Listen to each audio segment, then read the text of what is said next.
Hey there, friends and foes. Good morning, Multiverse. This is Back of the Cereal Box. I am your host, the prophet of pop culture, John Pica. You can call me Johnny. And this morning, we are supposed to have a very special guest in the virtual rec room, the one, the only Carol Baskin. We hope she shows up on time. But in the meantime, we've got other stuff to talk about, like if you were to be a Disney princess, who would you be and why? And we're going to talk about that with all of our friends in the rec room right after this.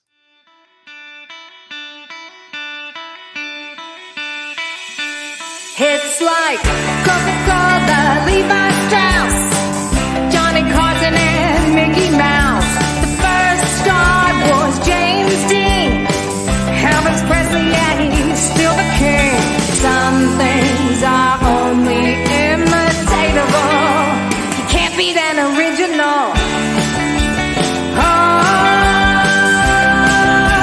you can't beat an original.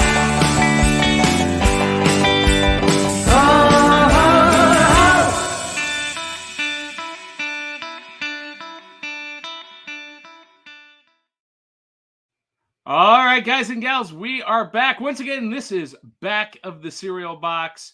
And let's welcome in very first up my co-host with the mostest, my broadcast partner of the last 10 years, the one, the only, the incomparable, Miss D. Barty. Hello, D. Barty. Hi. D. Barty has one, a new laptop, and two, there's a new mic on the way. So it was supposed to be here yesterday. It has not arrived yet. However, what we are doing this morning is 100% better than what we have done. And that mic was provided through a generous donation of our super fan, Dave Mattingly.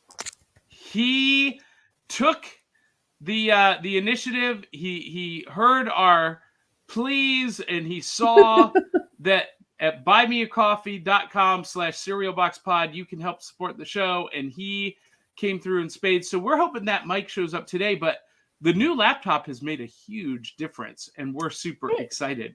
I got it for Christmas. Yay! Also joining us is the one, the only, the queen of hopeful simplicity, Miss Melissa Stetcher. And look at that fabulous hair. It's extra. Now you're in a different location this morning. I don't see the pop behind you. I had a call earlier this week, an organizing call, so I rotate my desk, and then I just didn't rotate it back. So there's still, I have an excellent view of them, and they're still just a fabulous. All right, good morning. And rounding out the Fab Four is the one, the only, the boys of noise, the Sultan of sound, Mr. Sean Connors. Yo, what's good, everybody? How you doing this morning, Sean? Pretty good. We got a 1 inch blizzard going on outside, so. Excellent. Now, are you snowed in? For Virginia, yes. Yes. We got 8 inches in Nashville last week, and it paralyzed everybody and everything. Oh no, we got maybe 1.5 inches, and everything's been shut down since Thursday. I see we can get 12 but it didn't actually snow until last night. Like, get to work. Y'all are crazy. That's John fantastic. and I were in Chattanooga, and we had to drive through the mountains, and we were like booking it out of there so we didn't get caught in it. Yeah, we had to book out so that we didn't get caught on Mont Eagle, which is the highest point in Middle Tennessee, where trucks get stranded all the time because of snow. So if you guys missed that live episode from Chattacon, it is up. It is on the web. And I learned something new, Sean. I learned something new every time we do these lives. Mm-hmm. When I'm live and we're pre-recording with my iPhone, I cannot have the mic on the table with us because this is. Do you hear that? Yeah, you hear that all throughout the show. and we were peeking because it was too close. So I learned something new every time. Yes, Well, we'll learn Melissa. next time.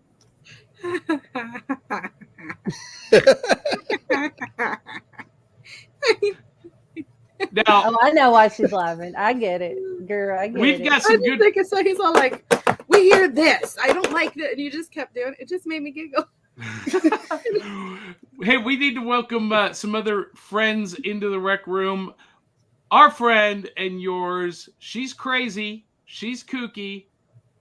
She's the co-host of Cryptid Crunch here on Back of the Cereal Box. It is Keisha Acuff. Good morning, Keisha. Hey. Uh-oh, now we can't hear Keisha. Hello? There you go. Did your cat mute your mic again? No, I actually Blame locked it the on door the so the cat. cats can't. Okay, I mean, it was the cat. Yep, that's what we're going with. Oh, by the way, we have a new shirt in the shop. Yes, we do. And I forgot to upload the picture.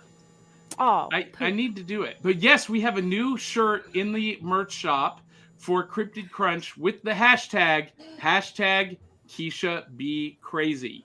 So go to our website at backofthecerealbox.fun and click on the merch store and check that out. Get yours today. And then we also have a brand new friend joining us in the rec room this morning. I had met her through our mutual friend, Willow Schuyler, and we just clicked right away. And so I was like, we need to have you in on our next Saturday morning show. And she said, sure. And so I didn't know at the time that we were going to invite Carol Baskin to join us. So Carol is not here yet, but I said, Heather, it's going to be crowded, but we still want you. Do you want to do this Saturday? She said, yeah. So please welcome Heather. Hi, everybody. From the Sideshow. And I like that every time I'm walking around. Yes, Johnny. I do not want to mispronounce your last name. It's Bador. Bador. Because it could be Bedor, it could be Bedor. That's how. So the men in our family pronounce it Bedor, and the women in the family pronounce it Bador. I don't know. There you go. There you go. Bedor. Welcome. Better. Bador. Bador. Yeah, it's fine. Bedor. Like fedora Bedor. without the A and the F, right? Well, in honor of our missing special guest, everybody on the show has their bowl of Frosted Flakes. DBRT, you have chocolate Frosted Flakes? What? Is that right? I did, but my kids ate them all and threw it in the box. And I was like, no! So I had to go get honey Frosted Flakes and regular Frosted Flakes. And then I even How did I got know little those aren't a thing? cereal bars. Honey Nut Frosted Flakes is probably really good. So the chocolate ones, they had like little marshmallows in them, but they're like the hot chocolate marshmallows. And so they're so good. And my kids. Okay, I need to go hunt devoured those it. down because those sound delicious. Yeah, they devoured it. Wait a minute. Did we find a cereal that DBRT likes? Chocolate Frosted Flakes with marshmallows? I think we did. Okay, no, D likes cereal, just not for breakfast.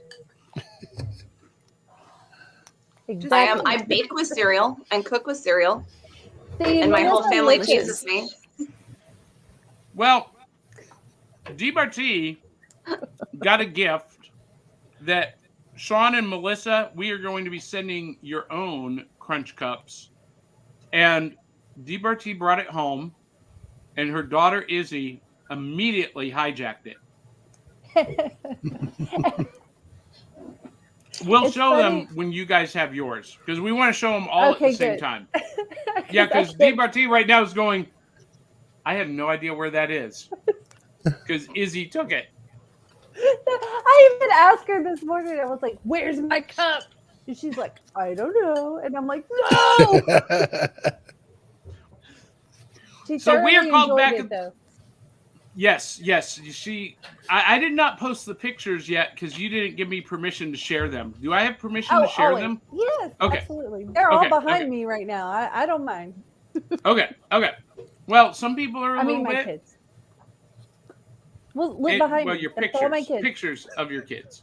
Yes, DBRT got all fancy this morning for our missing special guest. Yeah. I see that background is kind of fire there, D. Yeah, Thanks. I took that's all it photos. takes is a big celebrity to motivate DBRT. That's right. She can't be motivated for me, her broadcast partner of 10 years. Hey, I drive all over the country for you, John. Come on. I Get know, I lost. know. Go to the wrong place. You know. So what happened was, we'll share that story in a minute. So we are called back in the cereal box because I am of an age where we did not have iPhones or iPads at the breakfast table on Saturday morning, in between cartoons and pro wrestling and Godzilla movies. We were reading the back of the cereal box, and that was a portal into a wonderful world of geek pop culture, like cartoons and comics and music and all of that stuff. And bon appetit with some Frosted Flakes. Okay, well, you eat Sponsor that. us. Heather, I need to see that mug one more time because I'm pretty sure I eked out just a second ago. Oh my God, yes. Same. It's got a bowl with Same, handles. same. I'm jealous. I'll buy you one. Wait, who you talking to? Because I will gladly take I'll one. Right? buy all of I'm you like- one. I'm like, we're Every all single one of like- you. We can have a matching set. Yay! Well, I Heather, would so eat my cereal out of that.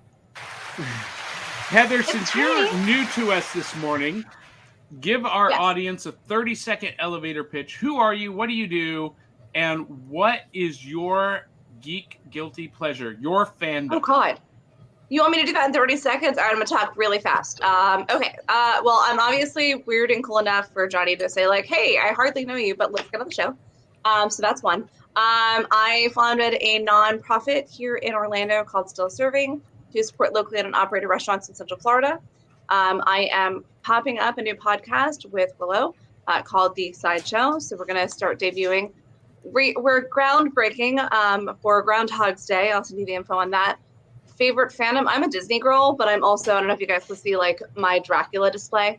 So like horror films and Disney. That's me. And Star Wars. That's me in a nutshell. We love that. We Thanks. love that. Well, I appreciate that. Let's go around the room and everybody, for our viewing audience, because we know each other, but our viewing audience may not know us. They may be joining us for the first time. So, Melissa, who are you? What do you do? And what is your fandom? Hi.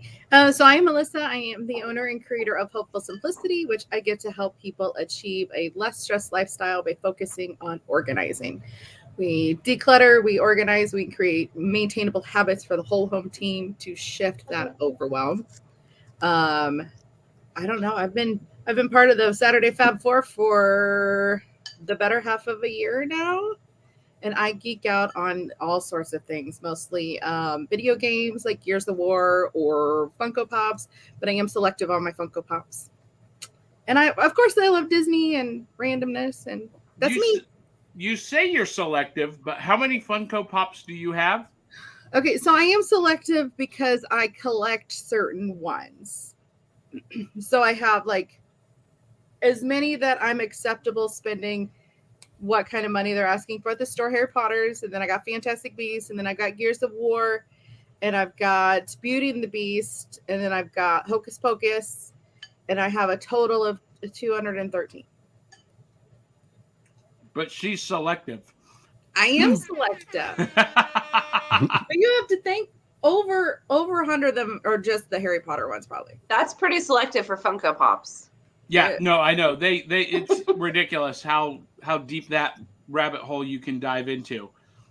What is behind you on the shelf? What is that shelf? Is that That's Frosted Flakes. You no, told me to bring Frosted. on the wall.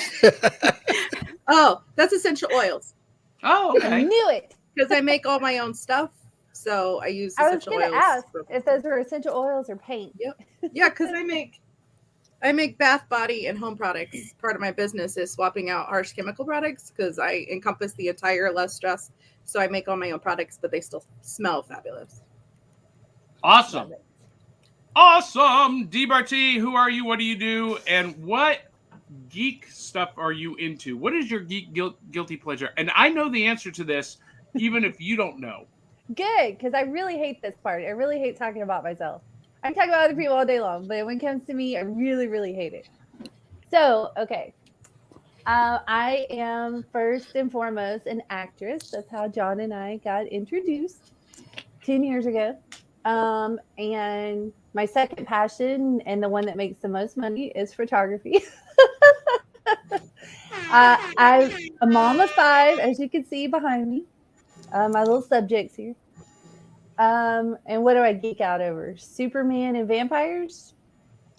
And Friends. I'm Friends. The That's a show. good one. The TV show Friends. Yeah, yeah, absolutely. How you doing?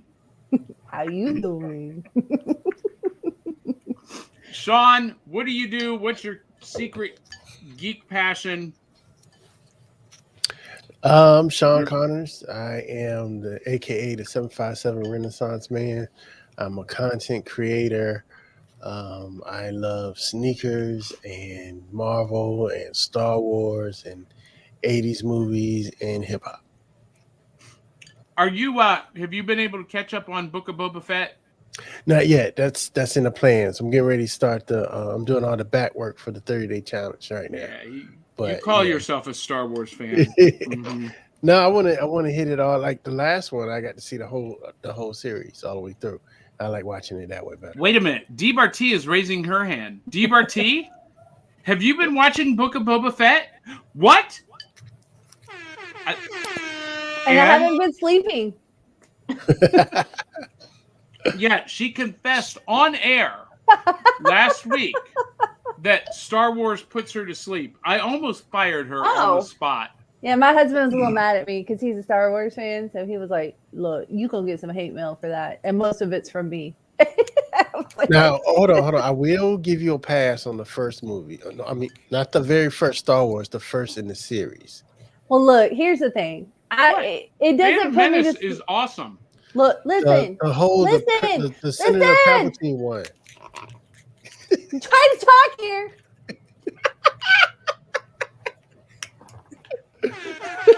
So it doesn't like bore me and put me to sleep. Okay. I don't understand it. It's comforting.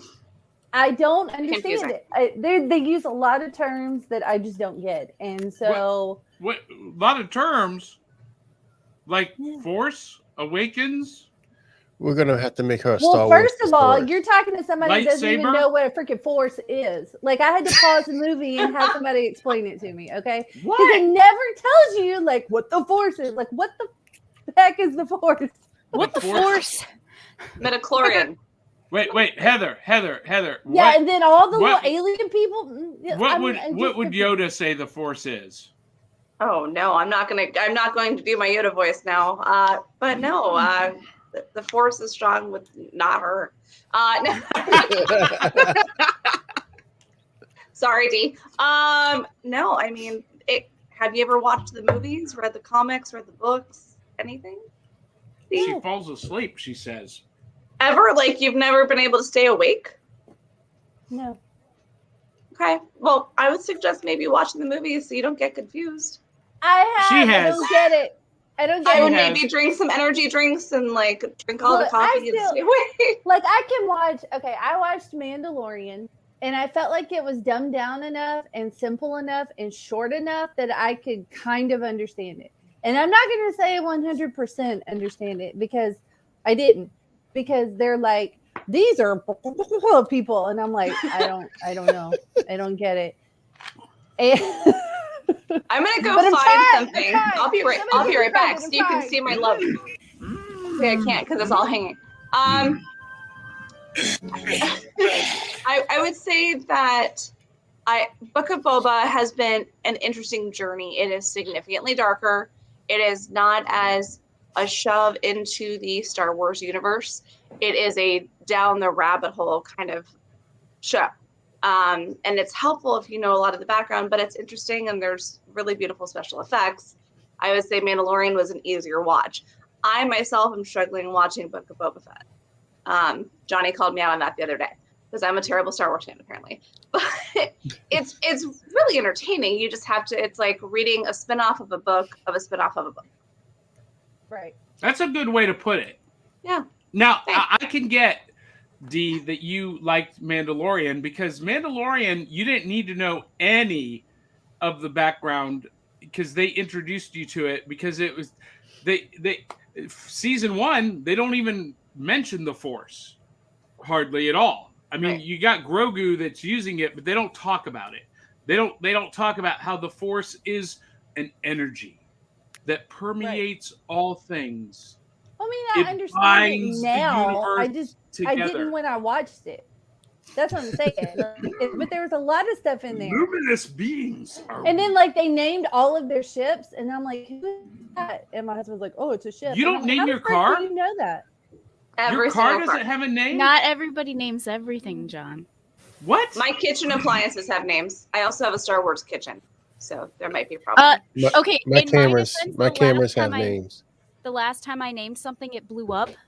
Oh, So I have enough people coming out of my body that I have to give names to. I do not need to name other things, okay? Well, I think it Since was I just didn't mad have at me that because I named pleasure, it I Sheila. do. Since I didn't have that pleasure, I just named my cameras. So oh, there. so that brings us to Keisha Acuff. Keisha, who are you? What do you do? What is your geek guilty pleasure? What is like your passion? Your geek passion. I have so many things. I know. I have you so have many a lot. interests. Okay, so hi, I'm Keisha Acuff. I am one of the co-hosts on Cryptid Crunch on the back of the cereal box. So my geekdom, I have so many.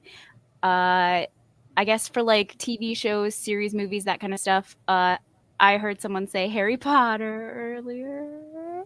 Yeah, so I'm a Harry Potter. I am somewhere between a Slytherin and a Ravenclaw. Depending on what day it is. So Slytherclaw. Doctor, Yep. It's so funny you Doctor said that. I Who- just took a quiz the other day. Really? Yeah. What'd you get, Dee?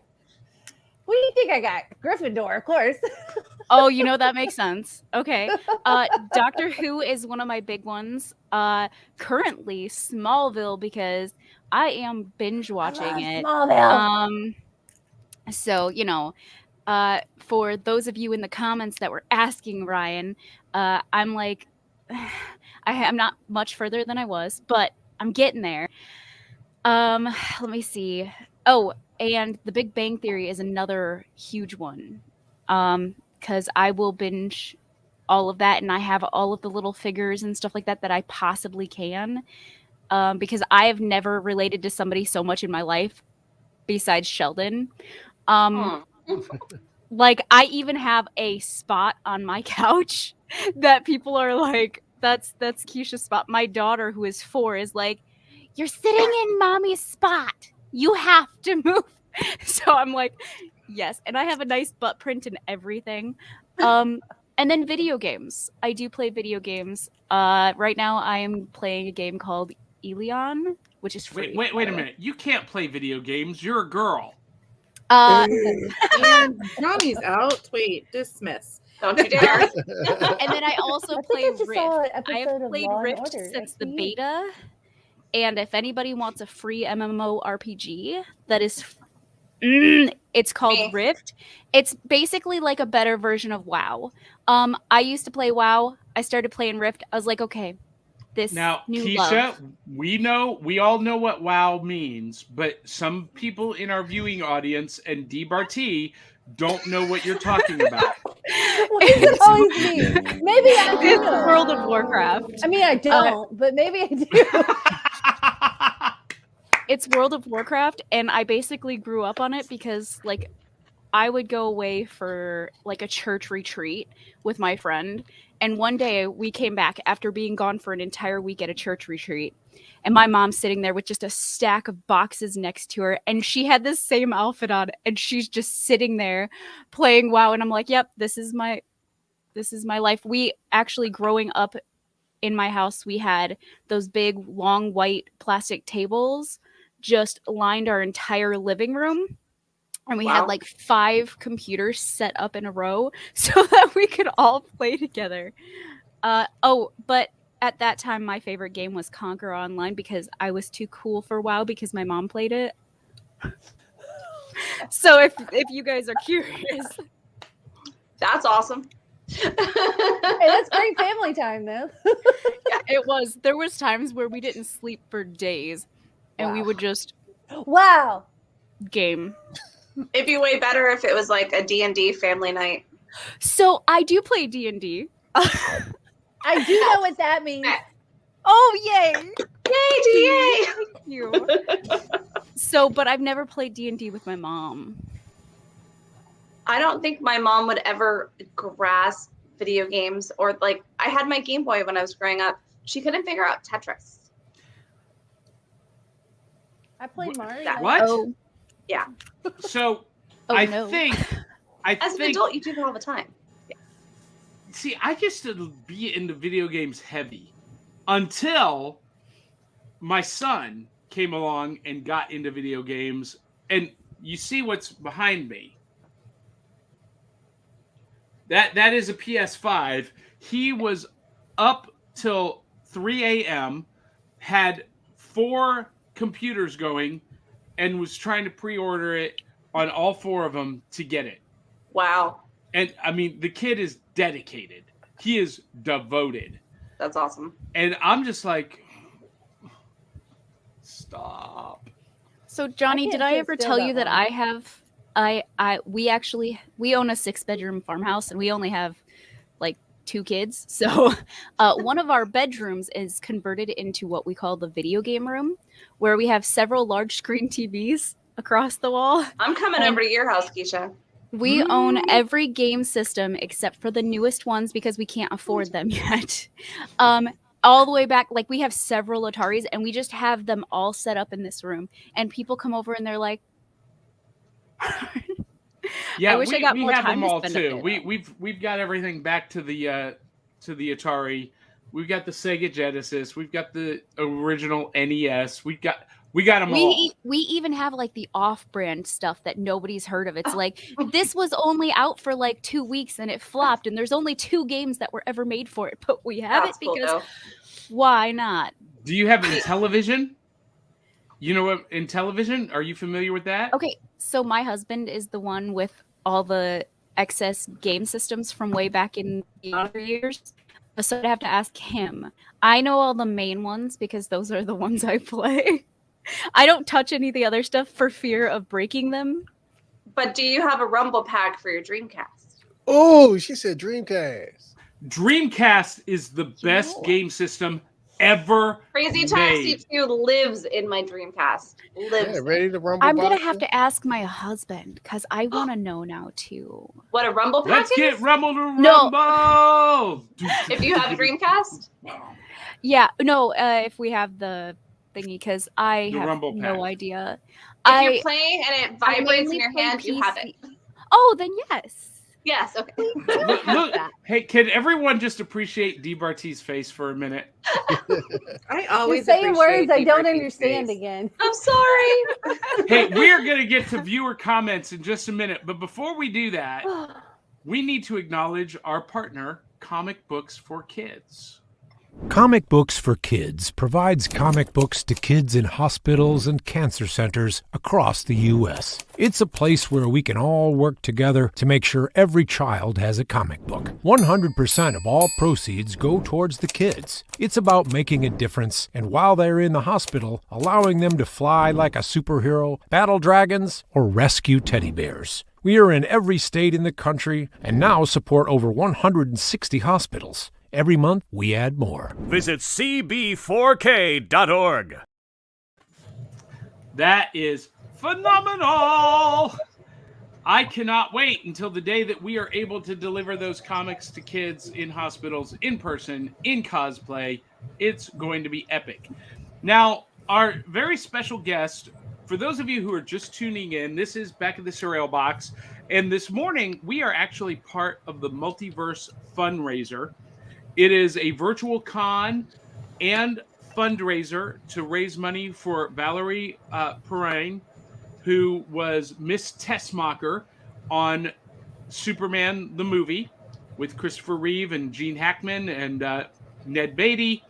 And she has Parkinson's and is struggling with some medical bills. So we decided to throw this big event. And this morning, our guest in the rec room was supposed to be Carol Baskin of pop culture fame. And she must have gotten lost. DeBarty, she must have the same gene that you have, because she has not shown up. No, she's never coming. Nasty hard. Well, so we're be like, oh no, he's a turd face. Well, so I hope she shows up, but it's 30 minutes in, and she hasn't arrived yet. That's okay, because we've had fun just with the 6 of us.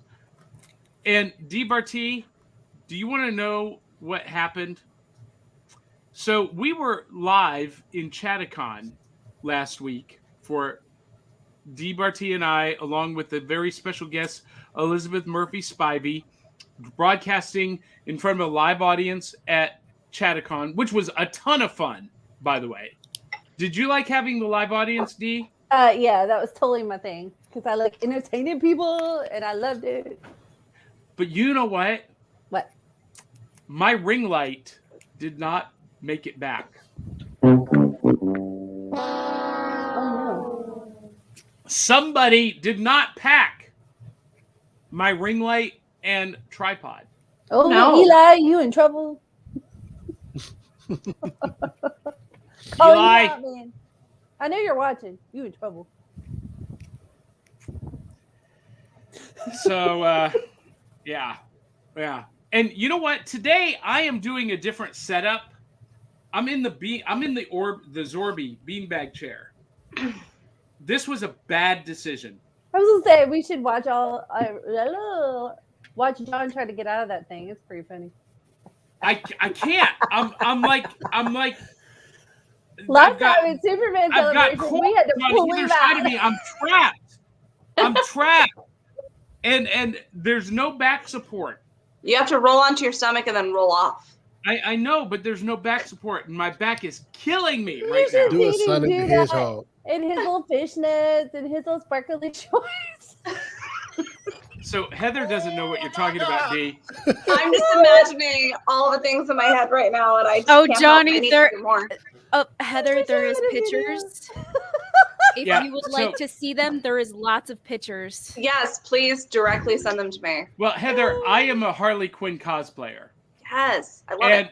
And when the first time Dee saw me in the Harley Quinn costume was at Superman Celebration, and I had the beanbag chair with us, and we were sitting in it, and John got got stuck. stuck. Sentence. Use complete sentences. Words are good. We were both sitting Words there. are hard. Well, I get up and it engulfs John like quicksand. And he's like, I can't get up. And then he's like, I'm gonna rip my fishnets. Yeah, it was the funniest thing. I wish I had a video. We had to. Can we do a live reenactment here and now? Like, I'd really appreciate that. Yes. Don't put No, the because fishnets I'm on. wearing my grown-up pajamas today. I'm not in the fishnets today, but there are time. pictures. It's fine. There are pictures. Right? Um, You just drop off. We'll run this for I don't know however long it is to put your yank them on. Listen, and then roll it. Johnny, how Listen. long does it take to put fishnets on? Because I've been thinking about getting Longer some. than you would think. It's hard. Like, I to imagine put your fishnets toes on. getting stuck every 5 seconds. Right. No, That's no, not. Hey, no. I don't need that visual. Thank you. Pro tip. You put footy socks on first Why? before you put your feet into the fishnets. Because when you put your Then you have toes in socks under fishnets, your fishnets. I Because know, when but you- then I have socks for Harley Quinn. I have socks over top the fishnets. Too many So- socks. But then My your feet feet stay would die warm of and they heat. don't get caught in the fish nets. They don't Or get you just hung make or sure your snug. feet aren't crusty and gross, and you point them, and you just. Oh, my feet are Just like, yeah. my feet are I'm with done. Heather. I was work on a like, farm. we've had too many years of experience of we're supposed to wear pantyhose because nobody wants to see bare legs, even though they look better without the pantyhose. You're welcome, 1980s. Just Right. point the toes and pull. Does the Now, fact listen. that I haven't Well, shaved in like different. a year Like, count you- as you- The pantyhose? fishnets Yes. have holes in them. Yes. So That's whenever right. you go to pull them on, you go to put your toes in. It doesn't matter how much you point your toes. But if If you have you long roll if toes them, you, like like, I do, you're in the toe and then you stretch 'em- unroll them, then it's You easier. stretch 'em I down do to the that all the foot. time. that was the trick. Poor I Sean learned. is over Wait, there you're like- here. That's what I do, So Melissa. scared. I roll them down to the foot, but then you got to put one on at a time. And once I get one in, how do you roll down the other way? I got to like do this yoga pose Yes. to put the other one Yes. in, and Yeah. and it. I'm not as flexible It's like as I putting used to on a be. pair and- of pants. You don't put one leg all the way up and then wait to put the next leg on, do you? Yes. What? I don't- Yes? You put one Huh? pant leg all the way up and then you start I with don't the wear other one pants like a in your lot, guys. chest. I'm trying to think here. No, that's exactly how I do it. I put one leg in, and then I step up and put the other leg For in. Right, lives, you but only you have don't, to see like, the pull top it all half. the I don't way need up. pants. No, Here you You're go, very Johnny. you can't do flexible that Here you with go, Johnny. fishnet. This is your theme song.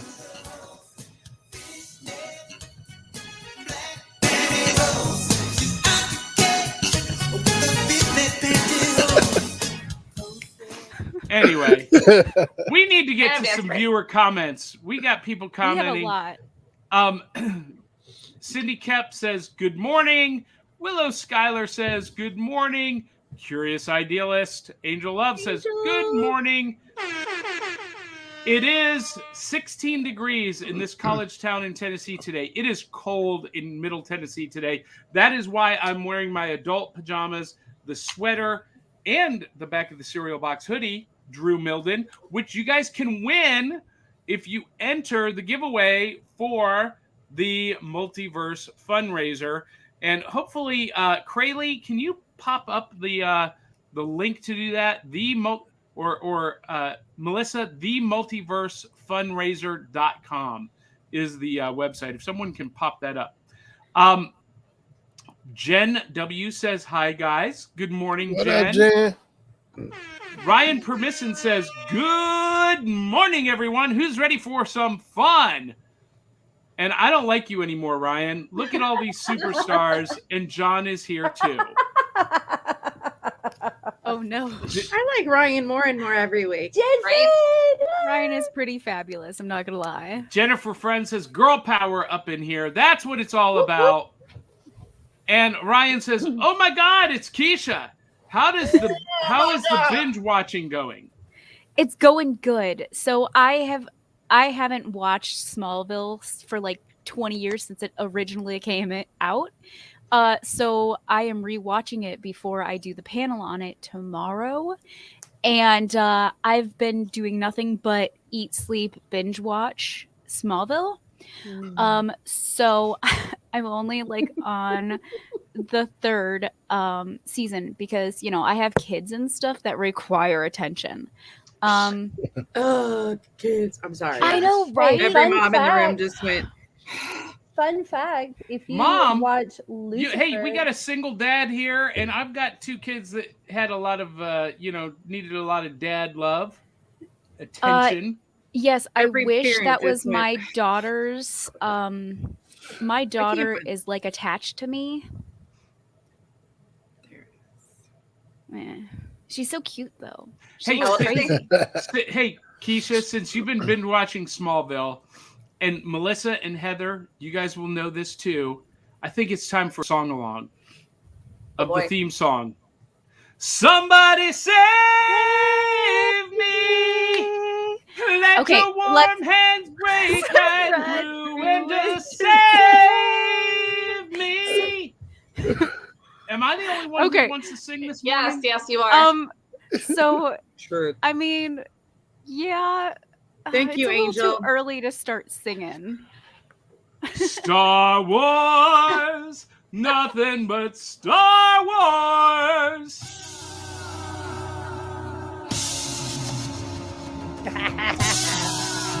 Oh, Crayley says, I don't know what that is. What is that, Sean? The song you were just singing. Yeah, Smallville. Oh. Oh yeah, okay. Yeah, let's not get a copyright strike. Crayley Vanessa says of Melissa's pop collection, that is selective. It is. It is. Okay, mine is selective. I have like a David Bowie and a David Tennant one, and because those are my loves. I have an Alice set. I have everything vampire that I could ever possibly imagine. So this is my crush card, and Yes. as you can see, I have the two Davids next to each other because Davids. But Dance, magic, dance. Jump, magic, jump. Okay, so mine is selective because I only have like those and a couple random ones here and there. Having 218, is that what you said? Ish. That is not selective. Hey, Funko, if you're watching. Selective? There are only certain sets that I collect. It's Harry Potter. Right. There are like 5,000 pops. Yeah, I mean, like I could go and I mean, my son has some that are Naruto. And Let's then not I put have you into debt getting Funko Pops, right? very few. No. If I was in debt, I wouldn't have my own business and be able to do this. So, No, over Funko Pops. over Funko Pops, I have it's no different than somebody having 14 binders of stamps. Yeah, It's a exactly. collector's thing. If I go to sell this, congratulations. I just made an investment, except for it's an easy dust item. Don't get Easy me dust started. I'm item? in sass mode. Keisha. Oh my gosh. My Keisha stuff and is not Melissa easy are going to dust go to mode. war here. No. I'll show you my Funkos later. Yeah, we're going to do that in a minute. Do you have some handy? Okay. I wish. Deanna Russell says, oils. That's my D. Deanna Russell says, oils. They are amazing. Mhm. And Angel Love asks, I see an empty chair by D. Is someone joining her, or is she pretending that Johnny is in that chair? It's my imaginary friend. It's my vampire friend. You just can't see him on camera. That makes sense. That's not how that works. No. And she also, Angel Love says, D, I challenge you to a friends trivia duel. We were supposed to do that. We can make that happen. We were planning on doing that next time we take over, and it's just me and D, and we're gonna have Angel on, and I'm just We gonna push should the do buttons it. because I We don't do should do friends. it. That way, we should do it on this show. That way, I can not Yeah. get like such an idiot. Yeah. Well, hey, make it happen. You just schedule it, Melissa. I'll put you in charge of that. You pick the day. Oh my god! We can try. I mean, I don't watch Friends or anything, but cool, yeah. Mhm. Hey, somebody can make up questions. I can't do it because I know the answers. If I made up the questions. Crayley Vanessa's Book of Boba Fett is my jam. I love Book of Boba Fett. I was not a Boba Fett fan. I did not get the fan fervor over Book. Over I think Boba it's Fett. more so the clones thing that bothers me a little bit, but it's been interesting to kind of go that deep dive, which is really dark. Literally, the way the film is, you watch it in a light room, it's hard to watch, which is dark. Okay. I love what they're doing with the Tusken Raiders. Okay, that I appreciate. That whole thing. Can I just say I am going to cosplay as the Tusken Raider chieftain. That That's awesome. dude is badass. Which one is he? Which one are they? The Sand People with the Sand wrappings on their face. Got it. That was perfect. D was asking which one are they, and Heather turned to talk to somebody, and it just happened to be in the same direction D's in. And I was just like, it was just. Thanks for the tip. I was having an iced matcha latte delivered to my hand. Nice. That Oh, person's a keeper, huge whoever that fan, is. okay. And Where's my- Keisha's hey, where's my- family hey. playing World of Warcraft with the fam for days. That explains a lot. Yes, it really does. My mom's still obsessively plays games, by the way. If any of you like playing games, she's on it way more than she probably should be for a working adult that works most of the time. Aren't we all working adults that work most of the time that play games too often? Every Except for time I call Keisha. her, she's like, I am currently playing my game. And I'm like, of course you are. That's It's hysterical. 2:00 in the morning. That's awesome. And Well, she's Willow busy says working that the other sounds time. like a great time, Keisha. Having LAN. What's an LAN? LAN parties. A LAN So it's party? basically where a bunch of people put up their computers and stuff next to each other and game together. And yeah, that's the simpleton terms for it. And Nate everybody Lowe drinks a still lot has of a Dreamcast. Surge and a lot of Jolt, and you're up until like 7 a.m. Really? I've Or never you heard just of this. never sleep. Oh my Yes. gosh, Johnny. We're okay. Johnny's not I a gamer. forgive you. No, I'm not a gamer. Jennifer Friend wants to see those pics. Yeah, She's same talking here, about Jennifer. the Harley Quinn pics. That's what she said. I got you, girl. I'll show you all the pics I have later on when we go to lunch. Oh dear Lord. The show has devolved into the best way to put on stocking. I Listen, have some pics that's- John doesn't want everybody to see. no, you Ooh, can see them all. I was- posted them myself. I look fabulous in fishnets. I have awesome legs. I have I legs. will be the determining factor of that. He really does. I will give him that. He rocks the fishnets. And Willow says fishnets are not as sexy as you folks think they are. Yes, they are. For us thick-thighed women, it looks like roast beef being wrapped in twine. That's my co-host, ladies and gentlemen, and I love her. It's also Willow, my you just co-host, have to get and him I a little also bigger, love her. honey. For the record, the views of Johnny have also not been satisfied by the views of the other co-hosts. Thank you. Well, listen, Amen. my legs look damn sexy in fishnets. But do you shave though, or No. you just No, but I've got very muscular doesn't it legs. hurt like when all the little hairs get stuck in the net? No, well, okay, so this is funny story. Fishnets, they don't get stuck like they do regular nylons. And how would I know this? Because in Let me college, find out in a former life, Johnny. I was feel a like I'm too Victoria's sober Secret- for this He was a conversation. Victoria's Secret Right? model. I'm Too early to start drinking. I'm sober all the college- time, but I was- will be willing to have any conversation. in college, I was part of the madrigal choir, and it's a Renaissance choir, and we did these, madrigal dinners, Awesome. and we wore tights under the tunics, nylon. Were they tights. tights? Yeah. they were nylons, and Oh my God, there's my new bestie. I discovered Women. why women shave their legs.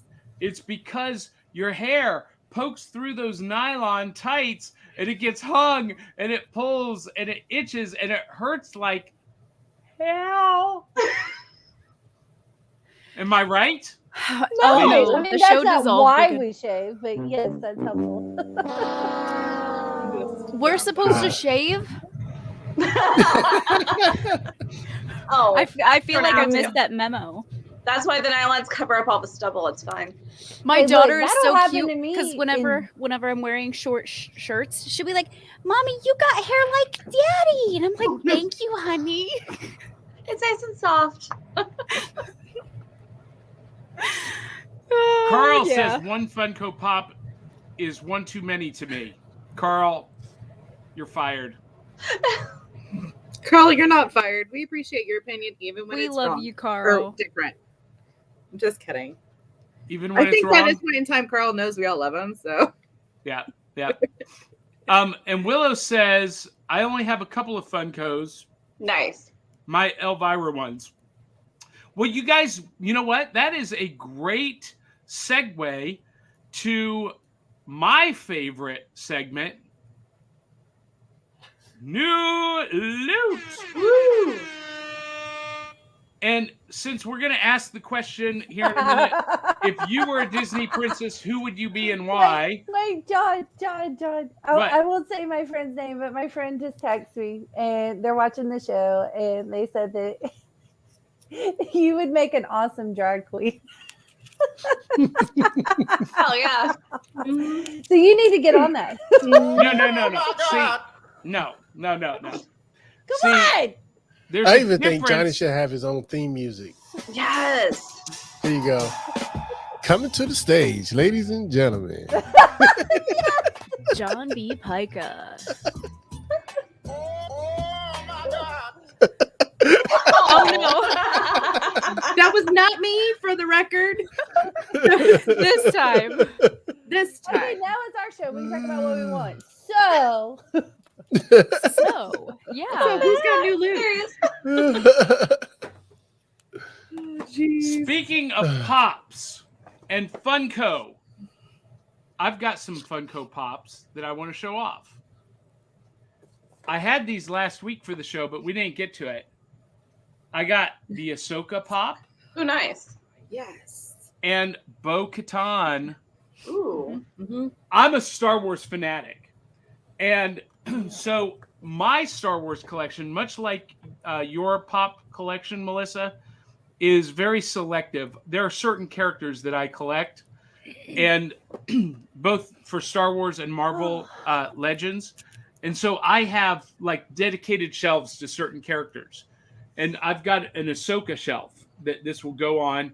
I've now got a Mandalorian shelf that Bo-Katan will go on in front of the Black Series figure of Bo-Katan. So that's kind of how I collect. But my Funko Pops this week. Mm-hmm. And you guys, I didn't show these off previously, but I'm going to show them now. Speaking of Funko, and Funko, if you're watching this episode, you might want to just consider being a sponsor. Funko sodas. I'm obsessed with these. And I've not opened this one yet. Ooh. Should I open it on air? Yes. Is it cold? Are you going to drink it? Don't No, open it's it if not. you're not going It's to not drink real It's not soda. really a drink. It's Oh. a figure. So Oh my the- gosh, I want it now. Did you Yeah, get the the chase? can Did you get the opens. chase? No, I don't. No, I don't think it's the chase. I've not opened Aw. it yet. But this is the Mr. Monopoly one, and I got Mr. Monopoly because I am obsessed with Monopoly. It is my all-time Monopoly is awesome. favorite board game ever, and I know it's very decisive. Now, okay, so this was originally wrapped in shrink wrap, so I took the shrink wrap off, and then the figure is in a bag inside the can that is shrink wrapped, and then No, and then.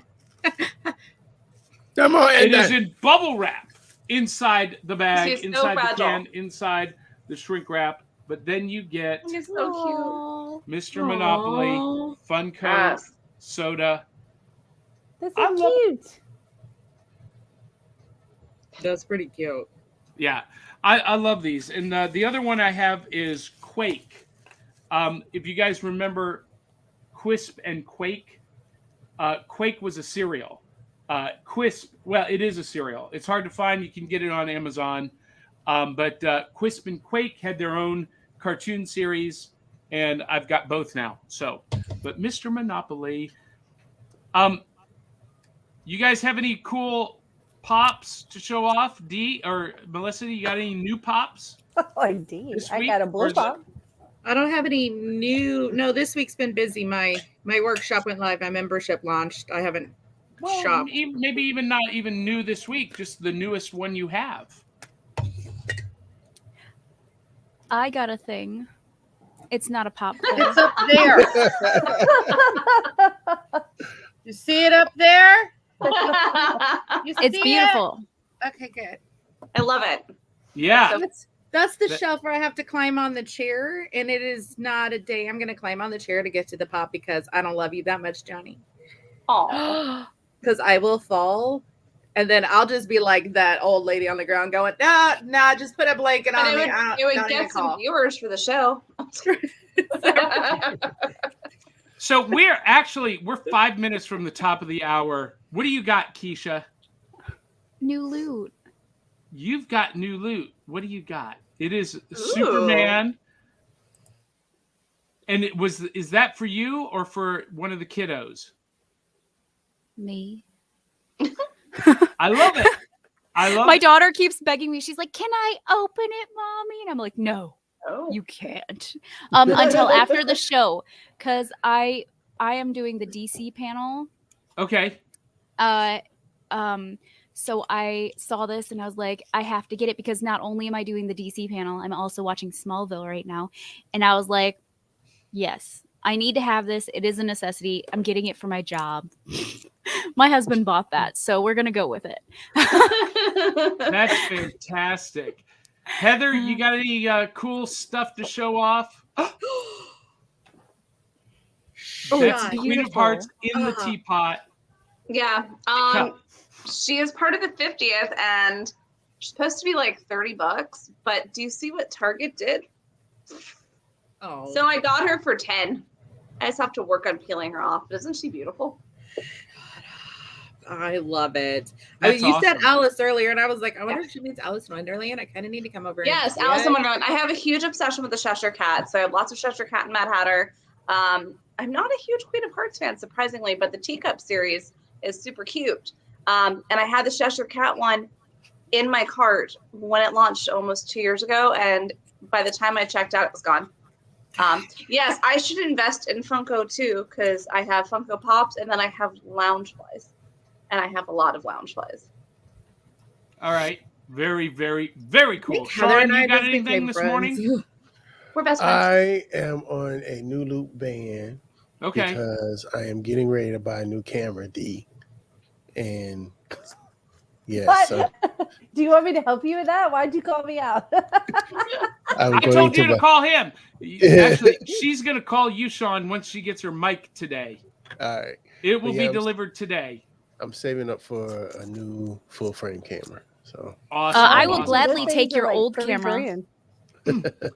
So, hey guys, normally we could go over time, but this morning, the rest of the Multiverse fundraiser follows us. So we have to end on time this morning, which Oh my means gosh. I know we're about to be over time. So rapid fire, Sean, yes, who is your favorite Disney princess? Or if you were a Disney princess, who would you be and why? Bruno. Yes. We don't talk about Bruno, Bruno. Sean. He's not a princess. He's the closest He thing is you're our gonna get. I'm not princess. either, so that's the He closest can thing. be you're gonna whatever get. he wants, John. That's right. So are you talking about that Bruno, or are you talking about the dog from Cinderella? From No, the Encanto. Encanto. I We know, don't I've seen talk it. about I know. Bruno. The No. dude living Can we in all the We just don't walls. talk agree that it's about Bruno? Bruno.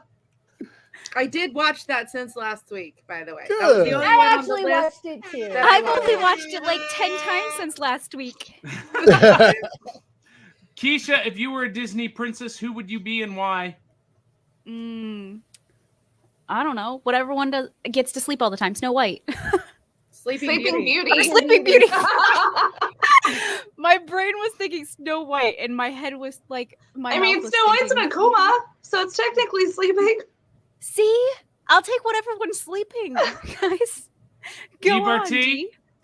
Okay, so my favorite growing up was Cinderella, and I still am going to say Cinderella because A, the blonde hair, and I can dress up as Cinderella, and it's pretty believable. B, because I clean all the freaking time like Cinderella after everybody, and I'm like a servant around here for all these people. So yeah. Do you have Cinderella. mice and birds helping you clean though? You know, Are you at the window? Oh, come out, my queen. Ready to help. but I will have to say this. I have decided that Carol Baskin is Jasmine because she owns a big tiger. Wow. Melissa? Oh, we're getting kicked off, I think. No. I'm just setting up for the next segment. Okay, Melissa, go. Melissa, I'm if Belle. you were Disney, who? Your Belle? Belle. Ooh, I like that one. Heather? I mean, hello. Yeah, Melissa and I Belle. are going to be best friends. Yes. I was very good friends with Belle for quite some time. I also do a cosplay steampunk Belle. I read all the time, and yeah, I wouldn't be mine being locked into a castle with a lot of books. And yeah. Me too. I did Awesome.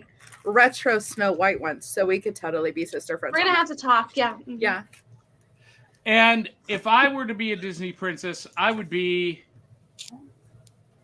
Ariel Under the sea. Because it's better where it's Hey, wetter. look. I've got Technically, mine. it's Hey, fishnet. fishnets. Do you see it? Oh, no, you put the thing up. You can't see it.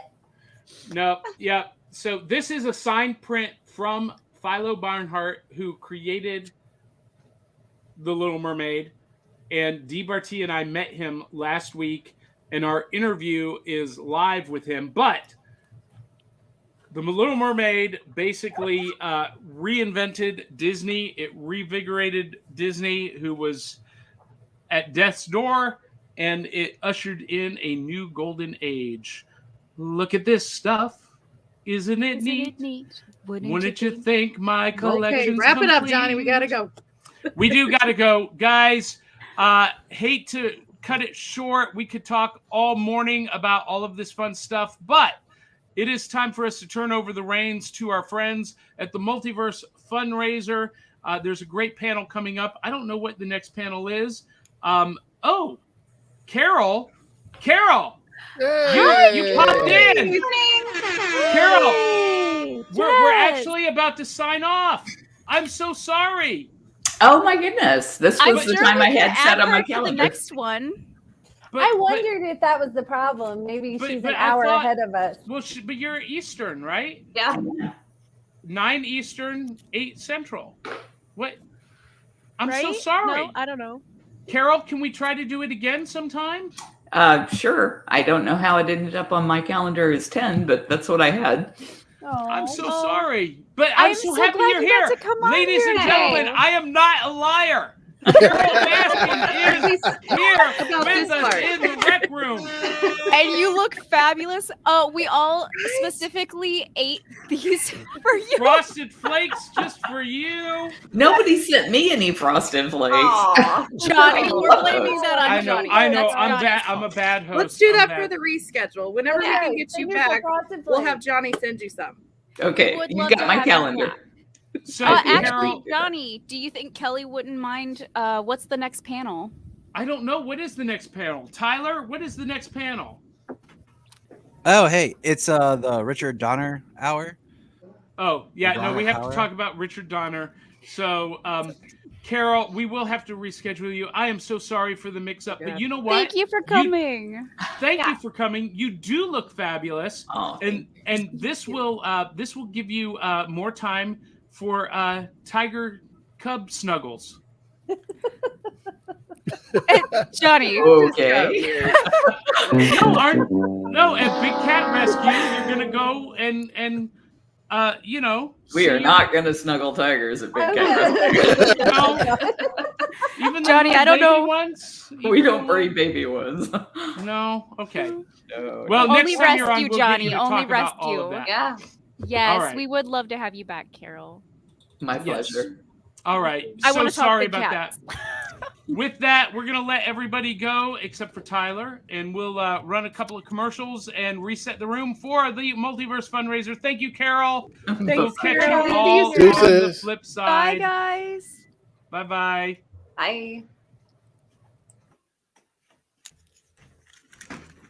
Bye. Uh-oh. Uh-oh. Nope. We're not doing that. And Tyler. Hey. Who's moderating this? Is it me or is it you? I don't know. I think I'm just in the background helping you admin. Yeah, sure. Do you have a guest this morning? No, it's just me and you. All right. Well, let's run this for those of you who are still watching or just now tuning in. This is part of the Multiverse Fundraiser to raise money for Valerie, and I think Kelly has uploaded the new video.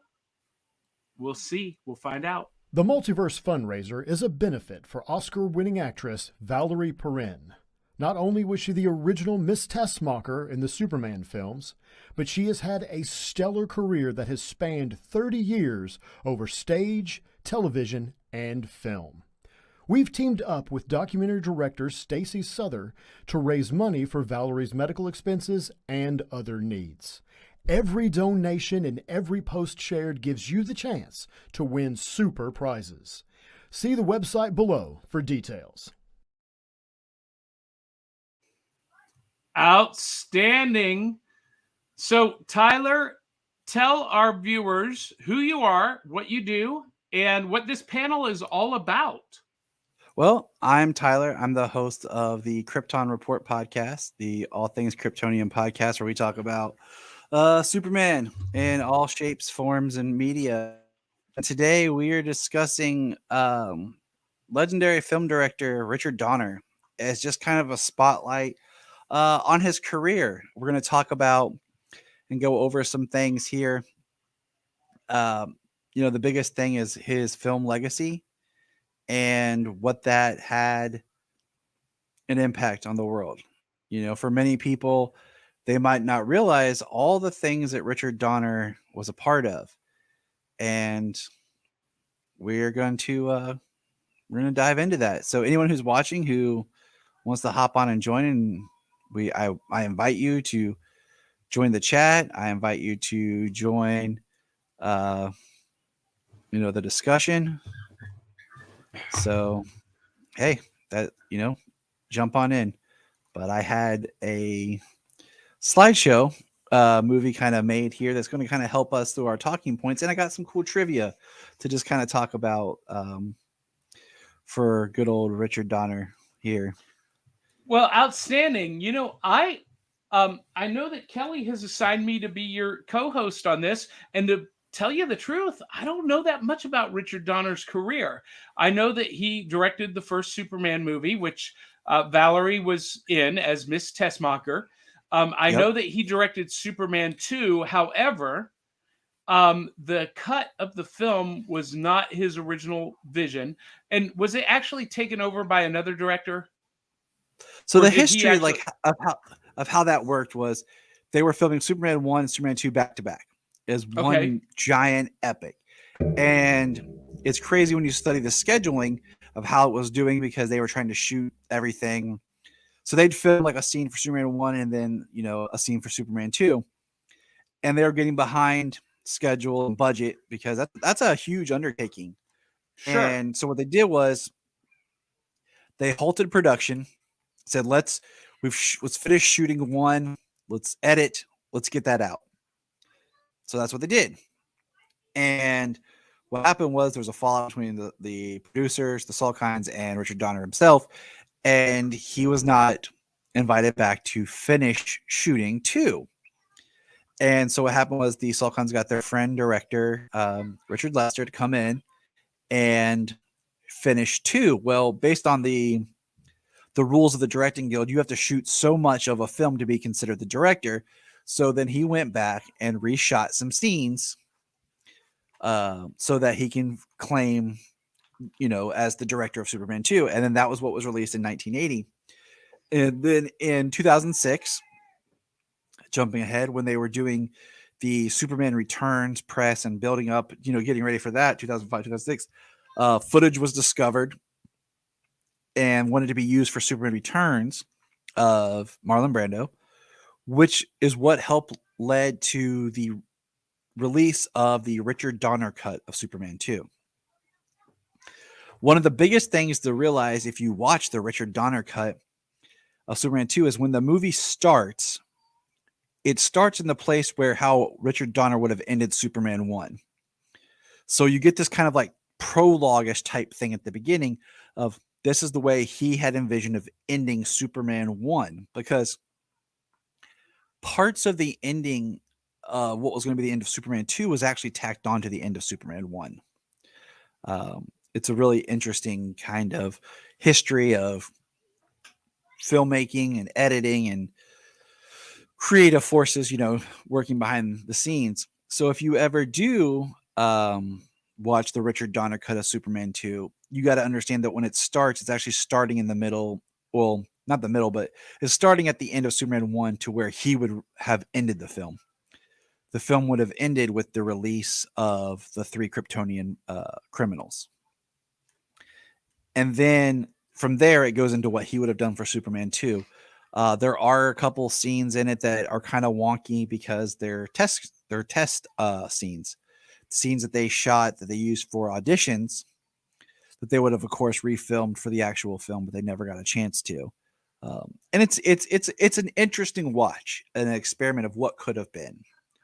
So, that's a little history of there. But Donner started his career in, I'll pull my notes back up, with television.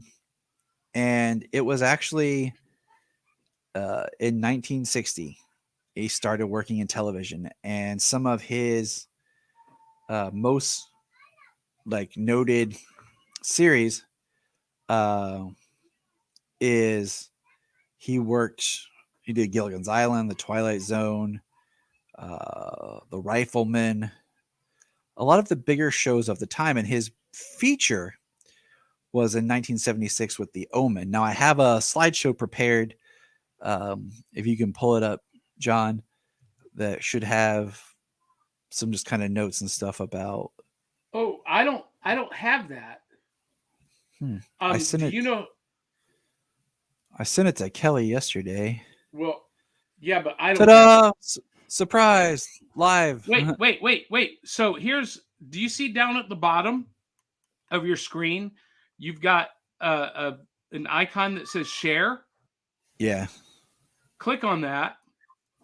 All right. And you can share slides. Let's try this, people. This is called making use of things as we go live. Isn't this surprising? Let's see if it works. Or you could do share screen and share your slideshow screen. Let's see if it'll do this here. Give me a moment for people. Bear with me here.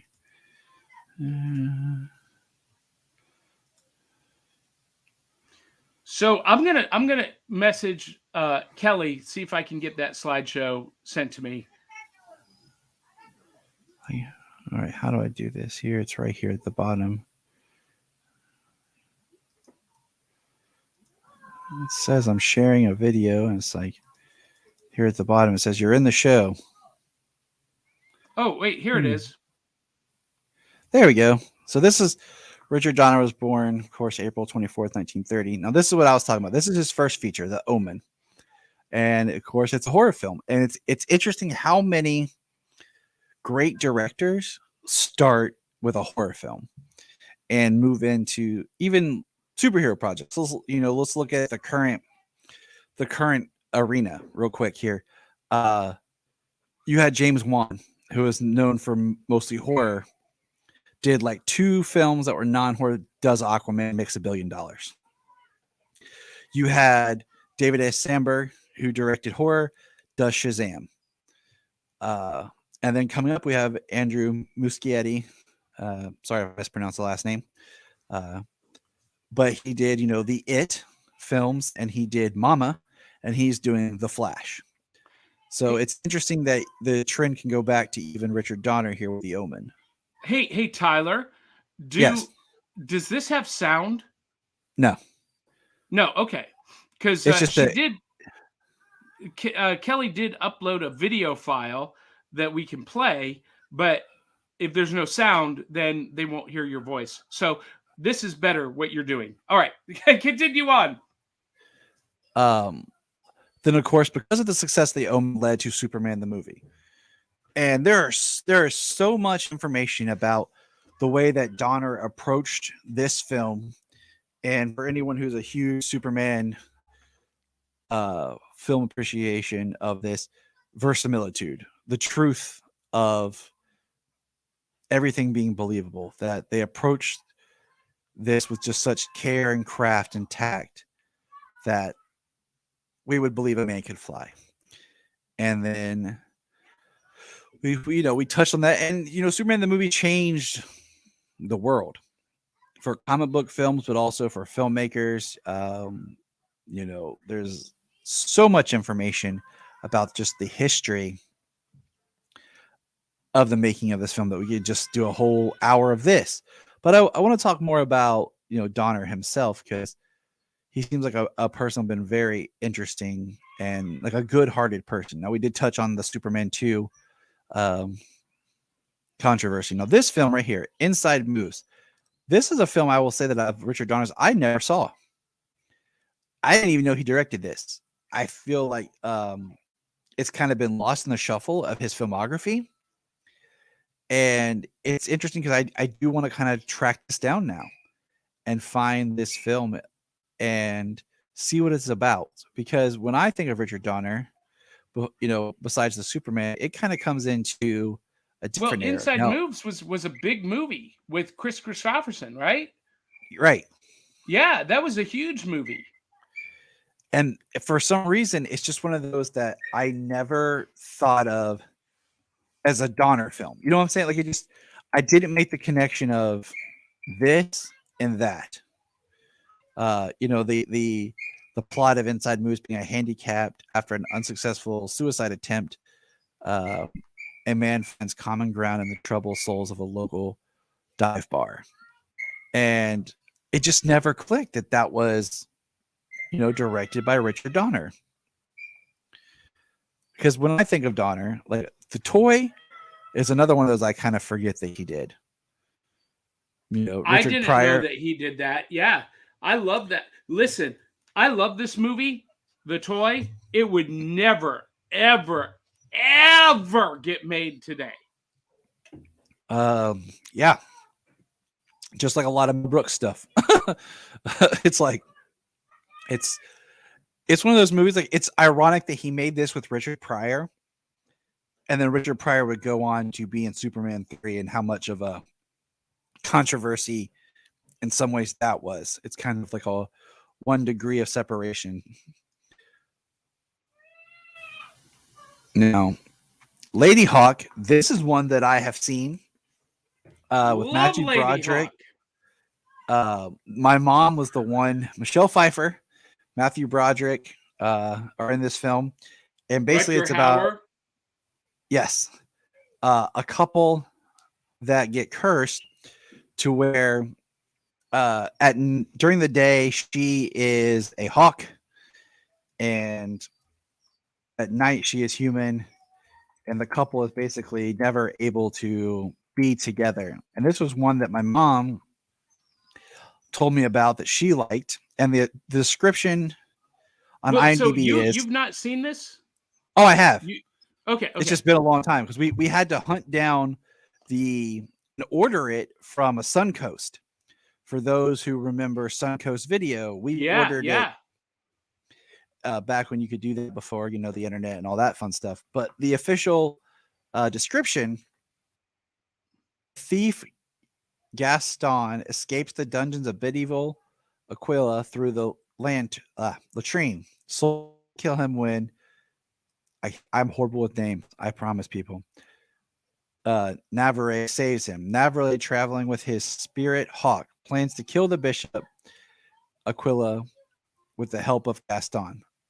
That's the description, but that is not what the whole movie's about. And that's what's intriguing. That's a horrible description of this movie. It is. Your description was better. A couple is cursed to be separated. She as a hawk by day, he as a wolf by night. They can never be together until the curse is broken with the help of Gaston the mouse. I mean, boom. Right there is a much better. And that's why I am not a huge fan of writing log lines, because so many times they are just whittled down to not giving you any information about the film. But he did this in 1985. And like I said, I watched it because my mom talked about it. We found it. We bought it from Suncoast. And I remember just being like, oh, cool. Richard Donner. But it's the next film's series that I think is where it starts to be. This is what you think of. The Goonies. His second film of 1985. Hey, you guys! Who doesn't know The Goonies, or at least some sort of reference? Like, it's interesting because The Goonies has so many things that get used that people don't even realize that it's from The Goonies. like you just did, Sloth. Hey, you guys. it's just one of those movies that got put in the culture that stayed there.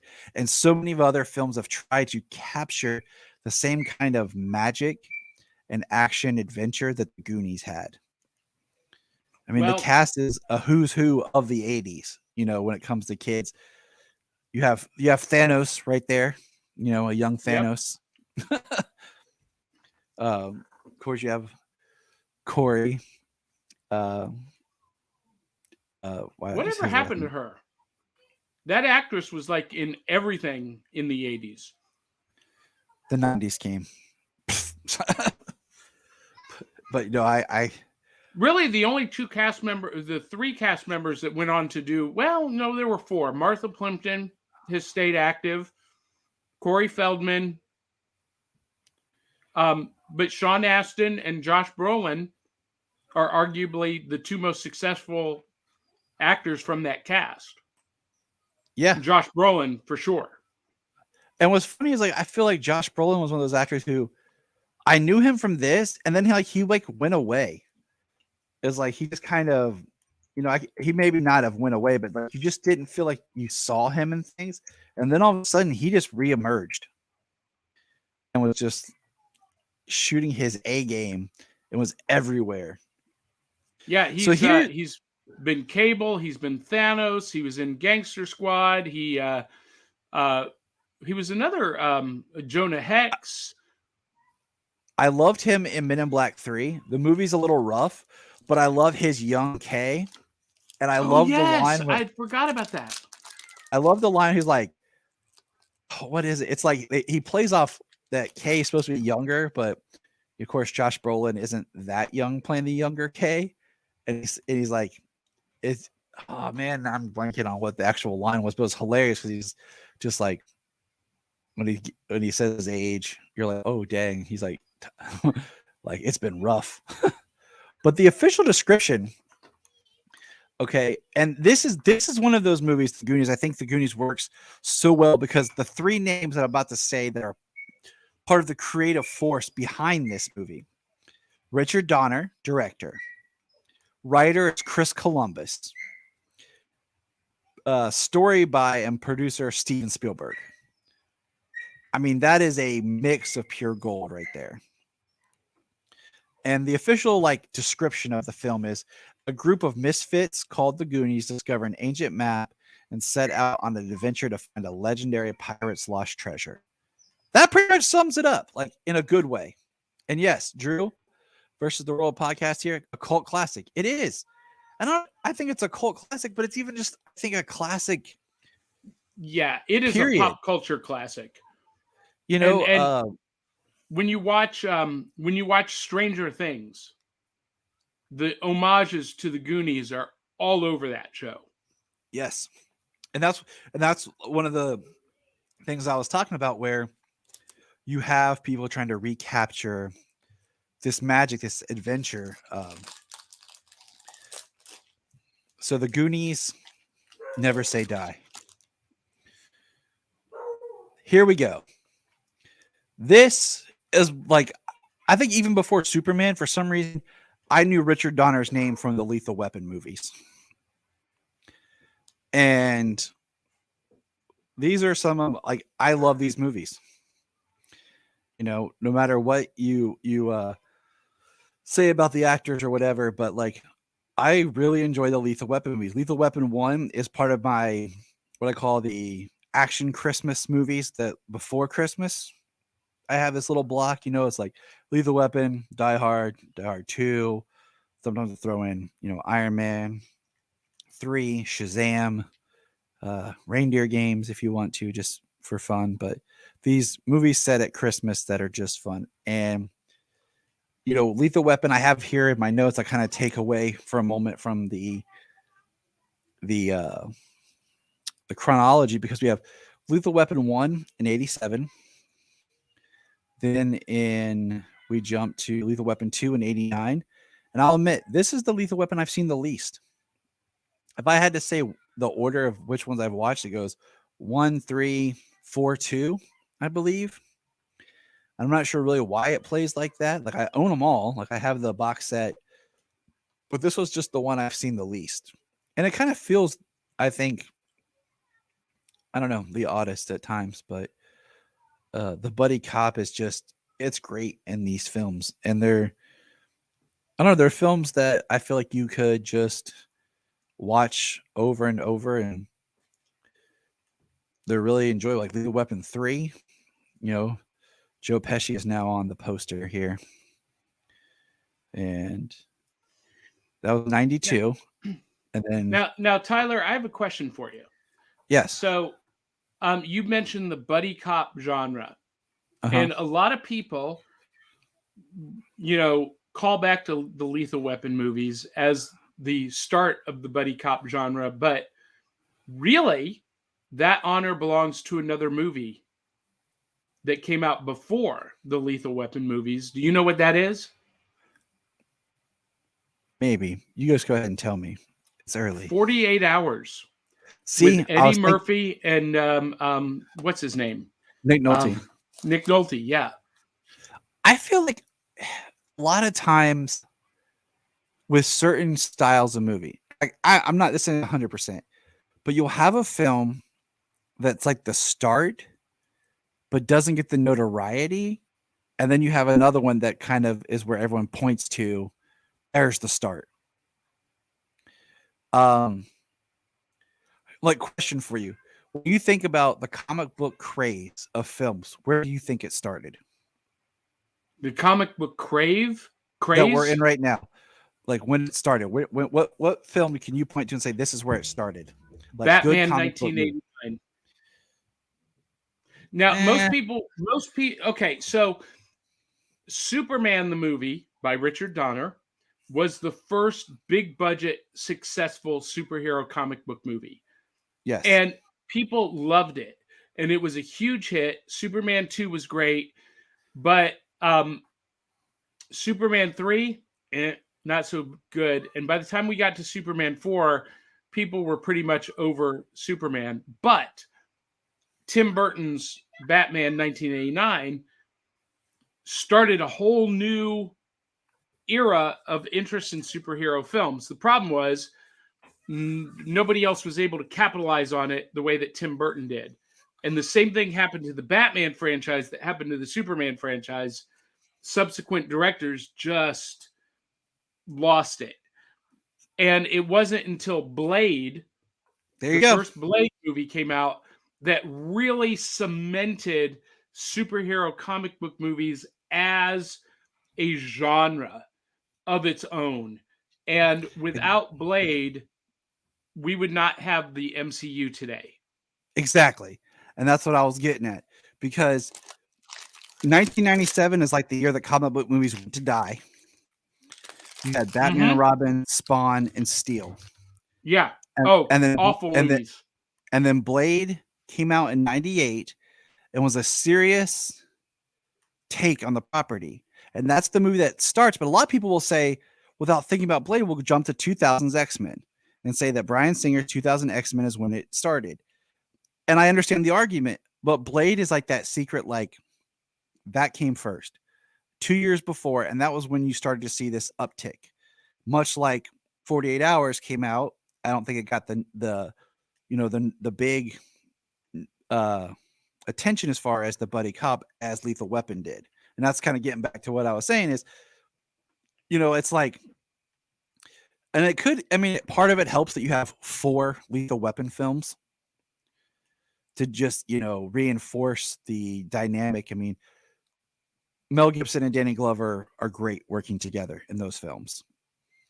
But you only have 148 Hours. So it kind of can get buried in the.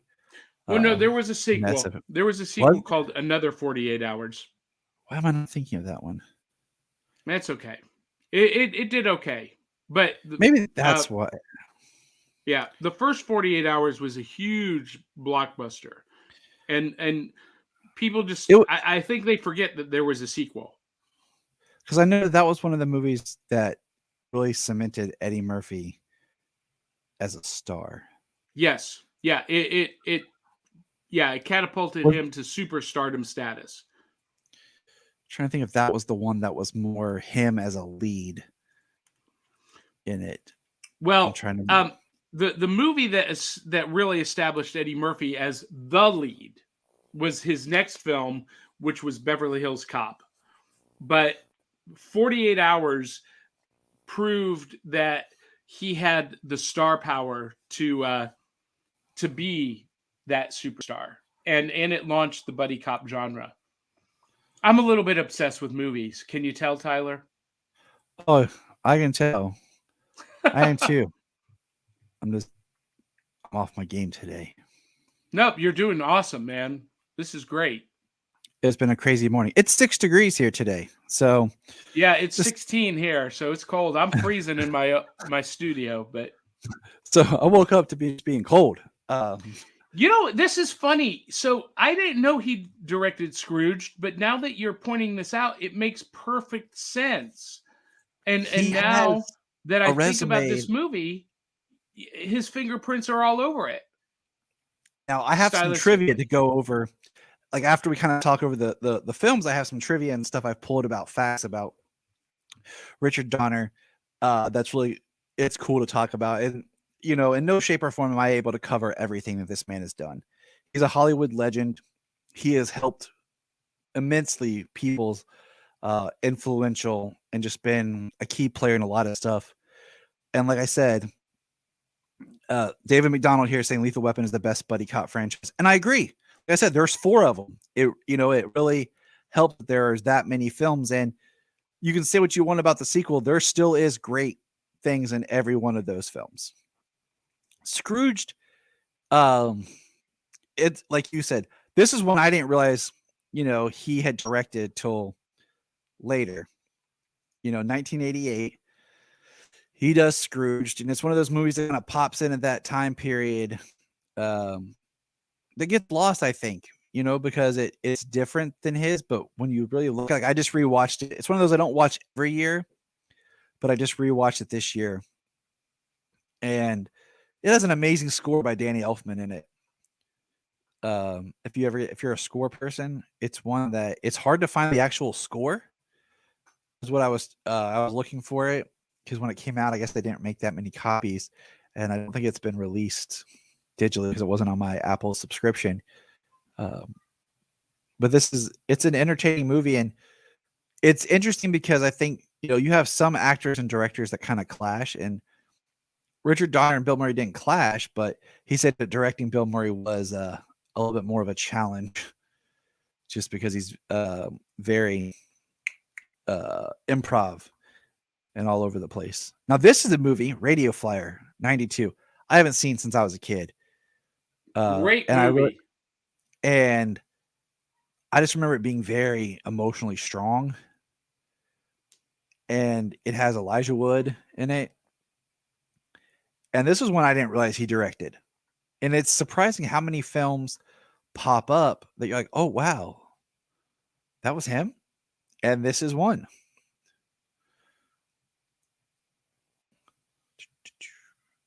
Waiting for my thing to catch up with us here. Now, this one, I love this movie. I remember when my parents took me and my brother to see this movie in theaters. This one feels like a Richard Donner movie. Have you ever seen this one? Oh, that is Maverick. One of my all-time favorite Westerns of all time. I love this movie.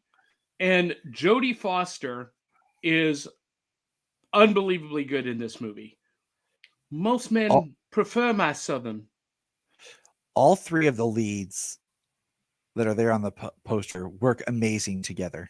Yes, in this movie. Their chemistry is like palpable. You could cut it with a knife. Danny Glover and his like cameo part in this, where he just shows up to rob the bank, and him and Maverick, played by Mel Gibson, kind of gave each other these looks like they know each other, and then they're like, no, and then they kind of stare back at each other. And now there was another nod in Maverick with Danny Glover to another movie that he had done in the 80s called Silverado. And when you watch Maverick again, you will notice that Danny Glover's bank robber character is wearing the same costume that he wore in Silverado. I haven't seen Silverado in at least 20 years. I watch I it didn't. at least twice a year. I love that movie. I have not thought. I didn't think about that but this is probably, it has a similar flavor, I would say, to the Lethal Weapon style and playability. But this movie is hilarious. There's a lot of twists and turns that you don't see coming. There's a great supporting cast with Alfred Molina is in it. Alfred Molina is great as Angel, but the best part of Maverick is Graham Greene, the Indian chief. Oh, yes. Oh, I could not remember his name, but yes. When they do the I don't give nothing away, but when they trick this Russian guy out of money, but the yet Russian the Indian Duke chief is how even Maverick's friends cheat him out of money, and like it's hilarious. It's hilarious. One of the lines in it that I think is horrible, but it's funny, is when they talk about Indians and he says it's their fault for being on our land before we got here. And it's like, it's horrible, but it's truthful in the sense like of how people at that time looked at Native Americans. But it's probably, if I had to recommend 3 Richard Donner movies, like if I had to just pick 3, Maverick would be one of them. It would probably be Superman the movie, Maverick, and Lethal Weapon 1. I know really? Goonies would be in the top 5, but yeah. I really get a thrill from a fun with Maverick. And Maverick is the movie that I recommend to my friends who say they don't like Westerns. I'm like, no, watch Maverick. I agree. My favorite Westerns, of course, I have some, I grew up watching John Wayne with my dad. So there's always that love for John Wayne Westerns, but personal Westerns, Maverick, Tombstone. Those are my can't go wrong. 2. I'm your Huckleberry. Yeah, that is Val Kilmer's best movie. People can argue The Doors, and I see the merit in that, but I'm all about his performance of Doc Holliday. I think that's his best. Now, this movie was another one of those I forgot that it was Richard Donner. I've never seen this one. I've never seen this one either.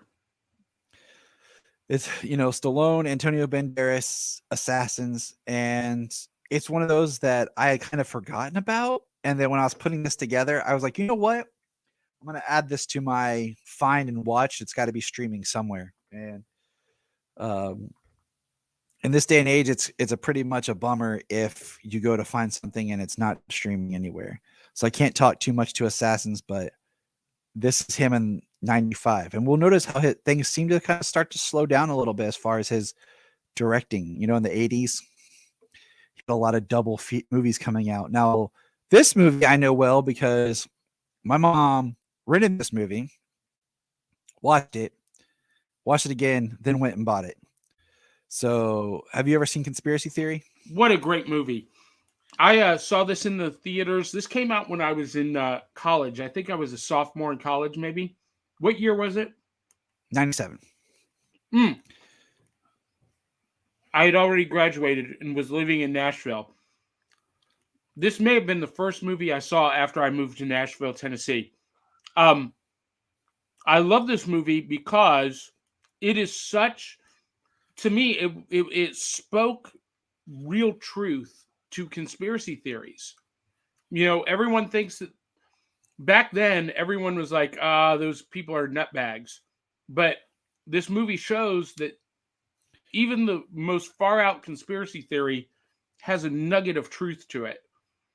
And I love this movie for the way that they frame that whole discussion. I agree. I was thinking this movie because when this came out, I was younger, and it made me interested in reading Catcher in the Rye, just because they have a conditioning in him that every time he feels lost, scared, emotional, he has to buy a copy of Catcher in the Rye, and it's a way they track him. And you see in the film, a flag goes off when a copy was purchased at a store. And it's a really good movie, and it's actually one I wouldn't mind revisiting that I haven't seen in years. I would suspect that some of the conspiracy theories that they talk about in conspiracy theory have actually come true. You know what? That's because it was a very future thinking, future looking type of movie. I'm trying to think. Yeah. It's been I've not seen it since I saw it in the theaters, but I mean, it came out in 97. I probably haven't seen it since 98, to be honest. And that's too long. I should probably go check that out. Timeline. Now this is one I've never heard of. This is interesting because this film, 2003, I was working part-time at a movie theater at the time this came out. And look at the gap between 97 and 2003 of his directing. This stars Paul Walker. It also has a great supporting cast of people that would come to be known as Gerard Butler. But it has... I'll pull this up here. It's based off a Michael Crichton book. And that was one of the things that pulled me in. Was, of course, Michael Crichton, who of notoriety for such amazing things as Jurassic Park. But here's some of the supporting cast. Okay, Frances O'Connor, Anna Friel, David Thewlis, Billy Connolly, Neil McDough, Michael Sheen, Lambert Wilson, and Ethan Embry. And if you're like, who are some of these people? I'll just tell you who we have. Michael Sheen, who was in Underworld and had a huge career in multiple things. He's in that, was it Angels and Demons show on Amazon? Or not Angels and Demons. The one with Doctor Who, David Tennant. Good Omens. Yeah, Good Omens. I was trying to remember. I knew what the characters were. I was trying to remember what it was. Lambert Wilson is the Merovingian in the Matrix series. It has Neil McDough, who, if you've watched any like CW shows, you'll recognize him. He played Damien Dark on the Arrowverse shows recently, but he's had a career of one of those people just popping up in everything. David Thewlis played in Wonder Woman recently as Ares. He's also in the Harry Potter franchise as Professor Lupin. And of course, Gerard Butler is Gerard Butler. So it was a really interesting cast of just people of like, oh, I know that person. But the story is a group of archaeologists become trapped in the past when they go there to retrieve a friend. The groups must survive in 14th century France before they can escape back to the 21st century. Basically, they fall through a wormhole, and the premise is based on the theory of like fixed points in time and about certain events that take place. And I'm not going to say anything because it's spoiler, but it's a good movie. I really enjoyed it. It has some nice twists to it. It's been a while since I've watched this one, but when I saw Michael Crichton, Richard Donner, I was like, I'm in. And then sadly, the last film that Richard Donner directed, 16 Blocks, I've never watched. I don't think I've ever heard of this movie. Bruce Willis is in it, and the premise, and I'll pull this up here.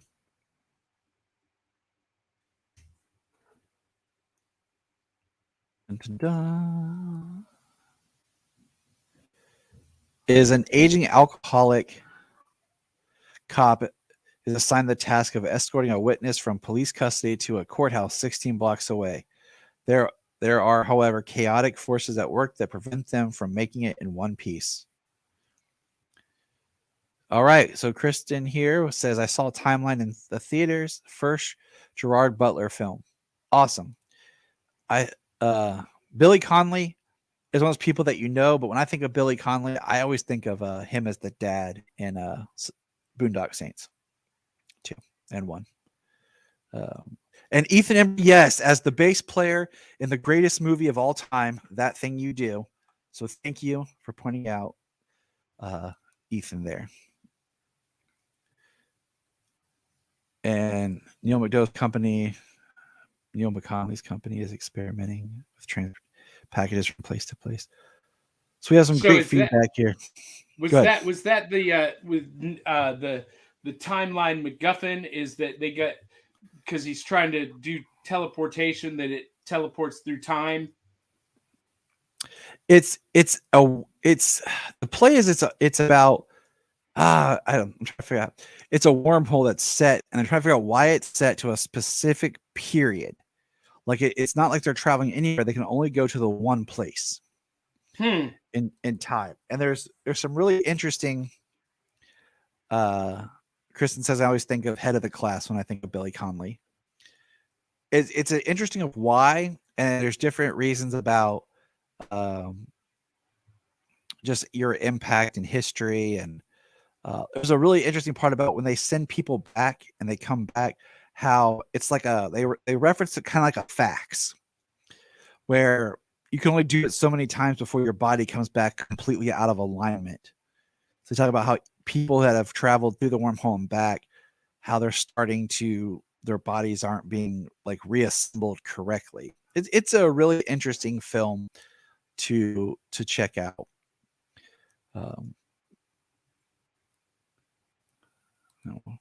So this is like what I said. Some of he started his career in directing in 1960 at the show Zane Grey Theater. These are some of the TV highlights: Tales from the Crypt, Kojak, Gilligan's Island, The Man from U.N.C.L.E., Perry Mason, The Twilight Zone, and The Rifleman. And then I have some trivia here about Richard Donner. Oh yeah, he also directed the music video for Cyndi Lauper. It was for the Goonies. Yes. Good enough for me, it's good enough for you, it's good enough for me. Bring it down, John. You're welcome. Hey, before we get to trivia, let's kind of reset the room for those of you who are just joining or have been with us. This is the Richard Donner panel as part of the Multiverse fundraiser to raise money for actress Valerie Perrin, who played Miss Tessmacher on Richard Donner's Superman the movie. And you'll see below we've got a ticker running with the URL to make donations. You can also do that at themultiversefunraiser.com. So if you go to that tinyurl.com/MVFR22 or themultiversefunraiser.com. Full details about how you can make a donation. And every time you donate, you are entered into one of our giveaways. And we've got some fantastic prizes. Kristen, I know you're in the back office. Can you, I don't see any graphics loaded for the prizes that we're offering. If you can pop some of those up on the screen or post some of those, that would be great. But for those of you who are watching, that's what's going on. And Tyler, remind our audience who you are and what you do. You're a podcaster. Yeah, I host the Krypton Report podcast. We talk about all things Superman, Kryptonian, or DC Comics. And of course, you can't see it here. I'm going to turn my screen here. Over here. Oh, can't see because my door. Hold on. I have the posters for Superman the movie, Superman 2. I have all the theatrical Superman posters. Thanks to my friend Phil. So of course, Richard Donner's work is, like I said, I'm not a Donner scholar, but his movies have impacted my life. Both as with the Superman film, but like I said, the Lethal Weapon movie. I'm a huge fan of those 4 films, and just seeing his other films as we go through it, just the impact of, wow, he was part of this, or he did this movie that you didn't know. Yeah, of course wanted to be part of this panel. He really invented the idea of the cool villain with General Zod and Major Ursa in Superman 2. I mean, those cats, they were bad guys, but they were cool bad guys. And you really, I mean, as a kid, I was like, I could be General Zod. I could, he's pretty bad to the bone. I mean, I'm thinking about, you said the cool bad guy. I'm thinking about how the bad guys are in Lethal Weapon, how there's just this mobster vibe, but like probably you get the most tough, most serious Gary Busey ever in Lethal Weapon 1 compared to like later when you think of Gary Busey, he usually looks like he's crazy. Gary Busey had like 2 roles where he did amazing in the Buddy Holly story and Lethal Weapon. After that, he just looks like a crazy person that's coming after you. But yeah, I can totally see the, like, there's a cool, like, because the thing is, like, I'm thinking, looking at comics, like the characterization of Zod and Terrence Stamp and Donner together, and what they created as how iconic that Zod was, that it's very hard to break out of certain character traits that they created in that performance when you do any other Zod. His Zod, to me, is like Jack Nicholson's Joker. The standard that everybody else is measured to. Even, listen, I know a lot of people say Heath Ledger is the best Joker, but I don't think anyone captured the spirit of that character the way that Jack Nicholson did. And so, Terrence Stamp's General Zod, Jack Nicholson's Joker, to me, they're the gold standard. Gene Hackman's Lex Luthor is the gold standard to me. I have just my generation. I can agree with you. The Gene Hackman Lex Luthor thing I kind of like is debatable, and that's only because the Lex Luthor that so much people grew up with is like a different version. The businessman, that was rebooted in the 80s, that carried on being the businessman and more of the suave Lex. Gene Hackman's Lex was the last remnants of kind of the just mad scientist style Lex. So there's this little bit of disconnection. But I love his Lex at the same time. So why you threw away my papers? I got you. Sayla, I'm busy. I told you. Okay. So Tyler, we only have about 8 minutes left before the next panel with Lauren and Chris Jowers on voice acting. So you have some trivia? Yeah, so we'll just run down some trivia quickly here about Richard Donner. He has co-produced the X-Men films with his wife. So he has directed his cousin Steve Kahn in 14 films. Most famously, he's the captain in the Lethal Weapon movies. He's one of those actors, every time I watch a Richard Donner movie, I look for. He was actively pursued by Michael Crichton to direct Jurassic Park. He was asked to come back for Superman 4 because they were trying to get everyone back together before that. And of course, he declined, and that's a whole nother conversation. He was offered the job of directing Never Say Never Again in 1983, but turned it down. He turned down the offer to direct Aliens 3. He was very interested in directing the film Dragonheart and spent 6 months on pre-production before moving on to other projects. I love Dragonheart. It's a great movie. I'm kind of curious what it would have looked like if Richard Donner had directed it. Little Caesar, 1931, is his favorite film. He was originally going to direct the Wild Wild West movie in 1999 because he had directed some episodes of the original series, but he declined and decided to go on and do he decided to move on and not do that film. Ridley Scott, what a different movie that would have been. Yes, that movie is a very interesting history of production for another podcast. He was offered the chance to direct Thelma and Louise. He called the script historic, but he wanted to produce it with his wife, and Ridley Scott was not enthusiastic about that. Was considered to direct the original Judge Dredd in 95 and Matilda in 96. He originally intended to direct The Lost Boys 87, but as a production languished, he moved on to Lethal Weapon and eventually hired Joel Schumacher for the job as he served as executive producer. So that's interesting.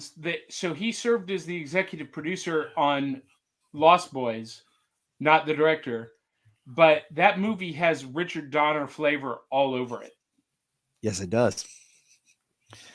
There's 2 trivia short stories here that I really wanted to share.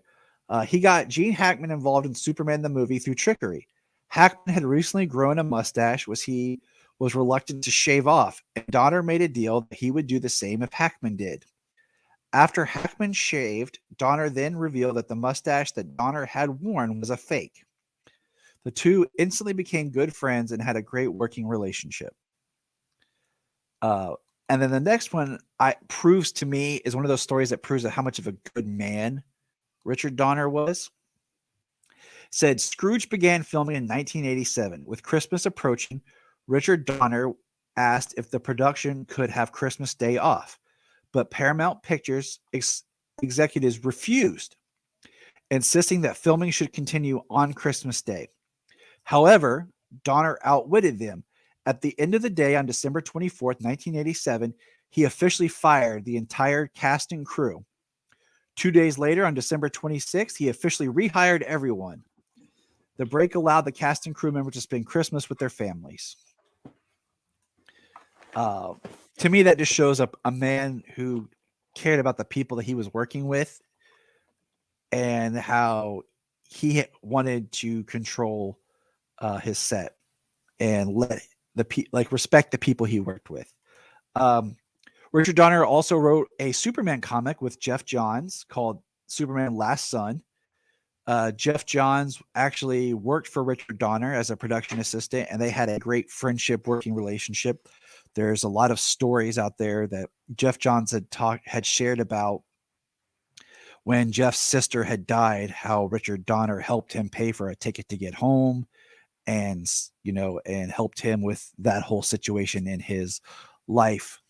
And then there's a book that Richard Donner had wrote that I've been trying to find called You're the Director, You Figure It Out. And that's just my quick trivia that I threw together of Richard Donner just while we had the time here. That is fantastic stuff. Lots of cool info. And Tyler, this is the kind of stuff that you cover on the Krypton Report podcast, yes? Yeah, we cover, and I always like to try to do deep dives and whatever. We are planning to review the Richard Donner co-written comic book here soon, as we approach the 1 year since his passing. Awesome. So where can people find the Krypton Report? Anywhere that you stream or listen to podcasts, we are there. Apple Podcasts, Amazon. We're on YouTube, Twitter, Facebook. Just search for Krypton Report. Outstanding.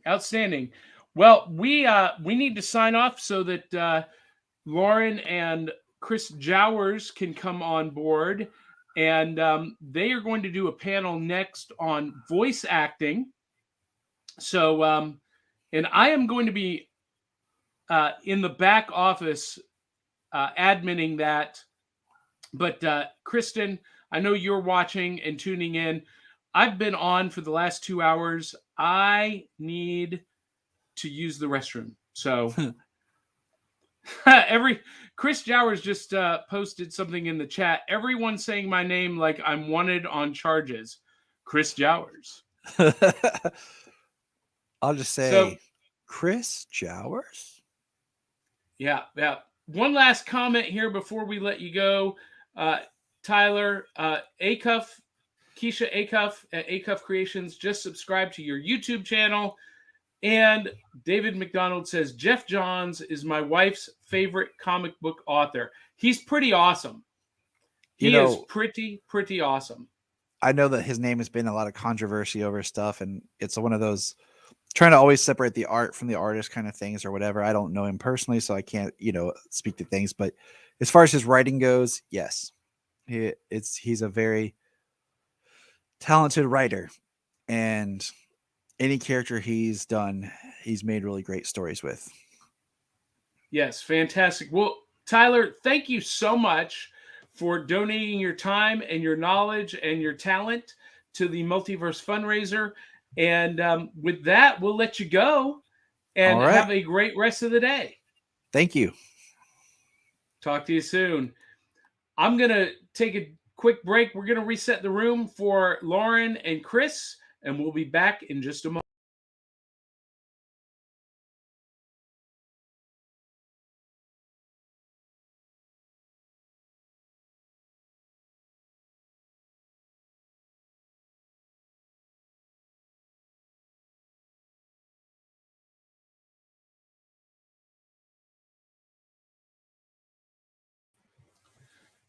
Hey there, guys and gals. Welcome back to the Multiverse Fundraiser.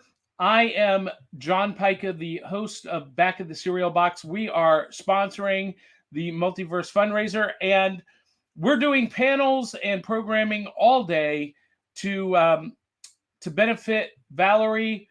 And I've been told I've been mispronouncing her name. I'm going to pronounce it right. Perrine.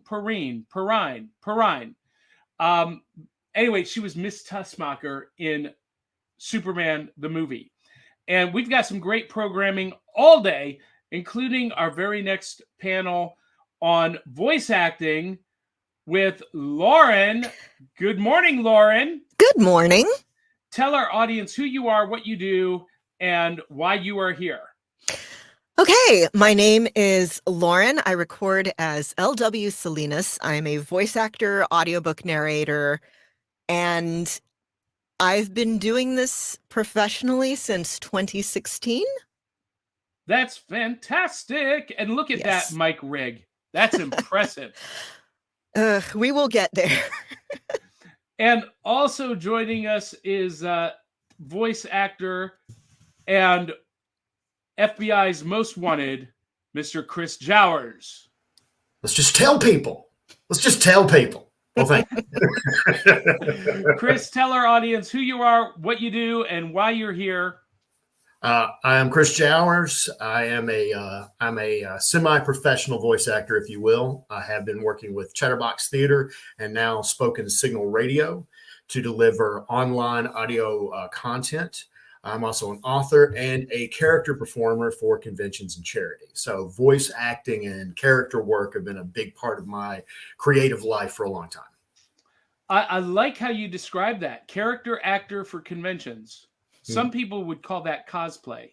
Well, I've been a guest at the convention to be the Joker like all day. Yeah. So I'm not there to just have fun. I'm there to actually perform for the convention. I love that idea. I love creating that label. Yeah. Bravo. Well, it's a little bit more accurate when you are performing for a client, if you will. Yeah. Someone's there. They want you to help promote the convention. They're trusting you to make sure everybody's having a good time. They're there to help. Maybe the celebrities need somebody to help out, things like that, So it's a little bit different. Awesome. Nothing wrong with cosplay whatsoever, but it's like when you're doing it for the client, a different level. The convention thing. It's a different thing. That's all. Yeah. It's just, You're more like a Disney cast member than a convention goer. Some friends of mine went to the St. Louis, what was it back in the day? Six Flags. And they had a Joker there. And they walked up and went, not the Jowers, bye. Just the dude.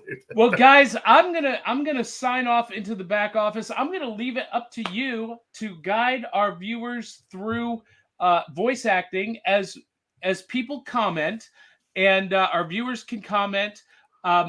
Kristen and I will post comments like this one from Keisha Acuff that says, I need to get a hold of you beautiful people and find out how to voice act. Well, that's what this panel is going to be about, Keisha. So stick around.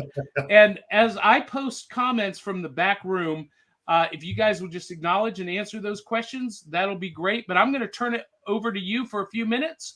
And I'm going to use the restroom because I've been sitting here in the beanbag chair for the last 2 hours.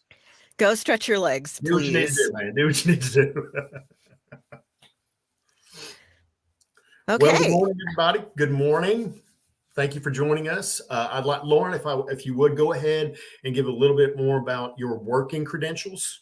Okay. Everything I've done pretty much is at my website, lwsalinas.com. But in short, I podcast. I do a Marvel Cinematic Universe podcast every Thursday called Legends of S.H.I.E.L.D. I voice act mostly for audio dramas, although I've been just recently, I was in one called Feminist Fairy Tales as a grandmother and also a bird. So that was a lot of fun. I highly recommend it, by the way. My story arc was called Lena. And I have actually been in an anime now. Last year, I was a teacher, Kirishima, in the anime Kageki Shoujo on Funimation. Nice. Oh, what else? I just got an agent. It's a very recent thing, like a week ago. I'm very happy. And I have more than 30 audiobooks to my name right now on Audible or anywhere you can get audiobooks. Mostly romance, but I'm okay with that. It's actually a lot of fun to read. And yourself? Well, that's like what I say. I'm a semi-professional voice actor. My credits are more in the nonprofit side. For over 10 years, I've been a voice actor for Chatterbox Theater, which is a very professional audio theater company that was based out of Memphis. And when that closed down, the amazing writer and director Bob Arnold created a new project to do smaller but still very high quality, very professional work of original ideas, focusing on original concepts. And that's called Spoken Signal Radio, that has just now started. And I've been in 2 projects of theirs. So that's what I've been doing voice acting wise. I have my own podcast called The Confession of Johnny 8 that you can reach on almost any platform possible. I've done some commercial work for people, promoting voiceovers, a lot of Indiegogo campaigns, a lot of artist friends asking for help. And for my voice acting, I've also worked with some of the big names through convention work. Joe Thorsedin, who ran Memphis Comic Fantasy Convention, I had a very big focus on voice acting. So I got a chance to work with Jess Harnell. I got a chance to work with, come on, Chris, SpongeBob. Tom Kenny. Thank you, Tom Kenny. I've got to work with some all the way up to Mr. John Delancey Q himself was the last. Very nice. So I got to work with some very professional people. So I guess we should start with how we got into voice acting. That's the number one thing people ask is, how do you get into voice acting? And the correct answer is, we can only tell you how we got into it. Let's start with you, because mine's a bit complicated. Mine was basically by luck, but that's the great thing about voice acting over traditional acting is there's so many avenues to get into voice acting. Chatterbox was having open auditions for a live stage production of Argonautica. They're going to do a live audio, old school radio play, all the sound effects by Practical Effects, live music, and live reading on stage. And I just went to the audition. I got to meet everybody. I auditioned that one time and never looked back. I ended up getting the lead of Jason of the Argonauts my first time out, and stayed with the company ever since. And it just opened my eyes to a passion of mine that I always thought. I love doing voices, doing characters and all that, but I just absolutely fell in love with voice acting.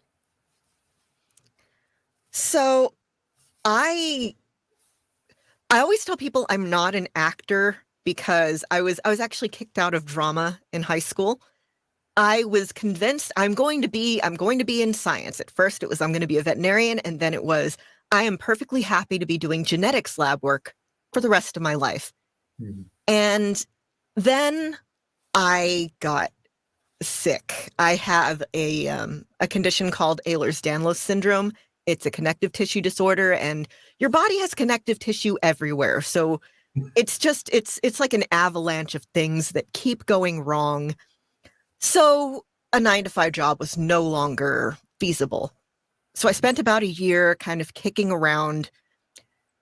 About 2015, right around the time I had lost my job, some friends were starting an audio drama, and they were looking for people who could be just random voices. I'd been podcasting since 2011, so I had the gear, and I said, sure, why not? I'll help you out. And I kept showing up, and I kept getting more parts, and I realized I was pretty good at doing quick accent studies.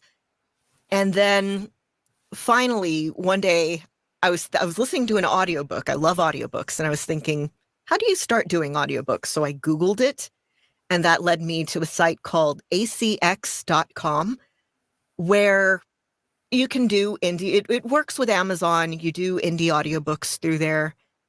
And I've just kind of never looked back. Stuff keeps coming. It's pretty great. I mean, it doesn't keep coming. You have to actually go out and look for it, but I keep showing up, and people keep letting me do stuff. Well, it might be the talent. Now, that just might be me saying that, but it might just be the talent. So one of the things we talked about previously were the different resources, because as I said, and as you just eloquently spoke yourself, is that there's so many different ways to get into this. Audio narration, just having some audio fun with your friends on their podcast. There's so many ways to kind of get into it. But what are the actual resources? Like okay, again, it depends very much on what you want to do, what you want your niche to be. Like, I've started this past year or so trying to look into how to do audio description for TV shows and movies and things like that. Mm-hmm. And it turns out there's whole, areas for that. Facebook tends to, I hate Facebook, but it does tend to be an incredible resource. You can find so many groups there dedicated to whatever little niche you want to do, whether it's video games or commercials, audio description, audio books. There's even, and I've looked into this now, but I've only just found out about it. You can get a job as a prompter, like somebody who reads somebody's lines, and then they're the ones who say it, but they need somebody to give them a clear read. And it saves having to use like a teleprompter, or if it's like a live show, and just to make sure that the lines go. And that's really, I think, the key is figuring out what niche you want to be in. Because animation's fun. Animation is great. But it's also an extremely competitive field. That said, I highly recommend things like there's a site called Casting Call Club, where people can post little projects. Most of them don't tend to be paid. I generally don't recommend taking non-paid things because you will die of exposure and the old Oregon Trail adage. But it is a place to get experience. You could also look up things on Fiverr if you want to do more commercial type work. There's people asking for explainer video narrators. There's people wanting people for phone trees. Other places you can look. Again, ACX for narration. Oh, Twitter has been invaluable to me. Follow some voice actors that you like, particularly indie voice actors in whatever you want to do, whether it's indie video games, animations, whatever. The community tends to be very kind and cross-pollinating, so people will retweet auditions. There's even dedicated Twitters for that, which I am currently looking up.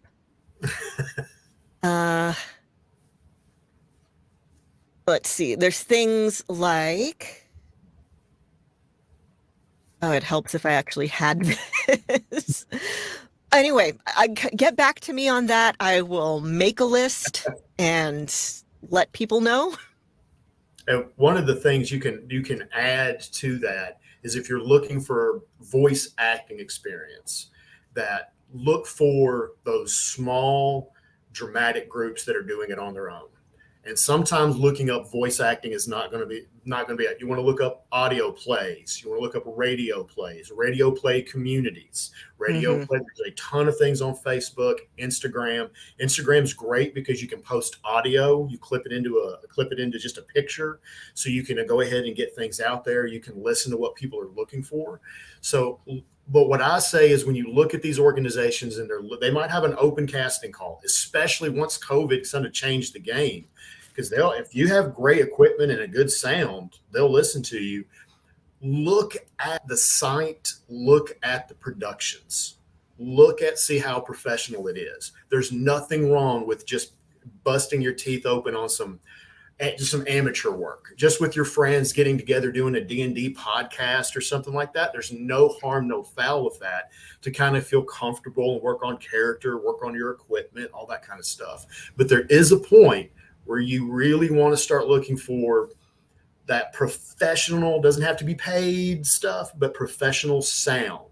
You want your library. I am very lucky that if somebody says, well, what's your body of work? Chatterboxtheater.org. You can look up Chris Jowers. You can look up my work. It's the list of everything that I've been in. There's the list, and every single one of them is professional level. So you really want to start building a resume like that. And those resources are out there. It just takes a lot of Google mining and a lot of work to kind of find that. And never discount creating your own content, because again, COVID changed the game in a lot of ways, because a lot of people lost their jobs and a lot of people started doing what I did and looking for, well, I like this thing. How do you do this thing? And so it's become a very flooded field in a very short amount of time. But creating your own content, things like maybe starting a YouTube channel, a TikTok, a tabletop game streaming, just streaming on Twitch, whatever you want to do, it's a way to find your voice. It's a way to sort of stretch your creative wings. And it's something that you can point to people to say, hey, here's an example of a thing that I've done. Maybe you want some more stuff like this. Definitely. Yep. And now you guys have gotten an idea about online resources, about what's out there, let's really talk about the skeleton of this whole thing, which is your equipment. You can be Robin Williams, but if you cannot record good sound, you're never going to go anywhere. Yes. Either in the amateur level, the fun level, people are very picky now. As Lauren said, it changed the game. So even you as a fan know that if you watch your favorite podcast and the audio is off, you might turn off the podcast because you're so in tune now to hear really clear sound, because everybody is. And the good news is you don't have to spend a lot of money to make professional sound, but you do have to be careful. Yes, you don't want to, the minute that you get the idea, I want to do voice work, you don't want to jump in and buy, a $400 mic and just all of the equipment. You kind of want to start. It's like leveling up. You get your starter gear, and then for with me, at least for the first several years that I started doing this, all of my profits went into things like buying a better microphone, buying a better mixer. I'm going to plug a friend of mine. He's also the producer of the podcast that I'm on. He's a good friend. There's a podcast called Better Podcasting, and it's actually geared towards hobby podcasters. So they let you know, hey, here's what this gear is at this price level, and you can actually hear for yourself how it sounds. And they've been just invaluable to me, because I know very little about the actual mechanics of how sound works, but I know what sounds good. And that's the thing. You need to find, there's good $50 mics out there. Yeah, exactly. Everyone starts out with the Blue Yeti. I started out with the an AT, I think 2020 back in the day, which is Audio Technica, which is a pretty good brand. But yes, everyone starts out with the Blue Yeti. It's affordable. It's got pretty decent sound quality. This one is so old. This is a snowball. Oh, geez.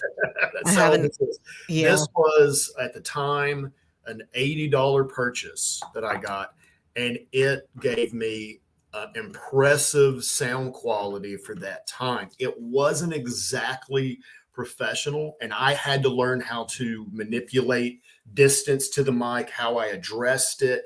There's so many little tools you need to learn just outside of the equipment. Now, for my personal use, what I use now, which now is giving me fantastic quality. It was a Rode mic, or a Rode mic, RODE, by the way. It was on Amazon. It was a kit that came with a phone screen on the back. Was it the NT one? I believe it's the golden one. Yeah. Yeah. Mm-hmm. I use a Rode NT, the previous model. And they work great, but they really do. When I plugged it into my new laptop, the sound quality was terrible. When I plug it into my old laptop, it's great. So there's weird little things like that. Sound is so tricky. Now, just basic level mic, you want a mic, you want a mixer. Yes. That plugs into. You do not want a mic if you're looking to really do professional quality or really good quality. You want to have sort of a mixer that's going to plug into. So that's going to help clean up the sound. That's going to allow you to easily manipulate the gain on the sound, the volume on the sound, if you will, without it hitting your spikes. It's going to help you control those spikes a lot. So there's a lot of things. And all the terminology we're talking here, Google. Google, YouTube. YouTube has been amazing for me to try and figure out, okay, what am I doing here? What are the best settings for X mixer? What mixer do people like? What microphones do people like? There's so many people on YouTube who their whole channels are just, here's how to use this very specific piece of equipment, and here's some tips and tricks. In addition to having a mixer, I have a preamp, which is, it clears up some stuff. It can filter out like background sounds. It's definitely a must get if you're somewhere without the best audio insulation. I used to record in my living room, so I definitely needed it. But it's the basics are microphone, preferably. Don't use a USB mic. The sound, there's stuff that goes into. Yeah, like I said, this was a great start, but I get way better quality. I have professional quality on a minimal setup now. Yeah, it's called an XLR mic. It has, I'd show you, but I'd need to unplug my microphone to show you. But it's a bigger plug, and it's more like a wall socket plug in that it has like prongs that you put into a place. And that's what mixer's for, is to take that and take it to your computer. Ooh, and other than that, I was going to go to sound treating, but yeah. Well, one thing also we probably should touch on is software. Yes. And I have been using Reaper. That's my personal preference, but also Reaper. Well, you can download Reaper, which is a professional level software that the people in the industry do use this program, and you can download it for free for your personal use. Now, if you're going to make money off of it, if you're doing actual projects, I think it's $60. Now, if you're a company, it's a little bit more. But this is an amazing, complex software suite that is very easy to use. And I highly recommend it if you're starting out, because you don't want something that's too simple. You do want something that's going to give you a lot of options when it comes to playing with sound, because that's going to free you up real fast. Yeah, Audacity is, I feel like, how everyone gets started. I still use Audacity for certain things. It's pretty customizable. You can download all sorts of plugins to help you out, and it's free. There has been some controversy with them this past year about them like giving your data to people. So people have been leaving Audacity. I'm just not updating it and just continuing to use it for podcasting and for when I need to adjust silences between stuff when I'm doing audiobooks. It's just, I have the hotkeys there set up. It's easy. Yeah. What I use right now, it's called Studio One. It's pretty expensive, but they hold a lot of sales throughout the years. I know it's what a lot of audiobook people use. There's actually a man, Don Barnes, Baarns, who does a whole course on how to use Studio One, various tips and tricks, various settings. If you buy his course, you get a bunch of templates that he's made that have various like settings to try and just get the best performance out of whether it's voiceover, narration, music. Again, it's expensive, but it's also really convenient. There's so much once you get it's a bit of a learning curve, but once you get over that curve, it's so good. And I edit in it's called iZotope RX8. I'm using the kind of the step up from very low cost version. When you do, it's like the lowest, the Elements is, I think it's like $20 normally, and you get a whole bunch of plugins that you can use for Audacity, things like a de-esser and a noise gate and just some really useful little cleanup tools. And again, it's expensive, but worth it for me because it makes editing extremely easy. That's one thing. If you get into audiobooks, if you get into anything, editing adds at the very least 3 times the amount of time that it takes. Say you're doing a 1-hour audiobook, which very short. You're going to do at least 3 hours total work on that, including, going back, editing, proofreading yourself. This is all assuming that you're doing stuff yourself and you're not working with an editor or someone like that, in which case you are extremely lucky and I envy you. That's the difference when you're doing voice acting, because it is someone else's job that does everything, but you can be called back. Hey, you remember that great job you did on the villain? Yeah, I'm going to need you to do that again. Mm-hmm. I need you to redo that entire performance because something happened. Yep. And you have to go, well, okay, I'll get it done. That's not a problem. You can't be like, well, that's not, man, I gave you my art. No, you have to get it done. You have to get it finished.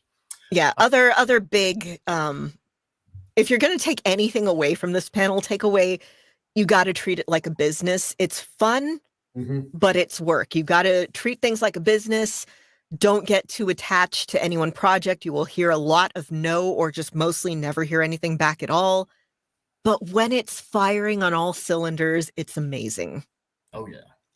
And actually, that bleeds right into our next topic of professionalism and voice acting. Hey, Lauren and Chris, yes. we're at the half-hour mark, and I would just ask for people who are just now joining us, let's restate the name of your panel and the purpose for people who are watching, who are just now joining us, and just restate who you are and a little bit about your credentials for brand new viewers. Good idea. Okay, well, this panel is called Voice Actors Unite.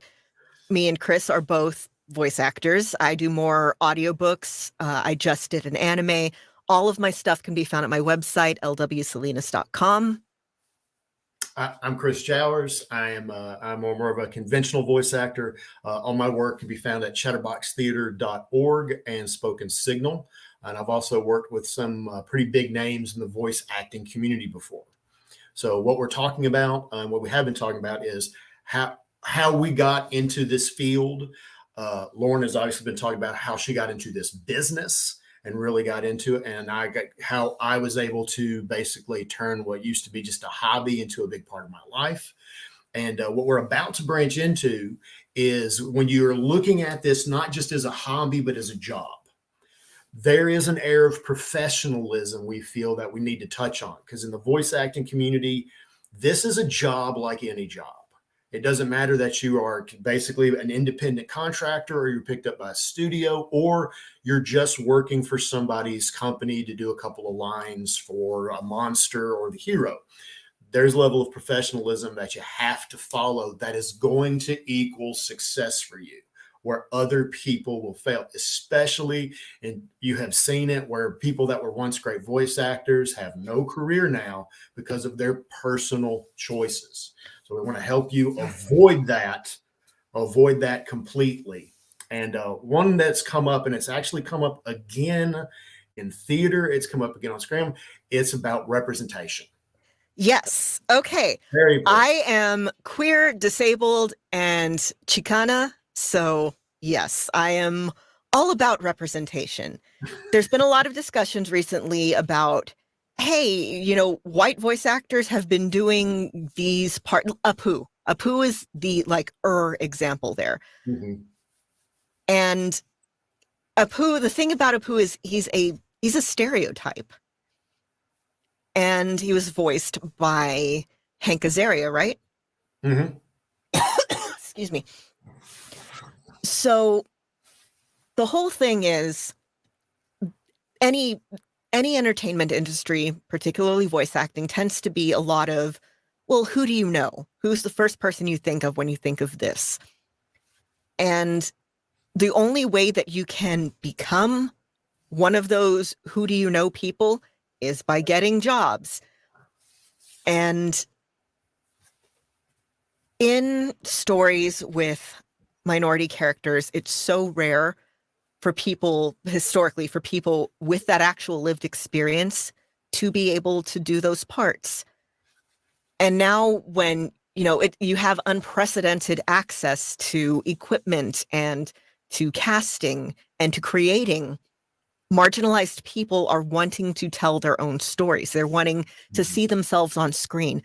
The only, Hispanic characters that I saw on screen for years was like Edward James Olmos in Stand and Deliver. That was kind of it. And that's, if you're a 4-year-old girl, you can't really relate that much to Edward James Olmos. Love the guy, but And nowadays, you're having things like The Owl House. Recent example, Encanto. Yeah. It's about a Colombian family. It was voiced by actors who are all Colombian descended. It's, Moana, voiced all by people who were Polynesian descended. Mm-hmm. And it's beautiful when you get authentic representation. I can't tell you how much it means to be able to see yourself and realize this is exactly what I needed when I was young. And remember, whatever job that you take is on your resume. The part that it is, what you're doing. That's how, on a very, very, very simplified level, that's like when actors get into horror for the first time. That's what they do. Because, okay, you're this actor, you can be this terrible person. But when you're a voice actor, you have to keep that in mind. What's the part? What's it supposed to be? Can I do this? Mm-hmm. And it's not about acting talent. There are plenty of voice actors out there of any color that can mimic any accent and voice perfectly, that you would not be able to tell the difference. But that's not what it's about. It's about I would never be able to convincingly play a trans person because it's just, there's nuances there that I don't have that experience. There's plenty of books and things that I just don't audition for because it's a specifically Black story and I don't have that lived experience. Mm-hmm. I know, you can go on and on and on about acting and you're supposed to, be able to be somebody that you're not. Yeah. And but the thing is, you're not, in my opinion, once there's not an issue with people of whatever minority group finding and playing and telling those stories, once that's become more of an equal thing, then there's time to have that discussion of, okay, well, now we can open it up a little more. Yeah. But until then, people need representation. People need to be able to see themselves on the screen, whether it's through, metaphorically. Again, I brought up Owl House. Owl House has a pretty good disability metaphor there. And Kanto even has a really good disability metaphor there. But it's not, if somebody was, and metaphor is one thing, but in movies like, there was a live action movie called Me Before You, where the actor was supposed to be in a wheelchair. And it wasn't a wheelchair using actor. It was, I don't remember his name. He's pretty, and anyway. And it's not the same. You get it? It's there's so much nuance and that people are missing out on by not seeing that thing represented accurately. You had for years through the 90s and stuff, the very stereotypically gay, swishy, usually voiced by a straight person or a straight presenting person. And now you're finally starting to see gay people, queer people tell their own stories. And it's awesome. It's the stuff that I needed as a kid. But, we're moving in the right direction. It's always a bit slow, but we are moving in the right direction on that. And I am so proud of the industry for acknowledging that and actively starting to look for new voices for people who haven't had the chance to tell their stories. It doesn't really mean, there's less for me. It means there's more for everyone. And the field is, again, just opening up with opportunity. Animation is just one small branch of voice acting. That radio plays, audio dramas are coming back. In England, they're a huge part of popular culture. They play them on the regular radio all the time. Some of the best comic book adaptations come out of the BBC. Their Neverwhere adaptation was amazing. Tons. There's just tons out there. So what we're trying to just remember, be professional. That's what we're saying. Because it goes down to also like how you interact with your fellow cast members, how you talk with the director. I don't care if you're doing a D&D tabletop game or you're doing a full production. Remember to have an air of professionalism about you, making sure you're ready to go. Your voice, your instrument is ready to go at all times, And that's another thing. Hydrate, please. Always make sure you're hydrating while you're voice acting constantly. Yes. once you start editing your own thing, once you get over, the whole, I can't, the way I sound is weird, you get over that real quick once you're editing. But the bane of my existence is dry mouth voice, like mouth smacks. It's horrible and I hate it. And I hate myself for doing them, but it's something that you can't really avoid. Your mouth just makes weird movements that you're not aware of until you are. When you do live, like radio drama, what a lot of people don't know is there is a skill you learn of which water bottles to get. If you're safe enough, you have a cup. But you have to, like, if I'm addressing the mic, I have to come down here like this, drink, and then I have to come back up because you don't want any slight sound. But you have to drink. You have to have something. Yes. It's terrible. And there's so many great resources. There are. Throat Coat Tea has been my savior for long recording sessions. It's kind of marshmallowy flavored. I really recommend the, I think it's called Yogi. I think that's the brand. Their version is very marshmallowy. Marshmallow. Yeah, it's like marshmallow and like licorice root and some other stuff. It's actually really good. It's fantastic. Sound treating. That's something Acuff Creation mentioned. Having kids in the background sounds like it's going to be rough. Yes. For a while there, I mentioned that I was recording in my living room. I was living in an apartment at the time, and my upstairs neighbors had an untrained husky who would scream constantly. And it was terrible. Kind of the easy thing is to record in a closet. It doesn't even have to be a sound treated closet. You can go. Just recently, the extended voice actor cast for The Legends of Vox Machina was released.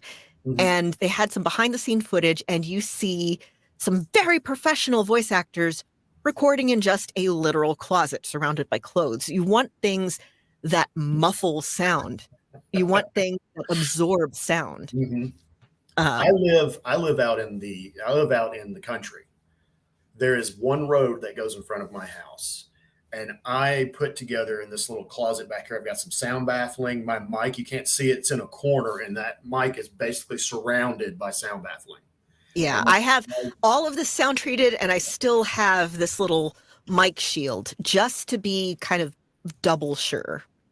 Oh, one of the best things to do, my friends, is when you're getting ready to start this and you have your gear set up, hit record for a minute. Don't say a word. Yes. And listen to what your mic is picking up. I've had to redo lines because my hand tapped the wall while because I'm of the Mark Hamill school. I'm going to perform while I'm doing my voice acting.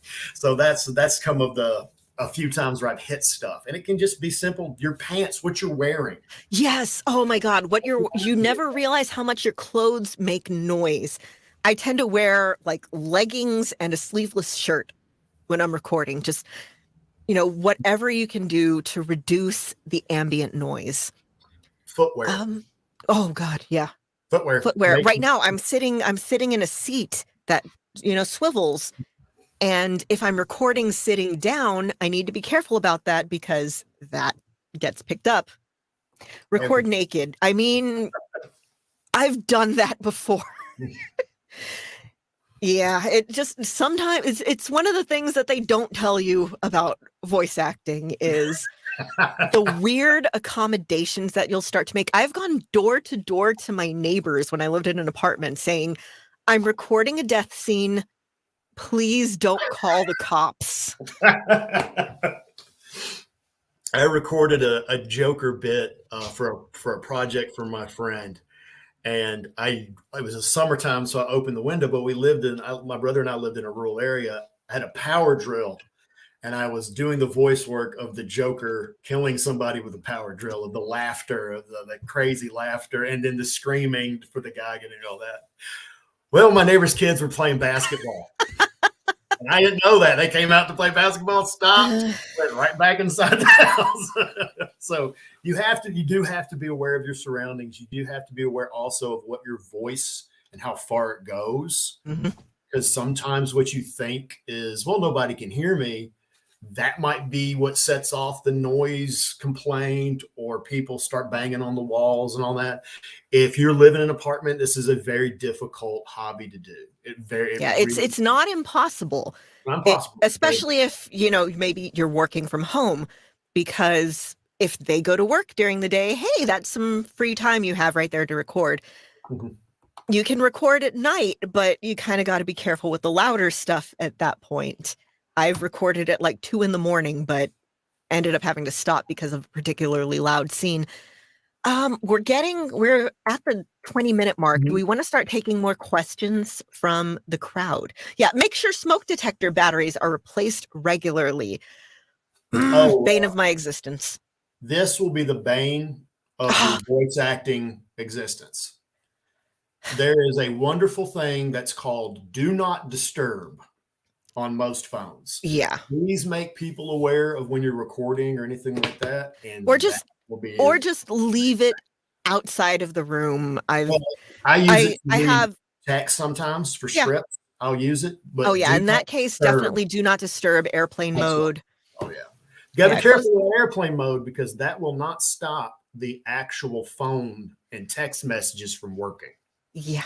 Those will still come through. So there's little things. Oh, and if you leave it in the other room, make sure it's on silent, because you don't want to be at the end of your dramatic scene and hear and then, well, you got to do the phone in the other room. Yeah, very much so.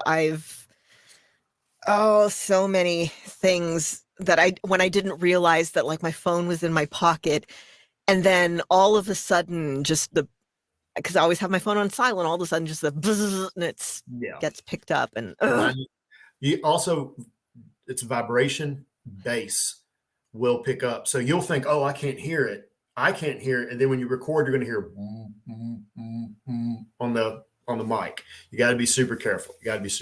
All right. So like you said, Lauren, I guess we'll do some questions and answers, and then any helpful, funny tips that we've come up with along the way, probably.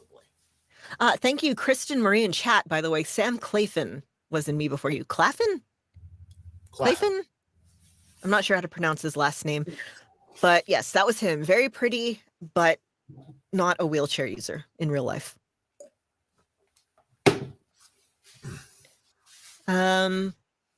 Well, while we're waiting for questions, just real quick, cold look at the business aspect of it. Mm-hmm. Numbers, it's a numbers game. You're just throw out every audition that you can. Don't expect to hear back so that it's a nice, pleasant surprise.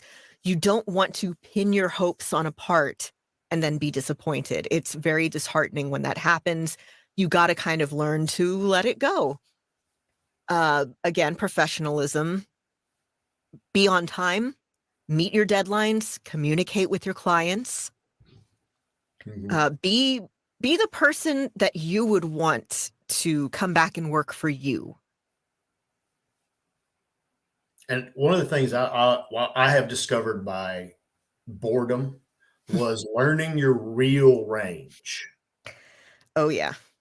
I have pretty much been the villain in almost every single. Yeah, I tend to be the mom, the grandma, the aunt. Here's a question. I don't know if I missed it while dealing with the toddler. What was your favorite project you've worked on? Oh, okay. I know mine. Go ahead. Okay. So one of my more recent things, it's been, I think it was in 2020.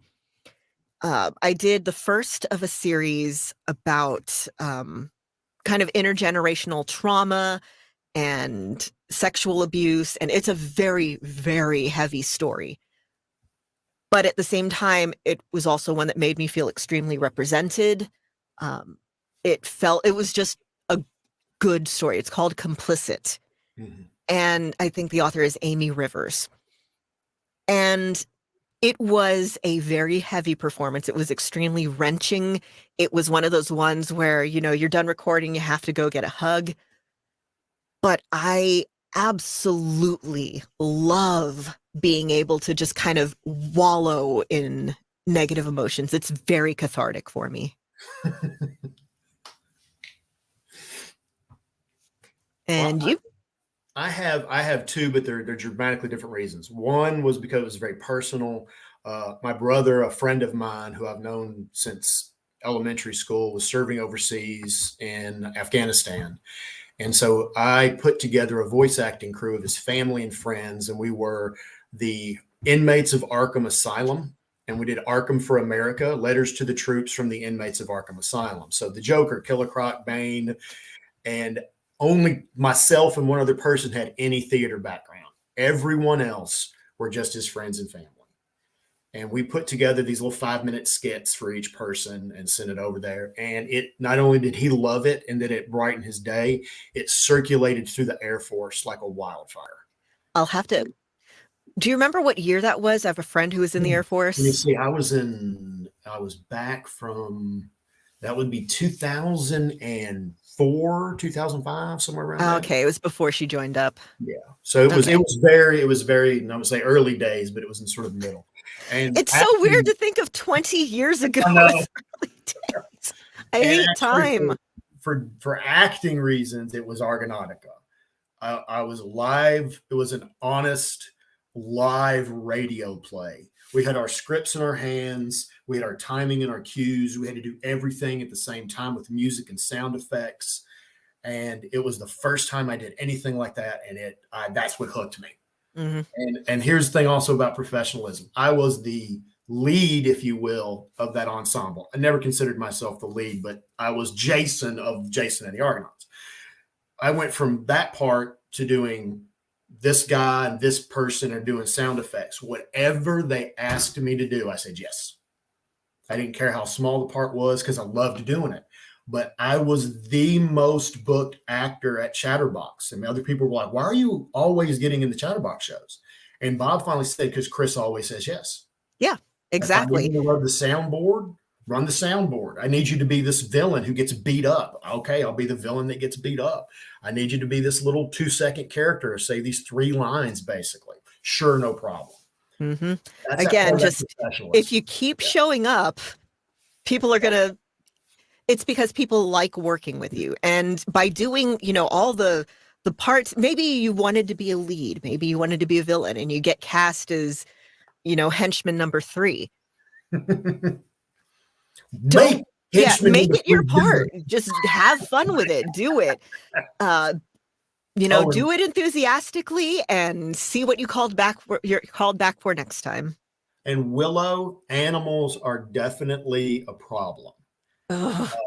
Cats and dogs, pets in general, but also like I live rurally. One of the things that I have to worry about is animal noises I have no control over. Mm-hmm. Deer can come right by the house and they'll be quiet 99.9% of the time, and every once in a while. Yep. I have an horrible little orange cat who does not like being alone. He doesn't necessarily want your attention, but he wants to be in the same area as you. And he likes trying to get in my recording closet. And sometimes it's fine. I'll let him in. He'll just fall asleep. But there's always just him pulling at the door. Yeah. The dog that I adopted, I was looking very specifically for a quiet dog.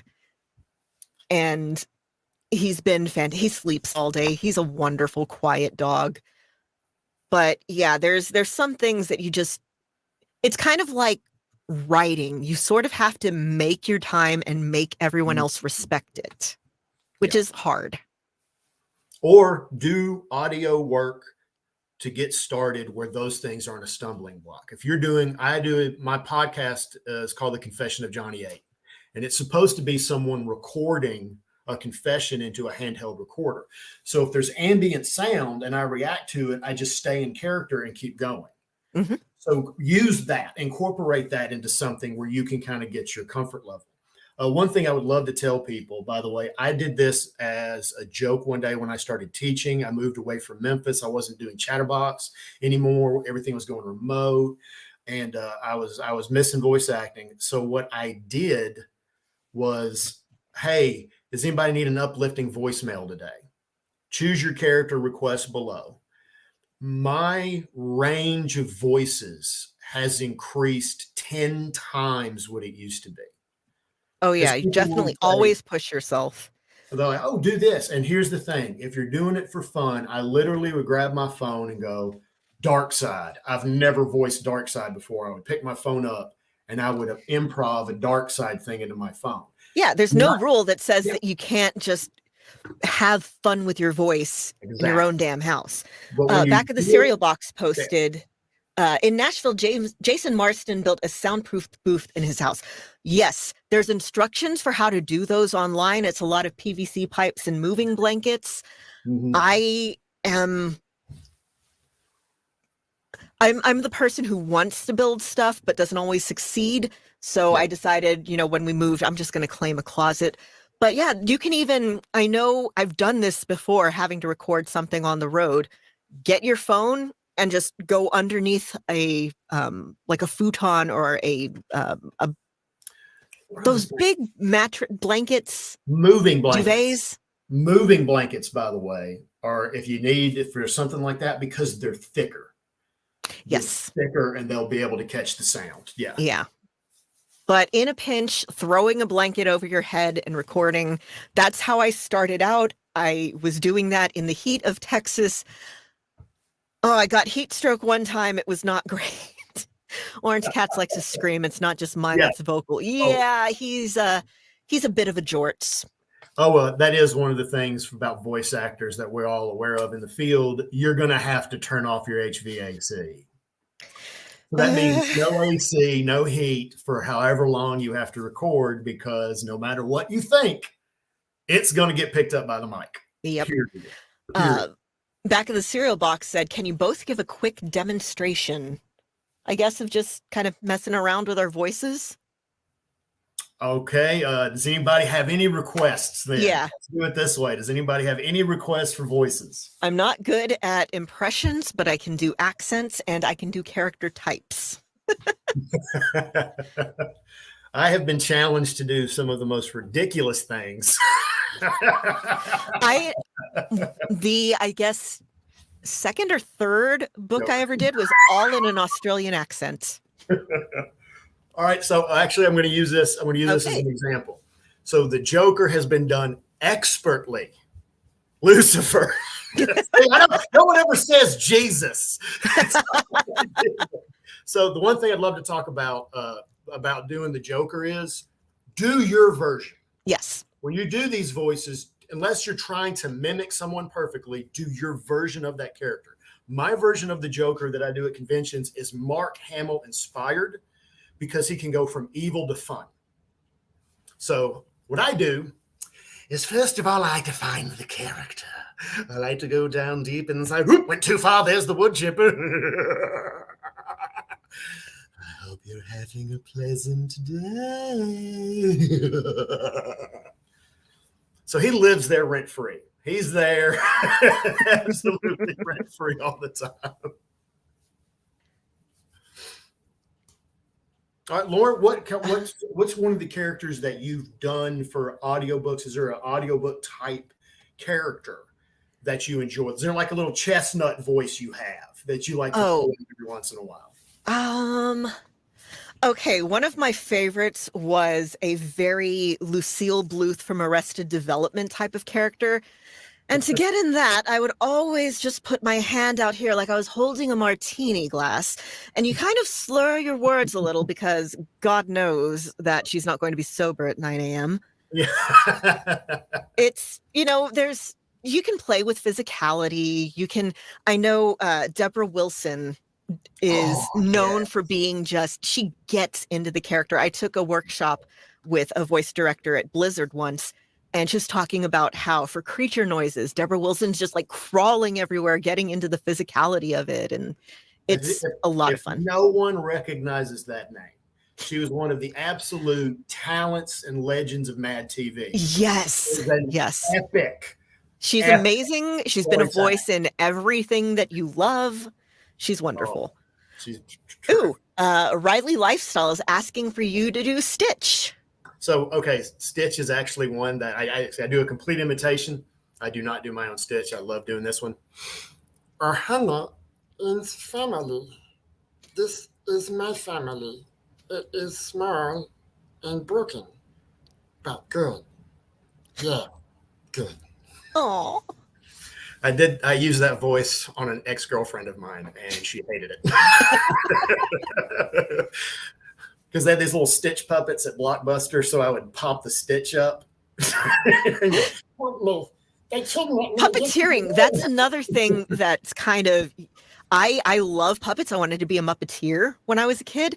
And now it's like, well, I can make my own and do a little... Yeah. I've done that before on various shows. Willow wants to hear your Southern housewife. Well, it's... you do just a little bit, not too much, because, that's just kind of, you don't want to do too much into it. But this is very much like one of my coworkers at my former job. And you always want to be grabbing things from people around you that It's kind of like being a writer in that regard. You always keep a little memory bank of how people talked, how people say things. One of the reasons I love watching Letterkenny is their accents are captivating to me. Redneck Canadian. You gotta love it. It's beautiful. It's beautiful. All right. Does anybody have any other questions? Because it looks like we are. Yeah, we're at time. So last question. Anyone? Anybody else? Going once, going twice. Already did the Southern Housewife. Get it together, John. You are muted. Oh yeah, no, that was me.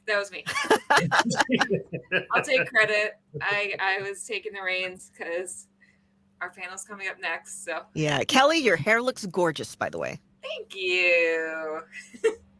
John, your beard looks divine. Yes. It's, you know what? Just luscious. It's gold today. You can't really tell, but we had Carol Baskin on our show this morning. For real? Yeah. She showed up an hour late, but she did show up.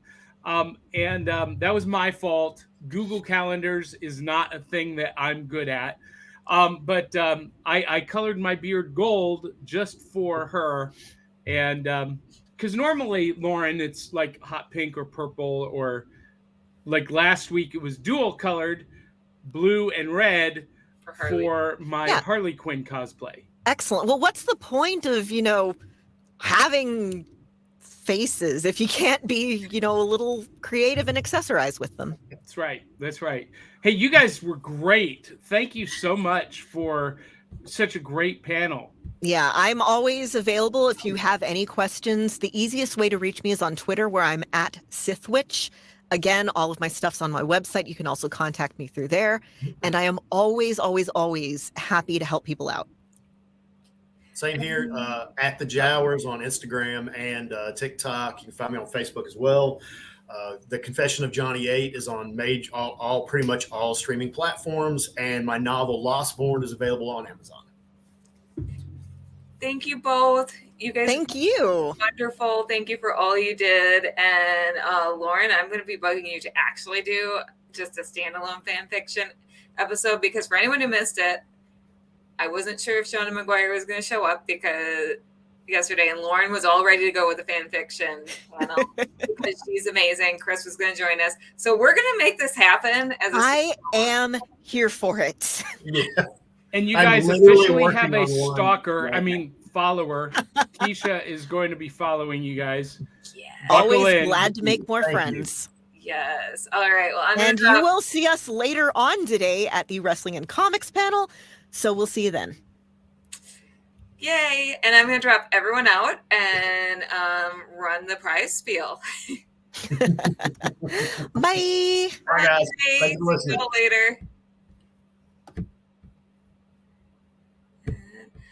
All right. So, as you all know, this is a fundraiser. We're raising fund. We're also raising funds for Valerie Perrine, who is struggling with Parkinson's. And anyone who donates $10 or more, every $10 donation enters you into our prizes. Here is a quick peek at the rules.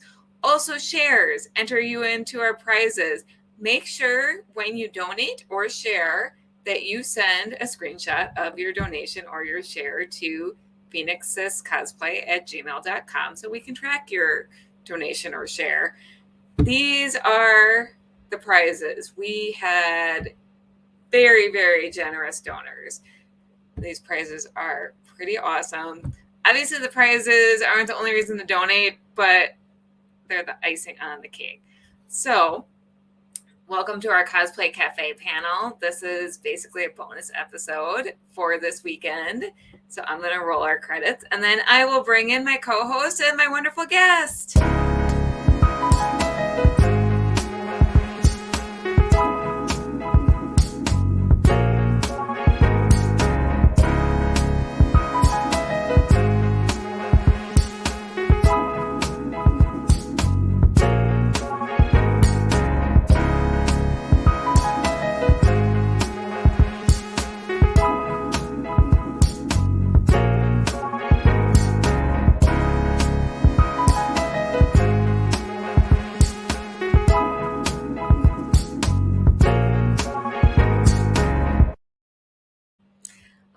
So I have my co-host Andrea Starnes here with me today. Good morning, Andrea. Yeah, hey guys. This is means a lot to me because I'm usually not out of bed yet. So I'm here. Yeah, normally I don't get out of bed till 12:30, so I am here. Andrea is not. I think. Well, I work nights, so I go to bed at 4:30 in the morning. Oh my gosh. Yeah. This is the earliest and the only daytime cosplay cafe y'all will ever get. Probably. I'm awake for it, so here we are. And following Chris Jowers is going to be a feat. he is always the life of the party. Oh, we love Chris so much. Oh, yes. I have known Chris for years now. He's amazing. But our guest is also the life of the party. You are going to love him. He's my friend, Fred. We were in Heroes Alliance together in Wisconsin. Fred is also known as Space Pope Costuming, and I'm going to have him explain his name because it's a really fun story. So Fred offered to join in actually just last week when I was a little overwhelmed with all this. He's like, what can I help with? Because he's that kind of guy. He's got a really good heart for charity. He's also in the 501st. Super talented. He's just an amazing guy. He's super fun, and I love Fred. So I'm going to bring him in. Welcome, Fred. Welcome. Hi, Fred. How are you doing? I'm fine. I'm like Andrea. I'm not a morning person, so I'm hyped up on lots of caffeine. Like I said, this is my sponsor for the show here. My Dr. Pepper. And I keep trying to get Republic of Tea to call me, and it hasn't been yet. I should probably just send them an email and be like, here's my show. I don't have a cup right now because I've been rushing around this morning. But anyways, how are you doing, Fred? I'm good. I'm awake. That's maybe a good thing, maybe not. We haven't decided. Yeah. You look great. I love your Tick costume so much. Thank you. So much nostalgia while looking at a Tick cosplayer. Last time Fred and I did a show was my Drunk Comics, and he talked about the Tick. I grew up on watching the Tick. Probably was a little too young to be watching it when I did, but you know. So this episode's theme is cosplay on a budget because, as we all know, cosplay is an expensive hobby. But we're here to tell you that you can do it on a budget. It just takes some planning and yes, definitely. And one of my cosplay heroines, DJ Spider, likes to say it can either be fast, cheap, or really high quality. You can usually pick two of the three. You cannot have all three. Very rarely. And you're lucky if you can get two of the three. But I mean, usually you can get two of the three. So fast is never a one for me. Yeah. Yeah. It's a lot of time. And one of the reasons I'm wearing this Tick is I think it's one of the least expensive I pulled off. I mean, pretty much it's a blue Zentai suit. Underneath, it's actually kind of funny. I found like on a super sale. It's actually a Captain America, with the foam muscles underneath. So it gets me a little. The Tick is ridiculously drawn, of course. So it's got to look like you're real bulky. And then really, it's just the antenna I made myself out of some craft foam. And there's a beret and some magnets that hold it on. But again, I think I got away with it all for under $50. So nice. Yeah, it's I think the cheapest one I have. But you're right. Usually, cosplay is not a cheap hobby, and it's very addictive. Unfortunately, it should be classified as an addictive substance. Yeah, I'm on 20 years now, so it's definitely addictive. get your kids into cosplay, and they want to have money for drugs. My costume is Margot Kidder's Lois Lane, and it was deceptively simple and inexpensive because the fabric was like $6 a yard, and I think I only needed 2 yards. And the underdress was maybe $15. And this is literally just a square with a square cut out for the neck hole. So easy. And I love this dress so much. But the first time I watched the movie was before I got into cosplay, and I was like, I need that dress. It's so pretty. And I wore it. So I wore this. I made an early version of this dress before Margot Kidder passed, and I wore it trying to meet her the last time she was in Metropolis. But her line just wasn't moving because she wasn't feeling that well that day, understandably. And so her line was not moving fast. So I finally ended up getting outline because it just didn't move. And so that's fine. I regret not meeting her, but also I would have met her on a day that she wasn't at her best. So I'm kind of glad. But then the next year she passed, and I had already been planning to remake the dress. So I decided I was like, well, now I have to. So I remade it. And the story always makes me want to cry. So Jack O'Halloran, who plays Nan, was a guest there. And I wore it to meet him.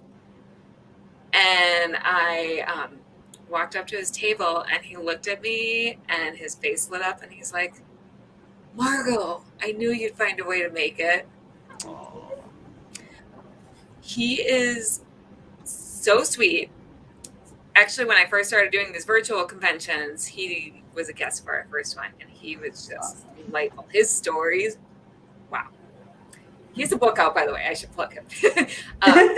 Because his dad was a gangster. So he comes from organized crime, and he has stories from that, like, just wild. His panel went to a weird place where someone asked him, or like apparently in his book he talked about who he thinks killed Kennedy. Wild. Just wild. Yes. My first cosplay on a budget was Black Canary. I literally went to the mall, got a swimsuit, Hannah Montana wig, because I'd seen people in cosplay. I was like, I need to do this. And Steve was playing Bizarro Clark Kent on a budget, and his costume was fantastic.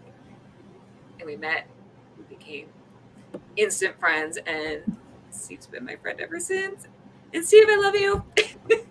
Cosplay gives you lots of friends that you never would have known otherwise. Being embraced while in that cheapo costume was how I knew I found the people. It was So what about you? What are you wearing today, Andrea? I decided to be a very casual, modern Merida. Get to wear my really crazy wig. Didn't have to be all made up. Literally clothes from my closet except a shirt I found yesterday that is an awesome blue and green plaid that's perfect for Merida. And you look gorgeous. I love being Merida because she's probably the closest personality-wise to me. Very tomboyish, kind of just let me get in the mud and dirt and be that person. And also, I don't have to brush this wig. The wilder it gets, the better. I agree, Keisha. Literally, yes. All the lifelong friends I've found in the last few years are cosplay friends. Cosplay friends got me through the traumas of 2020 for me, between, losing my house to a fire and then losing my dad to dementia, and, having all of that. Cosplay friends got me through. My volunteer group literally kept me sane because my dad was very, very close to my heart. I loved my dad so much. So cosplay friends really, they are the best. They get you through way more than you ever thought they would get you through. Seriously. And Keisha loves your red hair. Thank you. Actually, Robin and I, this is another one of our twins, and we have the exact same wig for our costumes because she suggested it to me. I love this Merida wig so much. It's so bouncy and fun. I love it so much. It's slowly growing over the last 2 years. All of its little tangles. It's just slowly becoming this. I might have a red afro at some point. I love that. It's so much fun though. It's perfect though. I mean, I knew exactly what who the character is. Like, you cannot be upset in this wig. It's just so bouncy. I love it. Beautiful. It's keeping me awake right now. That and the Dr. Pepper. Dr. Pepper, call us. I'm telling you, you're going to get the tea company to sponsor us. I'll be like, hey, Dr. Pepper, come on. Yeah, good advertising here. We're barking up the wrong tree. Caffeine. We're sponsored by caffeine. Yes. We are a cafe. So Fred, on a different note, pivoting, how did you get into cosplay? Oh boy, kind of weird because when I look back, I would sometimes make costumes for Halloween for the kids and so forth, and we went to an event at there's a science museum here in Milwaukee, and there was they have a Sci-Fi Family Day event there, and I went there, and there were a bunch of 501st members, and I got to talking to some of them, and I thought you needed some real super lots of experience and skill set, and he's like, no, we'll teach you how to do it. Just get into it, do your research. I think that's always an important thing when doing a costume is take the time to do the research first, no matter how excited you are. I've got lots of stories about being excited about a costume, diving in, and then going online and thinking, oh, I really shouldn't have done that, or shouldn't spend all that money when I should have done that. We all have regrets. But it's what drives you too. You need that energy, especially with cosplay, because the thing I really love about cosplay is I think it's kind of like a puzzle. Figure out how to make this or get this look, and without all the resources of Hollywood, all the millions of dollars. Well, anyway, back to the story. Sorry, you will notice with me, I tend to digress. You're in good company here. We do that a lot. So tangent, squirrel. So, I got to know these some of the 501st guys, and they were just outstanding. And you talked They're about amazing cosplay friends, and I was thinking to myself, even like about a month ago, through all this pandemic and everything, and I really through cosplay, I found my tribe. Yes. And I'm gonna try not to get choked up when I say that. Don't worry, I do that all the time. So somebody else crying will be good. when I think back, throughout my life, and trying to find your tribe, the people your friend, the people that like the things you like, the things that interest you, and I just wish I had found it sooner, to be honest. So that's kind of hooked me in. I actually the first costume I made for the 501st, and if I had known at the time I would have chosen something else, was a 501st clone trooper, which I found out later was one of the most difficult ones to do. I think it took me 9 months, half of which I think was sanding. That's one thing about cosplay I found. If you do armor costumes, I hope you like the sand, because it's just sanding, more sanding usually. And then again, it's an addictive substance. I made that, and then next came the Jedi I was working on, and again, just one after another. I think I lost count after 20 costumes now, and and then branched out beyond Star Wars and got into the superheroes and G.I. Joe, and I'm a huge sci-fi fan. I probably just about any sci-fi I just absolutely love. So Star Trek, you name it. I'm working on Londo here from Babylon 5, one of my favorites. So it's crazy, but I love it. Also, David says awesome tick cosplay, and it makes him so sad that they canceled the show. This is going to be controversial. I didn't watch the Amazon show. I haven't watched it either. I am a huge Patrick Warburton fan. In my mind, he is the Tick. I cannot mentally fathom anybody else in the role. In the cartoon, I think it's the greatest cartoon ever. And the wonderful thing about it is, I got to watch it with my kid, my daughter, and it's funny for adults, but it's not risque or inappropriate for kids, and it's just I think one of the best animated series of all time. It's smart, it's funny, it's just great. And of course, the live action with Patrick Warburton went away far, far too soon. That was canceled too, obviously. Yeah. Yeah. So I hear good things about the Amazon. I just can't get there. So if you have your perfect version, it's hard to watch anything. Sometimes, no matter how good it might be. Agreed. I felt about the new Sabrina. I was like, I have my. I still haven't watched that either. I watched the first episode and I was like, this isn't the Sabrina I know and love, and other people love it. That's cool. Yeah. Not going to stop people from enjoying things. The show was good though. Like, you know what? Everyone can love what they love. That's the whole thing, is too many people are still on that whole gatekeeping. If it's not the original, then it's not good. Well, to you maybe. But other people might enjoy it, so quit gatekeeping. Let them enjoy what they love. It's fine. Agree. As long as it's not hurting anyone, what's it matter to you? That's what I think. Yeah. So, Fred, you kind of touched on Star Trek costuming, so let's explain your name, because I knew that was coming. I knew that was coming. As I said, I just love this story so much. Okay. Well, I was one of my good friends in the 501st, who's also a big Star Trek fan, and it's a big myth that Star Wars fans, Star Trek fans don't get along. They're not the same. There's a ton of us who love both, and yes. He once commented to me that you really look like John Delancey, the guy who played Q in Star Trek: The Next Generation, and I'm like, oh my god, he's like my favorite character in that series. And so of course I went online and I found a reasonably made Q costume.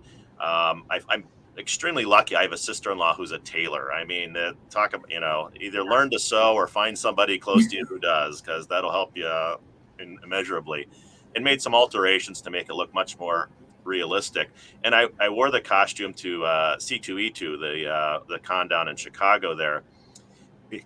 And Star Trek Next Generation now is 20, 30 years gone. And so some people didn't know what the costume was. And this happened twice at C2E2. These young boys, two different sets of them, came up, and the kid goes, "Hey mom, look, it's the Space Pope." And I just literally died laughing. I thought that was the greatest thing. So there you go, Space Pope costuming. So as someone raised Catholic, I appreciate a Space Pope. Here I go. It's Space Pope. It's Space Pope, and I love it. I'm here. I appreciate it.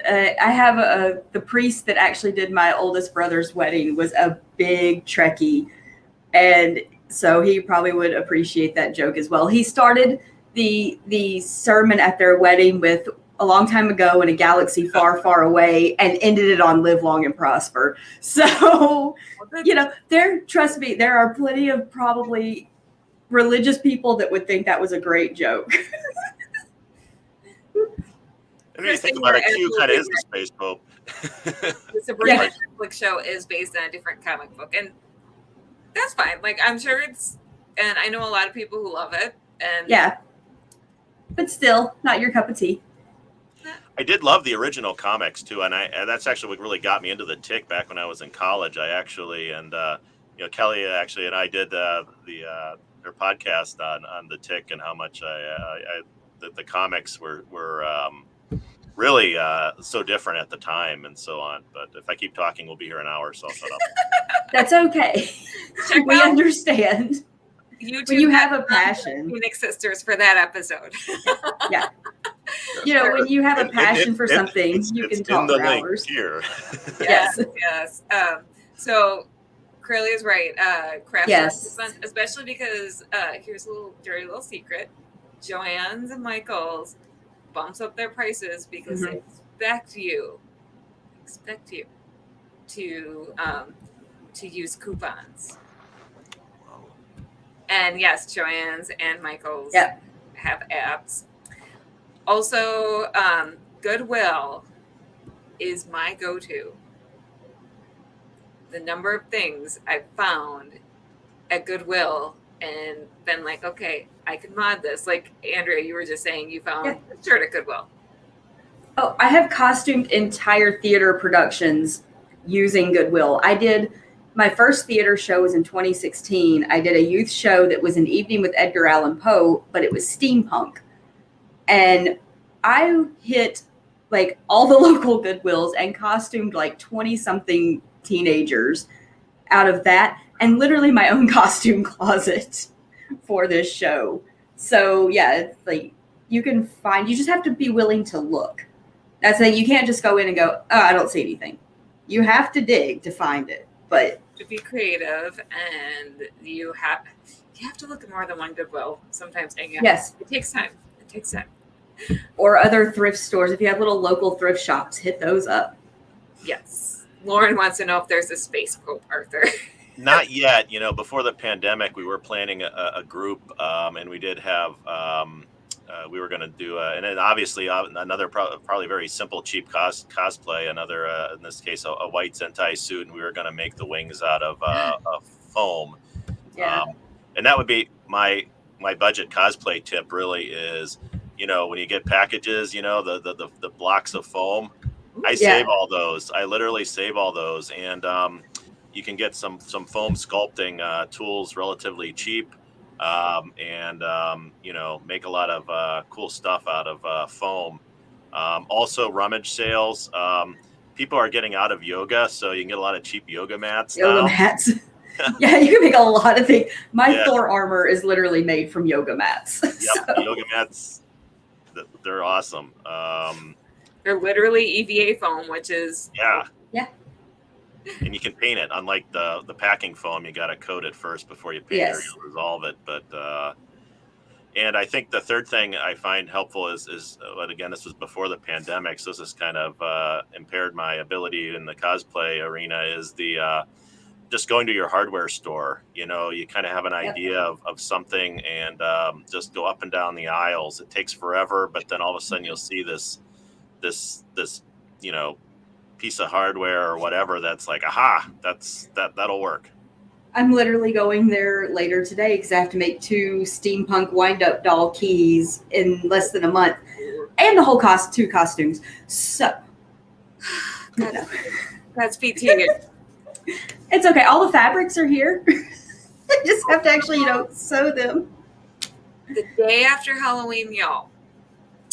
Hit the Halloween stores the day after Halloween. Yeah. November 1st is basically a cosplayer's Black Friday. Yeah, you can get stuff that you can modify and make look less cheap. Yeah. Oh, Kristen, that is amazing. I'm still learning foam sculpting, to be honest, but yeah. So Kristen, props are not my strong point. So I thankfully have 3 brothers and a friend that do a lot of my props for me. Crayley did have to get sewn into a cheap bodysuit once because the zipper broke. It was our first photo shoot together, the photo shoot that bonded us, and that was the last hurrah for her first Dark Phoenix suit. It was quite the experience.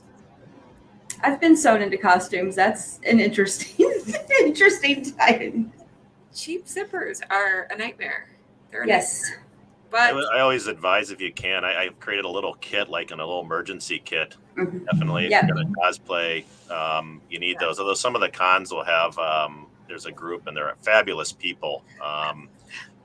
They actually, speaking of Q, I lost a button, and they, I found the button and they sewed it on right there. They'll have like a little, but that's at your more of your larger cons. So yeah, get a little emergency kit for your cosplay and bring it with you. Yeah, the volunteer group that I'm in, actually at a lot of the local cons, we set up a cosplay repair station, complete with a sewing machine, hot glue guns, hand sewing. There's pictures of me in my Captain Marvel suit at a sewing machine at one con, just sewing away on somebody's costume. I love that. You guys are great. Thank you. That's so appreciated by the cosplay community.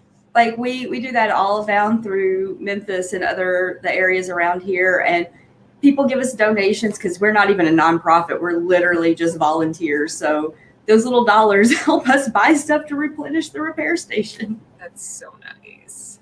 It also helped us pay for a Barney suit once, which is another whole story. We didn't talk about that. Our volunteer group has a Barney suit because it was requested at one of the children's hospitals, and because of people's donations, we were able to buy a Barney suit to put on our 6'5", usually Iron Man. That's amazing. Yeah, it's when you have video of him doing martial arts in a Barney suit. It's yeah. You're gonna need. I'll have to find that at some point. I've got to find the video. Also, I am going to dig up a photo since we're talking cheap costumes. I should have done this before, but Fred, I'm gonna pull up some of your photos and I'm gonna dig up a photo of my first Black Canary costume because I should have uploaded that while we're talking cheap costumes on a budget. But Fred, why don't you talk about this one real quick? Okay, this is am I allowed to use somewhat foul language? Okay, the character. Or censor yourself a little bit, please. Okay. A little bit. Well, if you know the movie Spaceballs, you know that this is a bad word. And, the a-hole. Yeah, but we'll do it that way. we'll do it that way. But the costume was pretty inexpensive. Really, it's just a white Dickies jumpsuit there that you can get at just about any Walmart or other store. The fun part of this though was the helmet, and that's actually just a light fixture for like a lamppost. And I just took my Dremel and cut out. Now one thing here that I had to get another one up because the first one I did when I made the cut, I made like a 90-degree cut instead of a curve. And if you do a 90-degree cut on that kind of plastic, it'll just crack right there. So you kind of have to make a slight curve in the cuts there. And then I also reinforced it with some, and this was a neat trick that somebody, I was having trouble with those cracks forming, and somebody on the internet suggested putting some super glue and then covering it with just regular Scotch tape to reinforce it. And it was perfect. Again, the cosplay community, just these great tips and things. And then, of course, that little microphone was from a really old just a headset mic that's been lying around. One thing when you do cosplay, you become a little bit of a hoarder in terms of just keeping junk and crap around. And so I just cut the microphone out of there, and there you have it. Much to my husband's chagrin. Yes. Kristen, I'm surrounded by a-holes. There you go, a-holes. I would call it. Perfect. Thank you, Kristen. I couldn't think of a way to say that without being getting us in trouble with the censors. Do you have censors? You guys got people with buttons there cutting you off there? We do not. Okay, I just thought. And we already had an F-bomb drop last night. So. Uh-oh. Whoops. It'll be censored on the replay. So Lauren would like to know if Andrea has ever cosplayed Rapunzel. I have not. She has been on my list, but she is one of the princesses I have not done. I've done Snow White, Aurora, and Merida, and I would like to do a few more, but Rapunzel, I could almost use my real hair if it was blonde. You're so much. long and so pretty. It's underneath this massive thing, but yeah, she is definitely on my list. I've made Rapunzel for someone else, but I've never cosplayed Rapunzel. She's on my list too, but getting a wig for her. Yeah. That wig is intimidating. Yeah. Wigs are another thing I'm not great at. My friend that always did our wigs lives in Japan now. So I don't have my wig person locally. Ooh, that's, yeah. She kind of up and moved to Japan and teaches English to kindergartners. So bravo for her, but I miss her. That was my best friend in cosplay for so long. That's okay. We had a good 10 years of cosplaying together. And this is my very first costume. I love it. I've never seen it. I've heard about it, but I've never seen it. Now you've seen it. That's literally my run to the mall and make a costume real quick. That's my sister in another inexpensive costume. I made that one ahead of time. That was before I really knew a whole lot.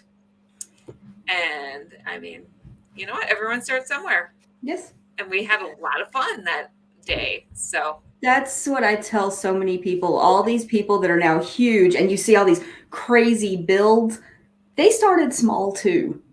Remember that not everybody starts with a theater costuming background, and they have help along the way. Literally this year is 20 years for me, and I still run to my mom who taught me how to sew and go, how can I do this? It's driving me crazy. Photography by Steve Fisher. Yes. Thank you, Steve. Yes. And I was able to pull that up so quickly because I posted a picture of a current photo shoot, and Steve shared that was kind of pictures like this started. I'm like, yep. And I love that picture. I look at that picture, I'm like, I was having fun. I see pictures from my very first one was the Star Wars Celebration in 2002, and my mom and dad paid for us to go to that. My mom actually took us. I was 19, and she made most of the costumes, and I helped. We had no money, but somehow we turned out my Padme costume, my youngest brother's Jedi, my oldest brother's Palpatine robe. My sister-in-law was one of the handmaidens, and my middle brother was Darth Maul. We turned those out probably for a couple $100 for 5 costumes. That is impressive. I would love you to show that off. Yeah, I will have. Let me see. I might have some pictures I can send to Kelly real quick while we talk. Lauren says I could join the cast of Chicago. Thank you, Lauren. I love you, Lauren. You're so sweet. Also, Lauren wants to be Rapunzel, and yes, Lauren, you should be Rapunzel. Be whoever you want to be. Rapunzel is basically my favorite Disney princess these days. She's so much fun and so happy. I love her so much. All right, so Fred, let's talk about this one. We're getting off topic, but this is how we do. That's what we do. We're good at this.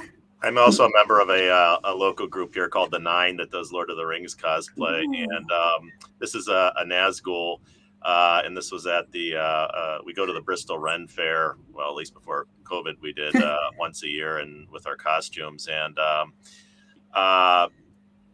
again, it's relatively easy. You know, it's pretty much 3 black robes, and the outermost robe is actually my sister-in-law made it out of sackcloth, and it was kind of funny. I remember going to Joanne and getting the sackcloth fabric, and the lady behind the counter is just looking, and she's like, "What are you using this for?" And I'm like, "Oh, we're gonna make a robe out of it." And she just gave a look like, "It's gonna itch like crazy." And it's like, well, I'm wearing 2 other robes underneath of it, and it's really kind of ratty and torn, and it really kind of makes the costume.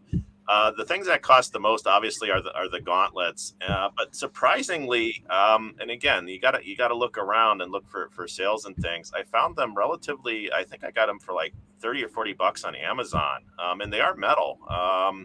So again, just gotta keep your eye out for when things kind of go on sale, and obviously the sign there kind of makes the in my mind. I always like to add humor to my costumes, especially in something as dark as a Nazgul. Definitely. So also, you're in a Lord of the Rings group, and you haven't invited me yet. You do know I have an armor costume, right? I don't. Ooh, I need to then. We need to. She wore it on one of the shows. I was not aware of that fact. It is beautiful, and it's got amazing sleeves. Yeah, it's the sleeves. Those sleeves are amazing. I don't think we have one yet, so we definitely need an Arwen. Okay, well, we'll talk after. Yeah.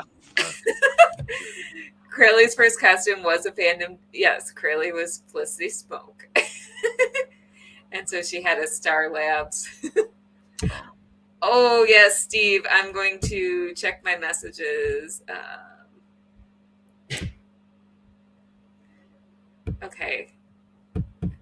Hold on. Steve, you might have to resend it because I'm not seeing it yet. But in the meantime, I'm going to show Andrea's pictures because those just came through. I was trying to find one more. Yeah, that's the back of our costumes. My mom, funnily enough, made mine. I made most of the Darth Maul costume. Wow. Yeah, the only thing he was missing was the boots. Yeah, that was the first cosplay. That was 20 years ago. Wow, little baby cosplayer Andrea. I was 19 years old in that picture. I will be 39 next month. So I've been cosplaying longer than a lot of cosplayers have been alive. All right, Fred, do you want to talk about this one real quick? Another great thing, if you have any friends who are, and I have a friend who's, I think, works for a company that does signs, Sintra, the material, it's really great stuff. It's what they make a lot of like real estate signs out of. Mm-hmm. And it's, if you heat it up, it's bendable. And they had a lot of the Mandalorian mercs make their Mandalorian armor out of it. And so I had this piece of it and wondering what to do with it. And I'm a huge old classic Doctor Who fan. And so I thought, okay, you know me, I always like to make something simple and easy. So I tried to make the classic Time Lord. I don't know what you want to call it. Collar, I think is what they refer to it as. Obviously not an easy shape, and just again a whole ton of work. But again, just a whole bunch, just getting some cheap, gold ribbon from the local fabric store. The cap is just it's an old like plastic Halloween Roman hat or something, and I just cut it to look the shape. It barely fits on my head. And then the robes are just, I think the inner robe is actually a college graduation, yellow robe that you can get, I think for less than $20. And then the outer robe, again, I think post Halloween sale. You're absolutely right. In fact, I think it was supposed to be like a king's robe or something like that. And the other great thing is if you know somebody who does scrapbooking, steal their Cricut machine. And all kinds of cool and interesting patterns and cut them out on sticky paper and whatever to make the little Time Lord symbols on it there. So I've pretty much stolen the wife's Cricut machine, but don't tell her. Cricut machines are amazing. That's something I need to invest in, is one of those. Unfortunately, now I've been told that Cricut actually charges you like every time you use it or something crazy like that. The wife has an older machine that doesn't do that, so you may even want to see if you can pick up a used one then. So this is the costume that Steve sent me. Wow. Steve, this is my favorite of your costumes, but like I love all your costumes, but this is my favorite because the makeup is incredible. Like this is awesome. Really great too, but this is obviously the old George Reeves Clark Kent, Lois Lane, and Jimmy Olsen. Steve is the Clark Kent, and so good. Getting that grayscale on it to look natural is so hard. He did that. He's really good at makeup. Like that is beautiful. It's incredible. Yeah, it looks even better in person, but the photo, wow. They did that at the Superman celebration. It all comes back to the Superman celebration, people. I'm gonna get you all to come. Someday. I know so many people that go, but I have never been. And as my dad was a big Superman fan, I need to go just once. The Adventures of Superman Season 2. Season 3 was the first in color, and Season 2 was only black and white with Noelle Neal. And for anyone who hasn't been to Metropolis, Noelle Neal basically was the first lady of Metropolis. For the last years of her life, she had even moved to Metropolis, and she went to every Superman celebration. She was very, very kind, very gracious, just very sweet, very giving. Metropolis was her hometown. Wonderful, wonderful lady. Oh, yeah. Curly says it sounds like Cricut went the way of Adobe Creative Suite. Yeah. Damn you, Adobe. That's a whole other rant. That's another whole episode. Apparently, Adobe is not going to be a sponsor, or for Cricut. We'll leave that. We'll keep it positive. We'll keep it light, and let's go to this costume. This is really fun. My daughter got sick during a vacation and we were sort of stuck inside, and so we started. We started binge watching Gravity Falls and fell in love with it. So this is Bill Cipher from Gravity Falls, and pretty much all this is I had a bunch of cardboard, again, save your boxes and foam and all that stuff, and I think I got maybe 5 or 6 rolls of yellow duct tape, and pretty much just duct tape. Yellow duct tape, made it parallel because Bill is actually a pyramid with little bricks and things like that. And then pretty much craft foam the rest. And there you go. And again, probably one of my other cheapest, because pretty much the only thing I spent money on was the yellow duct tape and the craft foam. So there you have it. The only problem with this costume is I can't really take it anywhere. It doesn't fold up. It doesn't fit in the car. So again, sometimes I thought later on maybe I should have figured out a way to get it to fold, but oh well. The other problem I have is nobody wants to shake my hand when I'm in this costume. So if you know the series, you know why. And Kristen sent me a couple of her brother Matt. These are really good. Okay, $20.99 Spidey. Yeah. And Casey Jones, I believe. Yes. Very, very good. I'm a big fan of the $20.99 Spider-Man. I remember when that comic first came out. So good. Oh, yes. It is right. Adobe does still make really great products. They just left her price range. Mine too. When they make changes, yeah. They want money, understandably so, and they're definitely priced towards high-end professionals, which is not all of us are. Some of us are just poor fans that like to make things. Yes. So what about this one, Fred? I am a huge fan of The Expanse. If you're a sci-fi fan and you're not watching The Expanse, shame on you. My brother loves the books. I don't know if he's watched the show, but he's a big fan of the books. I am a big fan of the books too. Everything is just outstanding, and the same guys that write the books kind of run the TV show. So it's kind of interesting to see the slight differences between the two. The TV show is almost like I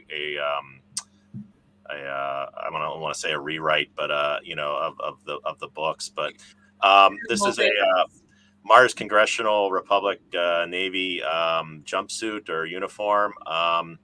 Again, I seem to get a lot of traction out of Dickies jumpsuits. They're great. Half the costumes out there, I think you can just grab a Dickies, do some sewing, and modify a bit.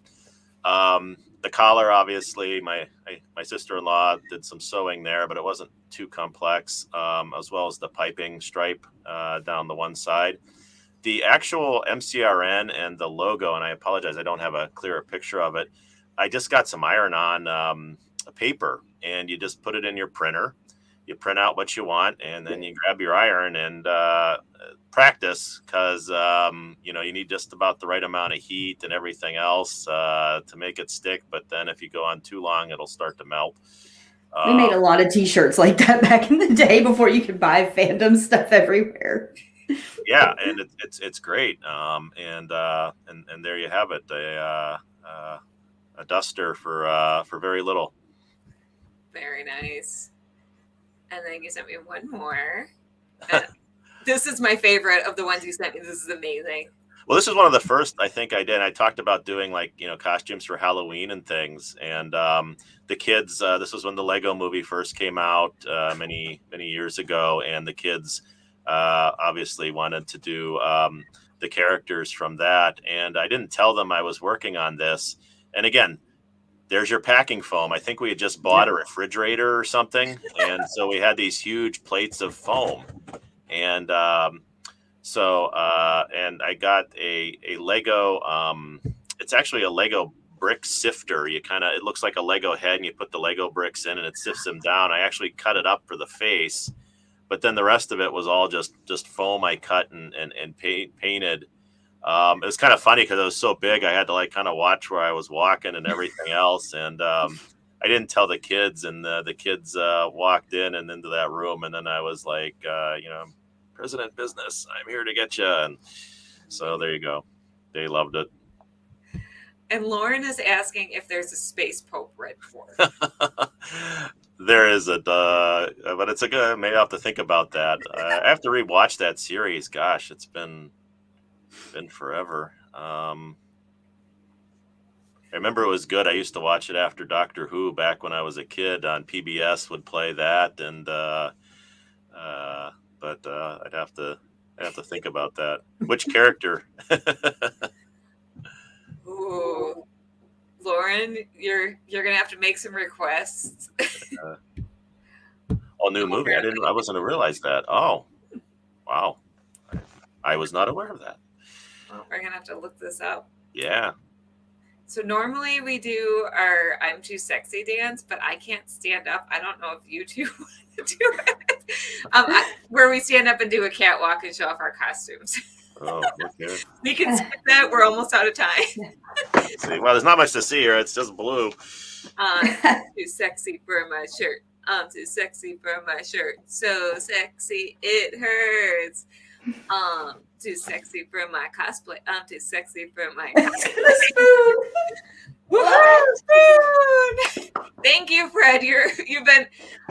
I thought I warned you, but I've been so scatterbrained. Andrea, are you able to stand up? I'm in my usual spot. Look, if you just want to see jeans and a t-shirt, it's For my cosplay, I'm too sexy for Milan, New York, and Japan.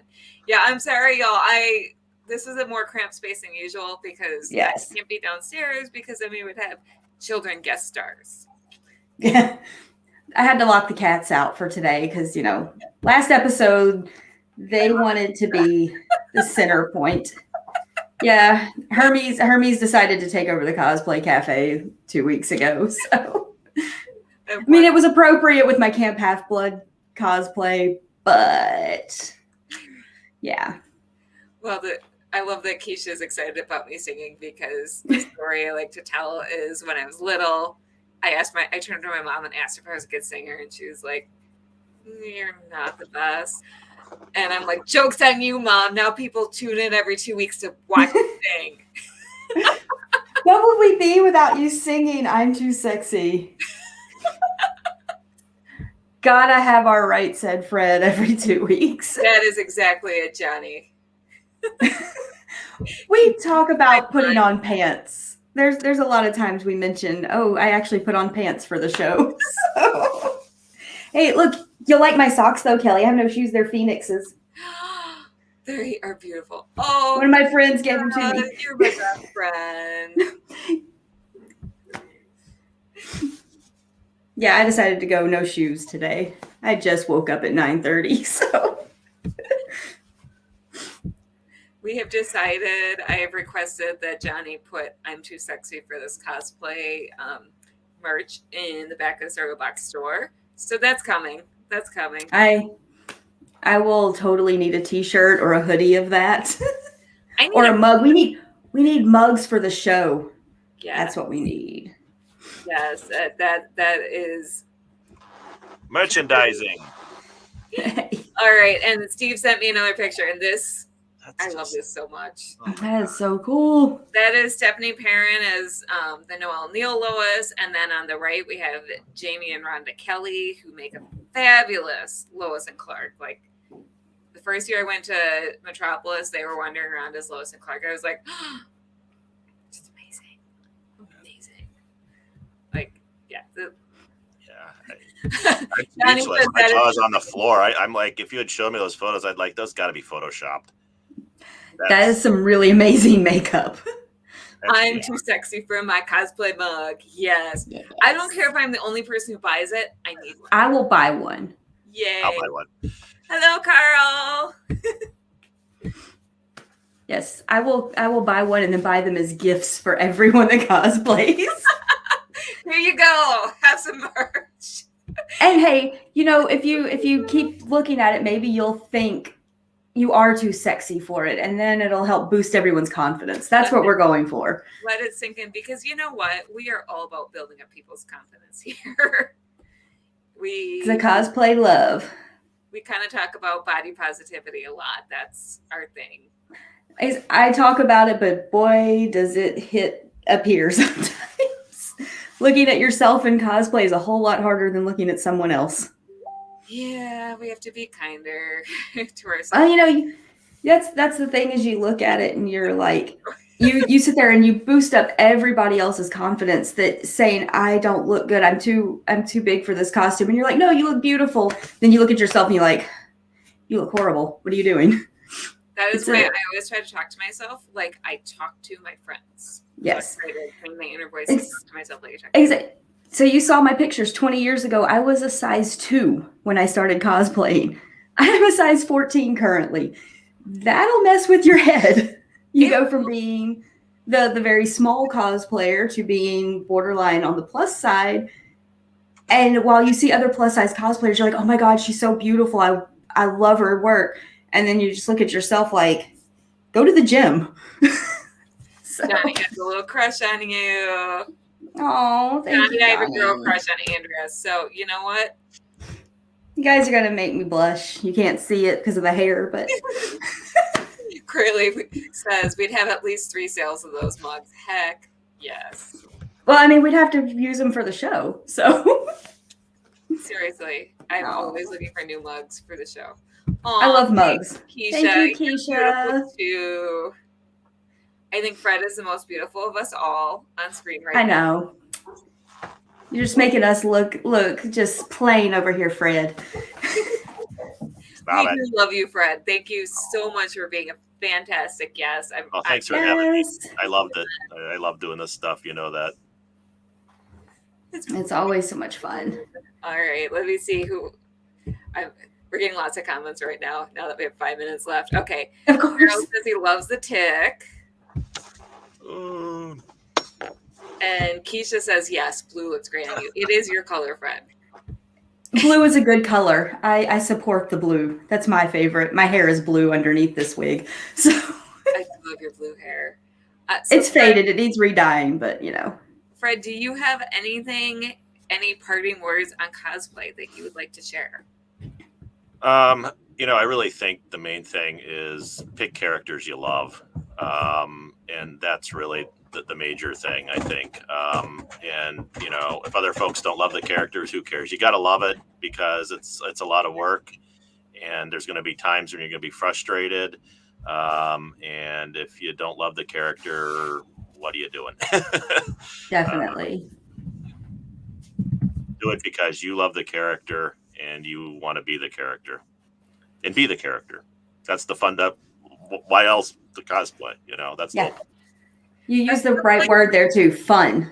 If it's not fun, you should not be doing it. Yep. Yeah. Words of wisdom. I agree. All right. So I am going to drop you two out, and I know. Bye, Felicia. Thank you both for a wonderful panel. I am. Well, Noah's not here yet, but I'm going to give her spiel on donations because this is a fundraiser, and you guys can win some cool stuff. I know. I'm going to promote because my little brother donated art to this. So you can win some of his original art and a signed comic that there's only 200 in print. I'll make somebody a custom corset. Kelly wore one yesterday. And it is gorgeous and it fit like a dream. And you did not see me or fit it on me. And it fit like a darn dream. Oh my gosh. I love making corsets. It's one of my favorite things. So good. And other amazing people have donated so many cool prizes to this. And it's a great cause. So I agree. But, I'm always going to promote my little brother because his goal is to be a comic book artist. And he is a pretty talented dude. He's so talented. Thank you, Carl. Carl says that was a good corset. Thank you. I kind of did it because this is, with Valerie being from Superman.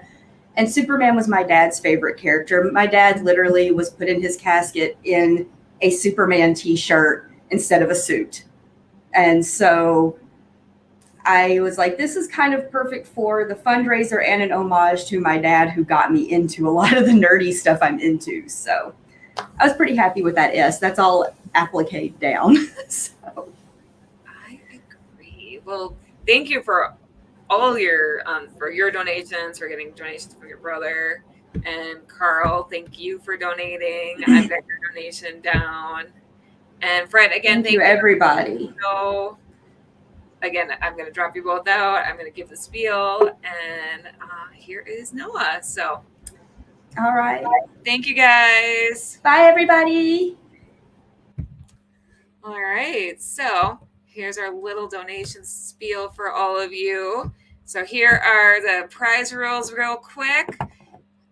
Donations and shares give you the chance to win our fantastic prizes. I'm going to flip through these real quick. because as we've talked about, this fundraiser is not just raising fun, but it's raising funds for Valerie Perrine, who is struggling with Parkinson's disease, because we love Valerie. She's given us so much over the years, over her great career, so much entertainment, so much art that is worth preserving, so much joy. And we want to give back and help her. And so next up, we have an interview with Noah Wiley. So Noah, I'm going to bring you on. I feel like he doesn't need an introduction because his career is so long that basically everyone has a favorite. So Noah, thank you so much for joining us. How are you doing today? I'm very well, thank you. This is a beautiful thing you're doing for Valerie. Glad to be here. Thank you so much. It's wonderful of you to spend a little bit of your Saturday afternoon with us. I think it's afternoon where you are, or are you in California? California, about 1 o'clock in the afternoon. Yep. Oh, okay. So no, it's 10 in the morning. What am I saying? It's 10 in the morning. I was like, yeah. I think Kristen gave you the time in Eastern, so it's 1 o'clock for her. It's noon for me. You know what? Time zones are fun. So, how's the weather out by you? It's beautiful today. It's we're the envy of the nation this time of year. It only gets into the sort of high 50s as the coldest it gets. It's That's pretty nice. Yeah. It was -3 yesterday. Yeah. You have my empathy, but you're also living there by choice. I like to remind people that live on the East Coast that you choose and brave those winters almost like badges of honor. And we're out here waiting for you whenever you want to come out. That's fair. Actually, I'm in the Midwest, so we've got cheese. We've got cheese. It's not working quite so well when it gets to -3, but so we have Keisha saying hi, Noah. We have hello from France. Wow. So our viewership is international right now. Terrific. So I do have questions for you. I mean, it'd be a little awkward if I didn't. So first up is a pretty easy one, or pretty simple one. How did you get into acting? Oh, I thought you were going to ask me about Valerie. I got into acting right doing high school plays. I did a couple, and somebody told me that I was good, and that felt really good. So I kept doing more and chasing people complimenting me all the way up into a career. It's one of those things that I was always in and around it. I grew up in Los Angeles and Hollywood. My stepdad is in the movie business. Other family members have been. So it never seemed unattainable to me, and it always seemed really seductive. And so it was just where I wanted to go. I wanted to be a storyteller, whether that's acting or writing or directing or producing, all of which I'm engaged in these days. I don't really have a preference. I just like being part of making up stuff. And you make up some really good stuff. So yeah, let's talk about Valerie a little bit. So what's your connection to Valerie for anyone who may not know, and what does she mean to you? Well, I grew up in a house with my father had basically 4 loves in his life, as far as I can tell. My mother, my stepmother, Yvette Mimieux, and Valerie Perrine. And he used to talk about Valerie Perrine in the movie Slaughterhouse-Five as being one of the sort of seminal movies and, of his young adolescence, or coming of age, I should say. And then I first saw her when I saw Superman. The first Superman with Christopher Reeve. She, was Miss Tassbacher, Gene Hackman's lovely assistant. And I had this big, oversized Superman color, photograph book. And there was a great shot of Valerie in her red dress walking down the highway that I stared at a lot through my adolescence. But the first time we met was she played Sherry Stringfield's mother on ER. I had an opportunity to work with her. She did an extended arc, and I really enjoyed watching her. I enjoyed getting to know her, but it was another film that I did called The Californians years later that we really got to spend any real time together. And I got to pepper her with questions about her career and jobs she'd done, in particular Lenny, which has become one of my all-time favorite films, and her performance in that movie is one of my all-time favorite performances. I've studied it numerous times, and when you act in front of a camera, there's always a degree of self-consciousness, and there's always a degree of artifice, and there's always a degree of rehearsal that you're trying to get through in order to create some kind of truth. And I always felt watching Valerie that she didn't have those other levels to have to get through. What you were getting was so honest and so present and so alive and inventive and clever and sexy, and and that she would be the kind of actor, and I've heard this about her, that other actors in the scene would be jealous of. Like that she's doing it and seemingly doing it without effort. She's just being it where we are all acting it.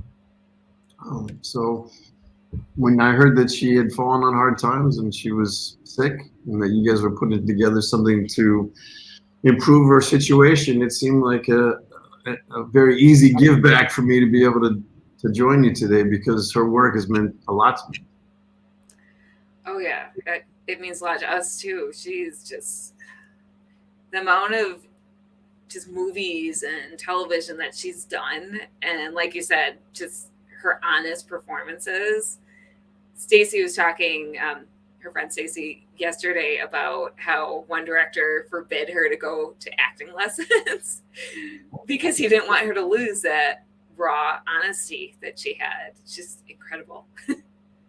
She's, and it sounds like she's really a sweet person as well, which she is very sweet. She's lived an incredible life, so she's also, a repository of some of the greatest anecdotes and memories that I've ever heard in my life. Some of them were quite off color, and I won't share them with you today, but I will take them to my grave. And if you ever see this interview, I'm sure she'll know the one that I'm referring to when I asked her about Lenny. It was phenomenal. Well, I'm sorry that we don't get to share them because they were off color. Only spoke to her bravery as an actress, only spoke to her inventiveness, and the level of freedom in which Bob Fosse was allowing these artists to play and explore that relationship. It's the kind of artistic sort of courage that we all aspire to. I agree. And so Donna says, just saying, big fan of the Librarian movies, the Librarian series, and the Leverage Redemption series. I have to agree. The Librarian series especially is just one of my favorite shows, period. So do you want to talk a little bit about that? Like that I feel like it looks like you had so much fun with all the character of Flynn Carson is, he's like a sort of brother, I miss him when I'm not with him a lot. That's an opportunity that came my way when I was right in the middle of doing ER, and I was invested in all this really heavy storyline stuff of cancer and, dead babies. Everything was sort of happening in that season. I wanted to do something that was hopeful and life affirming and positive. And this thing came around. It was like a cerebral superhero where the guy's biggest muscle is his brain, and he gets to be, sort of fish out of water and the comic relief in all these different situations. And it reminded me of those old Don Knotts movies that I'd loved when I was a kid, so I just jumped at the chance to do it. And then we made these 3 movies, and then it birthed this great TV show where I think we started to really find a tone that would be really, really valuable to have on the air right now, which is just something that people can tune into that doesn't feel like it's being dumbed down. It's just intended to make you feel good and happy and silly and sort of tap something that's very old in you, that's youthful, that's slightly educational, but ultimately not cynical, not sarcastic, not edgy or ironic, just fun. That's why it's my comfort show. And my cosplay partners in the chat here asking me to tell you about, we cosplayed Eve and Cassandra, so I'm gonna show it off. Come on. Oh yes. Yes, you did. Hello, Eve Baird. Hello, Cassandra. I missed you too. Thank you. That is, I tracked down the exact skirt that Cassandra wore, though, because they recut all wardrobe, it lays differently on me than on her. Oh my goodness. Her wardrobe, I think, was the the favorite wardrobe every week to construct for Critter Pierce, our costume designer. The two of them would disappear into the racks and come out with the most. The shows that I directed, it was were the only times that I was ever like, this photograph's a little busy. I'm trying to concentrate on what she's saying, and there's 4 big shiny rhinestones that are making that very difficult for me to do. Can we compromise and make it 1 rhinestone brooch? I love it so much. Curly says she's swooning. Thank you. Yes, seriously, thank you. This is fangirl moment. And Kristen says she wrote her senior project in college on Eris, and she loved hearing about the Apple of Discord on the librarians. I love the mythology. Like, tying in that mythology that a lot of people may not have dug into. Whose idea was that? I don't remember who wrote Apple of Discord. That was directed by Mark Roskin. That was really fun because that was Flynn's alter ego episode. That was, I grew up loving The Nutty Professor with Jerry Lewis, and then subsequently The Nutty Professor with Eddie Murphy. But there's something so wonderful when you take a gentle, affable, positive character and allow him to explore what the exact opposite side of him would be. The buddy love character, Flynn Carson, suddenly emerged. And it gave me, I remember John Larroquette just looking at me going, "You're really swinging this week, are you?" And then Ezekiel was just the same. Yep. I loved him. Never changed. All the characters. And this is Andrea. She says she loved the librarian so much. It was so much fun. Loved history, literature. It was just perfect. I promise this won't be the librarian's hour, but there's a lot of love for that show. Oh, yeah. Well, we keep trying to bring it back. And the fact that you guys keep talking about it only helps. The reason why Leverage is back right now, and the reason I'm on Leverage, is because the Leverage fans were so vocal about being fans of Leverage that when Dean Devlin, the executive producer, started shopping it around, he basically was shopping around saying, "I'm going to bring you 2 million people on the very first episode, guaranteed." And Librarians has an even larger audience, I'm told, than that. So, it's not done. None of us want it to be done. I don't know if you can see behind me, but I have half the set in my house. You really? You want to know what I mean? I'll tell you. Okay, let's get real. You know those 2 library lions that are outside the library? I've got one of those in my barn. I've got the Spear of Destiny in my living room. Excalibur's in my living room. I've got all my costumes in the attic. I've got the time machine that we used when we fought Anton Gethic installed in my barn. I've got my librarian portrait, of course. I've got the Judson mirror, of course, so I can talk to Judson when I need to. I took everything. I took a suit of armor. If it wasn't already spoken for, I put it on a truck and took it so that I could bring it back and rent it, make some money on it when we make the show again. That is delightful. And Carl said the energy that you showed in the program could only be equaled by the Doctor Who character. The wild, fast patter, action. Yes, absolutely. I steal from the best. I only steal from the best. And so I have a friend who can't be watching this live, but he is a huge Flynn fan. He's actually going to be doing a Flynn cosplay to go with our librarian's cosplay. Oh my goodness. Which costume are you going to do? Obviously, he'll be vested. He'll be invested. Yes. Yes. I'm not sure. Don't be afraid to clash patterns. I learned that with Flynn. Like, you want to wear a paisley with a plaid and a stripe, go for it.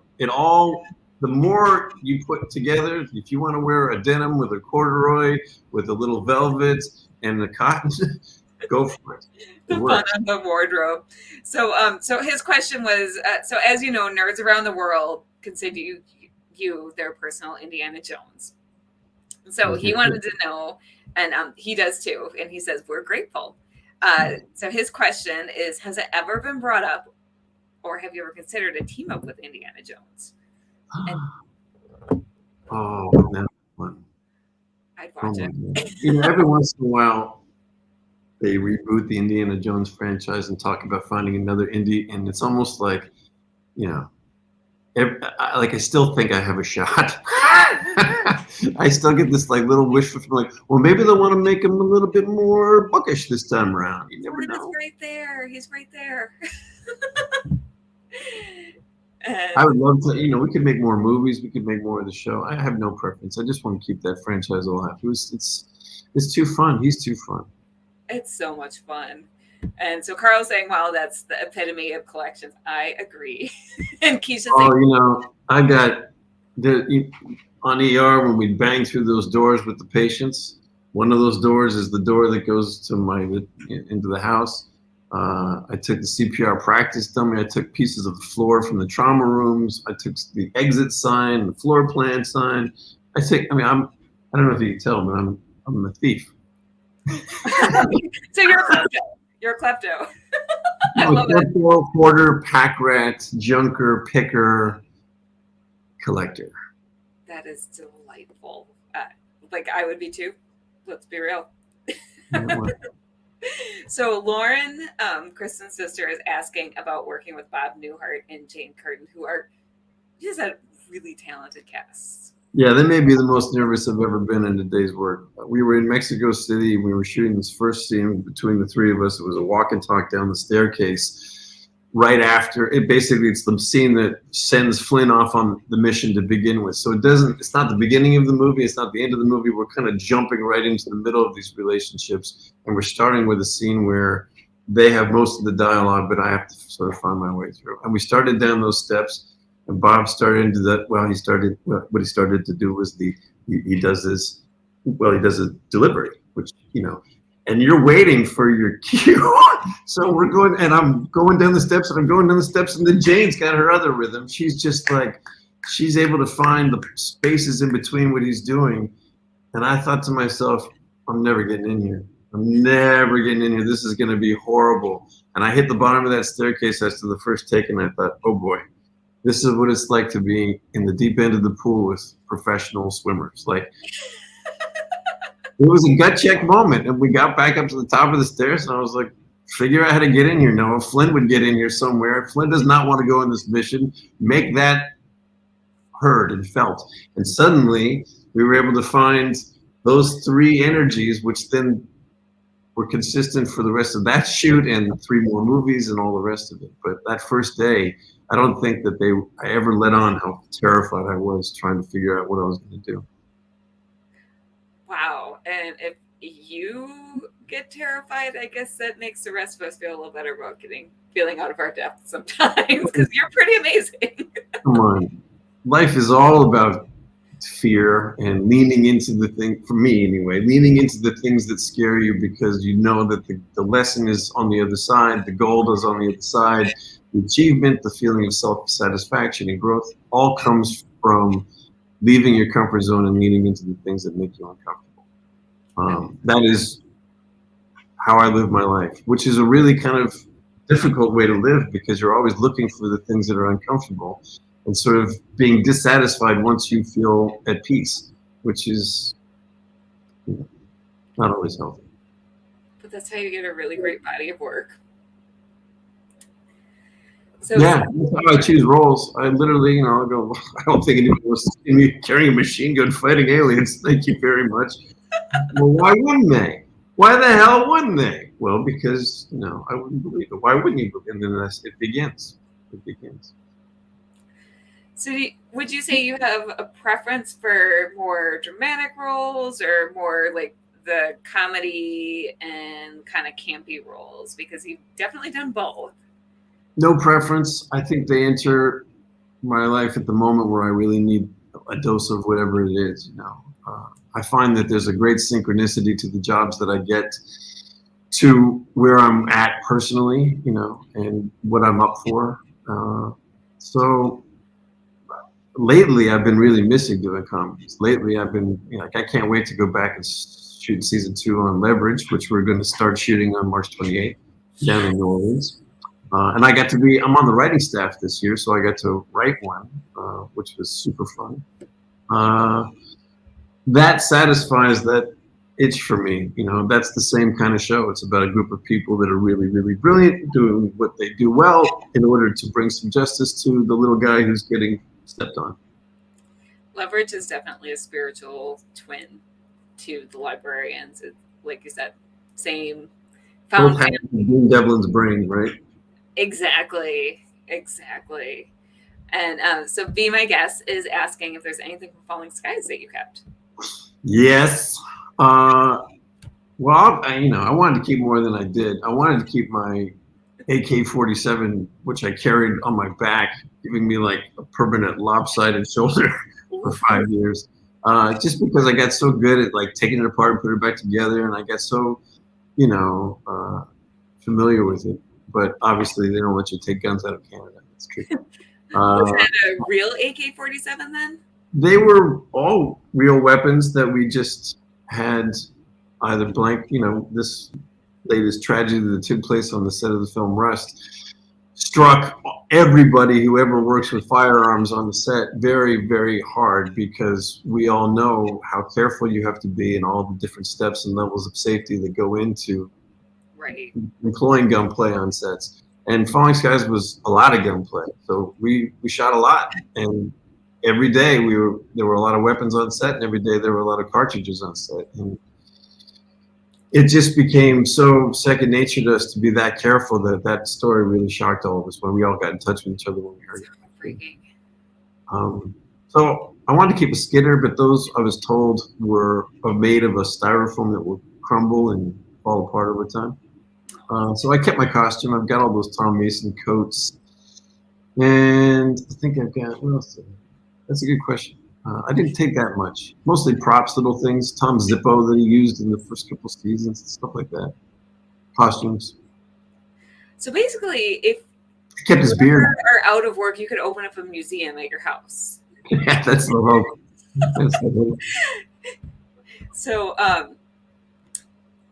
Master Dam says, okay, first of all, you're not just a player from a game. You're never just anything, but he or she would like to say that Noah is an awesome actor, and I really love him. And thank you for all you've done, Noah. Thank you very much. Thank you very much, Master Dam. That's very kind of you to say. And Donna says, as someone who practices the Norse religion, she appreciates the way it was handled on the Librarians. Awesome. Well, I don't know if you're referring to the Frost Giant episode that we did, but that was one of the ones I directed, which was really, really fun. That was the beginning of me feeling like I was learning what I was doing as a director, because I did all sorts of really crazy tricks in that are hardly noticeable, but I think added a lot to that episode. Storytelling. I really love that episode. So you did good. It's fun, right?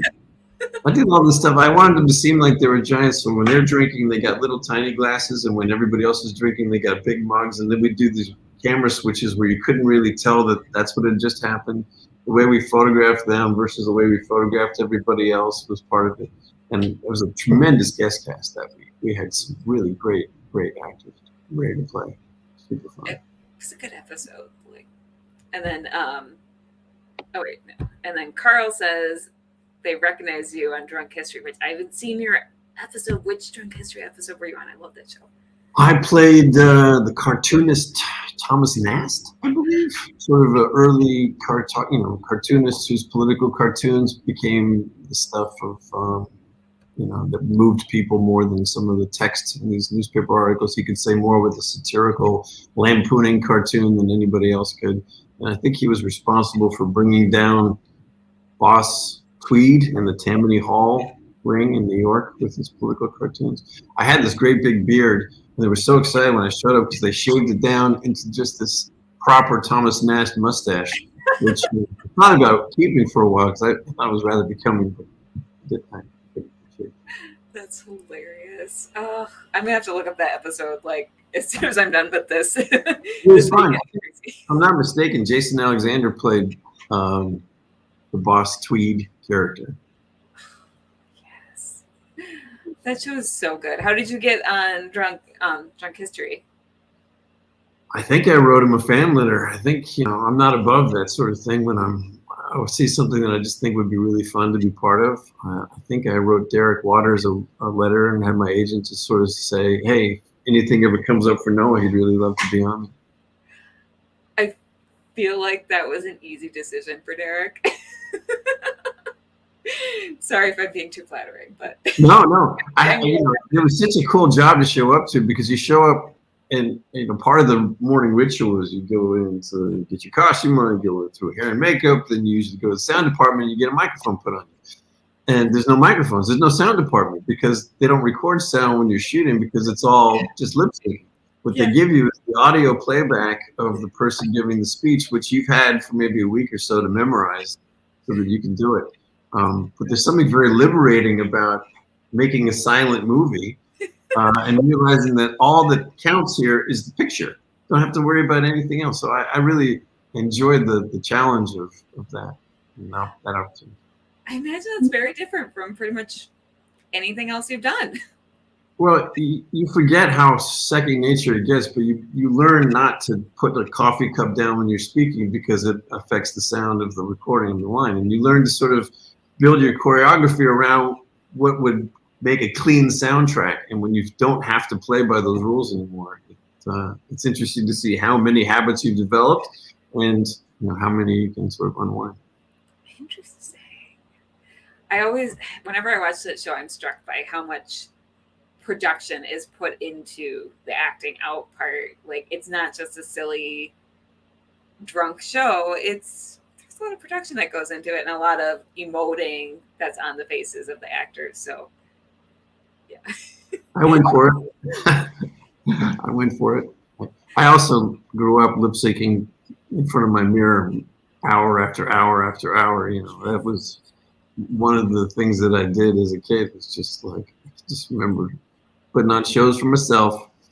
There was a show when I was a kid called Putting on the Hits. That was like a lip sync contestant show. Mm-hmm. And I remember thinking that, if I could just get on there and do my Kool and the Gang celebration, I know I'd take the gold. You would have. So Lauren is asking, what was your goal before acting? Well, I don't know that I had too many. I started wanting to do this pretty young. And the ones that I've really wanted to do sort of align themselves. I've always been interested in writing. I like writing a lot. And so I'm getting to do a bit more of that.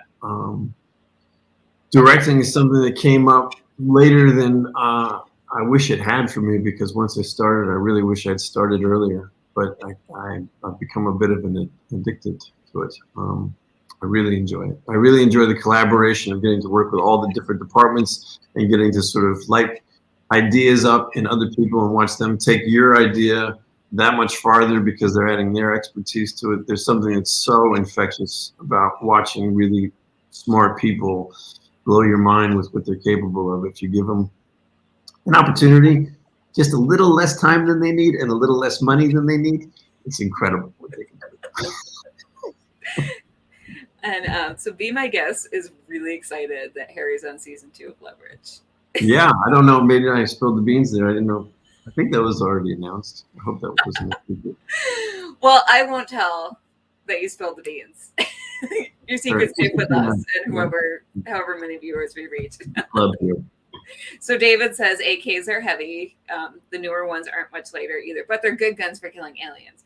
David, I'm not a real gun person. I grew up in a family that had guns. I understood gun safety from a very early age, and I have hundreds in my family. I personally don't like to hunt. I don't like to kill anything. That said, there's something very interesting about guns for me, and because they've been part of my life, even though I really only use them to shoot targets, and I do that very sporadically. That said, the AK-47 is an amazing piece of machinery. It is virtually indestructible. You can interchange all sorts of different parts on it. You can run a tank over the top of it. You can get it wet. You can get it caked in mud. There's a reason why it's the ultimate peasant weapon for third world countries. It's because it's very effective. So that's my little speech about that. Yes. So this next question is, are you going to direct anything on season 2 of Redemption? Yep, I did 2 more shots this year in the chair, and last year was great. I really enjoyed. I got to do 3 episodes last year, and get to sort of know this ensemble and get to figure out this wonderful rhythmic show. And this year, I just feel like I've got it, and I want to go back and just do a better job. That's exciting. And so Kristen says mirror lip syncing in her room was a big part of her childhood too. So you're in good company. I'm told it's the sign of genius. I don't know. I don't know where I heard that. And Sabine, my guest, said it wasn't officially announced that you were going to be in season 2. Whoops. You know what? I feel like spilling the beans on a fundraiser for Valerie is a good place. It's good. Yeah. All right. If you're going to tell anybody that I'm going to be on the show this year and break this secret, you have to donate at least $5 to what we're doing here for Valerie Perrine. Also, and if they donate $10 or more, they can win some of our amazing prizes. Yes, absolutely. Well, that goes One of without saying. which is a magnet with your face on it. Wow. Yep. Right. I remember licensing those face magnets. Sure. Yeah. I'll tell you more about that if you want. When I was a kid, I was really good friends with a guy who was in a rock and roll band called the Hindu Stuntman. And he worked for a law firm when he wasn't in this band. And they had a foreclosure once on a house of a guy who thought he'd make $1 million by selling Michael Jackson nightlights. And then found out that he wasn't allowed to sell Michael Jackson nightlights, but he had 50,000 of them in his basement, which my friend then took. He used to throw out to the crowd at his rock shows as sort of like, a joke gift. And I have a big box of Michael Jackson nightlights still, but I'm not allowed to sell them. All right. So that's part of your museum of. Yeah. I'm telling you, this could be a side gig for you. That's how you could fund the librarians revival. I worry that I just anybody that watches this interview is going to be nervous to hire me because they're going to say, "Wow, he's going to take half the set before he's done." We have to pat him down at the end of every day. Oh gosh. So Carl is asking, have you had to do any green screen work, and did you find that difficult? Yep, that all started on Falling Skies. That was the first time, I learned how it's a totally different muscle, and you have to talk about acting without being self-conscious. There's nothing there. Or you're looking at a tennis ball on the end of a C-stand for a reference eye line. And that tennis ball is going to be, they tell you, either the most terrifying alien you've ever seen that looks like a dinosaur, or maybe it'll look like a giant plate of vermicelli. We don't know yet. They're still working on it. But whatever it is, it's really, really scary. And you go, okay. And then remember, there's a room full of grown adults watching you pretend whatever it is you're going to be scared of. And you just sort of jump into it. And I remember thinking like, okay, I'm going to go for it because this is life-threatening situation. So I'm looking at whatever it is and I'm terrified. Then I look down the row and Drew Roy plays my son is doing cool guy. And the next guy is doing like, this doesn't scare me. The next guy, and I said, wait a second, no. We all have to be playing the same scared. Like I can't be the most scared guy in this line. Otherwise I don't look like a leader. We had to figure out how to calibrate our fear for the green screen. So it's interesting. I wouldn't say it's difficult. It brings its own difficulties, but it's also kind of the most pure imaginative play you get to do, right? And then when you get to see them fill in the blanks later, I can't tell you, we'd shoot those scenes on just a big green set, and then the next thing I know, I'd see the show, and I'm standing in a spaceship hovering above Earth, talking to an alien queen, none of which were there when we did it, but it really worked. That is wild to see, I'm sure. And so Marilyn wants to know, what are some of the props or costumes you took from the set of ER? I took my stethoscope, I took my lab coat, I took all my IDs, I took one of the doors off the emergency room, I think I mentioned. I think the trauma rooms had very distinctive checkerboard flooring, so when they took down the set, I said I want a 2-foot square cut out of each trauma room, 1 and 2. I took some costume pieces, I took some suture kits and stuff that I figured I'd use in life. I hope not. Not like, you never know. I live in the country. You might have to sew up an animal or something. What else did I take? Took my nameplate off my locker. Took a hell of a lot of memories, that's for sure. Oh, a lot of scrub tops. I've slept in scrubs for like 10 years. Those were my jammies. So I don't think I have any anymore. But for about 10 years, I went to bed every night and counted General Scrubs. Wow. So do you have any memories you can tell us about?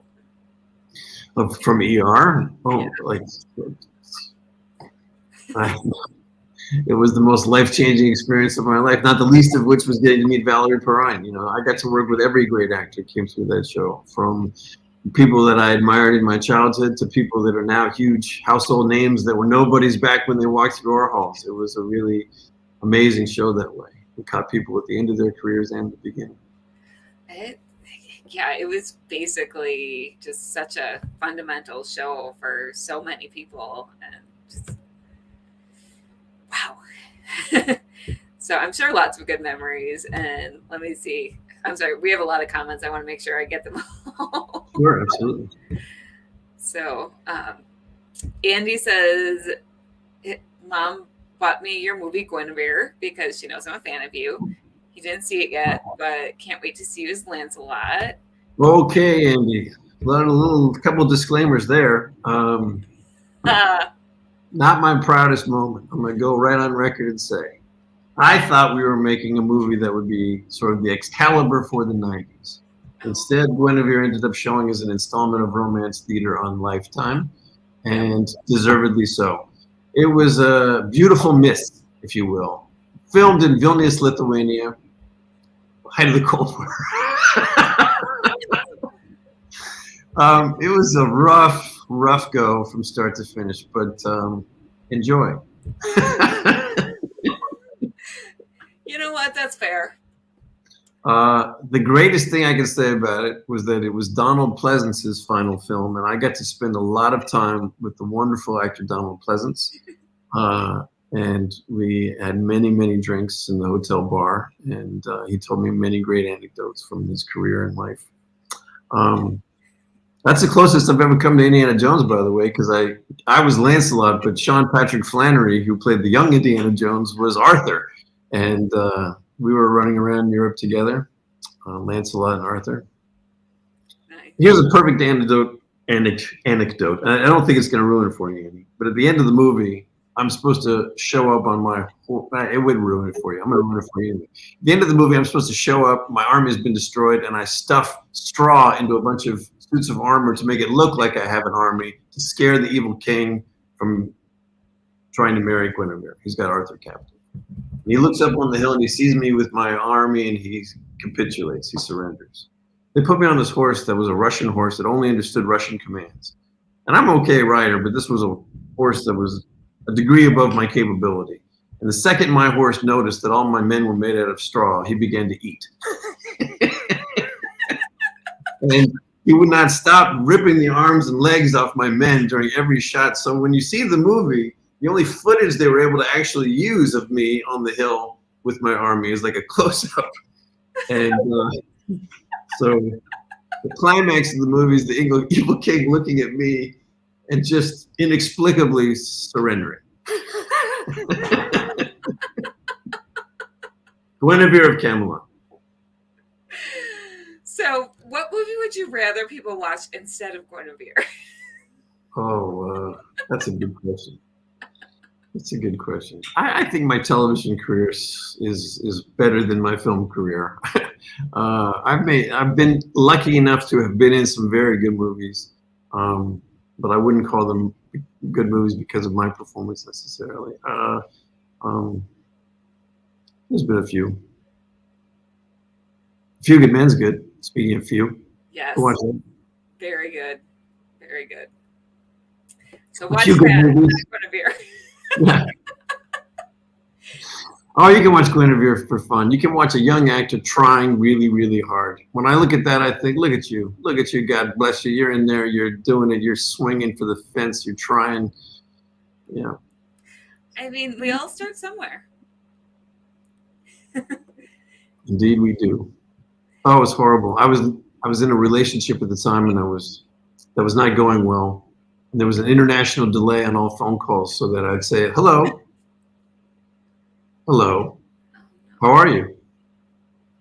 All right. So it sounded really horrible, right? Like somebody didn't want to talk to you. I'd say, "I love you.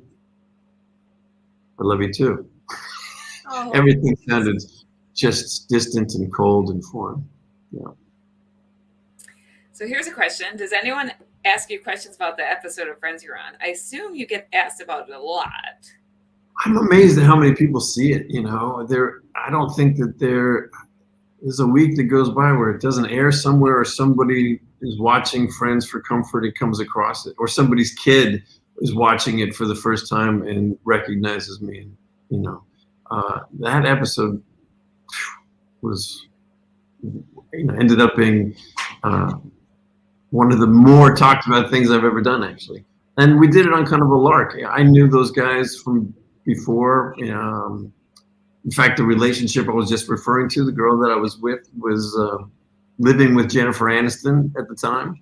And their best friend was Matt Perry's girlfriend. And a bunch of them came out of Northwestern and knew Schwimmer. And so we were all kind of around each other. And then our shows hit at the same time on the same network, shooting on the same studio lot. And we did all the press together. So we all were so friendly and collegiate that it seemed that we used to go over and watch them tape. We'd finish shooting, go over on Friday and watch them tape. And then it just sort of seemed like, hey, you guys want to do one? Yeah, why not? It just was that casual. And so we went over, and it took one afternoon to shoot the little bits that we did for it. And then that was it. So simple. And it was such a fun episode. It was like just a perfect cameo. Like, it was perfect. So what's crazy to me is every time I see it, I look younger and younger to me. And I look, more and more like my 16-year-old daughter than I do like my 50-year-old self. I mean, yeah, time is funny that way, huh? So Lauren is asking who your favorite ER guest star was. Is that something you can choose from? I was recently interviewed on an ER podcast where some of those names of some of the actors I got to work with came up again, so they're pretty fresh. And for whatever reason, Carter was the character that gave a lot of the older patients to. So I got to work with Red Buttons and Eli Wallach and Mickey Rooney and Sanford Meisner and Alan Alda and Ed Asner and really tremendous people.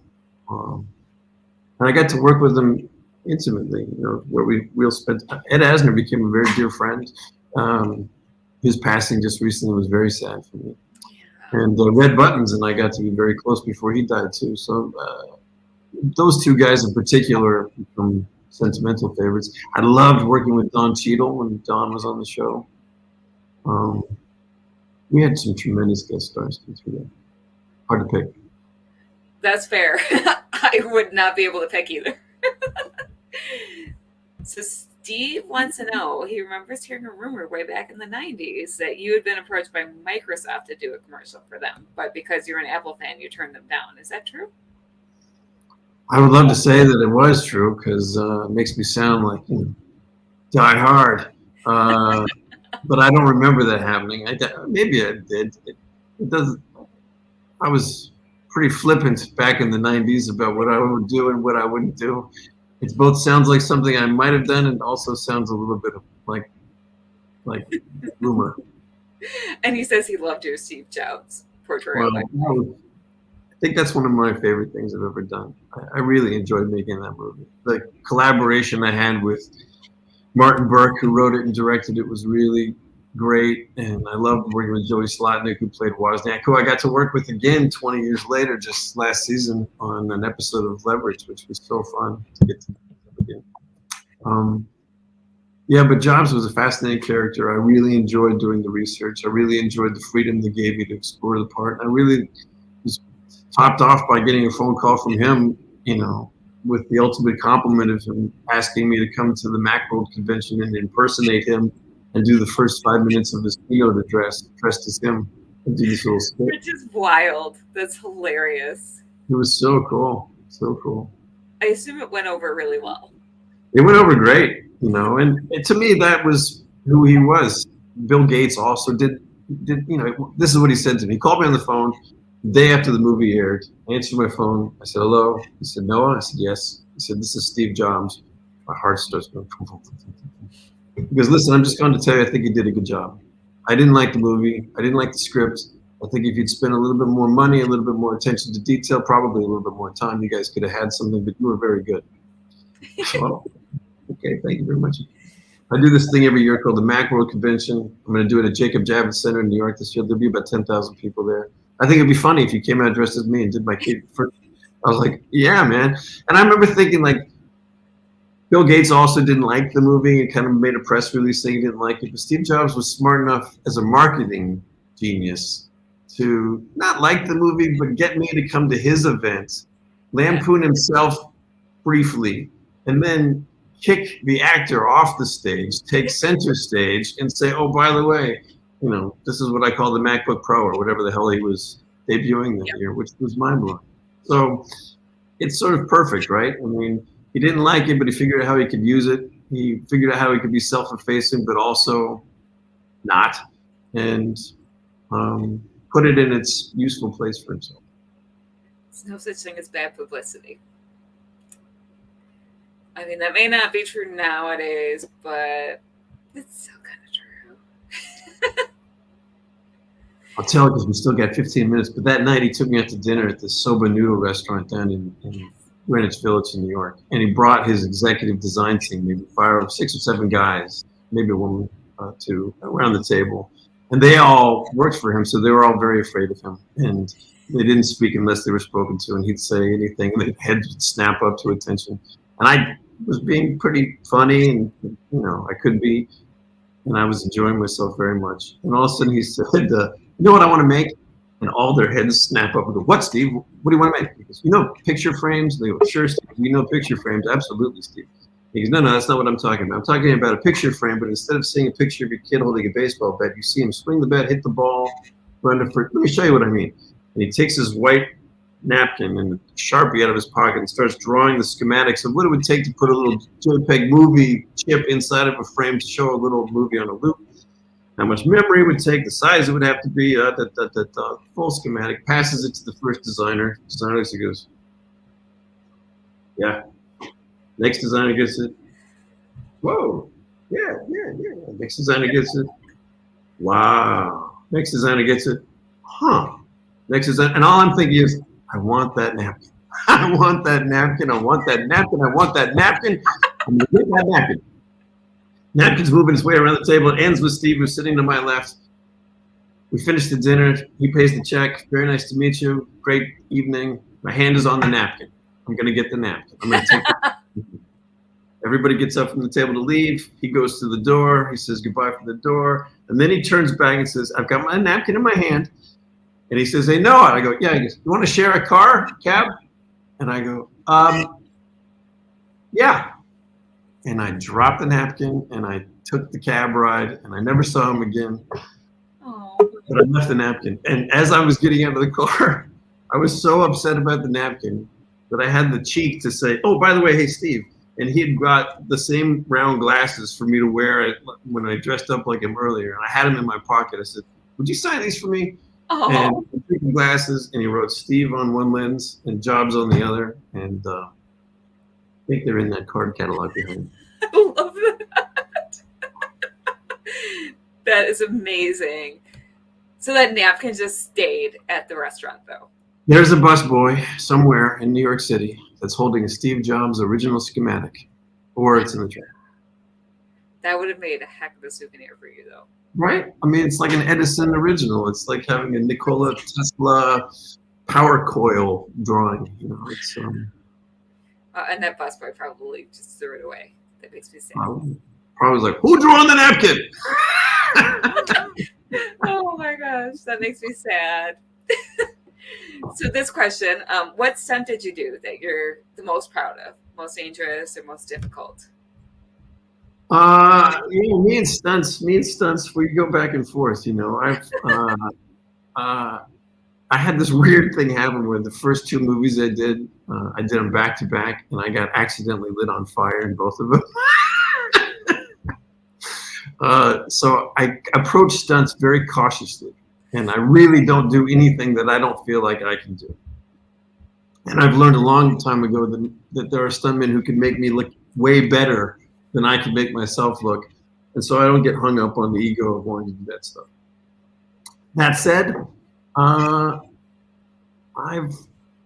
always liked doing pratfalls and physical comedy, and I think, you know, doing librarians, I did a bunch. I wouldn't call them stunts, but sequences, you know, choreographed sequences that involved some degree of difficulty and some degree of risk. Pratfalls, that kind of thing, which, you know, can hurt your tailbone, but I tend to, you know, stuntmen are very methodical about the way they do things, and they don't get emotional about when they do them. They're very logical and they're centered. When I'm acting, I'm the opposite of that. And so when I throw myself around, I don't do it the way that I'm supposed to do it. I always am kind of hurting myself unintentionally, which is worth it. But in the long term, you know, I remember in Librarian 2, there was a stunt where I had the second movie where I would fall down a cave and do a really good pratfall. And somehow I think it was an artifact or something that was shaped like a human head that I had in a bag. And they took the thing out, obviously, so I didn't fall in it, but they replaced it with a styrofoam head, like a wig head that was in the bag. Anyway, I came down on that, and I ended up breaking 2 ribs, and then having to finish that movie really uncomfortable. So I answer your question long-windedly. I look at it, I think about it, I deliberate over it, I wonder if I could do it. If I think I could look kind of cool and impressive doing it and not hurt myself too bad, I'll do it. Otherwise, have at it. I do not blame you. I couldn't do it. So Kristen wants to know, she says this is going back to the mid-90s, but do you recall the Ask Extra segment on Extra and answering a question about your film career? No, I'm afraid I don't. Did I say something in particular? I'm not sure. There's not a follow-up comment, so I'll watch for that. But let's move on. You know, Extra started right when we were on ER, and I was like their guy for a while. I was on I went on a European press tour for ER, and they gave me cameras and film and told me to film a sort of filmography that they were going to show as excerpts. And, you know, I remember talking a lot of nonsense back then, so I could have said any number of things. That's right. She said she got to ask the question, and you said Crook Hearts. Crook Hearts. Oh, well, Crooked Hearts was the first movie that I ever did. I did that when I turned 19 in Vancouver, Canada, making that. And that was a great experience for me. You know, your first movie is like a first love. And I was with some wonderful people. Vincent D'Onofrio, Peter Berg, who's now a very famous director, and Juliette Lewis played my siblings in this family drama. And Peter Coyote was our dad, and Jennifer Jason Leigh was my brother's girlfriend. Wonderful ensemble of actors. Really good. So, yeah, that takes it back. Yeah, Kristen's been a fan of you for a while. Wow. Since the mid-90s. That's early 90s. That was 90, 91. And Be My Guest says Crooked Hearts is a great movie, and your character, Ask Warren, is wonderful. He was a really good character, really great character, actually. Sympathetic character. Great. Got to die. My first movie, got to do a death scene. Factoid, there was also a love scene cut, probably because I was so awkward in it. Yeah.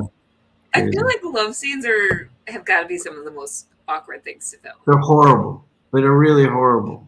I mean, I've never particularly looked forward to shooting one, and I've never particularly enjoyed the process. Not that the actresses I've worked with were not lovely and talented and all that, but they're just it's not something we go to work to look to do every day. That said, I did a job a couple of years ago called The Red Line in Chicago, where I was playing a gay character, and I had a sort of a makeout scene with another character. And for the first time, the producers wanted me to talk to what they call an intimacy coordinator. And I got really upset, saying, this sounds like an HR thing. Like, you know, I'm not going to talk to some person, some suit before I talk to the director, blah, blah, blah. And then I met this woman who was really a movement specialist, trained from the stage, where you have to simulate a lot of things from sight lines so that you can look like you're doing things you're not really doing. And she broke it down much more like a dance or like a fight scene, you know, with the choreography needing to be specific in order to look elegant. and that her job was to articulate the vision of the director to the actors, engage their comfortability level, to go back to the director and figure out how to shoot it. And suddenly, this thing I was really nervous about became highly technical. So it was about, from this shot, what we really need is Noah, if you drive Vinny back against this wall, and then you kiss him and your head goes to the left, and then Vinny, if you take your left hand and put it up on Noah's left shoulder, then the next shot we need is that you guys will go out of that frame. The next shot will be you guys fall into this frame. And so it was really piece by piece, almost like a dance. And suddenly we got to shoot it, and we knew what we were doing. We knew what was expected of us. It was the quickest, most efficient filmmaking I've ever done. Love scene, fight scene. It's the most efficient working I've ever done. And I thought to myself, I only want to do it this way. And then I realized that this person wasn't really there for me. That person is going to be there on set to help actresses have an advocate against being taken advantage of in those moments where they've never had an advocate before. And I realized, oh, this is long overdue, not just from a creative perspective, but from an oversight perspective. So going into them in the future, I will request that. And I think I will feel differently about them because they're there. You're kind of like, where was she like 20 years ago? Right? Usually, I'm not going to throw anybody into the bus, but love scenes are usually like, okay, and you guys just sort of, in action. And then you kind of like make out a little bit and think, but then at a certain point, someone says, cut, and then you feel kind of relieved. But what you don't do is say, are these people really connected? Like, is one person more aggressive than the other? Are they both, is it awkward at first and then gets into a rhythm? Like, these scenes can be acting scenes. These scenes can be really important beat by beat character scenes where a lot is conveyed silently just in the specificity of the movement we choose to do. So I think that love scenes up until now have been greatly missed opportunities to further the storytelling in the most significant way. And instead we end up with a montage with the same 5 shots that we've all grown accustomed to seeing to get through the love scene to get to the next scene. But I would much rather see that scene slower, beat by beat, and have it more coming from a place of inevitability because of who these characters are, and interesting because of who they are. Does that make sense? I agree. I like that. I feel like that's a good note to end on. Well, do you have anything else you want to share with us? Oh, I don't know if anybody, please give to Valerie. This is a woman who deserves to be able to fall into a social safety net of people who have enjoyed her work over the years. And I intend to donate, and I don't need any swag to do it. I encourage everybody else to do the same. And I really appreciate you doing this to arrange for her. Thank you for having me. Thank you for being here. The link is down there for anyone who wants to donate. We made it a tiny URL, so it's really easy. Thank you again for being here. This has been. I'm going to screenshot that right now so I can get it. Yes. Got it. All right. Thank you so much, Noah. This has been a joy. Everyone in the comments has enjoyed your stories. People really enjoyed the napkin story. Well, see you all next Saturday at Noah's Collector Shop. By any turn. Every item has a story. All price to move. Thank you very, very much. So, and then Kristen is saying, thank you, Noah. Kristen is the one who actually booked you and coordinated with your agent.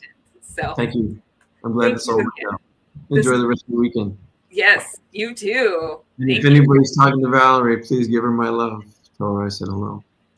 Thank you. We will. We'll pass that on. Thanks, Noah. Bye. Bye. All right. So I'm going to bring on Keisha to introduce our next guest. Hey, girl. You're muted. Am I still There we muted? go. Oh, I must have clipped it. Of course. I always do that right at the beginning of the show. It's like a Keisha thing now. So hi, guys. I am Keisha Acuff of Acuff Creations. I am also a co-host on Cryptid Crunch, and I am here to introduce our next guest, which I am super excited about, Kim Rose. So are we bringing her up, or am I just giving you guys a little play-by? Yep, I'm gonna bring her up. We're also gonna bring up Doug Hubler, who Oh, is our yes. interviewee. I'm gonna drop myself out, and I'll bring both of them up and let you say hello and give the introductions.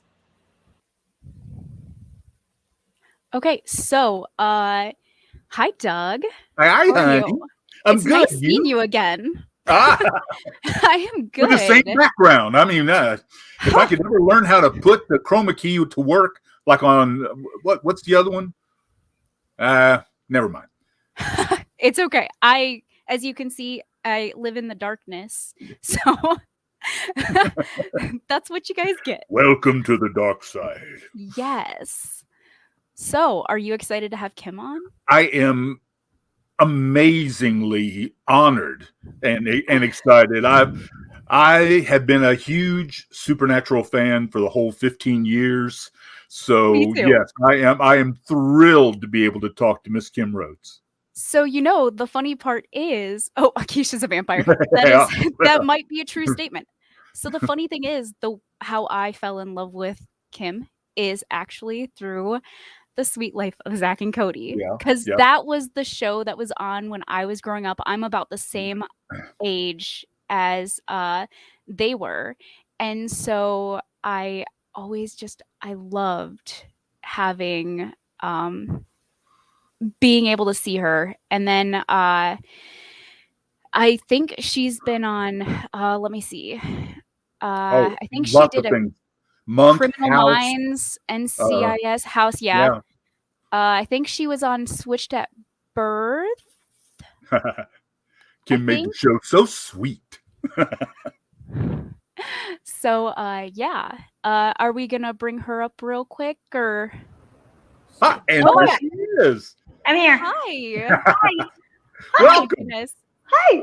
Hi. It's always so awkward to hear people talking about me and like be able to see my face, and I'm like, what is my face doing? Is it doing what's my face supposed to be doing? I don't know. That's okay. I always have a face thing going on.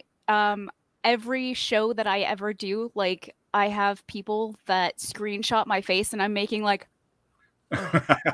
So it's beautiful. I love it. So I just wanted to say hi, because I am a huge fan.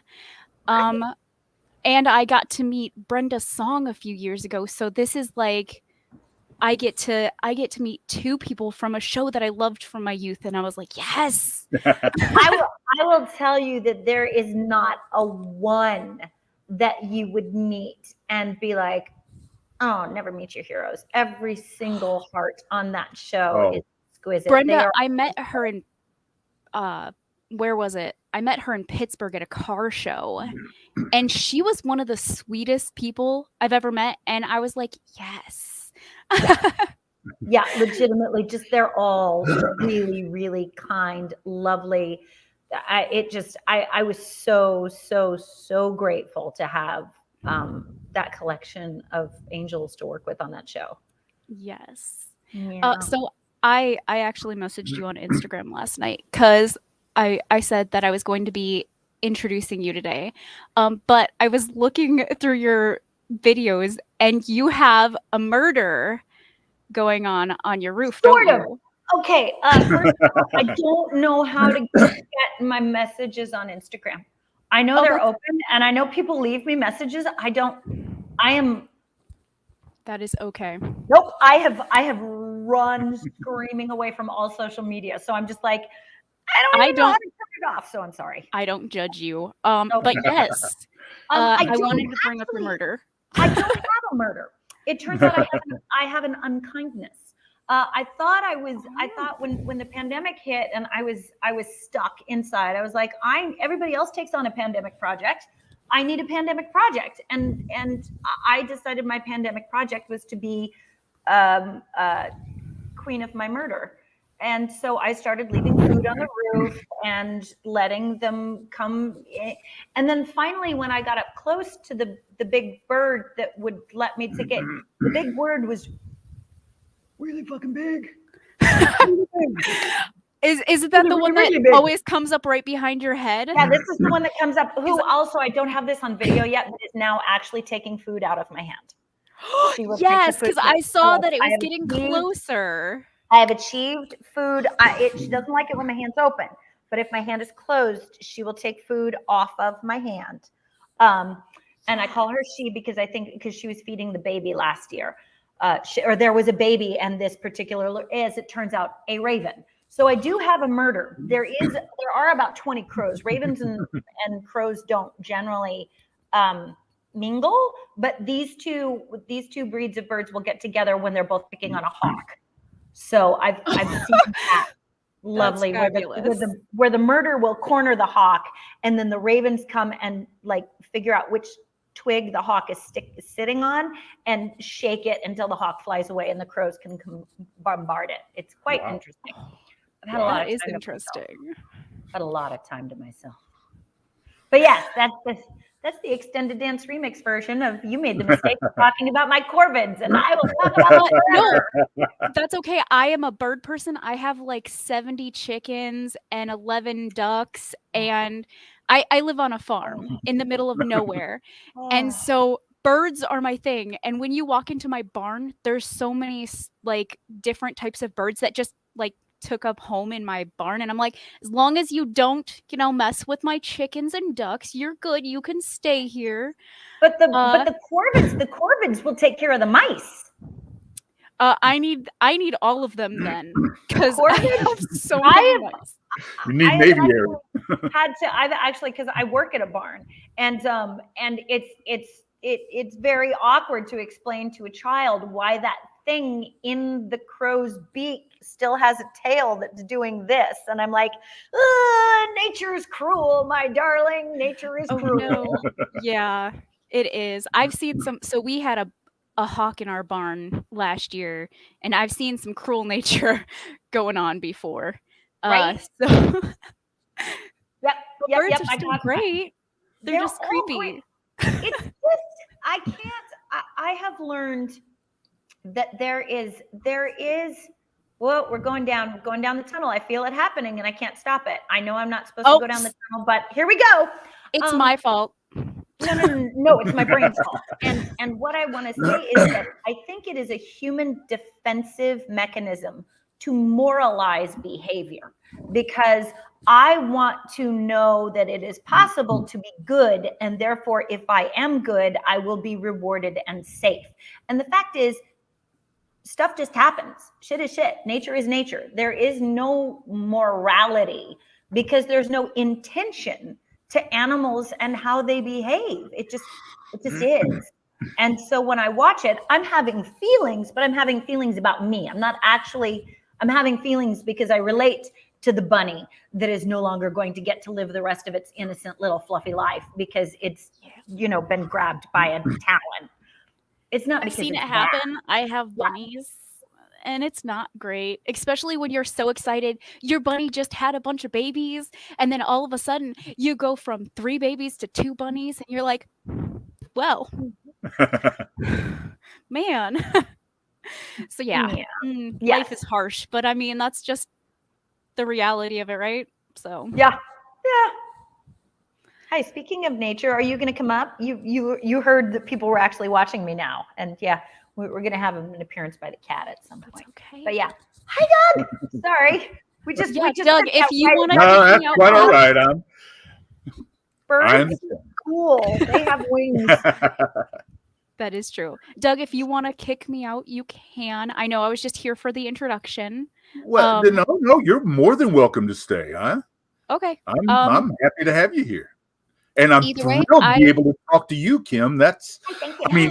We're definitely, obviously going to be talking supernatural an awful lot. I'm sure a lot of questions will come in.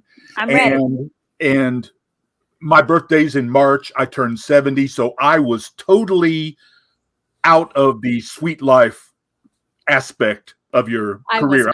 I was the wrong demographic. But I can say that I fell in love immediately and permanently with Ensign Lindsay Ballard. Oh, wasn't she amazing? That and in both personas, Lindsay and what was it, Jet Leia, something like Jet Leia. Yeah. But that was that episode of Star Trek Voyager, in case some of you didn't know, starred Kim. And when I first saw you on Supernatural in season 5, I kept looking. I'm going, I know that face from somewhere. I'm, and then your first encounter with Sam, Dean, and Bobby on the phone, and I heard that I'm going to call your crap out voice, and I thought Ensign and Captain, Ensign and Janeway. That was now I know now. I IMDb'd it just in case. Okay, yeah. That was me. That was me. And that was. You want me to tell you a story about that scene? Please. Yes. So, it was. Now, I need to tell the story without. A lot of times, people respond in insecurity, and I never want to fault them years later. So there were a lot of people trying to impress Kate Mulgrew. And in that scene, I felt very strongly that Ensign was challenging her, was basically like, you redshirted me. She's calling out for every red shirt ever in the history of Star Trek. And looking at the captain and being like, what the fuck? And there was another person whose job it was to make decisions about these kind of things, who was like, no, that's not right. That's not, no, we don't, because you don't confront the captain. You don't make the star look bad on the show. So that kind of antagonism is sometimes disrespectful to the actor to come in and basically affront them with your views when you're not the star. So I was shut down with that, but we were about an hour behind time. And as we're having this discussion, I hear from the back, the door slams, and I hear, what's the holdup? My child has chicken pox and I should have been out of here an hour ago. And everybody's like, oh, fuck. And she comes up, and we hadn't met. She introduces herself. And the person says, well, we're having a problem because Kim thinks the scene should go this way, and we all think the scene should go that way. And I was like, under the bus. The bus. And she looks at me, and she goes, well, she's obviously right. We'll show you both ways so you can see that she's right. Come on, honey. You do a great Kate Mulgrew. Oh my God. And she then, because I'd never done single camera before, right? I didn't know what I was doing. I'd only done a soap opera and sitcoms where there's 3 cameras and they find you. I'd never had one. And so she sits me down, and she is a 1-woman acting class. She shows me the difference between setting a prop down on your words, so you fuck sound up, and setting the prop down in between your words, so you can just keep right on going. She shows you how to, she was the specifics that you find out through making mistakes. She wouldn't let, she was like, come on, babe, you got this. And she was so incredible that I wrote my last day, I wrote her a fan letter, and I left it on her trailer. Because she made, like, I used to think, I mean, I'm old, but I still have the fantasy of one day winning like a big award and being able to I think you her. still could. And have her be like, who the fuck is Kim Rhodes? And be like, and I'd like to thank Kate Mulgrew for my career. And she's still involved in the franchise. She started doing voiceover work for a CGI animated Star Trek. So she's still Janeway. She is, I mean, talk about meet your heroes. She was, and meeting her just made her more.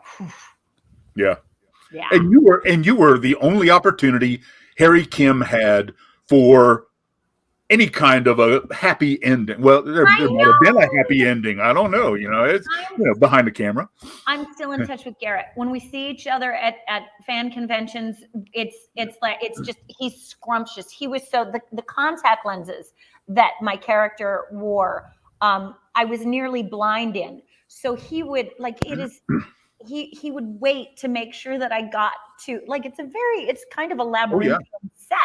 And so he would make sure that I was moving where I needed to move, and he was make sure and the costume is so difficult to get into and out of that they were kind of like, we'd rather you didn't get out of it and eat. That sounds hard for everyone. So he made sure I got food, and he made sure he was so kind. And it wasn't like at a certain point as a human in this industry, you learn when people are being kind to get something, right, and when people are being kind to be kind. And he was so kind to genuinely kind is the nicest. Yeah. And never got promoted. I know. Well, yeah. Well, you mentioned conventions. Yes. The supernatural before the pandemic, pre-pandemic, I heard a little boy, a very, very young boy, call it the pandemic. So that's what I've been calling it ever since the pandemic. But prior to the pandemic, supernatural conventions built specifically around the show were very popular and very well attended. Since the pandemic, not so much. No, we're coming back. We've got one this coming weekend in Dallas. Oh, I can't make it to Dallas. Oh man, I'm jealous though. Yeah, it's the company that puts on the supernatural specific websites is Creation. They also do the Star Trek conventions.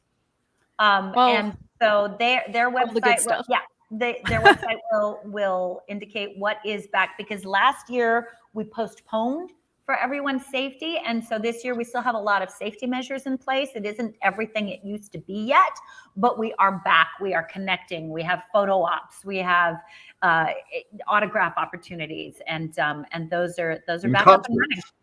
Huh? And the concerts. And the concerts. I mean, do I really have to go to my nephew's birthday party? I mean, No. I mean, we have a whole year of them, so you can find one that fits your schedule. Right. Yeah. Any near Illinois? Chicago. I think we have a Chicago. I don't know. I would have to look it up. The fans can do it, but fans. Let the fans know, and they'll tell you if we have a Chicago this year. I think we do.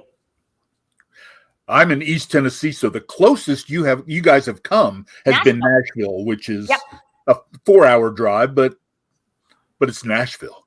It's hard to drive in Nashville.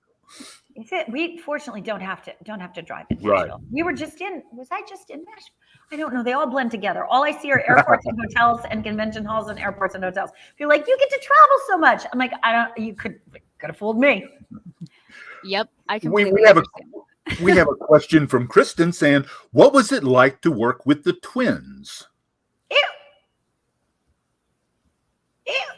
It was really fun. It's hard. No, I'm sorry, because my brain is literal. And so every time I get a what was it like question, my brain immediately is like, let's create, someone asked for a metaphor. And you're not asking for a metaphor. You're asking for, in general, what was my experience and did I enjoy it, I think is what you're asking. And yes, Dylan and Cole, I used to joke. I was like, everybody's got a devil on their shoulder and an angel on their shoulder. And with Dylan and Cole, they each had a devil on their shoulder and an angel on their shoulder, and then a twin in their ear picking a side. So they were so smart. Like, few people realize that they had to go to school at the same time as they were shooting this. So their work ethic and their commitment to their job. I'll tell you a story. I'll tell you a story that really indicates who they are. So when we first started, Phil Lewis, who is the other adult on the show, said to me, he was like, okay, we have to be the bowling bumpers for the show because we're the grown-ups. And kids like playing. And we had a crew that was fun to play with. And so at one point, early on, Phil and I were like, guys, look, here's the thing. Guys, to the two boys, here's the thing. You will never get fired, even if something is your fault. because you are not expendable. It is our job to take the bullet for our crew. Now, these are 12-year-old boys you're saying this to. 12-year-old boys Oh, no. are not known for being like, well behaved. Yeah, I have a 12-year-old son. Yeah. My 12-year-old is crazy. So you would, every single time one of them would open their mouth and be like, nope, that was on me. That was on me. I'm sorry, I'm back. No, that was, if you have it, to the point where they would say, if you have a problem with what just happened, talk to me. That level of courage and commitment and willingness to take a bullet for your crew, there are grown-ass human beings that still won't do that. Right. Because they're too scared to get in trouble. True. So their willingness to be top of the call sheet was so lovely. And on top of that, they were fun and funny and just magical. I love them. I love who they've turned into, and I loved them back then. Oh, that's so sweet. You had appearances in so many shows besides the soap opera. You did, I believe you did Monk. Mm-mm. You didn't do Monk. No, it's easy to get confused. I did a show called, oh God, now it's gone out of my head. It was, however, with Tony Shalhoub and Neil Patrick Harris. Mad, stark raving mad. Is that right? Help me, somebody know this. I am Googling it. I'm familiar with the title. I'm not familiar with the show. It was a sitcom. Right. Monk came after this. Right. But yes, I did get to do, I've done a lot of, for a long time, I was really a go-to for crazy guest star of the week. I was never hot enough to be hot guest star of the week, but I was hot enough to be hot, crazy, funny guest star of the week. Wow. So I did a lot of the wacky agent or the wacky ex-girlfriend or the wacky whatever the wackiness is, to the point where I remember auditioning for a show called Titus. And there were 5 of us, because sometimes when they've got short period of time, the casting director will just pull in people they know can do it. And there were 5 of us, and I was going into the room number 3. And the casting director came out, and it was a pretty extreme, over-the-top scene. And the casting director came out to us, and she said, all right, here's the thing. This is a really extreme character. I want you to just go for it. They really want to see you go for it. And the first person goes into the room, comes out and leaves, and the casting director comes out again and says, all right, I can't make this more clear. Really go for this. Just like let it rip. Otherwise this isn't going to work. The person goes in and comes out, and she comes out again, the casting director, she goes, all right, listen, whoever you think is too much, go even further than that, except for you, Kim. You just do what you do and you're going to be fine. I feel like that's what they do to me on this show. Oh yeah, they're like, everybody bigger, more, except for you. Could you just try to? Yeah. I was on a show the other day on our network, and I was like, I asked the boss man after I was done, I was like, do you need me to tone it down a little bit? And he goes, no, the reason I have you on there is because whatever crazy this is. So we actually have a new shirt that has hashtag Keisha be crazy, because apparently that's my persona now. It's just all my life, you're too much. Wow, you're a lot. And I'm just like, yeah.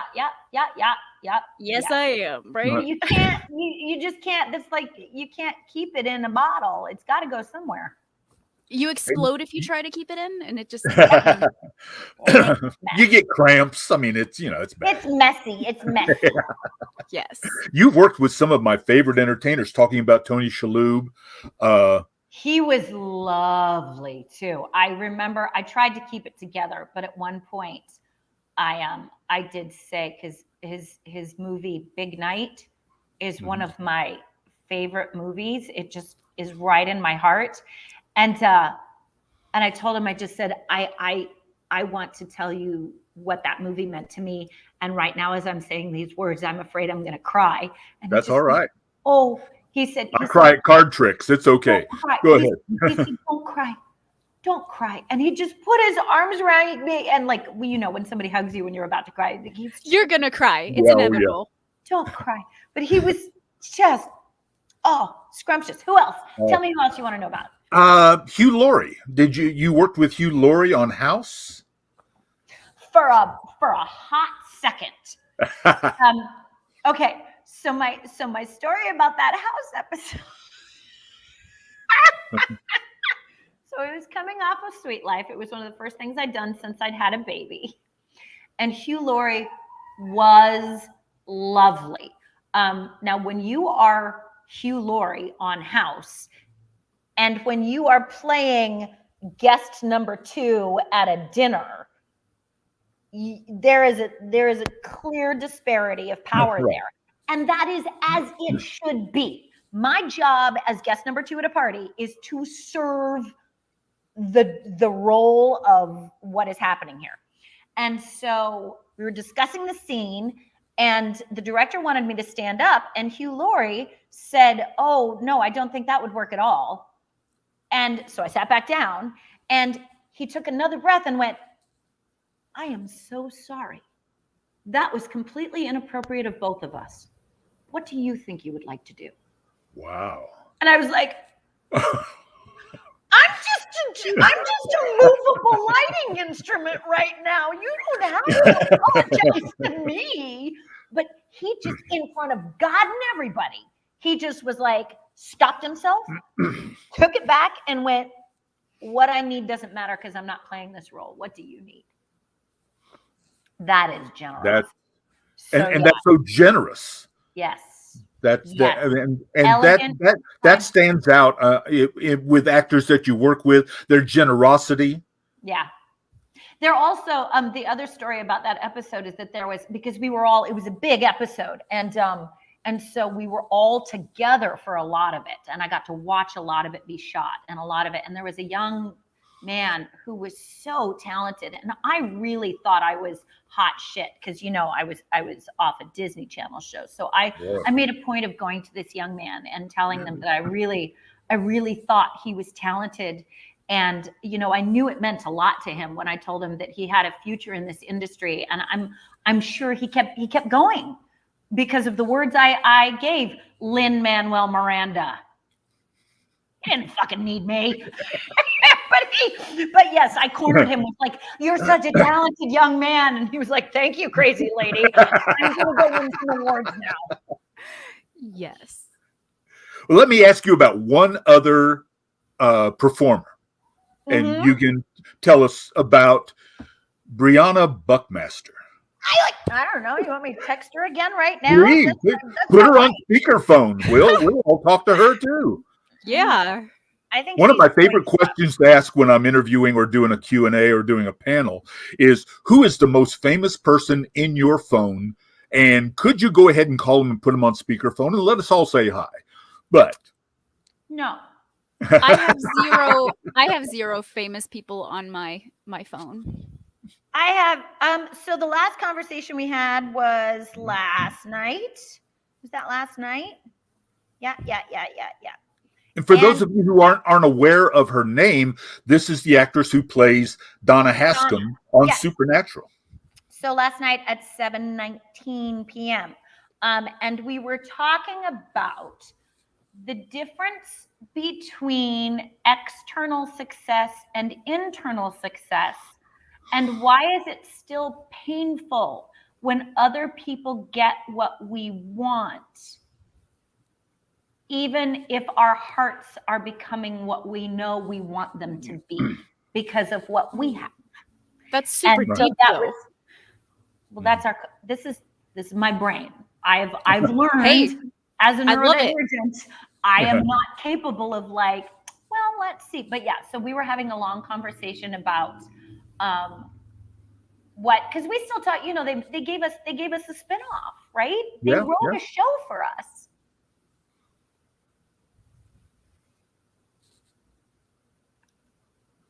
and I haven't worked since. Oh. And that's painful. And again, in case you're new to the Supernatural family, it was called a backdoor pilot. Wayward Sisters was the title of the episode, and it was meant to be a backdoor pilot. I think the very first backdoor pilot ever was in Make Room for Daddy, late 50s, early 60s. They did an episode where Danny Williams and family get pulled over in Mayberry and meet Sheriff Andy Taylor. So that was when I think that was the first backdoor spinoff. But the two of you worked together on several episodes. Oh, yeah, and yeah, you're yeah. now doing, are you now doing a podcast together? Well, we did a podcast that was much easier when she lived in Los Angeles. And when I had time because my daughter was at school. So hi, now we're making smart choices, right? You may come say hello, but I'd like you to be respectful and polite. That's Doug. Here, come look. You can see this is Doug and this is Keisha. And there are people who are watching down below. Do you want to come in and say hi? I think we have somebody behind the scenes with a picture of you and Brianna. I don't know if they're listening and they can. Hello. There she is. That's Tabby. That's my daughter. Hi. Nice to meet you. That's super cool. Oh, can you hear? How can you hear? I put headphones in. I'm really loud. I think she's reading your lips. I don't have an inside voice. So do you want to hear? No. Okay. When I finish it up, I'll be in just a little bit, okay? Yeah. Yeah. Okay, Tabby. Tabby. Show them to me. No, right now we're talking about what they want to talk about. That's my job right now. Yeah. Okay, I'm back. Sorry, but that was a great break the mood. Yes. So Brianna and I are super tight. She's one of my dearest friends. I am proud that she's my business partner. And the podcast. No, we're not doing the podcast right now. It's on a hiatus. We loved doing it, but it was much easier to do when we were in proximity. And I had time to edit everything. So it's right now it's a little tougher because I don't have spare time. We aren't in the same location.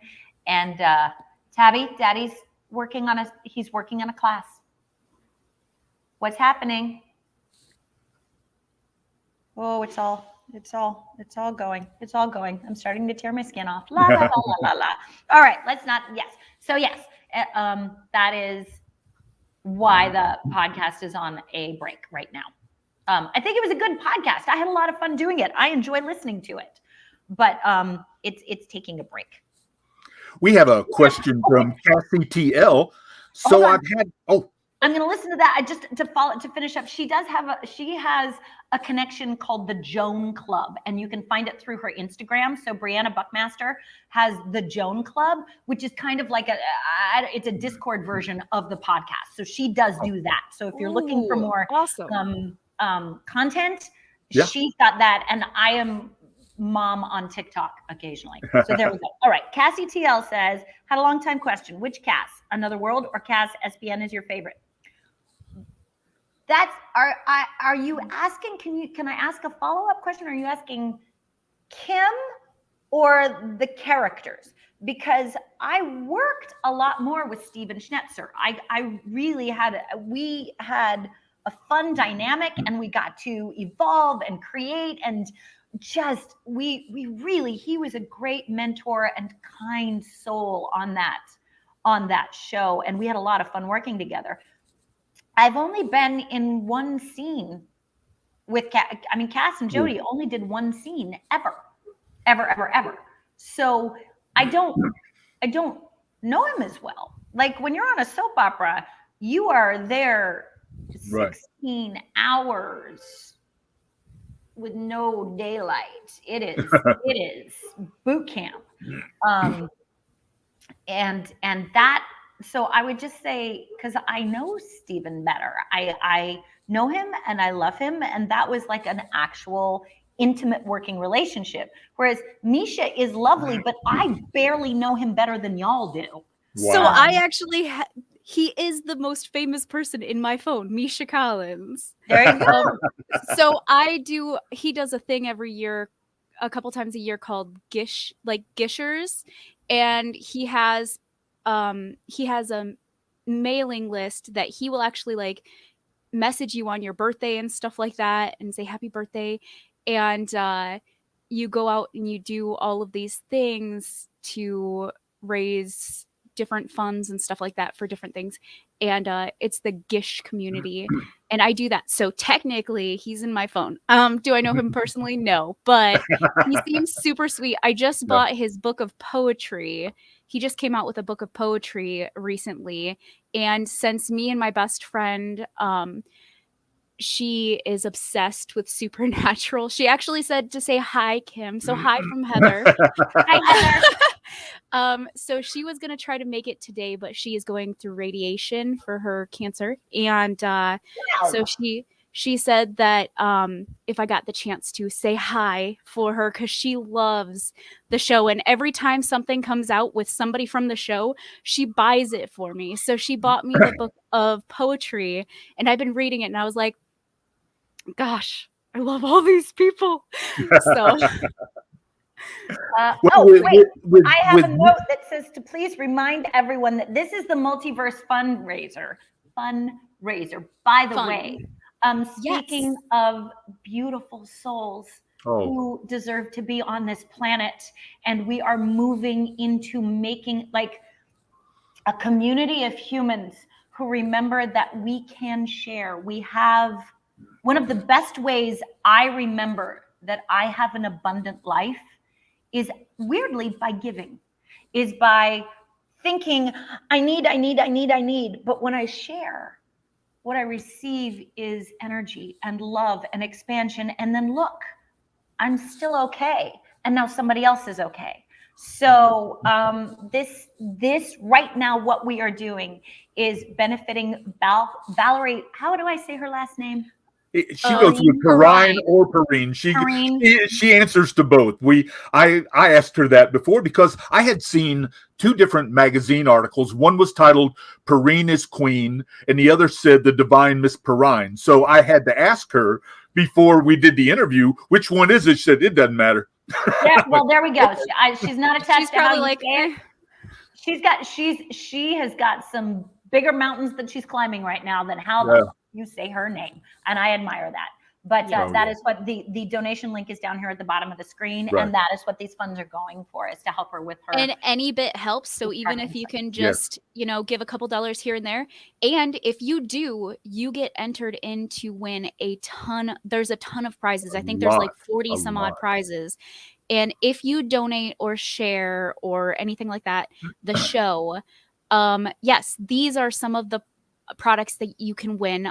They were all donated from different people, some from our group, some from friends and stuff like that. So cool. Yes. Yeah. So quick shout out to what we're actually doing here. Yes. Yeah. Well, we spoke about Misha for a little bit.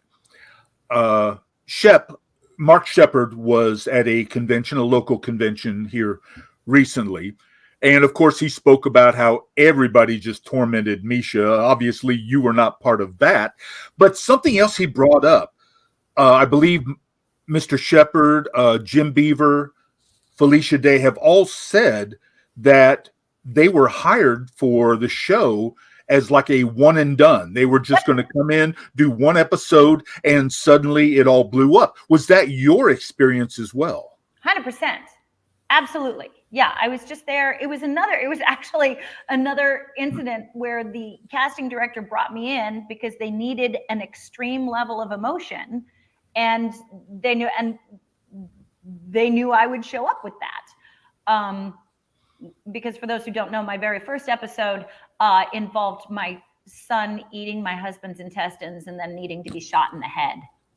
It was very dramatic to watch. So just a normal Thursday, right? Yeah, as you do.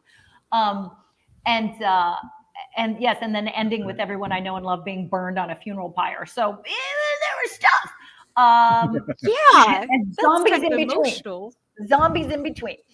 so I just, and then when they called me to come back, I was very confused. I thought they'd gotten something wrong, but they were like, no, we need a cop to facilitate this particular storyline. It just makes it easier. It's like, oh, okay. And then they called but me I loved your again. character, so thank you for coming back.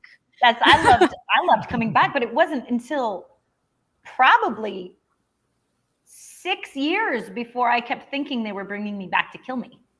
Like it took me, I was like, am I dying? Can I see the script? In fact, there was one episode with Mark Shepard where there was no mention of whether or not I lived through the incident. And I kept saying, I was like, yeah, I can't because I'm dead. They're like, you're not dead. Like, it doesn't say that anywhere in the script. Nowhere in the script does it say that Jody lived through the date. And it was a blind date with Mark Shepard in that episode. No, that was it. She was done. She was like, no more demons. No more demons.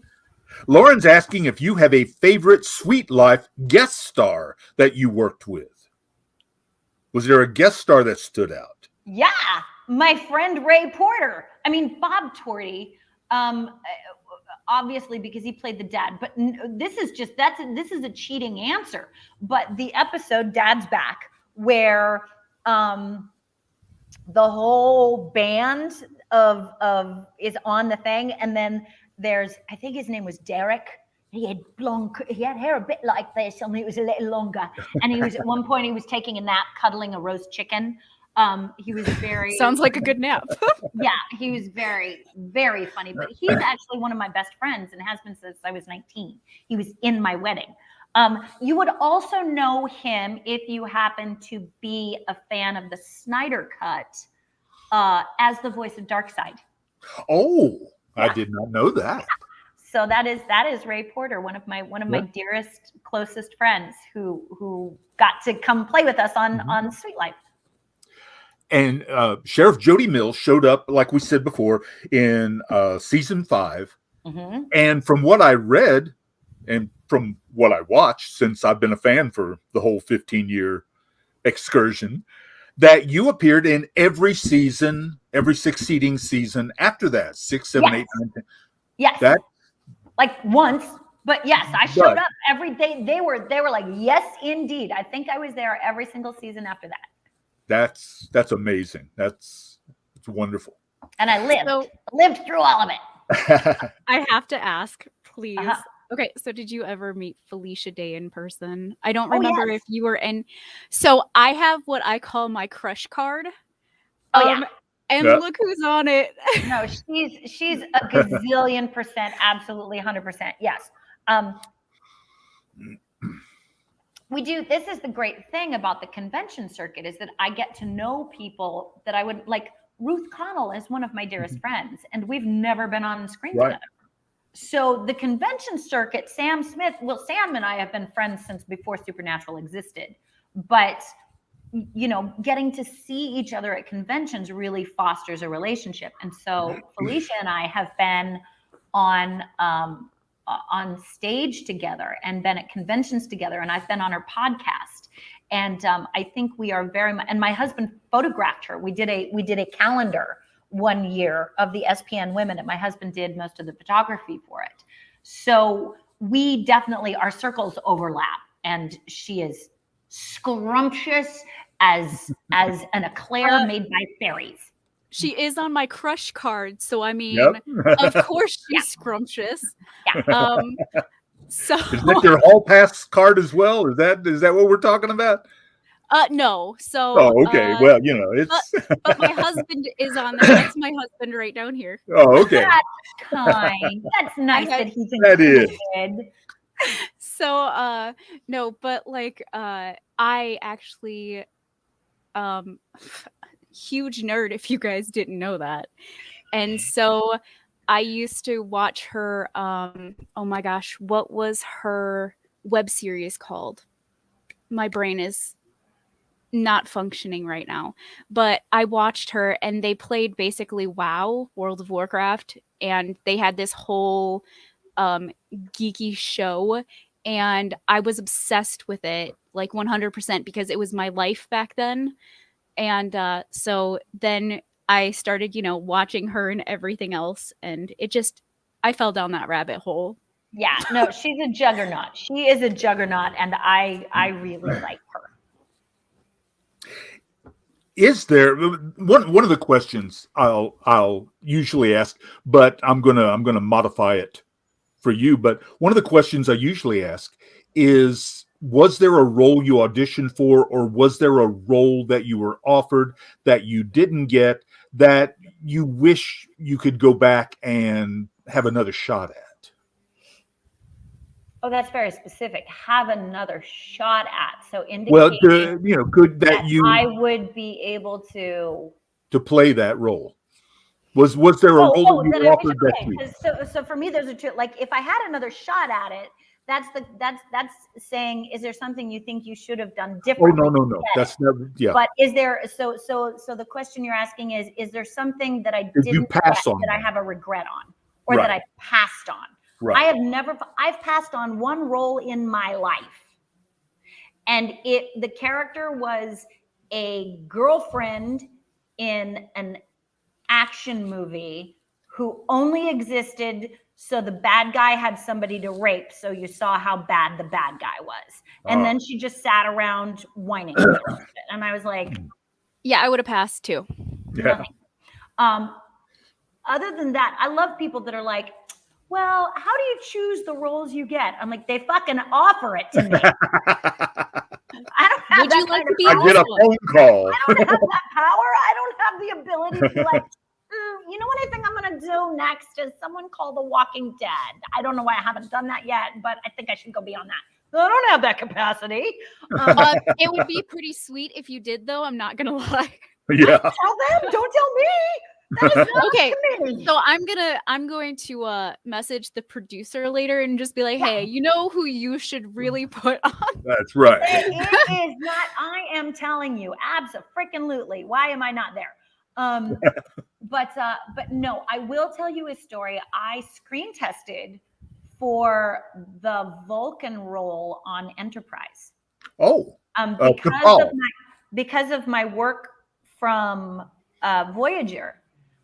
Rick Berman and Brandon Braga, and because Kate Mulgrew, I'm telling stories out of school now, but Kate Mulgrew actually messaged them and told them to get me on the show. She was like, "This kid's got it. Grab a hold of her. She would be an asset." That's so amazing. They pulled me in to do. If you know me, you know my feelings come out of my eyes. So don't get upset when I start crying. I just cry about everything. That's all right. It's okay. Feelings are valid. So go for it. So they pulled me in, and I auditioned in front of. I screen tested. So that means I was at Paramount with like 15 executives in the room, and Rick Berman and Brandon Braga had already talked to me, and they've said like, here's, and I'm not going to share the secrets, but here are the secrets of what a Vulcan is. And here is why we want you to play a Vulcan. And I will not share those secrets until the day I die, but they answer a lot of questions. Oh. And I went in and I did it. And then I went from there to my agent's office and just for something else. And I happened to be in my agent's office when they called. And he picked up the phone and he was like, oh yeah, hi. And he was like, I was like, uh-huh. And then he goes, what do you mean wrong physical type? Oh, okay. Well, thank you. Yeah. And he hung up and he looked at me. And I said, I was too fat. And he said, you were too ugly. Do you want me to What slap a him? horrible Okay. thing. Yep. But it's not, that was their words. That's how this fucking industry works. Yeah. And then, but let's fast forward to, look at who they hired. She is a fucking knockout. Yeah. He is like, there is not a set of eyes on this earth that could look at that human being and be like, and that's what they wanted. And here's the thing. In this industry, no producers have to settle. Producers never have to settle for less than what they want. Because they literally have a And lineup I of was- everybody throwing themselves at them. Right. And I was less than what they wanted. Oh. So Well, we all think you're beautiful, Kim. Well, yeah. Thank you. And that was a great, what ended up happening is that I took a year off. I was like, that one hurt so badly, I have to leave. So I went away and I did Shakespeare in Oregon for a year. And I had some amazing experiences. And I had to, like, everybody's got to have one of those that sets the bar for what hurts and what am I willing to overcome. And that's my bar. Like everybody has a story. Everybody has a story like that. Right? Where you just go, that one knocked me on my ass. Yeah. So if I can get back up after that, I get back up for me, not for them. Yeah. I was doing summer stock theater as a young man in my 20s, the early 70s. And the casting director brought me into his office and said, Doug, I really want to use you, but you're not pretty enough to be a leading man. You're not ugly enough to be a character actor. You're too damn big to be a juvenile. I want to use you. I just don't know where the hell to put you. And I said, make me the heavy. So I played the heavy for 2 years. I played the heavy in everything. But, just being told, you're not pretty enough. You're not ugly enough. You're not, you're not small enough. You're not big enough. And it's not with malice. That's their business. It is very hard. Like I hear all the time, it's not personal. And they truly believe it's not personal. An actor is a product. Right. I am selling a product. And the portion of me that goes in their brain is a product. So how do I separate my soul and my heart, which is what I'm actually putting out, from the product that they see and receive? And I don't know. It's just some days it's easy and some days it's hard. Right. There's a question across the bottom of the screen from a curious idealist. What are the weirdest fan interactions Kim has had? I would say probably at one of the conventions, I would think. You know what? So here's the thing. I'm weird. And join the club. My love and joy and overflowing emotion sometimes manifests as choices that are not considered social norms, but they come from love. And so when I see a person in front of me behaving in a way that might not be a social standard, don't see weird. I see love. I see excitement. I see desire, and I see a vulnerability. I have never had a weird interaction with that's outstanding. I love you, and now I just want to meet you in person, because then I want you to gauge me, because everybody is like, Keisha is. We're huggers. We're all huggers. Yes. And so many people will use the term fanboy or fangirl as a derogatory statement, but you see them as just pure excitement and love coming at you. I got to meet Neil Gaiman once. Wow. And it was the most, he hugged me. And all I remember is that I had so much sweat on the back of my neck. It must have been a profoundly uncomfortable experience for him. And he was so kind. But I was so like, oh, this is more than I can contain. This is so much. I am a fan. When something inspires me and makes me feel the parts of me I love, when something connects me with my own me that makes me like me, I love that person. And I am irreverent and uncontained in my love. So I feel like I have the honor of triggering that in other people. My job is to not take it personally. My job is not to be like, that's right, sweetie, I'm fucking hot and my shit. First of all, you are, so yes. But you seem like such a genuine person, and I love everything about that. Thank you. I'm learning. I'm learning. I spent a lot of my life masking because I felt that your needs mattered more than mine, because that's how I had to be safe, is to make you feel good or like me or whatever else it was. I'm neurodivergent, so I feel that 100%. Saying. And so now at this point in my life, I'm learning to just be like, the best I can give you is honesty, and then know that however you respond to that is yours. That's yours. That's not mine. Either good or bad. Or let me even rephrase that. I don't need to moralize faith, either comfortable or uncomfortable. Well, Curious Idealist just rephrased his question. Okay. What are some fan interactions that stood out to you the most? I think that would be, you know what? The ones that stand out to me are the people who are clearly, they all stand out to me. They all stand out to me. And in the moment, every single interaction is my world. I am 100% about the interaction in the moment. But the ones that resonate with me the most are the ones where someone's love has had to overcome a fear that is so clear. There are some people who are so frightened of my reaction or speaking in public, or that they're going to get it wrong, or that this is their chance and they're going to miss it, or that level of fear I live with every single fucking day of my life.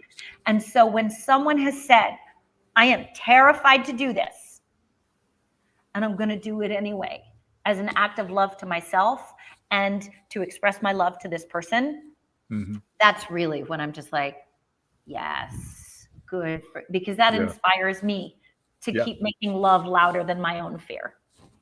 I'm a retired elementary school teacher. I taught elementary school for 32 years. Oh, how perfect.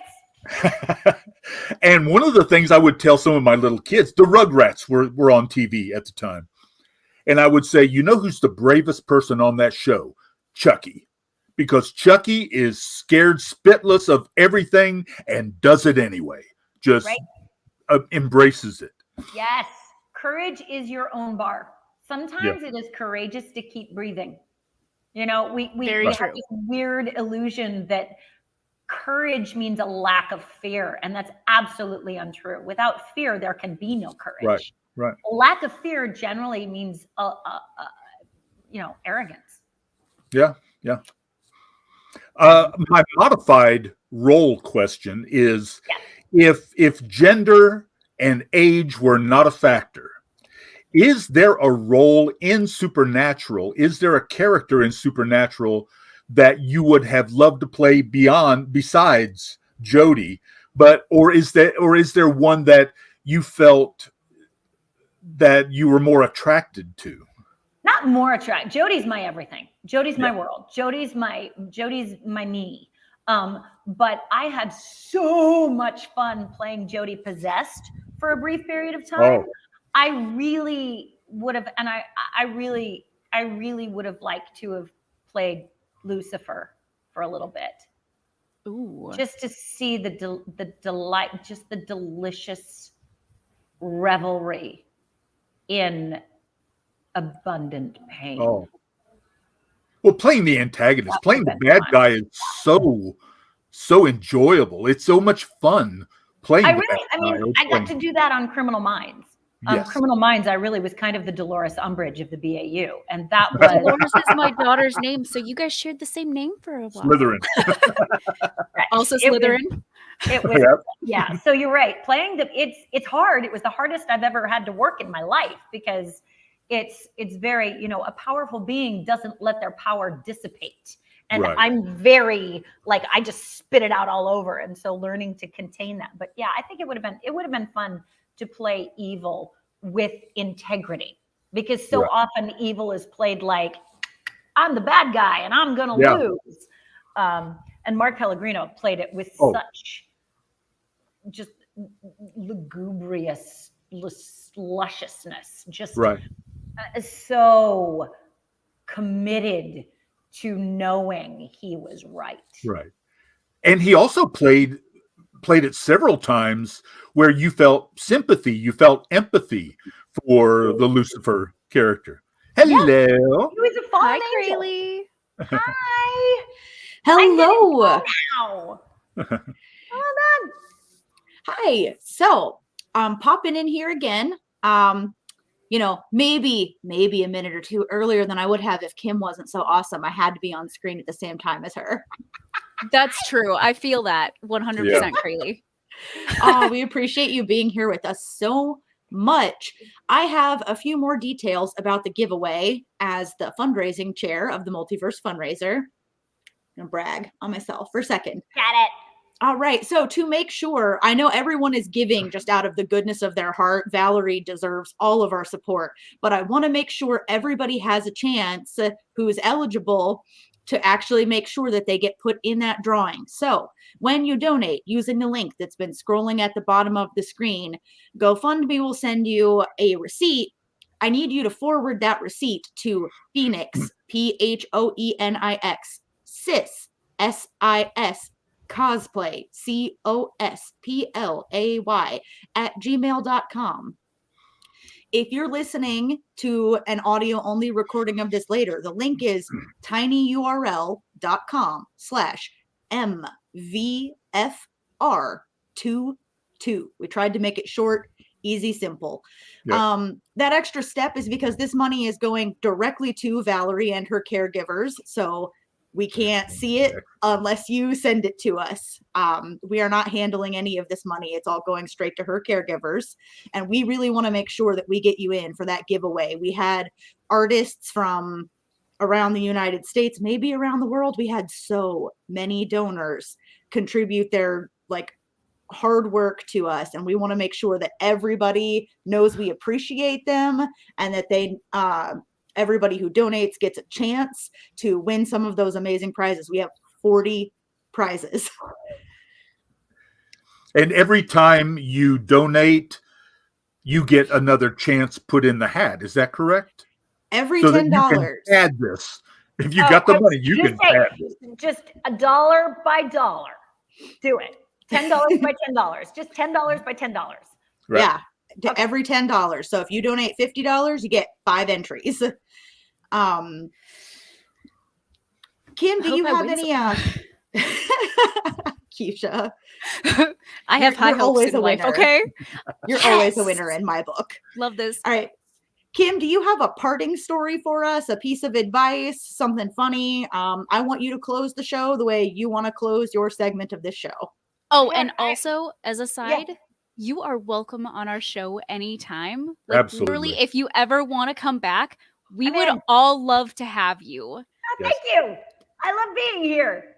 I appreciate you. I appreciate what you're doing because, again, like I said, one of the most affirming things I can do to remind myself of my life's abundance is to be generous with it.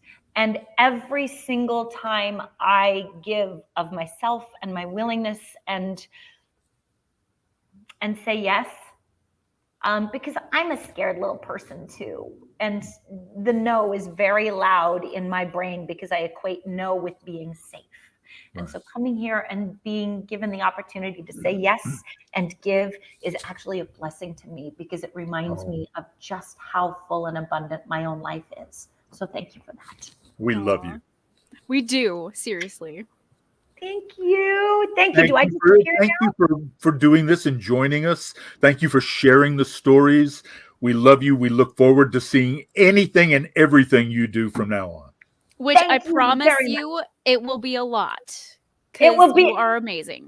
I am happy. And so as everything unfolds, it unfolds as it is supposed to. All right. Well, thank you again so much for joining us. Thanks, Keisha and Doug, for interviewing the amazing Ms. Rhodes here. And we are going to bring on our next panelist now. Thank you. With me, so bye. With Keisha. Keisha, bye, I'm not even gonna. Bye-bye.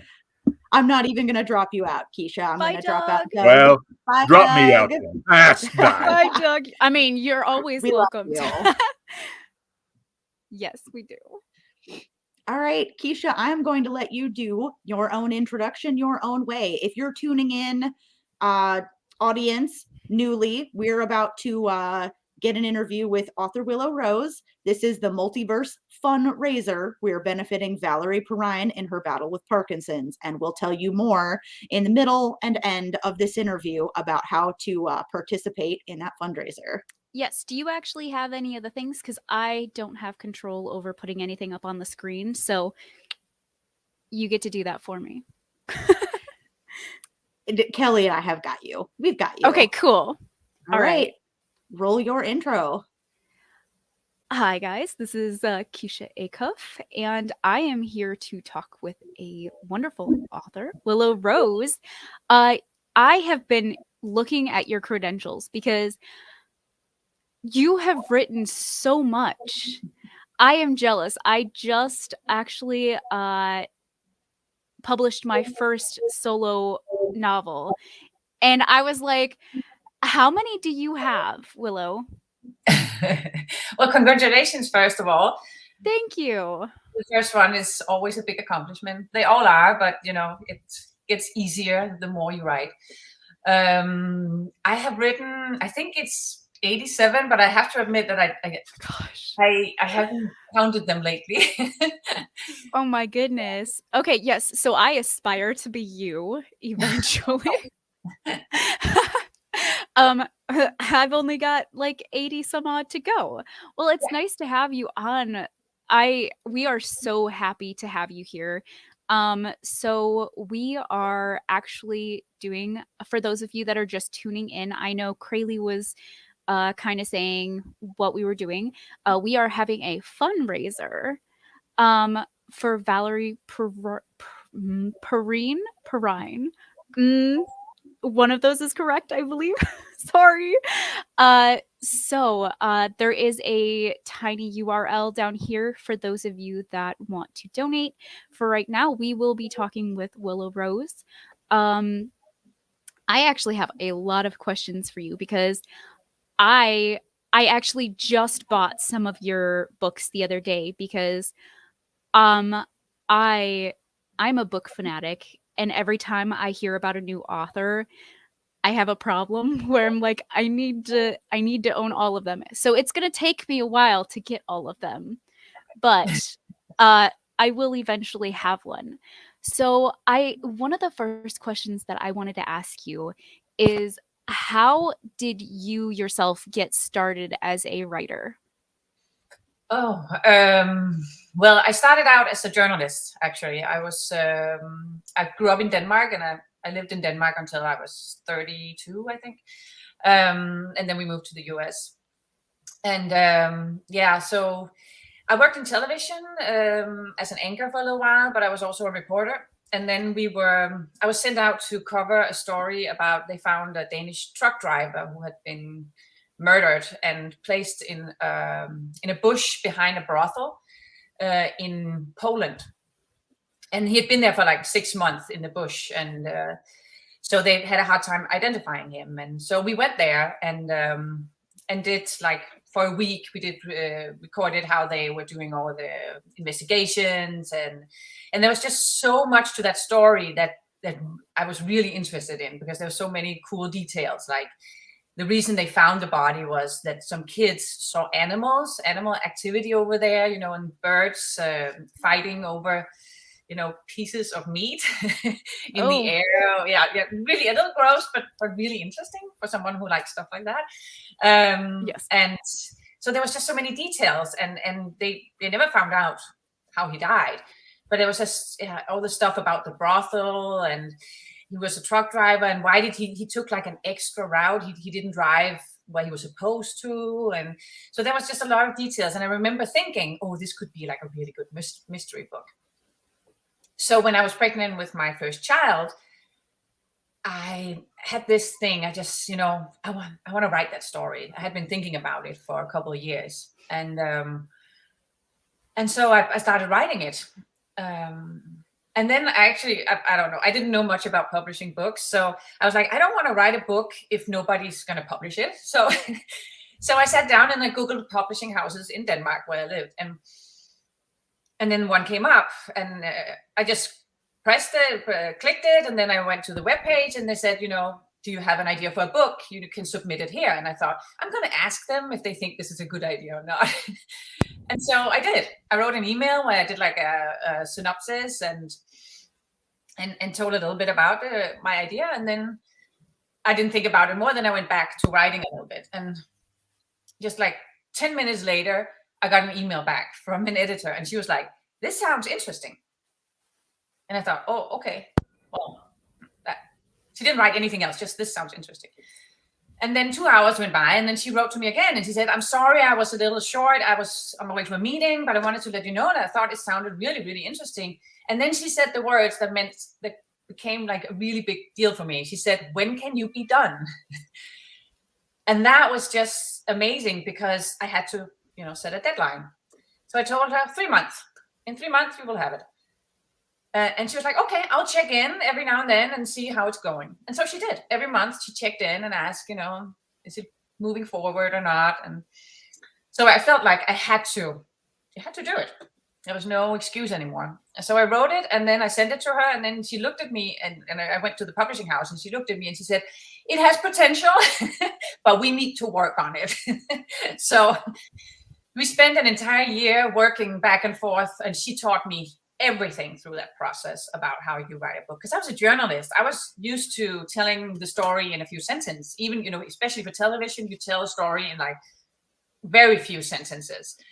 Here I had to, really fold out the story and have dialogue and do a lot more than just, Yeah, from the cat fell to the cat stumbled down the stairs while doing a cart. You got to start giving a little bit more detail. So, yes. Yeah, I completely understand that. So, you said that you didn't start writing until you were pregnant with your first child, correct? Okay, so as a fellow writer and a fellow mom, how do you manage your time between writing and taking care of the kids? Because I know that when I write, I have to deprive myself of sleep. I'm like, okay, do I really need sleep right now? Like, it's not it's not a necessity, right? No. For me, it was just as much. I've always been writing, but I've always written like short stories, and when I was younger, I did make cartoons and stuff like that. So this was my first like big project. And I did manage to finish it before I had my first child. But all the work we did afterwards was after I got her. But to me, I had just been spending like a year writing, and I couldn't stop. I needed it for my sanity because all day long I was with this little baby, and I didn't talk to anybody. I feel that so much. I needed to have something that was just mine, and because otherwise you're just this body that that they attach to, and you breastfeed, and then you sleep when they sleep, and I did. That was the thing. I didn't sleep when the baby slept, so I didn't get enough sleep. But I really wanted it so bad. So it was. I always had to kind of figure out, what do I want? Do I want sleep, or do I want to? So Yep, I did write when that. the baby slept. Yes, I did. That's generally how my life works, because I currently have a toddler. She is 4. Okay. And since I actually wrote the book that I wrote like 7 years ago now, but the last year is when I've been editing and working with my editor and everything like that. And I was like, I don't know how people do this, because having a toddler and writing is just crazy. Yeah. Like I go, sometimes I'm like, my husband's like, how much sleep did you get? And I was like, what sleep? Yeah. Like, I really needed to write though. Yeah. And that is, you got to suffer a little bit. But for me, it was worth it because, as I said, it kept me sane. I needed it. I really, really needed it. So yeah. And today is, of course, a lot easier. The kids go to school now, and I get time because now I feel like I hated when I get interrupted. Like during the pandemic, and the kids were homeschooled, they kept coming in and out all the time, asking questions, or they want a break, and so they had to come and sit on my lap a little bit and talk. And it's really hard to constantly be interrupted, because for me, I write best if I have at least a few hours that I know I can get deep into it and nobody's going to disturb me. Okay, I know this is a very everybody in the writing community always talks about this. Do you prefer silence, or do you like some sort of background music or white noise? I like the music. Oh, really? Always wear headphones with music, because I have my husband sitting in the office too, and he likes to talk to himself while he's, you know, on the computer, or he talks to me, and it's just like I don't want to be interrupted. So I put on the music, and I feel like. So what's your the go-to music, song? I listen a lot to Florence and the Machine for some reason. I've always loved that. I think it's there's something in the tempo or something that it's because it's fast and it's a little eerie, and I don't know. I've always loved that. Yeah. So. Oh, okay. So, you have written across several genres. Okay. Are you okay? Not counting the ones you've already covered, are you looking into any other genres other than what you currently have written? I think I've written, the only thing I haven't written is like erotica and pure romance. I tried romance. We'll wait for those then. No. I can't help myself. Someone has to be killed. It's just a thing. I tried to write romance. Same. And I was like, well, somebody's got to die, you know? So no, I don't think that's for me. You should do what I did and write a horror romance. That I have not done. No, I haven't done that. No. Because that is what mine is. And I was like, you know what? I don't see that enough. I like romance, but I also like having the ability to kill people. Yes. That sounds so weird saying out loud. I probably shouldn't say that out loud. No, that's okay. You're among friends. So what is your favorite genre to actually write in then, out of all the ones you've done? It's so hard to say because it depends on the idea I get. Right now, I really enjoy writing mysteries. I write a lot of mysteries right now, and I've always loved that. I love how you can mix it up because there can be a little horror in that too, and you know the dread going through the book, and there can be a little romance too, and I like to mix it up. But one of the most fun time I've had is actually when I wrote the series called Vampires of Shadow Hills. I think I wrote like 10 books in 8 months. It was just because it was so much fun because that had kind of like a lot of humor in it.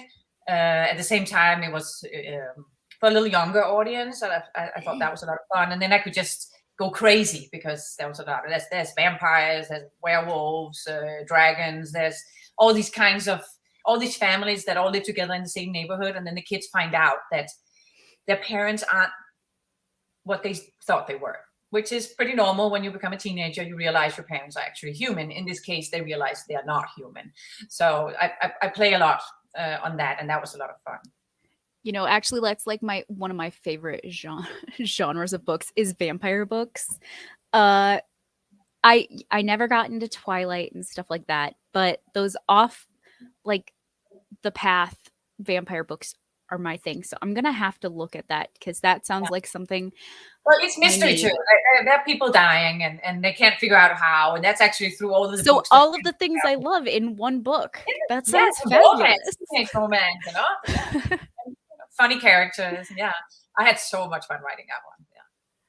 So when you're getting in your how do you get in your headspace for writing different things? Because I know generally, you know, I have to get in the headspace of my character in order to write from her point of view.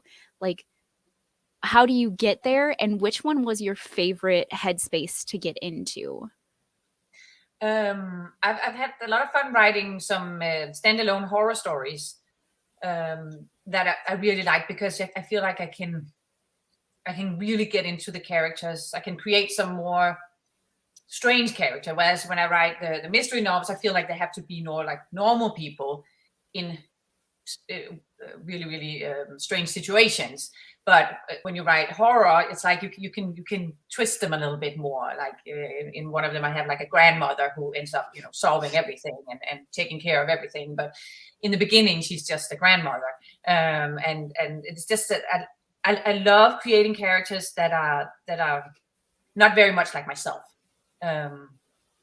but taken often from real life. People I meet, and then I talk to a lot of people, and then I go, oh, that's really interesting. That's so interesting. I need to put this in a book. My character need to have that specific trait. They need to have that. So it's for me, it is constantly going on. It's always going on when I'm with people, when I'm without people. It used to be when the kids were younger, when I was playing with them on the floor, I would always get like ideas for characters, and then I'll be like, oh, she would be doing very well in this setting, or oh, that would be fun too. I like to just, it's hard to explain because I have all these things in my head, all these people in my head, but I don't know always where to put them. So and then I'll get a story in my head, and I'll be like, oh, that character is perfect for that story. I'll put her in there, and then it kind of adds up. Ooh, we have some questions. Okay, do you ever get inspiration or motivation to write from dreams or nightmares? Oh yes, I do that a lot actually. I remember writing a story about a stalker, and that was actually from a dream. I had this person following me in a dream. He never spoke to me. He was just there, and every time I went somewhere, I looked into his eyes, and I just remember seeing such sadness. He was just really sad. And he was longing for something, and I just remember waking up and I was like, that character, I really like him, because it's creepy with a stalker, but why do people stalk? What is it they are longing for? What is it they're searching for? And so I tried to get really into looking at people stalking stories, and that became a book. There was another time where I think it actually happened, but I thought it was a dream. But as my daughter came in, I think she was 4 or 5, and she stood at the end of the bed, and she had like a week where she would do that, because she sleepwalks a lot, and she would stand at the end of the bed, and that was just, I would wake up screaming because she was standing there, and that was so creepy. So I put that in a book too. And then my daughter had a dream about a guy with an umbrella, where she couldn't see his face, but he was just dark, and then with an umbrella, and that was a reoccurring dream, and that became Umbrella Man. Which takes place in like a dream setting. It's the idea that when we dream, we kind of we are transferred into another world. Maybe which one is the real world? Is that our dream world? Because often when we are in a dream world, my spouse is often not there, or my kids are not there. It's other people. So it's the idea that maybe we live in different worlds that we enter, and which one is the real one. And what if you wake up and you don't recognize anything about the world you're in? The cereal is there, but it's placed somewhere else. And the curtains are brown, but you used to have blinds and stuff like that. And you realize, what is this? I recognize part of it, but not all of it. And then, that the idea is that you have several worlds you live in when you dream. And in some of them, some people are alive and they are not in others and stuff. Yeah. And then there's this guy who's found out how to go from one world to another and can actually kill people through it. So yeah, that's Umbrella Man. See, that sounds awesome though. Cause I 100%, I have the craziest dreams, and I feel like that might be what happens. Maybe we're just going to another world. Exactly. Yeah. Sometimes it feels like it. Okay, so question, what is your writing process like? What are your steps that you go through when you're working on a new project? Usually when I start to write, I've already had the book in my head for a long time. Like the one I'm writing right now, I think that was in the summer. I heard about the story, and then I was like, oh, that sounds interesting. And then I kind of just put it in the back of my head a little bit, because I don't have all the details on it. And then something will show up, and I'll be like, oh, that would be perfect to put in there too. So that story is kind of starting to grow. But at the same time, I have like the next 3 or 4 books that I'm brewing in my head. So I don't always know which one I'm writing next, but I have a general idea, and then I'm like, oh, I'm ready for this book now, because things are falling into place. I'm kind of getting all the characters, and all the storyline is kind of coming together, and I have these scenes I have to write towards. Like in the book I'm writing right now, I will just do a little bit, Ooh. Yeah. There's this woman that you follow who lost her baby when when she was actually just a newborn. She was stolen from her at the hospital. And it's 14 years ago now. And every year she has, she celebrates her birthday with making a cake, and then she cuts out a piece of cake and puts it in the fridge just in case her daughter comes home. And she's been waiting for this for 14 years, thinking that the day when she comes back will be the best day in her life. And then it happens. The daughter is found, 14 years old, and it turns out to be the worst day of her life because the daughter won't know of her. She says, "You're not my mom," and she won't tell them anybody where she's been, who she's been with, who's kept her, what happened to her. She's pregnant, so they know something happened to her, but she won't tell them. And then this mom freaks out completely because she's been waiting for this for 14 years, and this is not what she wanted. So she goes out on her own little revenge mission. So I can't remember the question. Oh, that's okay. Actually, you answered a couple of the questions that I had. Okay. When can we expect that book to be released? I think we just agreed on a date was it March 10th, I think? Ooh, so not too far away. No, I'm 2/3 in it. So yeah, I'm getting done in the next couple of weeks. And then I send it to my editor and she will correct all my mistakes. So I know you said that you have books brewing in your head constantly. Okay, so from personal experience, do you carry around either your phone or a notepad where you just go, oh, idea, and it can be completely random and you just jot it down? Do you do that as well? I do it in my phone. Yeah. I usually write it into the calendar actually, because then I know tomorrow I'll be writing. And then I put an alert so it'll come up on my computer and then I can just write it in. And it can be everything from a word, a sentence, or a character, or something I want them to talk about, or something I have to remember. Oh my God, can't just steal a child. There must be surveillance camera or something like that. You got to make sure that everything's covered, especially in mystery novels. People can't go, that's not very realistic. They got to buy the story. It's got to be as realistic as possible. But yeah, so no, constantly I'm writing things down. Or when I watch TV, that's the worst part, especially for my husband, because we will watch TV and I'll be like, oh, could you stop it for a second? And then I'll put in my phone. Or right when I go to bed, I'll tell him to send me a text with a sentence, and he has no idea what that's about. But it's just, otherwise I can't fall asleep because then I keep repeating the sentence. So I'll wake up and then he'll have texted me that, and then I'll put it in the document.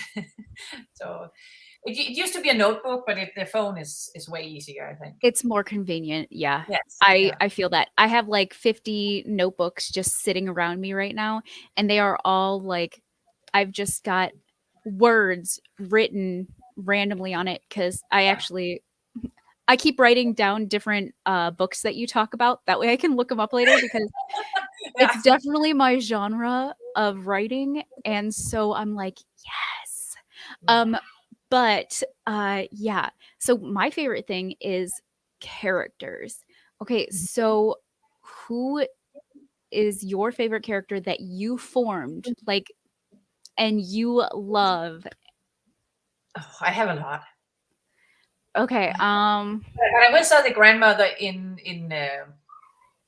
was it in One Fell Swoop, I think. See, the thing is, when you write a lot of books, you can't remember.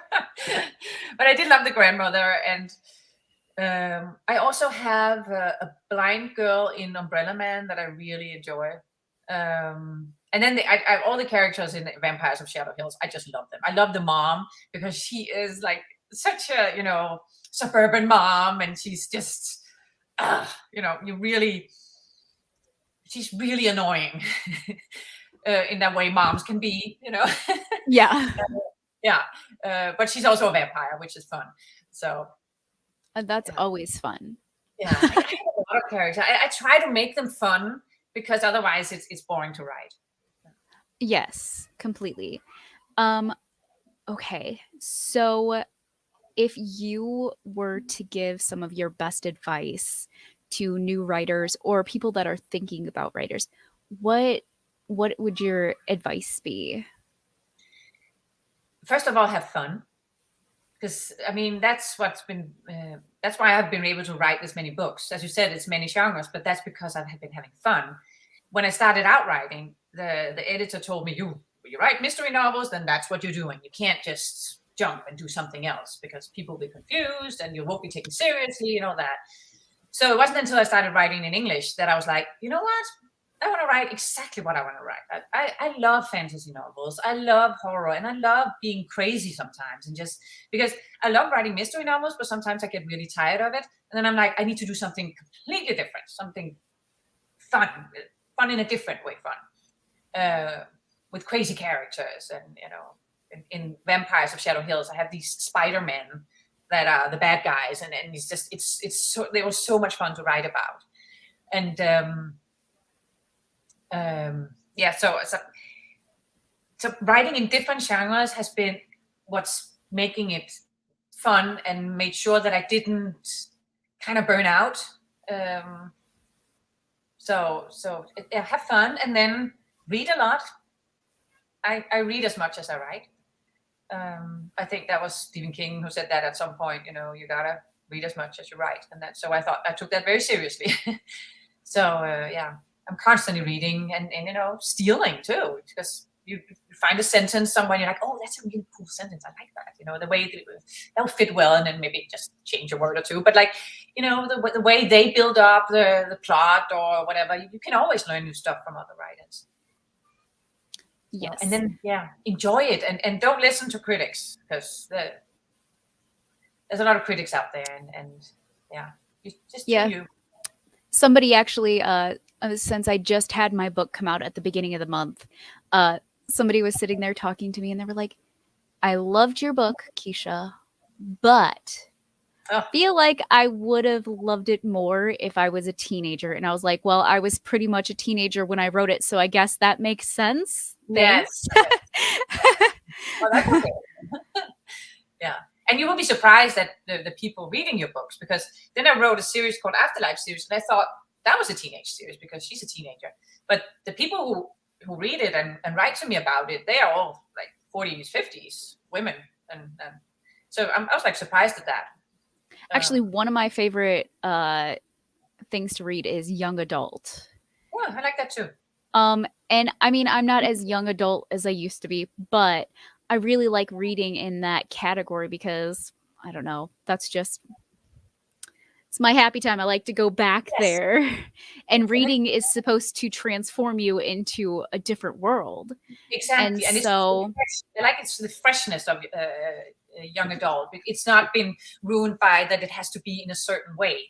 That's what I don't like sometimes when reading authors who's, been out for a long time or been really established, is that sometimes it gets, they kind of want to be like the elite or literary, or they want to, be pompous.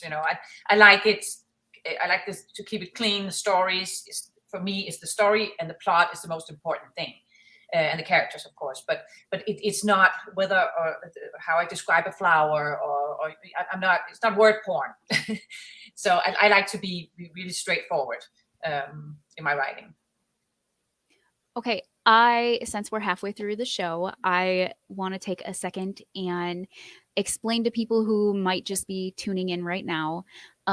First of all, we're talking to Willow Rose, who is an author. Awesome. But we are here for the Multiverse fundraiser, raising money for Valerie Perrine.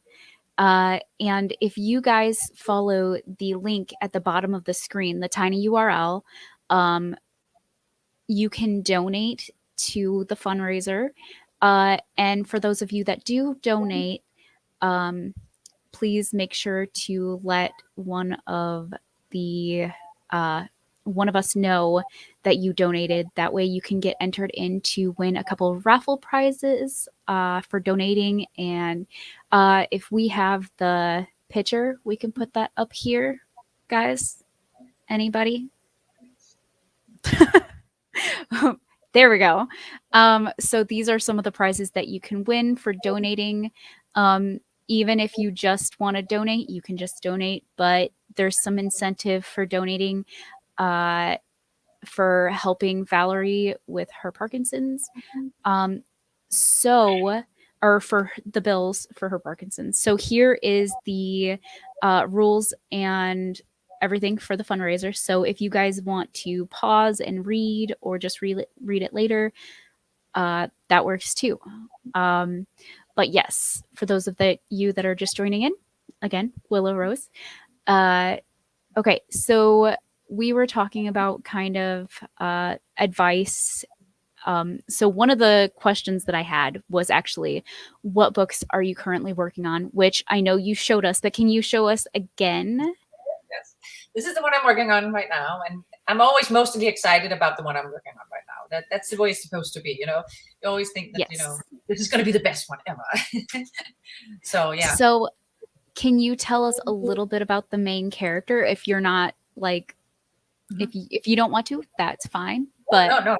The main character is part of my series. This is book 10 in this mystery series that I've been writing for 2 years. Maybe I've been writing about her. Her name is Eva Ray Thomas, and she's a former FBI profiler. And she, when we first meet her, she just got a divorce and moving to Florida with her family. I live in Florida, so I like to write about Florida.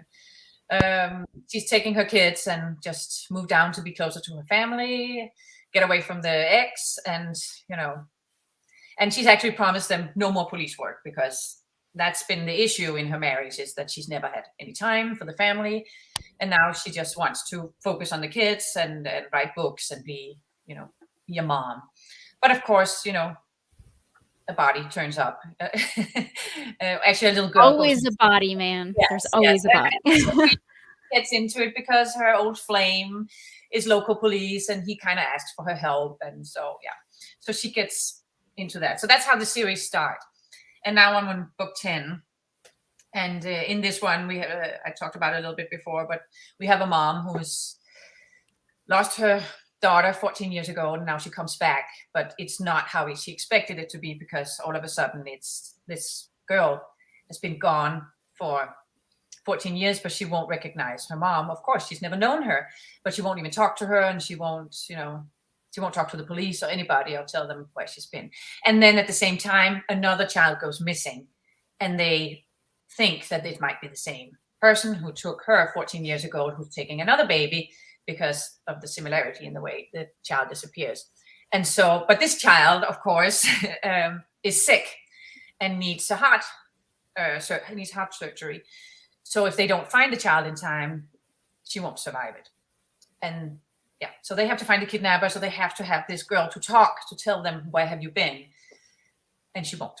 So that's why they bring in Eva Ray Thomas, because she is FBI profiler, so she can make a profile of the kidnapper. And she herself has just gotten her sister back after her sister was kidnapped when she was 5 at a supermarket. And she just got back into her life in one of the previous books. And so they kind of figure maybe she has a way of getting to this girl and talk to her and get her to open up or somehow solve this mystery. So, yeah. We're definitely going to have to check it out.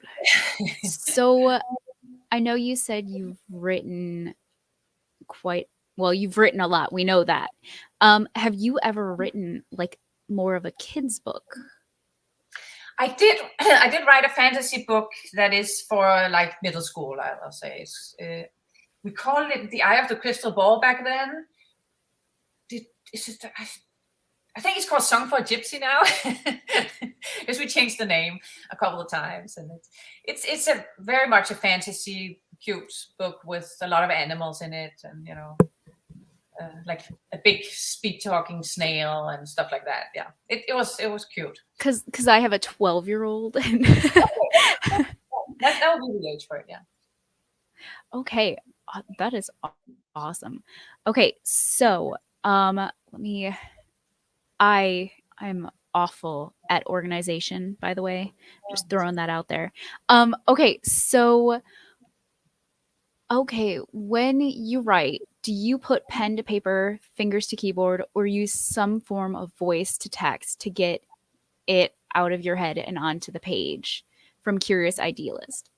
It depends on where I'm at. If I get an idea, then I'll put it in my phone, in the calendar, and then it'll pop up when I do sit at the computer the next day. I usually work when the kids are in school. So as soon as they are out of here, I sit down. Sometimes I go surfing, but then after that, I'll sit down and then I'll continue where I left off. But then, and usually it's on my computer. But if I'm like out somewhere and I don't have my computer, then I'll put it in my phone and make it pop up. So I'll have it. But I always have like a lot of documents open, because while I'm writing one book, I might get ideas for the next one. So I have to put that in there because I need it out of my head. I can't have that at the same time. So I always have this weird document that nobody can understand. There's just sentences and weird stuff. Hey, I completely understand that, because if I get ideas for any of my writing, I just jot down a sentence, and if somebody looked at it, they would be like, "Are you okay? Did you forget how to word?" Yes, I remember taking pictures. Sometimes I'll take a picture for my friend and say, if she'll ask me, "What are you doing?" I'm writing, and then she'll zoom in and she'll be like, "What is that? That makes no sense." Like, don't worry, it will in the end. So, other than writing, is this your full-time job? Is just writing? Yeah, it is. That's awesome. It's all I do. Yeah, it didn't used to. I used to be a journalist too, but the last many years, it's actually what's been, supporting my family, and yeah, we live off That's it. awesome. All of us that are writers in the community are probably like, "Oh, that's my goal." So we've only got like 80 more books to go before that. I mean, I did start earning money before I reached 80, but I will say writing series that's where, if you want to make money, that's where they are at. Because I did write a lot of standalone books, but usually they don't make as much. If you have a series, people really like to binge read. They like, if they fall in love with your character, they'll continue. And like you said, when you fall in love with an author, you'll go back and you'll read almost everything they've written. And I see that a lot. If someone, gets one of my Eva Ray Thomas books, later on they'll go back and then they'll get all the other series. And I'm sorry, but that's where the money is. So... And I will say, remember to keep track of your characters, because all of a sudden you have 10 books in a series and you go, "Oh my God, there was this girl in book 3. Can't remember her eye color." Or, "Did she have a sister?" So I have a document that's just called Eva Ray Thomas Info, and every time I present a new character, I will write them in this document, and I'll have just briefly about them. Every time I finish a book, I will have all the new characters in this document, because otherwise and then with which book they first occurred in and stuff like that. So because otherwise it becomes like this thing you can't remember, and then you have to go back and read your own book, and you don't have time for that. So make a document with all the information, what color eyes they have, how many siblings they have, the parents, all that stuff, because you can't remember. And your readers are going to point that out later. Oh, yeah, they're going to be like, "Hey, I thought their hair color was a light blonde. What is this ash blonde you're talking about?" Exactly. And you don't remember if you have mentioned it or not.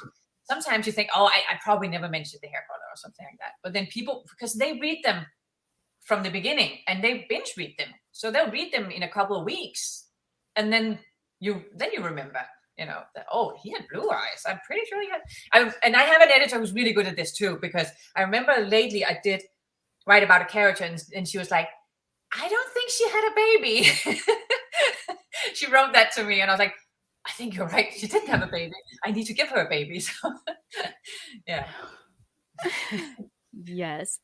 Okay, so I want to take a little bit of a break and ask you about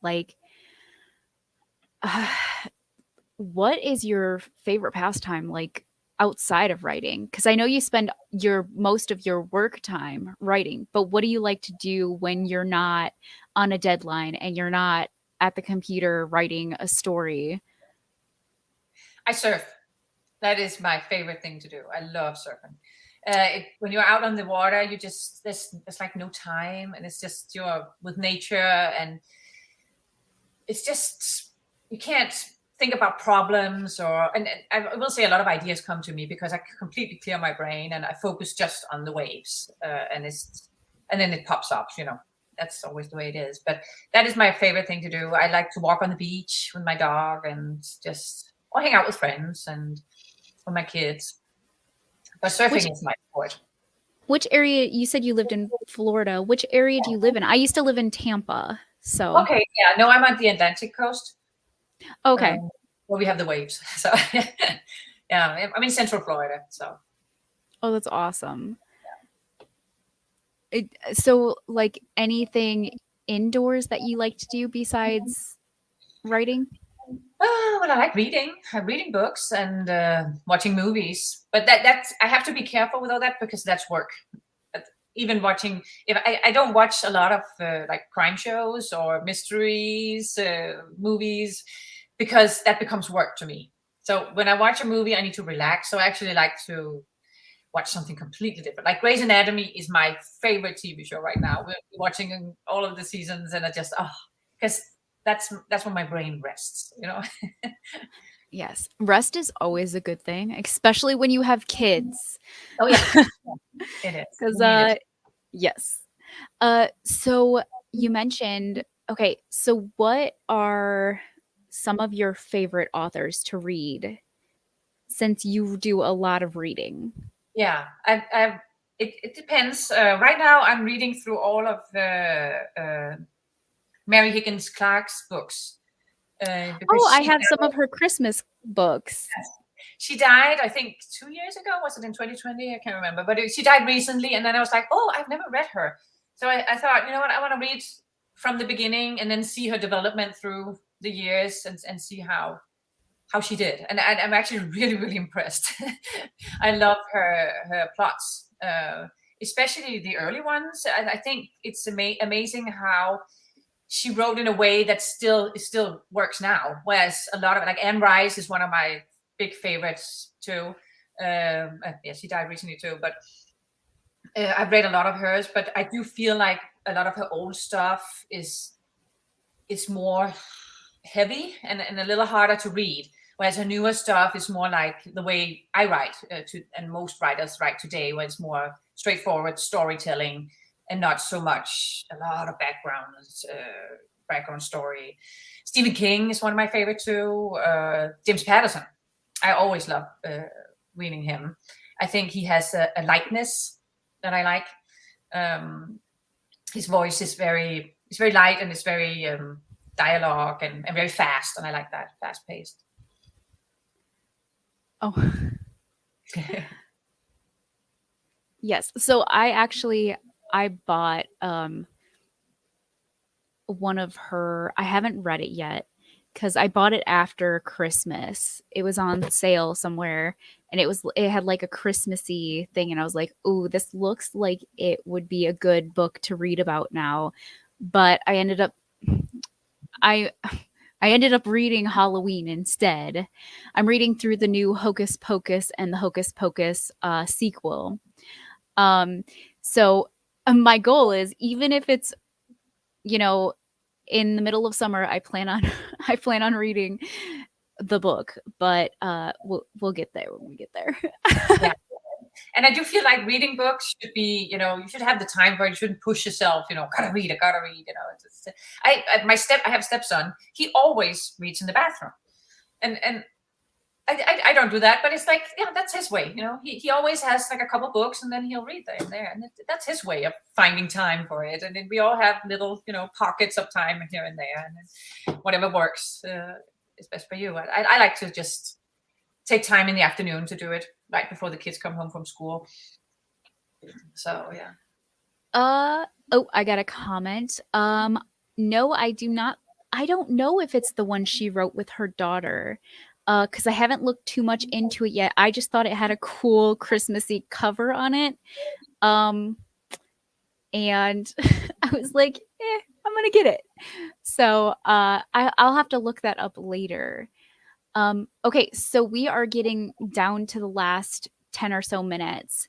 But one of the questions I wanted to ask was, if you could have a dinner party with 5 of your characters, which 5 would you invite to dinner, and what would you serve for them?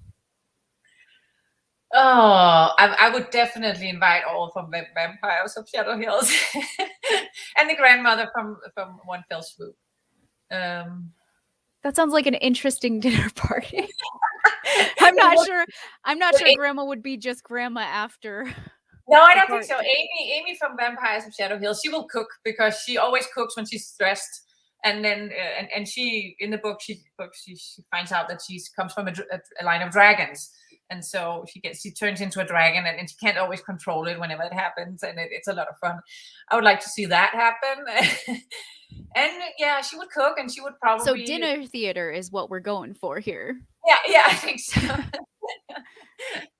Yeah. I think that would be a fun crew. Yeah. Even if the vampires and the werewolves can't stand each other in that neighborhood, so they're always fighting, and the teenagers like each other, but parents won't have them see each other. And that could be fun. So what would you serve there? Obviously, it's vampires, so we know what the choice of drink would be. Yeah, but they in the books they have these blood drives that comes and brings them and they go to these restaurants, but they're served really, really rare blood. I can't remember the most rare blood type but I looked it up, and then I'll serve that for them because that's like a good wine, And you want to be fancy. Yeah. Oh yeah. It has to be fancy, otherwise they won't come. So, and then some meat probably. Yeah, the werewolf family, they're very into meat, and then the vampires, they don't eat meat at all. It's like, and I can't remember Amy what the dragon family they used to like to eat, but yeah. I'll probably serve them frikadella. That's a Danish dish, and meatballs that we usually make. Most people like that. Okay. So when did it finally click with you? I know you said you've been writing stories and stuff like that forever. Was there a certain point in your childhood that you were like, I really like to write, and it kind of just clicked? Or was it not until you were older? No, I remember in high school, as an assignment, our teacher told us to write a short story, a couple of short stories.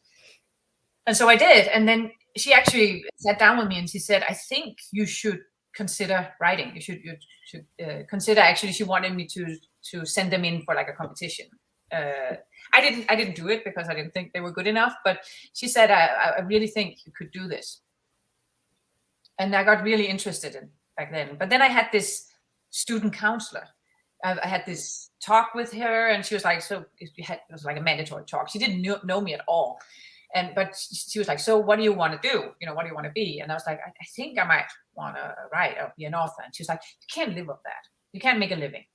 So you got to find something Obviously, else. You can. Yes, exactly. But the thing is, Denmark is a really small country. It's 5 million people. So unless you're like sold to translation in other countries, which I did later on, but in the beginning, it's really hard to make a living of it. And usually authors have to do like speaking engagements in order to make a living. So she was right about that part, but it was just, it was like a light bulb that just was turned out. It was just, okay, so I can't do that. It's really hard. And she was just like, you have to have a better plan than that. So that's why I chose journalism, because I thought that was the closest I could get to, create stuff. So I like to tell stories, and I like people, and I like to tell stories about people. I would rather make them up than tell about real people, but I do use that now too. A lot of characters and situations I actually real, and I always put like a dear reader at the end of the book, where you can see links to, because a lot of times people go, yeah, that's a good story, but I mean, come on, that would never happen. So I would put links to it. Actually, you might think this is way out, but no, it actually happened. So, and then I'll put a link so you can click it and you can actually read about how it happened, maybe back in the 70s or something. I'll find an old story that's interesting. So I do use my journalism a little bit in that sense. Yeah. So that's been my journey. I've always wanted to write, but I didn't think it was possible. What inspires you to keep writing like you do? Because you have written so much. And a lot of people, they burn out quickly, and they're like, okay, I've gotten a couple series or a couple books down, and then they're like, it would be cool if I never saw words again. But for me, it becomes more and more fun, I think, because I can feel how I get better and better at putting the plot together and creating new characters, and I can play one out because I have an audience now, so it's fun. And I don't think I have a choice. I think I have to write, no matter if people read it or not, because I love it so much. This is when I truly come to life. Around Christmas, I don't write. We do Christmas and the kids are home and all that. And afterwards, I'm like, oh my God, I can't wait to get back in the chair. I can't wait to sit and write. And it's constantly going on inside of my head. So I think it's something I would do forever. People ask me, so what about retirement? I'm like, retirement? I expect to be writing, hopefully, like Mary Higgins Clark, till she was, 93, and she published her last book, and then she died. I think that's how I want to go. I want to be writing till the end, till my brain won't work anymore. So having fun inspired me. As long as it's fun, I'll keep doing it. Okay. So I'm curious. The stack of books behind you, over to your side. This one? Yes. Yeah. Okay. Yeah, is that like a to be read or currently reading? It's books that I've been. Oh, I remember in this book there was something about this. I need to go check it out. So I go up to the bookshelves, and then I find it, and I go, and then I put in these little cow apparently. I don't know where this comes from, but it's like a bookmark. And then I'll go, oh, okay, so I'll find it, and I go, I need to see how did he solve that problem. So this is a James Patterson. It's no big bag. There's no one. I love that bookmark. When you have kids, and then I just put it here because, and I forget to put it back. So all these. Oh, this one, I'm like, I've never read this one, but I love the movie. So I was like, I need to read it. Fried Green Tomatoes at Whistle Stop Cafe. I love I've seen the movie like 100 times. So I wanted to read it because it's such a good story and the characters are so good. And then there is this one. It's one of my favorites too. It's Dolores Claiborne by Stephen King. Oh, see, you know what? I just need to do shows like this more often because my daughter's name is Dolores. And twice today I've heard two different people say Dolores. And I never hear anybody say anything about the name Dolores. And That's so amazing. like now it's come up twice today, and I'm like, yes. So my daughter's not the only Dolores out there. This book is so interesting because the entire book is told. It's like a person telling the police what happened. And he's just, Stephen King is so good at characters. And this one, he's just, even the accent, the way she talks, you can just hear it. You just hear, this is like, a black woman who's working with this rich family, and she needs to explain what happened to the woman who died. And it's just, and the way, and the dialogue, the way she talks, and the way you can kind of sense that she's hiding something and you don't really know. It's just, for me, this is, if not the best, one of the best that he's written because of the way it's written. It's really interesting. I tried to copy that in a book called Sorry Can't Save You, where they interview this woman about what happened up in a cabin where they found a body. And then it turns out, after actually almost the book is done, this is a spoiler, but it turns out that she's lying all the way through. So that was a lot of fun. Okay, so we're coming to the last couple of minutes here. I want to ask you one more question, and then I guess we'll kind of explain to people what's going on again and why we're here. So I want to kind of give the last question to you. If you could tell everybody that's watching right now just anything, what would you tell them? Anything. Anything life related, writing related, just anything you just want to get out there. Well, for me, dreams are important.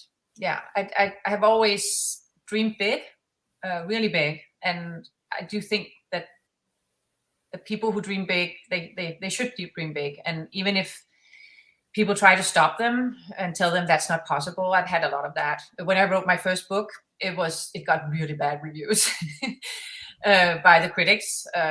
They were like, what is she doing? Why is she writing this book? Because I used to be an anchor. I used to be a face in television. So they were like, why is she writing a book? She can't do that. And then they wrote, in one of them, they wrote, I predict that this will be the only book she will ever have published. And now I published, I think, 87. So, yeah. Yeah, you showed them. Yes, okay, yes. So where can we find you? Is there a website or something like that, or just Google? Yeah, Google Willow Rose. I have a website. I'm on Amazon, everywhere on Amazon. And yeah, I'm not that hard to find. Facebook, Instagram, whatever. Okay, and Krayley, would you like to explain, since you're up here, why we're here, since it's kind of just the end of the show? I would love to do that once I get my light turned on so that you all can actually see me. As you see, I am a vampire, so light is not necessary here. All right. This was an interview of amazing author Willow Rose. She is everywhere. My husband looked her up when he found out that we were going to interview her, and he was like, oh my gosh, she's everywhere. Like, he was helping us write celebrity bios for the website while I was busy. And he was just like, I want to check out this Willow Rose author. How have I not read her yet? She's everywhere. So you're on our to read list now. And we really want to thank you for coming on the show. Well, thank you so much for having me. It was a pleasure. It was so fun being able to talk to you. All right. Yep. Bye. Bye. All right, I'm dropping Keisha out for 1 second. She'll be back though, because we are about to do our indie authors panel talking about primarily self-publishing. But first, I want to remind anyone who's just now tuning in that we are the Multiverse FunRaiser. That is the event going on all weekend. This year, we are benefiting Valerie Perrine, an actress you may recognize from Slaughterhouse-5 or Superman. Yes, that Valerie Perrine, the red dress, the tool belt. She has been struggling with Parkinson's disease for years now, and her amazing caregiving team is wanting to really support her in this time, and we are all coming together for her. So there is a donation link scrolling by tinyurl.com/MVFR22. We have 40 prizes to give away if you forward your donation receipt to phoenixsiscosplay@gmail.com.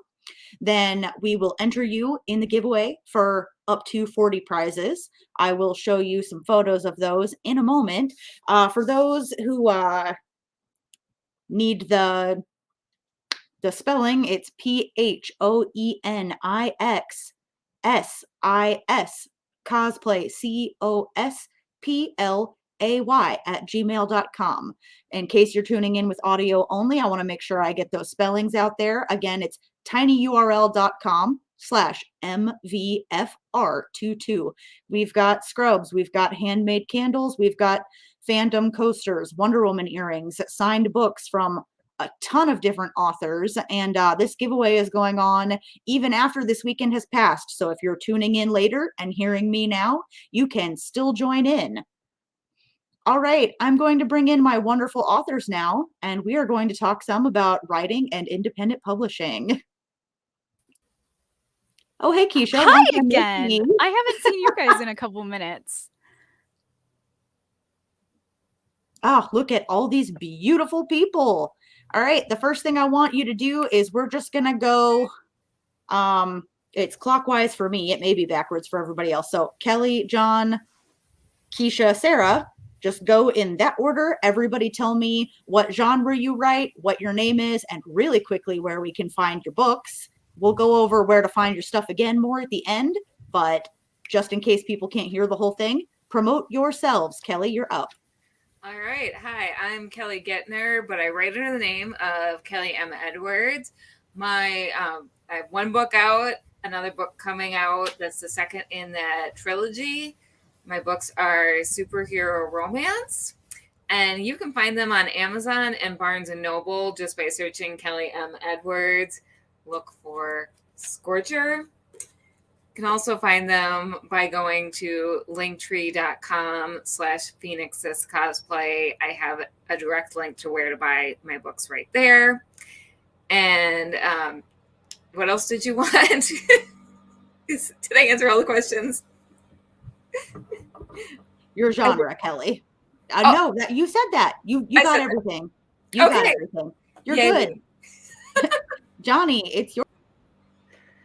Hey there, friends and foes. My name is John Pica. I am a multidiscipline storyteller. So I'm an author, artist, cosplayer, podcaster, actor, singer, magician. I should be wearing a Girl Scout brownie badge with all of the things. But I've got several books out, both fiction and nonfiction. In the fiction genre, I've got my comic book series, The League of Impossibilists. That's issue 1. It just dropped about 2 months ago, and issue 2 is on the way. It will be in print very soon. And my novella series is called Tales of the Decoverse, and this is Volume 1, Nightreich.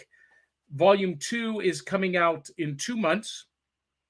And they're actually republished from the original compilation that was originally called Tales from the Flip Side.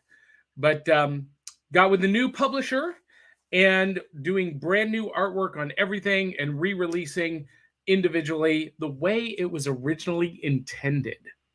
We can talk about that when we talk about the pros and cons of working with a publisher versus self-publishing. And you can find me right there at johnpica.com.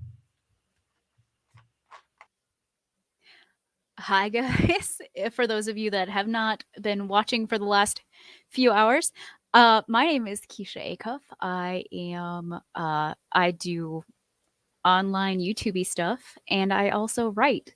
So I've actually got a couple books out. I've got 3 anthologies that I'm currently in. This is one of them. And then I have this one, which is Freedom. And then I have one more of children's poetry. Those are all the anthologies, but I just recently published, I know you guys have there we go. So you guys can put up the other one, but I just published Him, my first solo novel, on the 1st of the month. So that was super exciting. And so I kind of write all over the place. The first 2 anthologies that were popped up are more of informational. I mean, they're still, poetry, art, that kind of stuff, but they're more informational. And then obviously the kids' poetry is written for kids. But this one, I'm considering it a horror romance because it's got a little bit of everything in it. But yeah, that's kind of just me. I don't have much else to say, guys. Hey guys, I'm Sarah A. Friedez. I am an actor, author, cosplayer, random person. But I wrote a series called the Rise of Midnight series. First book is called Rise of Midnight. The second book is called Rise of Daybreak. It is a young adult vampire fantasy, urban fantasy type genre. And I'm working on the 3rd book, which I don't have a title for yet, the 3rd and final. So it will be the Rise of Midnight trilogy. You can find my books on Amazon. Rise of Daybreak just published at the end of December, this December or last December. So that's a new release, and you can also find my links on my link tree on Instagram, Sapphire Art on Instagram, SAFIR Art. It's my initials. But so you can find my books there, or you can go to Amazon. All right, thank you all so much for giving those intros. So now everybody knows who they're talking to. I'm gonna jump right into it with one of my first questions, as soon as I can get my screens all together. So our main topic today is self-publishing, and the meat of it right there is, why did you choose to self-publish, or why are you choosing to self-publish? All right. Kelly, take it away. Okay, I'm gonna jump right in. So when I it's been 10 years since I self-published my first book, and when a lot's happened in the geek world in 10 years, obviously, when I first started looking into this, there were not really superhero novels. Obviously, comic books were big, but like a novel focused on superheroes, there weren't a lot. So when I looked, I was like, how do I categorize this? If you can't categorize it, and this is not me thinking like, oh, my book is special. This is me going, okay, how do I sell this to an agent? Because I went through the querying process, and to go through the querying process, you have to find agents that take your specific genre, and you have to find your target audience. I'm like, well, superheroes are kind of under urban fantasy, but not exactly. They're kind of under sci-fi, but not exactly, depending on how you write them. Superheroes can fall under a lot of genres, as we now know. So finally, after going through the querying process, I realized this is not a story that's marketable in that way. This is a story that's something I want to get out there, and I'm okay with it not selling to a lot of people. I just want to get it out there to a smaller audience because it's more of a niche story at that time. This was like when I was going through this whole process, because like I said, I published it 10 years ago, but I started the query process like 2 years before that. So this was before Iron Man came out and before the MCU started, and 99 BIM before Iron Man. Yes. And so I just went through this whole process of exploring, well, who's my audience? Who am I going to sell it to? Does it have the mass appeal to go the traditional publishing route? And for me, I determined it did not at that time. Obviously, a lot's changed, but now the market's oversaturated. Now I'm like, okay. And now that the market has changed, self-publishing market has also changed. And I'm realizing that I really like having the creative control, that I get to choose my cover. I get to choose how it's marketed. I get to choose my distribution. I mean, it's a lot of work. I'm not going to say it's not, but I like having that creative control. And so there's a lot of pluses. There's pluses and minuses to both routes. Both routes are completely valid. But for me, that's just a route that I found that works best for me.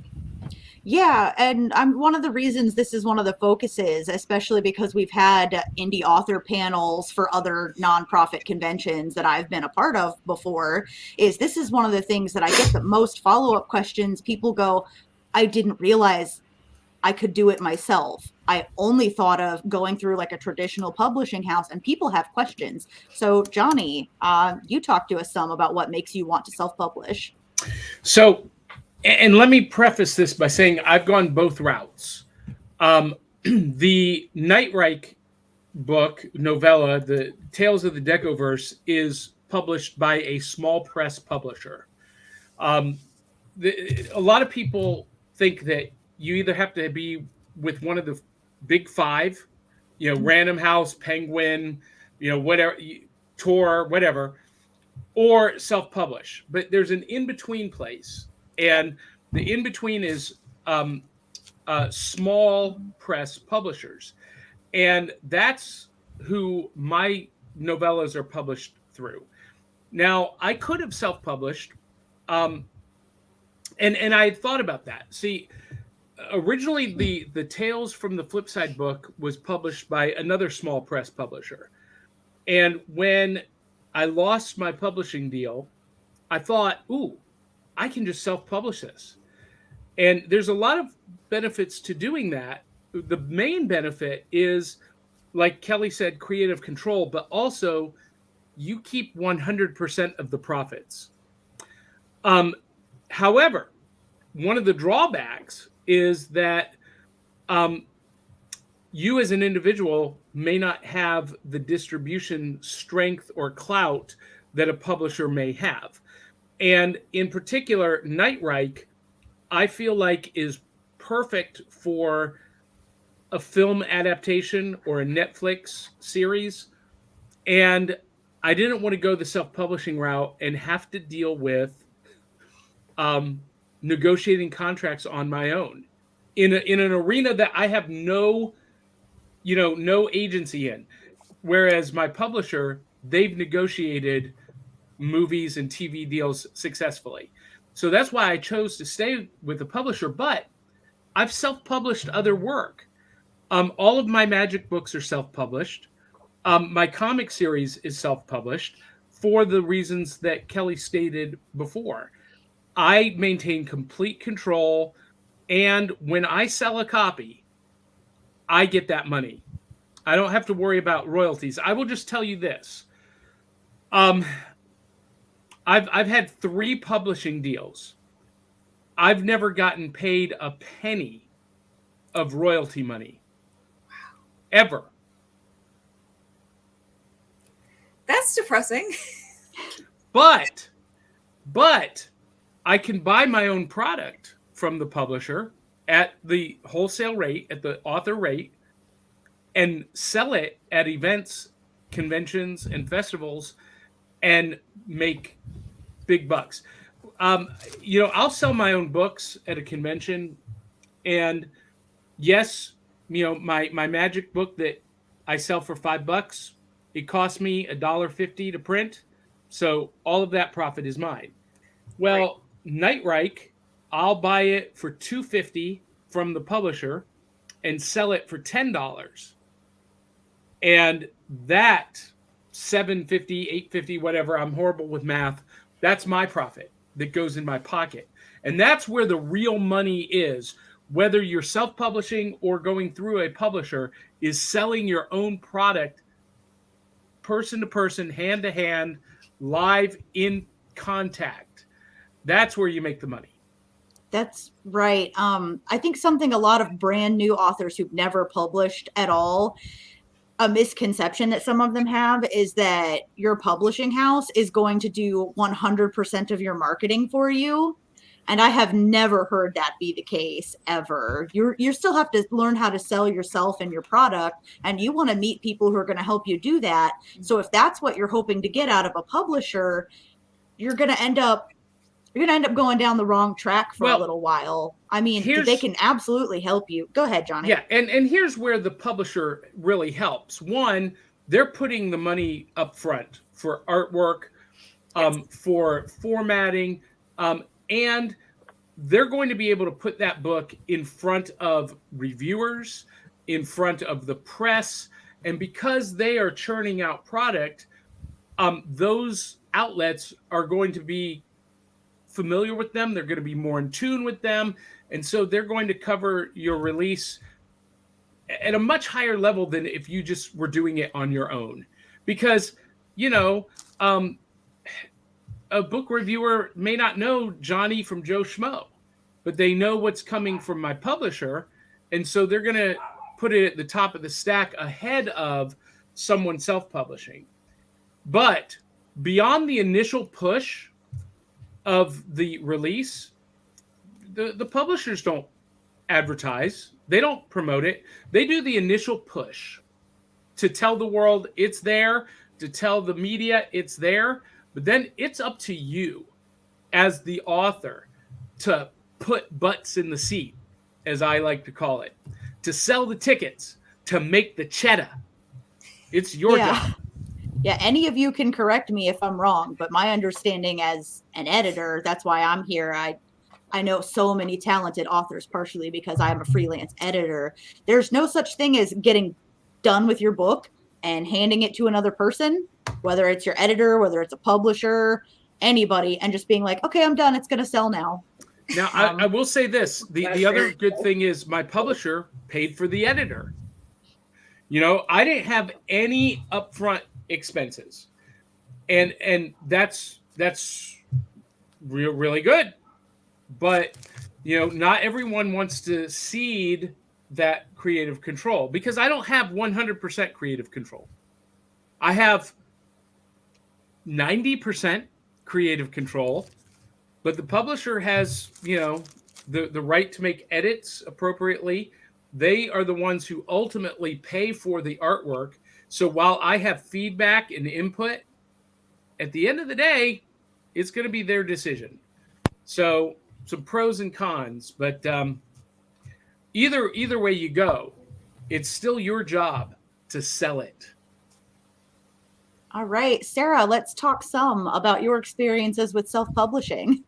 Oh my gosh, I forgot what the initial question was. Why do you I'm want to sorry. self-publish as compared to traditional publishing? Or maybe why would you not?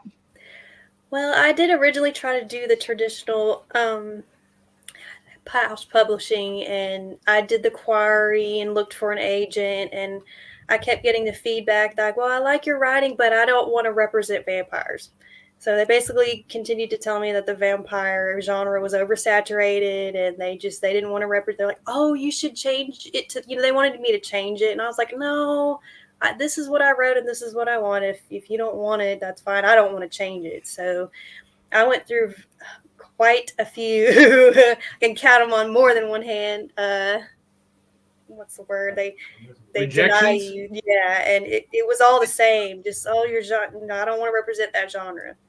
So I was like, well, I'm not changing the book. So I started looking into self-publishing, and it was more attractive to me than doing the house publishing on certain levels. There was things that I was kind of like, man, I would love to have a publishing house that paid for the editing and did the artwork and all that stuff. So there was a lot of stuff that kind of made me kind of sad. I was like, oh, but then I was like, well, you know what? Let's just try it. Let's just go for it. And I got really lucky. I know a lot of people that have kind of done this before or are doing it. And I know a lot of artists and editors and so on. And so I just kind of got some feedback from people that I knew. And I'm very, very thankful that I had a circle of people like that just had a lot of info that they could give me. And so I finally, after talking to some people, I said, I'm just going to do it. And you know what, whatever, if 5 people read my book and one person likes it, whatever, I don't care. If I get a bunch of 1-star reviews, this is what I wanted.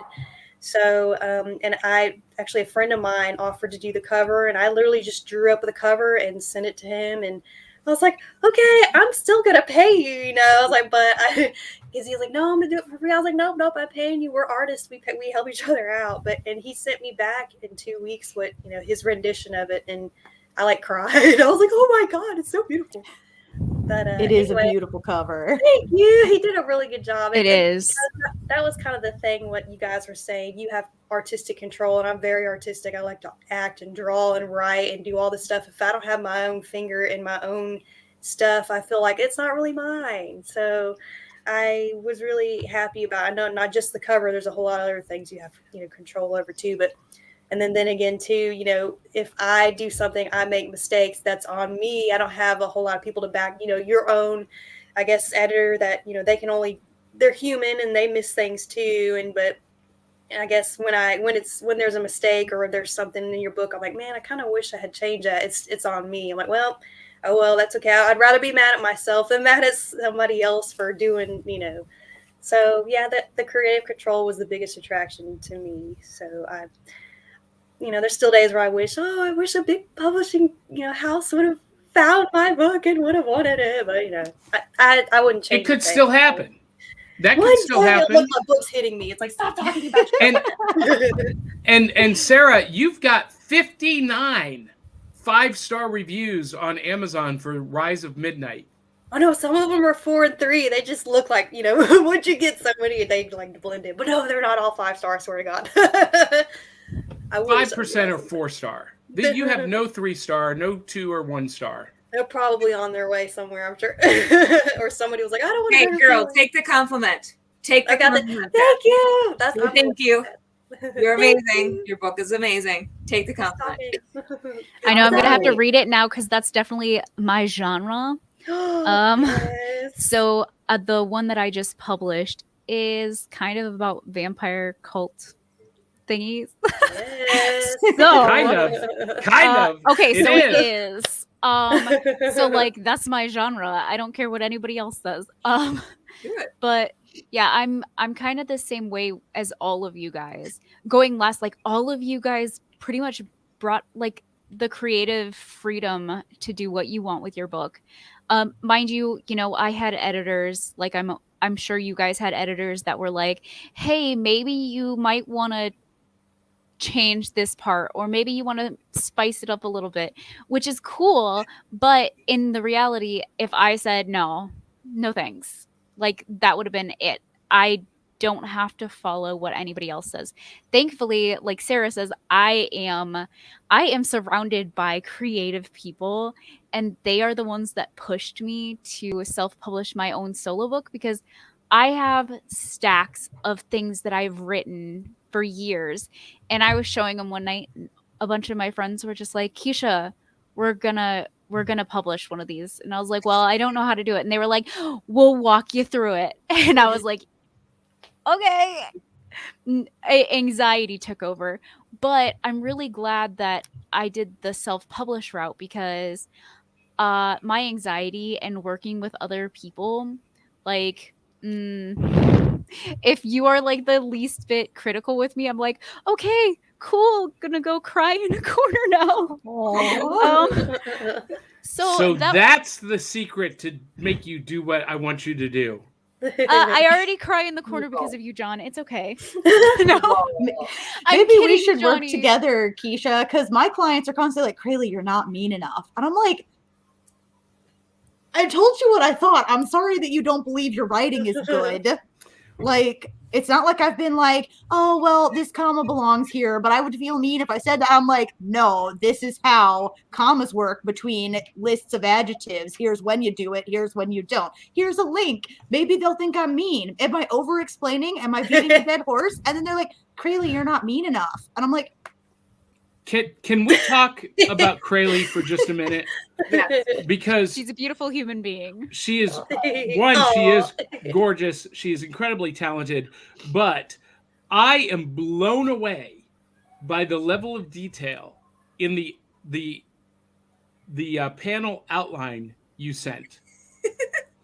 I'm just like, this chick has her stuff together, which means I'm probably going to be giving you more responsibility on the network because you showed up.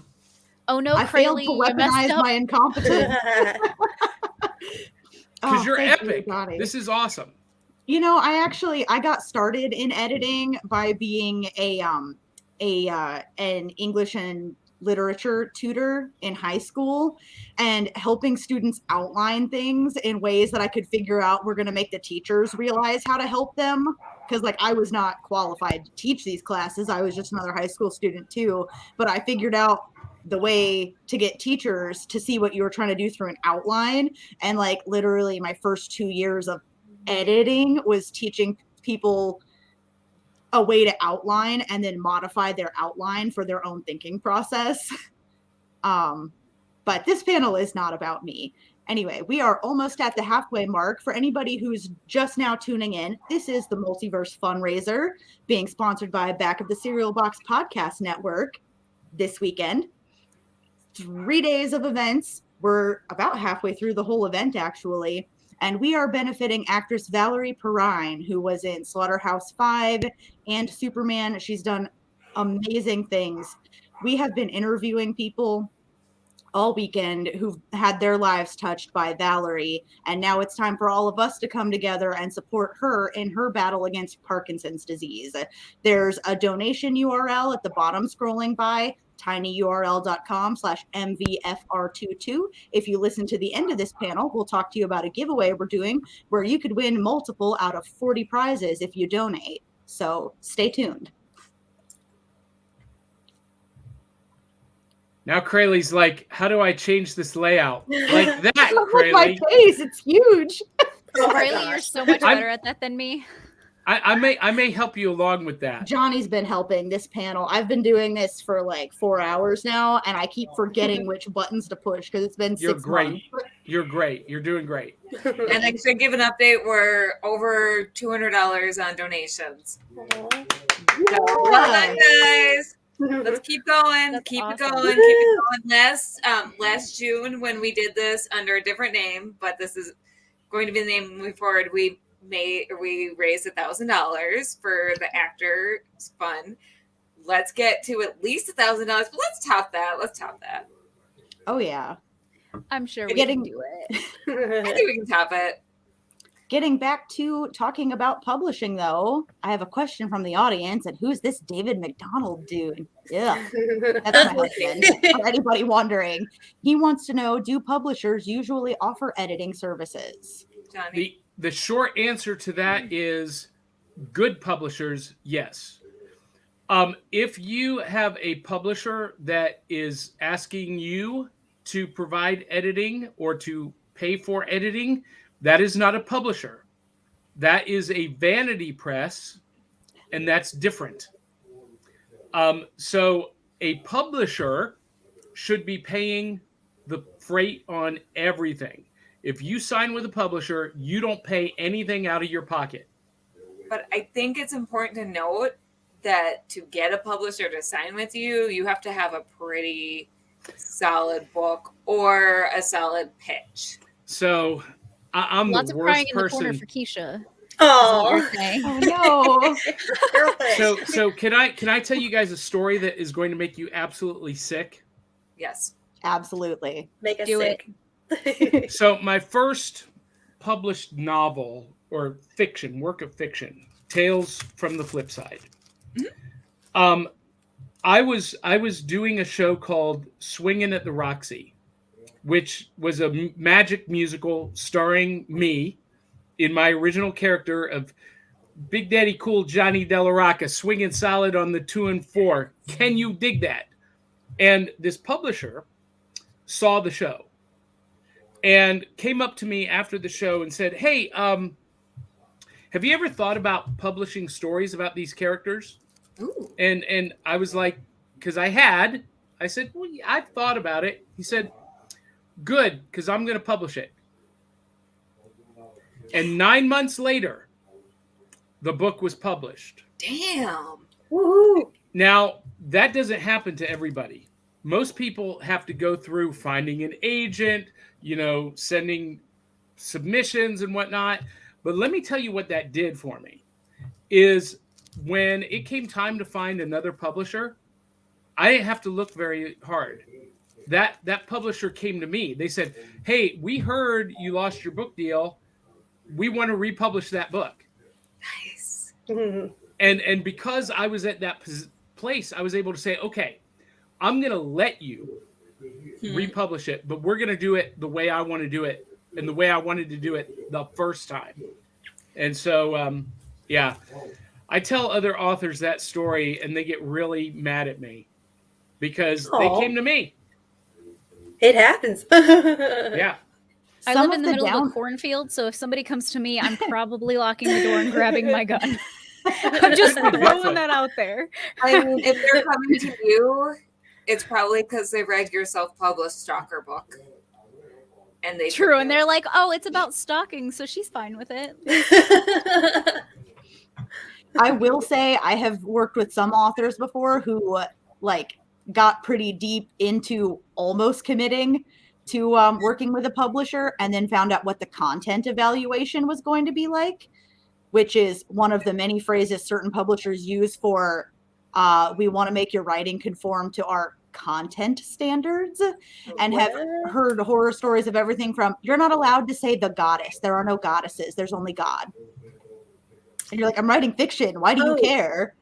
all the way down to you use the term butt cheeks and that's not allowed. I think both of those stories are from the same publishing house. Oh yeah. Actually. There's a whole process that you go through with a traditional publisher. Like, I had to provide a list, like a character Bible, of all of the characters in the book, in the stories, and they went and did a copyright search to make sure that there were no similar characters trademarked elsewhere, and I had to change 2 character names because of that. So it's useful though. Yeah, absolutely. And there were certain guidelines of, there was a romantic scene that had to be omitted. Wow. John, I've never seen this side of you before. Set up if you do go the route of setting up a Patreon, that romantic scene could be one of the behind the scenes things people get to read. Do it. Gravy. I'm calling you on air. For gross context, Giving bad use the word ideas. gravy. Oh, I actually. have a Patreon. Oh, well, then. Well, make sure you mention that at the end, Johnny, when we redo self promos. Kind of dovetailing into a lot of this is we talked already about how it's always the author's job to be selling the book, regardless of what level a publisher might help you if you don't self-publish. What do you guys do right now to get your book in front of faces and market yourselves? I want to hear from Sarah on this because she's the one with 59 5-star reviews. You put me at the front. No, don't make me big. That's how I feel. I keep being like, stop with my face. Like, are you sure you want to do that? You have a beautiful face. Thank you. It's true. just because my camera is smudgy. My stuff's falling over everywhere. You're beautiful. Get over it. Thank you. Take Look the who's talking. compliment, Sarah. Okay, Yep. I'm sorry. Thank you so much. I forgot how. I didn't even think about this. So one of my friends works at a bookstore in Chicago, Illinois, where my book takes place. And when it first came out, he reached out to me and was like, "Hey, can I stock your book in my bookstore?" And I was like, "What?" Because I was supposed to say he's a cop, but he also owns I didn't know that he owned a bookstore. He just doesn't put it out there, I guess. And I was like, "You own a bookstore? What?"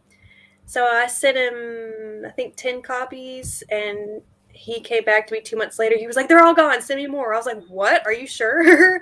So I sent him more. And so every couple of months I send him, he just lets me know how many he wants. And there's another store, which I don't know if you guys have ever heard of, Quimby's in Chicago, that will take indie author books, just cold call, like you just go in or send them an email on their website, say, "Hey, I'm an indie author. I wanted to see if you would stock my books." I mean, and there wasn't like a huge, I don't know what you call it when they go through and kind of, they're like, "Oh, well, I don't know about this." Vetting process. Exactly. It wasn't huge. I mean, I think that I just sent them the cover where, my Amazon link, and they just read it. And I think they emailed me like 2 days later, like, "Hey, yeah, sure, send us 4 copies and we'll let you know when they sell out. And we'll send, we could send more." And so that was pretty cool. There wasn't a whole lot of, red tape or anything I had to go through. There's another bookstore, and I stuck with Chicago. I don't know, I guess because that's where the book is based in, but I also went to Novel here in Memphis, and my book is stocked there. And there's one other bookstore here in Memphis, and Novel made me kind of nervous. I don't know if you guys have any books in Novel yet. I felt like they were, they ask a lot of questions about the content, so which I understand that because they're probably trying to represent their bookstore and stuff. But I think for a minute, I don't think they were going to stock it, and they decided to. So I don't know what about my book made them a little nervous about it. But anyway, so it's in Novel too. So I just try to get it physically in other places, and it's hard for me. I'm not really good at promoting myself. I get kind of weird about that. I don't like to be like, "Here, read my book." So I go on Instagram and I use my cosplay front to be like, here's a book I write, but my name isn't really, my name's not on there, but my name's not on my Instagram. So I don't feel like I'm, "Hey, Sarah Fridas, look, it's me, and here's my book," Well, here at Back of the Cereal Box, it is a rule. You have to promote yourself. You have to promote your friends. Always promote yourself is basically a rule. So okay. Right? Like you come over to my house, and it's a rule that you have to hydrate. And you come on Back of the Cereal Box, and it's a rule you have to promote yourself and your friends. Okay, I'm down with that. I just stalked you on Insta, by the way, so you have a new follower. Yay, I follow you. And I was going to mention, you do stuff on Instagram, and I'm going to show off the little video that I stitched together of the Vatican that you sent me. Okay, y'all can't laugh at these.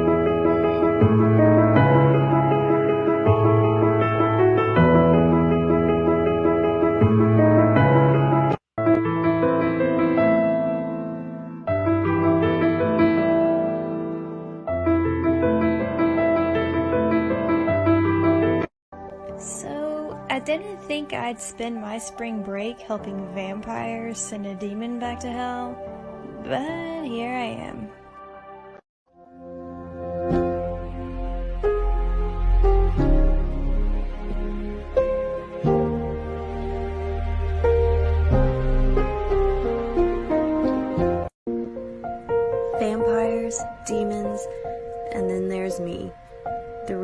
imagination of a powerful caster.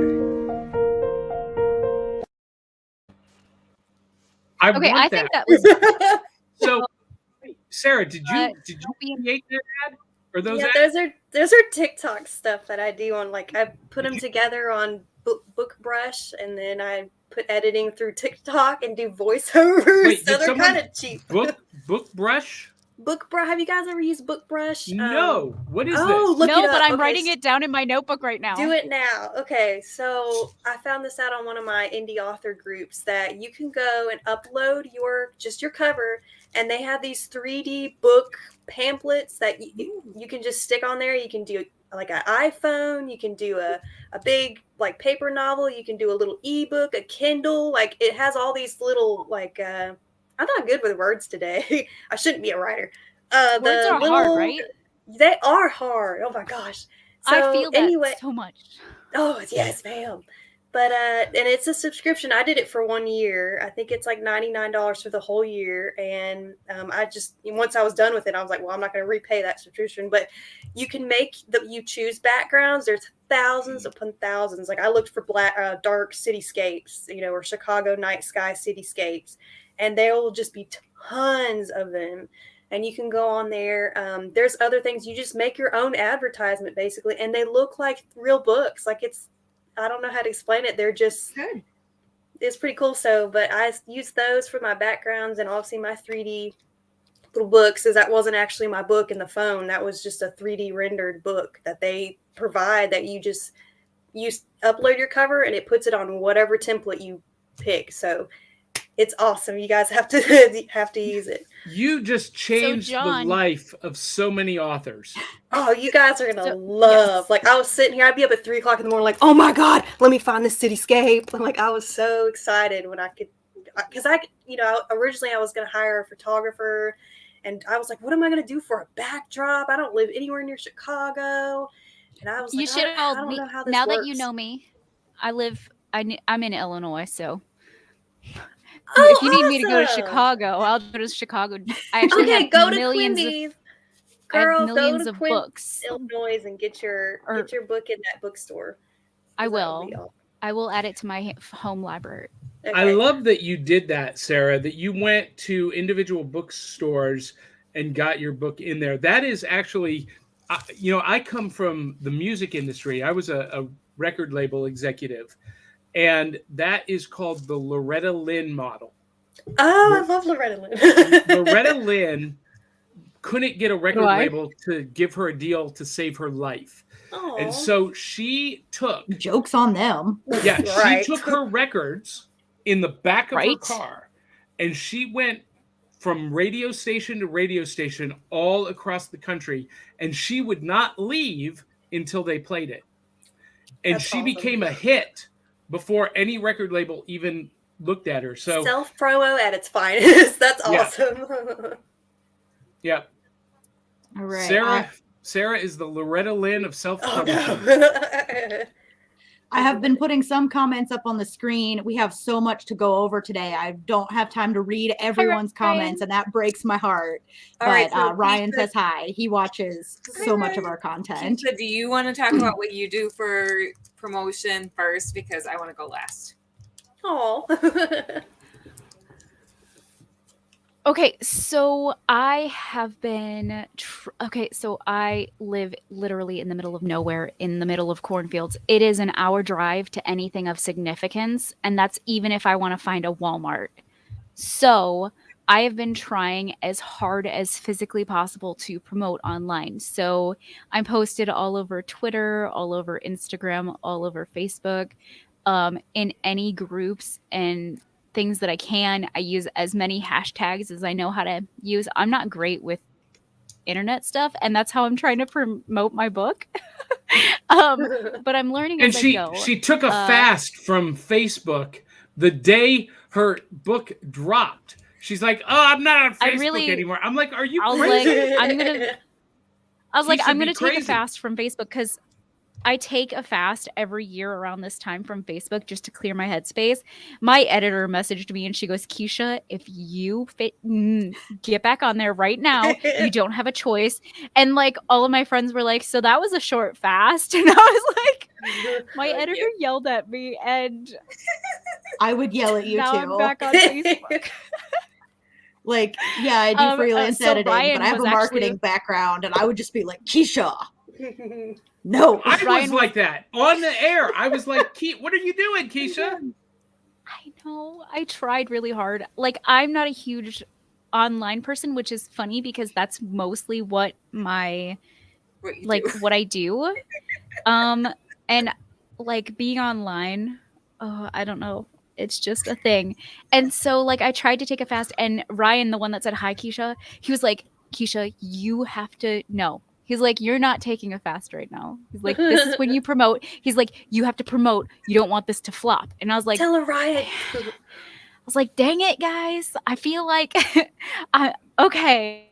So I got back online, and I've been trying my hardest to annoy the crap out of people until they buy my books. So guys, did any of you into buying my book? Johnny, you better buy it. It's on my list. Okay. I mean, Right. it's $3. I'll pay for it. What? Oh my god! I know that's not how that's pay for supposed to that work. for me. $3? What are you? We gotta talk later. Crayleigh's gonna yell at me. By the way, Crayleigh, just a side note for those of you that don't know, I did make a it's up here somewhere. So we have decals now that say hashtag Keisha B driving me Crayleigh. Yes. I bought a Cricut the other day just for the purpose of making that hashtag. Carl, I feel like that's right. I feel like you were one of the friends pushing Keisha to publish. Carl, yes, and he's also one of my editors. So, yes, he was one of the people that was like, he pushed me to get it out there, and he's been helping me. Oh, I know. Carl says I am driving over to Keisha's house right now. Gonna straighten her out. I would run, but I have been sitting on the Multiverse FunRaiser since it started this morning, and I don't think my legs work anymore. I was gonna say, are your legs numb? Are your legs numb? Yeah. Okay, Yeah. so is it my turn to answer the promotion? Go for question? it. I feel like we should make you wait until the end of the whole hour of indie publishing. No. You just rolled over and took that. Come on, Kelly. No. What are you doing to market yourself? Okay, so when I first, again, it's been 10 years between books, so things have changed a lot. When I first published my first book 10 years ago, I looked up, I had a lot less contacts, but I looked up what to do. I read a lot, and so virtual book tours were the thing to do. So I cold contacted every book blog. I was like, hey, will you interview me? Hey, will you review my book? Just got my book into as many hands. Also giving free copies on Amazon was a really big deal then. So my book was #1 in the free offerings that weekend. So that was kind of exciting. Like, yeah, how many people read it? I don't know. But I did get some good reviews off that. So that was my thing. This time around, it's a little different because I have this podcast platform. So I'm using that to basically mention that every time I'm on the air. Not even sorry. As you should. That's part of your deal, Kelly. That's my deal. You get free advertising. Yeah, thank you. And pretty much, like we say, always promote, bring it up in every conversation. Sarah, don't feel bad because you may feel like you're talking about your book a lot. Other people are going to be like, I didn't even know you wrote a book. Why aren't you talking about this? It's not annoying. I promise. People love hearing about this stuff. It's so true. You hear yourself every time you say it, but other people only get this passing window. Like you're a train and you're moving by, and if you're not shouting out the train window at the passengers at just the right moment, they don't hear you. See, that's the truth. Yeah. Last night I was with a friend who I've known for years, and we were together, and she said, "So tell me what's going on." And I talked about Back of the Cereal Box, and she said, "Oh, is that new?" I post about what we're doing every single flipping day on every social Every media day. platform. And It's like all I see now. She has not heard of it. Yep. And she's a close friend. She didn't even realize. So, Sarah, always be pimping.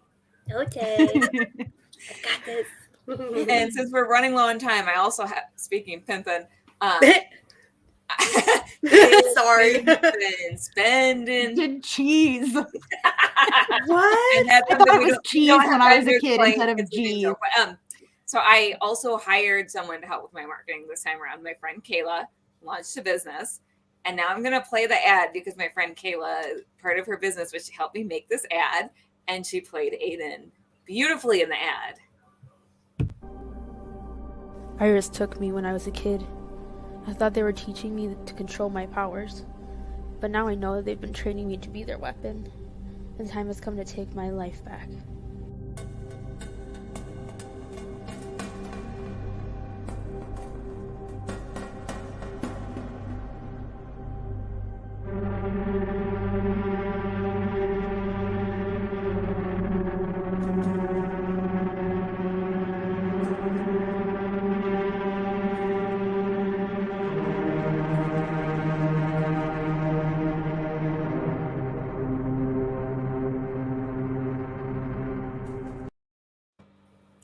I got chill bumps. Thank you. She Sarah also- also. Oh, go ahead, Sarah I'm sorry. just hired Kayla. I'm sorry, I'm talking over you. Oh no, I was just gonna ask you, did she also do your voiceover too, or was that you? She did the voiceover. Oh, cool. That's awesome. She's Yeah, multi-talented. Well, very multi-talented. I She's need to going to learn do some how to be amazing more things. with stuff like this. What was that, Keisha? Sorry, I have a lag. We didn't hear you, Keisha. Oh, I It said cut I out need for a to learn second. how to be like. Oh, I think my internet's deciding to not like me. Oh no, I said I need to learn how to do stuff like that because you guys got like so many cool like promo videos and stuff like that, and I'm just sitting here like, look, guys, book. That's where you start, though. That's You have to okay, have the book yeah. to promote the book, and we can Exactly. help you. Which segues nicely into my last question for you all. We've talked about the why, we've talked about the what. Now we're going to talk about the how, because that's the biggest question on people's minds. We saved it for last. Is where do you start when you self-publish? If somebody has a manuscript, they've read it over, they're like, what do I do? How do I make it book? And obviously you're not going to be able to teach a whole class on this in 9 minutes, but where do people start? Keisha, you go first because I've been asking you everything last. So basically I just wrote it forever ago, and I was like, you know, I'm never going to do anything with this. I just wrote it because I wanted to. I wrote it for fun, which I think is definitely I don't know, kind of just I don't know. If you're not having fun, why be doing it? Mm-hmm. And so I wrote it for fun, and I honestly didn't think I was going to make anything out of it ever. But I wrote it. I sat on it for a good 6.5 years. And then once my friends got a hold of me and may have threatened me slightly, you know, we went through the editing process, or I went through the editing process once, and then I got my edits back. I started redoing my edits, and then I got edits done. There's a lot of editing in this process, by the way. And at that point, you know, it's, do I want to do self-publish? Do I want to do whatever? I have the anxiety level of, oh, please don't talk to me. So putting my book out there and querying and stuff like that just did not fit well for what me personally I would have been able to do. But thankfully I had a bunch of friends that have been through the process, and they were like, hey, we will walk you step by step and teach you how to do this. And so it was actually really helpful. Make friends. Oh, darn. That's going to make it so much harder for me to eventually publish my book. Get a team. You already have friends. You're good. Yeah, crazy. What about us? We are your friends, and we have already been through the heck that is publishing. So, we'll help you go through it.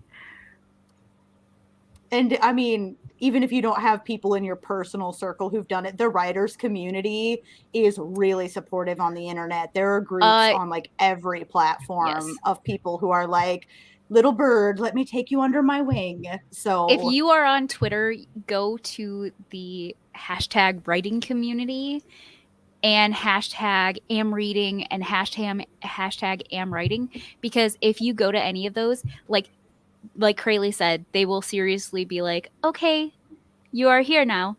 Let's just keep you forever. Which is helpful. If that's not your experience on the internet, ask somebody at Back of the Cereal Box and they will connect you to somebody supportive. If you do have the unfortunate experience of coming up against somebody negative early in the process, do not let that sour you. Johnny, I think I would like to hear from you next. Well, yeah, you got to get a team. This idea that we as creatives can learn and do everything on our own is ridiculous. You do not need to become an expert in every process, every step along the way.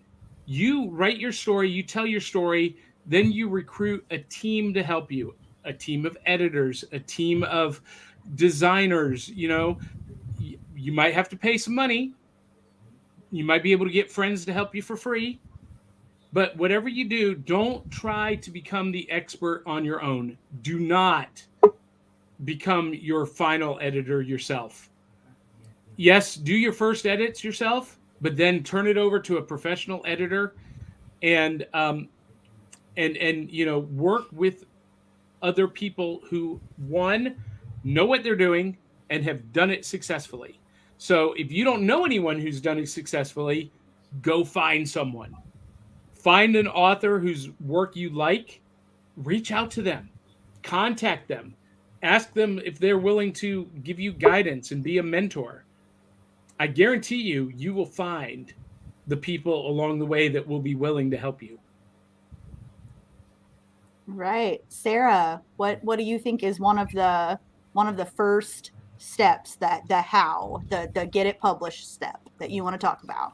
I think, I don't know if this answers the question the right way, but I think just don't give up. Like, there's a lot of things that almost made me stop because I was like, I don't understand this, or I don't want to do this by myself, or I'm scared, or I was worried about people hating my book, and I was worried about all these obstacles.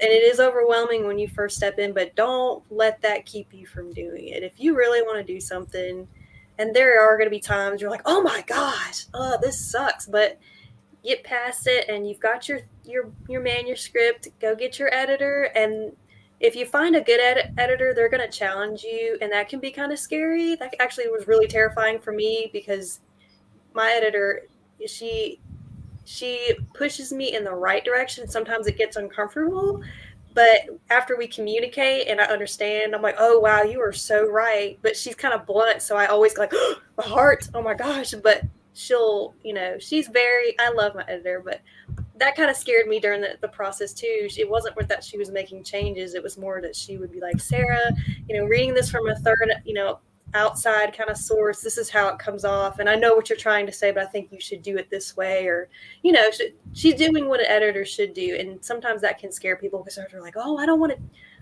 to do that. Or I don't want to, and there was things where I said, no, girl, I'm not changing that. This is how it's going to be. I can reword or I can do this, but this is how I want this to work. And, and a good editor will, you're the final say on that. So, but yeah, just don't give up. Just go in, and it's okay to be scared and nervous and overwhelmed, but do it step by step. Do your research.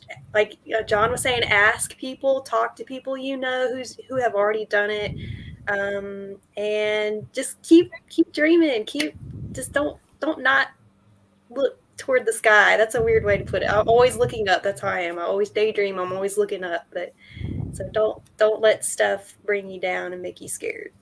No, that is an excellent point, because I feel like the in between getting what feels like a finished product to you and getting other people in front of it can feel really overwhelming to a lot of people. That's one of the reasons we're doing this. The comment I have pulled up on the screen, don't give up, but they call me Surrender Spicer. That's one of my friends and clients, Derek Spicer. He's querying right now. So everybody send good vibes his way. Congratulate him on finishing his first novel. And anybody else who's listening to this, if you haven't let us know and you're at this point, congratulations and don't give up. We're supporting you. One of the things I tell my students and clients is there is an audience for every product. There is a customer for every product. There is an audience for every show. There is a reader for every book.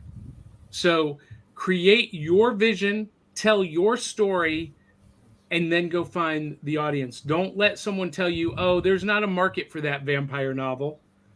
Oh, it's oversaturated. No. You tell your story, and you can find the audience. Amen. Yeah. Do I get to say anything? Oh, you can. I was just going to say there is a market for everything. The guy who started the mail someone a message on a potato business told his girlfriend he had the idea, and she told him it was the dumbest thing he'd ever heard of. And within a few years, he'd made $1 million mailing people potatoes with messages on them because he found the market for his product. Like, it's not easy. Nobody should promise you that it's easy, but there's a market. Don't let somebody tell you that your story won't have readers. Kelly, go ahead. I was gonna say, only you can tell your story. Like, there are no new stories under the sun. There are new ways of telling them. And if you are passionate about your story, people are going to be interested in it. But you have to accept that your writing is not going to be everyone's cup of tea. So in putting your book out there, you are going to get negative reviews. Don't pay attention to those. Don't let them stop you. Unless they're coming from your editor. Listen to your editor. Take that constructive criticism from your editor to make sure you're putting the strongest book out possible. This is such a deep topic. I wish we had like 3 more hours to talk about That's it. another topic. But we are out of time. I do want all of you to put links for people to find you in the comments on Facebook, YouTube, anywhere under this video so that people can find you. If you're watching the replay on this, people did talk about where to find them and buy their books at the beginning of this panel. And I'm going to talk some now about the Multiverse fundraiser. We need you to donate to actress Valerie Perrine in her struggle against Parkinson's. I'm going to put the giveaway rules on the screen. So go ahead and screenshot that, take a photo of it, pause this video, whatever you need to do. And I'm going to talk about that just a little bit. If I could get it to show. There we go. Sorry, all Craig, right. Too many drivers behind the wheel. Too many drivers behind the wheel. So say thank you to all of our authors. Thank you and bye. I'm going to drop you out now and put those rules back on the screen while I talk for 1 more minute. Bye. Thank you.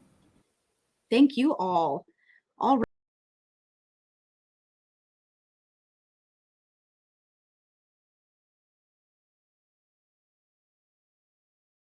You all scrolling at the bottom, tinyurl.com/MVFR22. I'm saying it like that in case you're listening to an audio only version of this. Donations are going to be open for a period of time after this is over. We are helping actress Valerie Perrine in her battle against Parkinson's. People all weekend have been telling us about the beautiful ways that she has touched their life. It's our turn to come together. And now I'm going to hand this over to I'm going to pull Lauren up on the screen and let her introduce anybody else who needs introduced. Thank you all so much.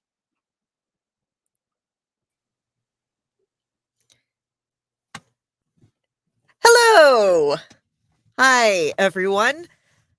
Okay, yeah, let's bring everyone in. We got a whole bunch of people, a whole bunch of super awesome people on this panel about wrestling and comics. So just real quick, I'm the moderator, Lauren. I'm a wrestling fan. I'm a comics fan. And yeah, anything beyond that, my website's on the image. So, okay, next, let's do clockwise, which brings us to the Closet Champion team. Y'all are muted. There you go. Can you hear us now? Yes, excellent. Haha. I guess that means I go first since I am technically next. I am. Oh yeah, you're clockwise. I am the venomous and vile serpent of the Nile, the one and only master of snake style, the Cobra Supernova, and one half of the closet champion, Ophidian. And I'm Kate. Just Kate. Just Kate. I've been performing for 15 years as as Ophidian. I've traveled all over the world performing in 20 countries, teaching as well in all those places that I've been. And now, as a retired pro wrestler, I make costumes alongside of my wonderful partner in crime. That's me. I'm the one who does the crimes. Yeah. Fashion crimes, mostly. Hello, I'm Kate Nix. I am the founder of Closet Champion, which is our wrestling gear company / wrestling gear teaching people experience. And I also play music. And I've been doing costuming my whole life. And I've been a fan of nerd stuff my whole life. And that's totally informed my design aesthetic and how I designed for pro wrestlers. The majority of my work that you may have seen would probably be in Chikara Pro, but I have costumed people all over the world in all different companies. And yeah, making clothes for superheroes is hard work, as I'm sure our friend Cal will tell you. Take it away, Cal. I'm Kel Rose. I'm the owner of Seems Legit. I make wrestling gear, costumes. I also have a background in costume making. It was my first job ever. That's what I did. I worked at a costume store. I'm married to former AEW Women's Champion Nyla Rose, and I spend my time making costumes for Murder Gymnastics. Murder Gymnastics, indeed. That's a great way to put it. Excellent. Next, we're moving on to Chris, who you might, if you've been here all day, you might also remember from the voice acting panel with me. Chris? I am a lifelong wrestling fan ever since I was a kid on my grandfather's knee because he hated children. I love pro wrestling. So that's how I got into pro wrestling. Just the love of it. I've been watching it probably for over 30 years. I'm also a diehard comic book fan. I'm a voice actor. I'm an author. And I'm one of those people that sees how the two worlds of comics and wrestling are so intertwined from how they create their product to the fan base itself. They really are so similar. And last but very not least, we have Sandra and Ray.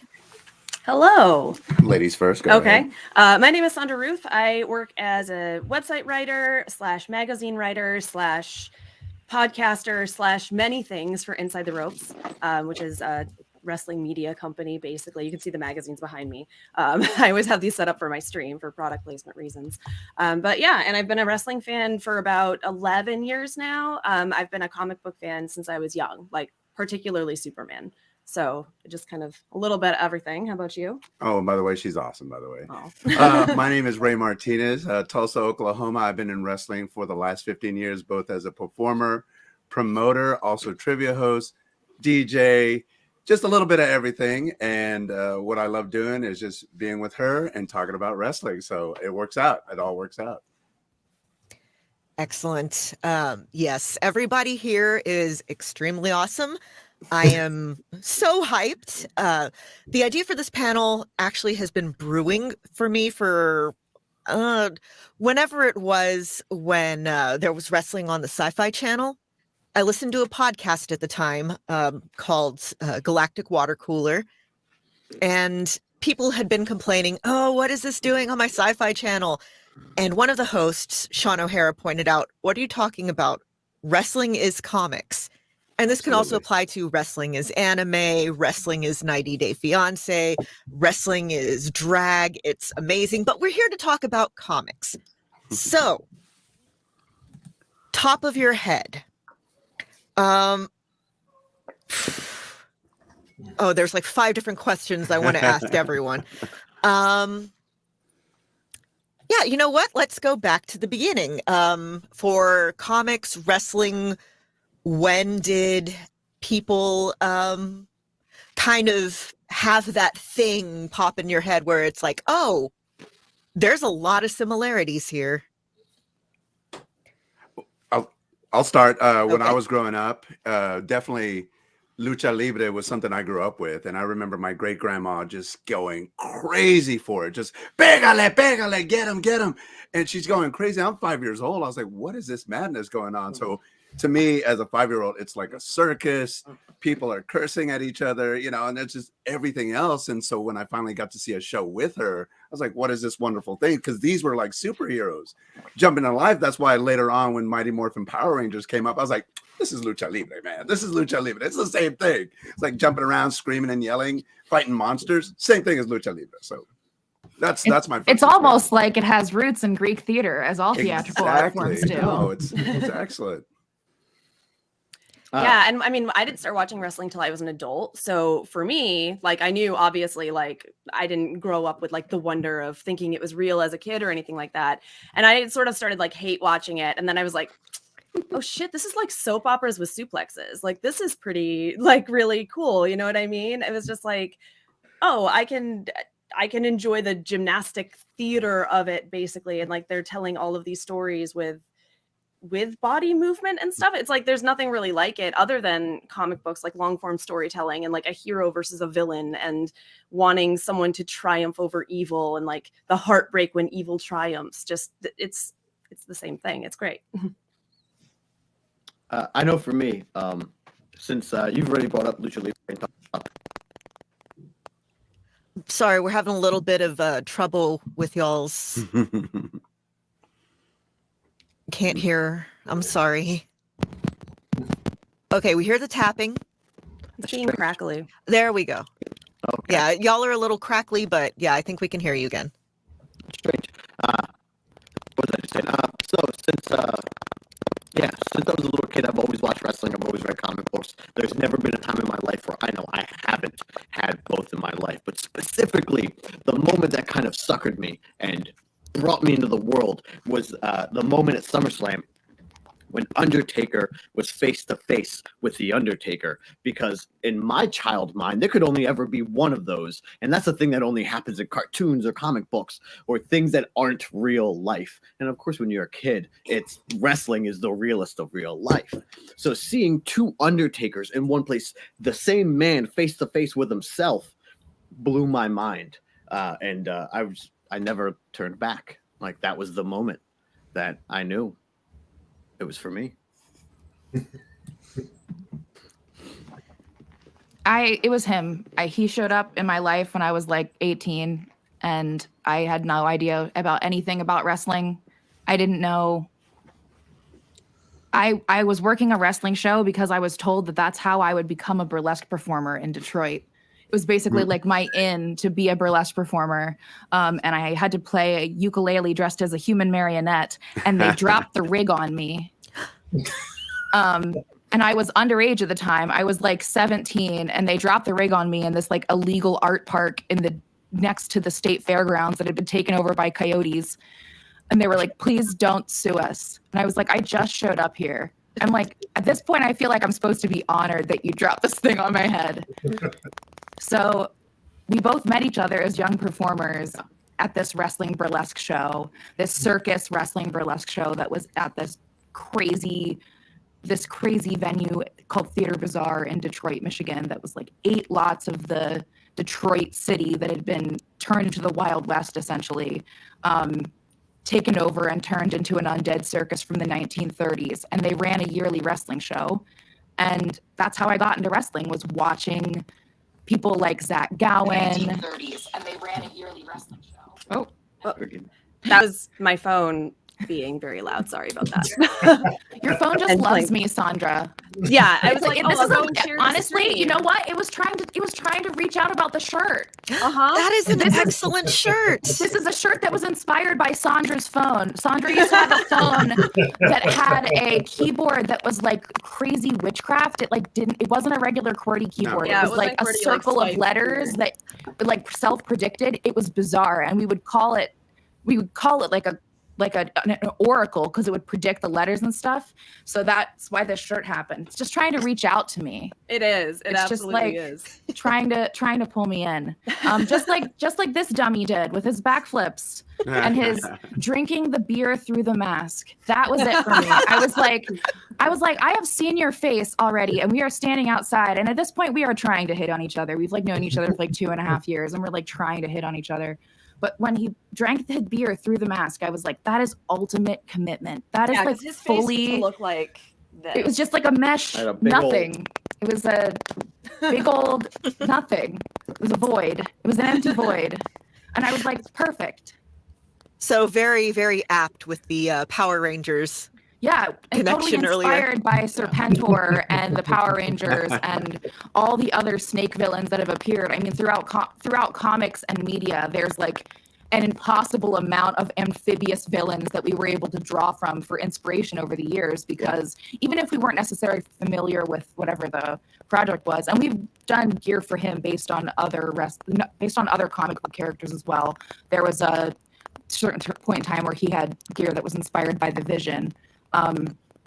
Very, very loosely, because it's hard to do something inspired and not just like make it like a Marvel cosplay. Like you don't want to just like, you want it to be recognizable, but you don't want to just get a cease and desist letter. So yeah, we've done multiple other like comic book inspired things. And I think that like Sandra was saying, that long form storytelling, that like consistent, like looping back and retconning, and all of a sudden things are different and it's done by a different guy now, and you don't know what's going to happen next, both backstage or in front of the scenes. I think that's unique to like long form storytelling and the type of communities that are based around these, like, I mean, we'll call it what it is. It's religion. Like we can say it's other things, but like media is the new religion. We all worship our own different little gods. Like if you're Team Marvel or Team DC or Team like whatever, we're on our little teams. And some people are in all teams. We're like Unitarian nerds. Like I watch all the Marvel movies. I watch all the DC movies. But yeah, I think that they're all kind of informed from that same place, from that need to see things larger than life and watch pretty pictures fly across the screen and see people defeat battles that are bigger than what you're dealing with, so you can feel like, please God, is there hope? Yeah, Superman can do it, and he's like fighting aliens and stuff. I don't need to fight aliens. I just need to call my insurance company.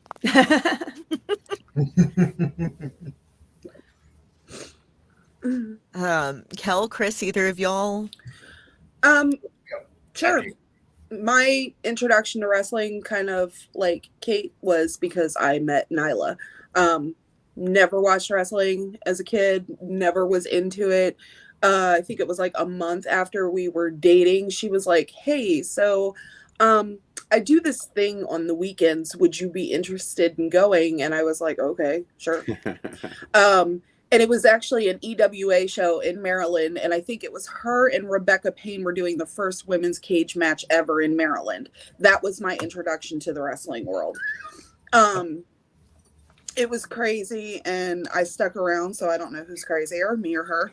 I thought it was awesome. I liked the storytelling. I liked, the athleticism that I saw in the ring. I liked everything about it. So I kept coming back. And then I really started to get involved in the wrestling world when she got the notification from AE. I had never made wrestling gear or anything like that.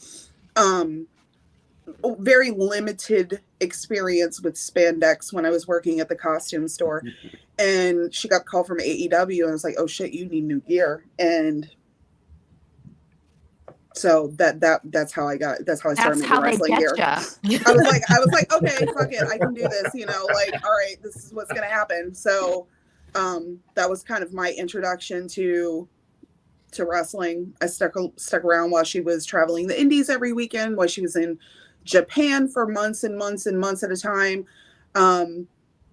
And I just got really invested in the whole art of wrestling, because I got to see both what goes on behind the scenes as well as being able to be a fan. So that's kind of what did it for me. Okay, Chris. Oh, my turn. I've definitely come at this from the fan experience. Been a lifelong comic book fan. Could not even begin to tell you how I know about Superman or Batman. I have no memory of reading my first Spider-Man comic book. Comics were just a part of our house growing up. My grandfather, like I said, was not the biggest fan of kids. My dad's the youngest of 8. So when we came by as grandkids, we got to watch cartoons, and then Memphis Championship Wrestling would come on. When Memphis Championship Wrestling came on, out. I got the TV and watching wrestling. And I just stopped once as a kid and started watching, and I could not tell you who it was back then. I was that young. But it reminded me so much of the challenge of the Super Friends. You have heroic characters versus villains. And even as a kid, I loved the villain characters more often than I did the heroes. So in wrestling in the 80s, some of the most over-the-top performers, that whatever you want to call them, the most creative and charismatic people, were the bad guys, like Bobby the Brain Heenan, the Four Horsemen, Cornette, when Cornette was bouncing around territories. And the villains would be these larger-than-life characters, but they would be funny, where the hero often could not be. And that just struck a chord with me because Bobby the Brain Heenan was just Lex Luthor. He was Gene Hackman's Lex Luthor. And it all kind of worked out where I have been a fan of wrestling ever since. Now I do come in and I come out and I watch more independent stuff than mainstream nowadays. But to me, as someone who's just been a lifelong fan of both things, and as someone who writes and does work and creates and tries to work at a genre, if you will, the comparisons are it's unmistakable, undeniable. And bringing back to what Kate said earlier, you got the mainstream stuff, you got the indies, the people hopping around, from who just follow a certain writer, artist, character, whatever. Since we have so many people here in costumes, and let's face it, that is one of the most recognizable thing of a superhero, a wrestler, anyone. So let's talk costumes. What do you think makes a good, we all know that the characters have those really iconic, interesting costumes. They go through a lot of variations. I would really like to know what your favorite, if comic, wrestler, or both of that's not currently like present day 2022. So 2021 is fine, but yeah, I'd really like to know what are some just really incredibly striking costumes that people are fond of in wrestling. Is that wrestling comics? I'm sorry, comics. Okay. I remember growing up, especially since I'm an old ass man. I grew up watching or reading Iron Fist and Power Man, and for whatever reason, I used to draw Iron Fist just because of the green and yellow. Wasn't too crazy about the character, but his outfit was amazing. I think I liked it more than Spider-Man just because of the colors in it. And just because he knew Kung Fu, so or whatever martial art it was, and just seeing him with the dragon tattoo and just that outfit, him walking in, I was like, okay, he has to walk around in the city looking like that. I guess it's normal in the Marvel universe like that, but I always wondered, like, does he get it dry cleaned? Where does he go? Or what? As a kid, I was like, man, that's got to be a lot in maintenance. But I always thought it was super cool that he had an outfit like that, and that was the one I remember early on thinking, man, being a superhero is cool. Yeah, these looks, they just get in your brain. It's awesome. See, and I'm a fan of old school Krypton, like Silver Bronze Age stuff. So where everybody had like fins on their shoulders and like all sorts of just like tubing that doesn't make any sense. It's nice for like when I cosplay Lara Lorvan, like the women's costumes are super easy. It's like a tank dress and a cape and you're good. And then the guys are all like decked out in headbands and stuff, which end up like being part of how Superman learns about his you know, character or whatever is like the headband contains knowledge and all sorts of things. Like I kind of like when costumes are functional like that and they find a reason for them to be. Yeah, we don't have enough of that in real life right now. We don't have enough like wearable, like if my blazer had like a stereo in it or something like that. We don't have enough of that. Like now. functional clothing that will probably break. I would love that. I love my favorite one of those is that the enforced social distancing dress.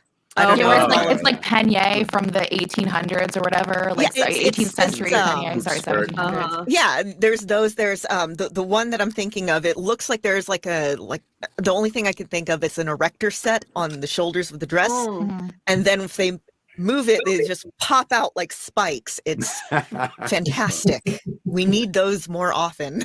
I think you can't talk about comic book costuming, especially like as it has informed media, without talking about Harley Quinn.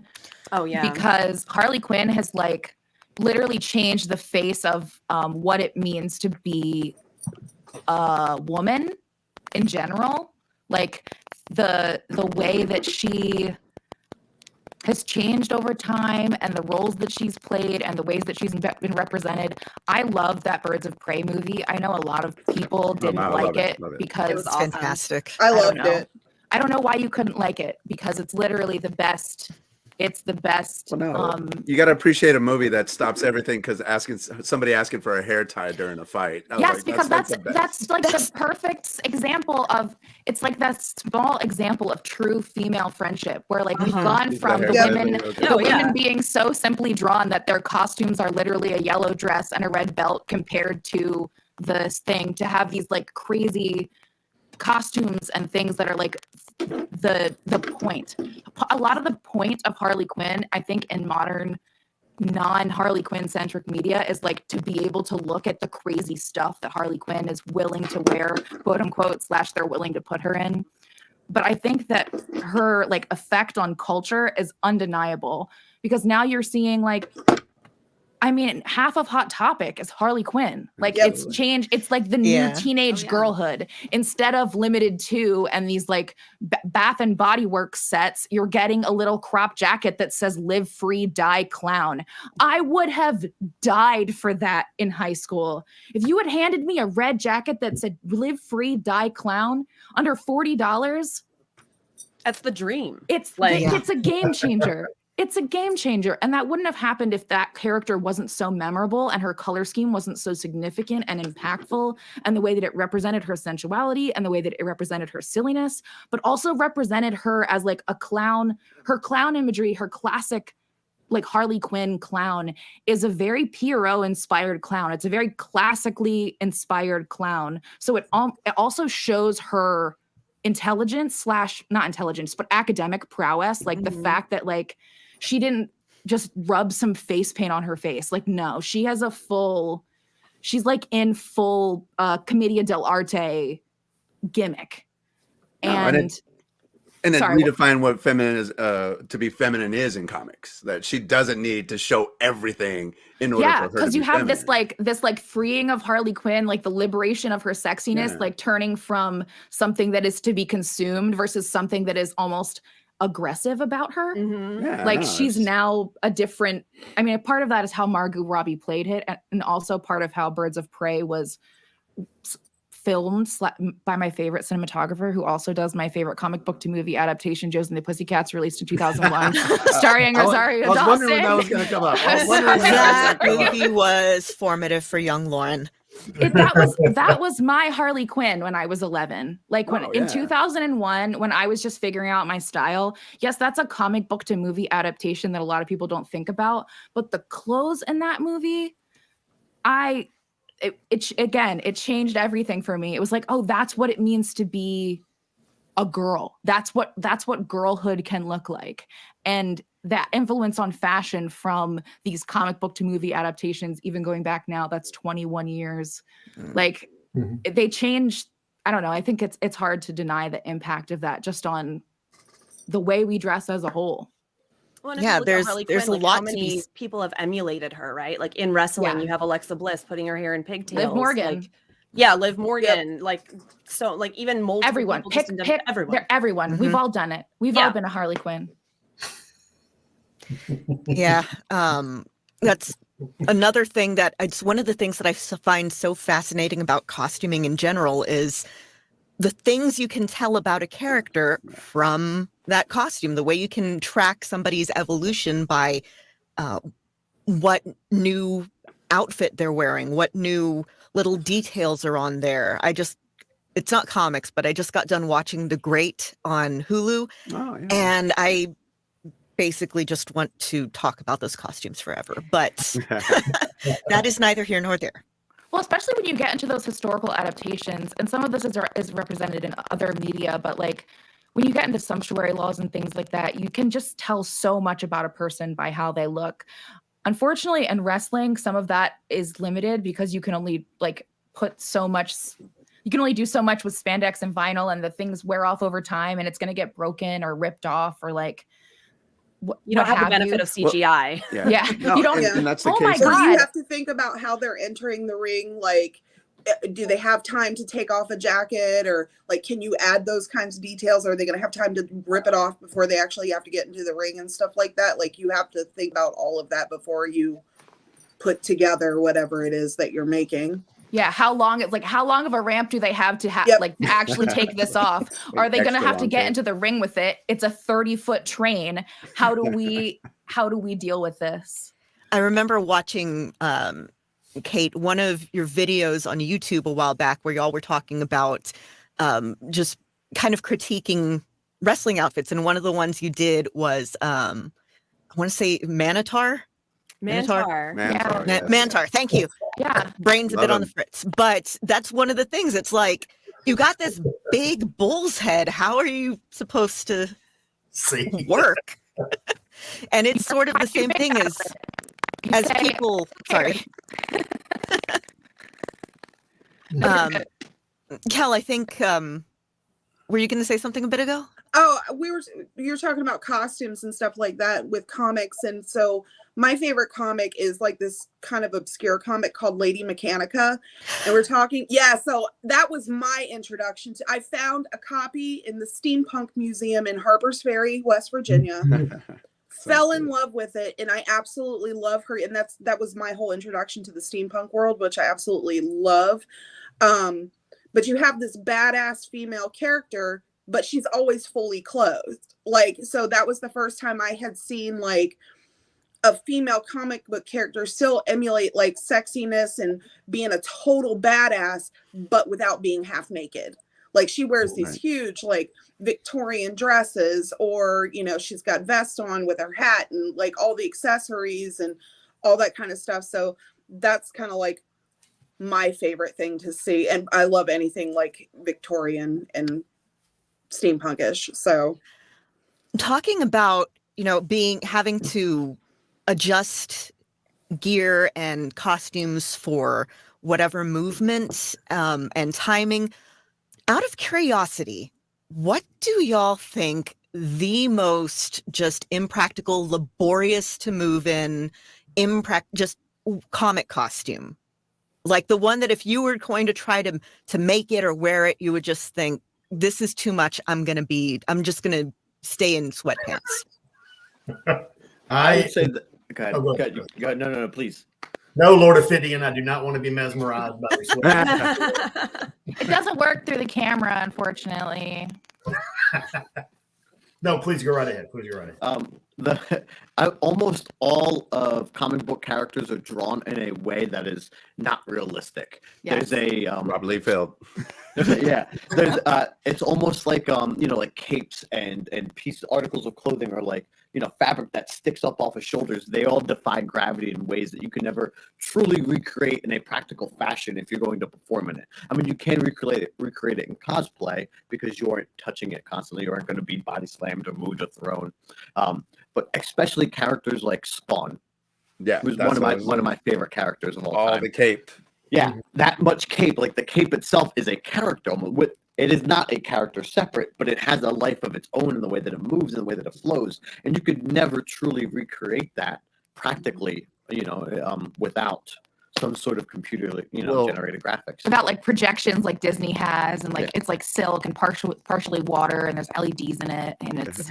Well, no, it just it's like the same as Rob Liefeld with the X-Force with the I forgot a lot of pockets. I was going to say something else, but the whole bunch of I can remember if we So can many swear or not. pockets. So many pockets on that, and then all the gear that goes on top of that. I was like, okay, it's cool, but you couldn't move 2 feet without dropping stuff left and right. Like I said, that always Especially the funny thing about that is that a lot of times you'll get sent as a gear maker, you'll be sent these images for inspiration, especially talking Kel about how unclothed female superheroes are.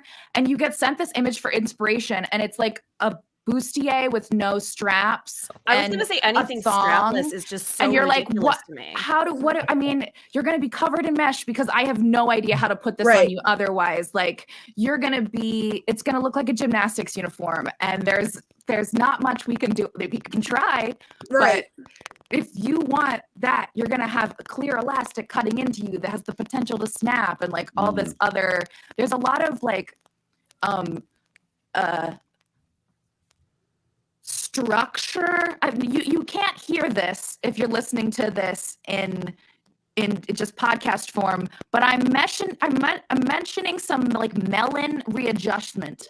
Like there's a certain amount of packaging that you have to do in order to stay in line, especially when it comes to wrestling, like with fines on TV, because a lot of times the wrestlers are at fault for those, are responsible for any kind of like nip slip situation if there's any kind of wardrobe malfunction. So you'll get like this inspiration and then trying to explain to people why it's not going to be functional in a wrestling ring can be really frustrating because they don't like, we're thinking about, okay, if you're doing these kinds of movements or you're doing this and you're going to be flipping around, like Kate said, you have to worry about nip slips and stuff like that, and trying to figure out a way to keep everything where it's supposed to be while still creating the look that the client is trying to go for. Like trying to explain that sometimes it doesn't translate because we know what's going to work and keep we're like everything in apologizing for place. gravity. We're like, I'm sorry about physics. I don't like your idea is really cool, but it's not going to work in ring because of whatever the case may be. I'm sorry about physics would be such a great t-shirt, by the way. Honest, that should be like what our lapel pin says in our like gear maker guild. Just like I'm sorry that unfortunately like reality we live in a physical plane and I'm sorry for that third dimension. And it applies much more to women's gear than it does to men's gear, obviously. But like, just trying to say, okay, hey, this is cool, but we're going to have to make some adjustments because, and even like Kate was saying, like using mesh and stuff like that, it's just not as strong as using like spandex. So your gear is going to either rip or wear out very quickly. It's going to look cool for like 2 or 3 matches. And then after that, it's not going to work anymore. It's going to stretch out. It's going to get ripped. We're trying cleaning to make like it is going to change lasting. We want your stuff to last. Like, so back of the cereal box is pointed out, Vampirella. That is not an outfit I would want to be moving in. Looks cool as hell, but it's Very like the impractical. Borat. Just like that one piece that goes up and down like that. Hey, Midian wrestled naked. So I mean, No, we were joking about that if a lot of men's gear was as cheeky as women's gear and how that would look like. Yes. I think the only one to pull it off was Rikishi. And Ahmed Johnson. Showing all that accidentally. Butt. Yeah, no, just like all the time. because I was like, no, it's fair, it's fair. Like I think some of the guys just show up with their butts out. It's fine, Yeah, more butt windows, like the power girl cleavage. We need to just show us your tramp stamps, America. Yeah, just have the heart-shaped cutout on the back. Absolutely. No, like I said, no. There should be enough. There should be a whole Fed with just dudes showing off their butts and stuff. That's all. I'm sure there is, but it's somewhere in custom worlds, right? Yeah. Anyone else have any awesomely impractical or bugbears? I'll give you 2 that actually for comic books, Dr. Doom. Dr. Doom's costume has not changed since his inception. They detail the armor out, but he still wears a green tunic, a green hood, and a suit of armor. And it has become iconic. That look has been used in fantasy, sci-fi films, is taken. One outfit that should be absolutely ridiculous in wrestling, and is absolutely one of my favorite people to watch wrestle, was La Parka. If you saw La Parka come into the ring and you knew Lucha Libre, or at that time WCW, you knew exactly who that guy was and that this match was going to be good.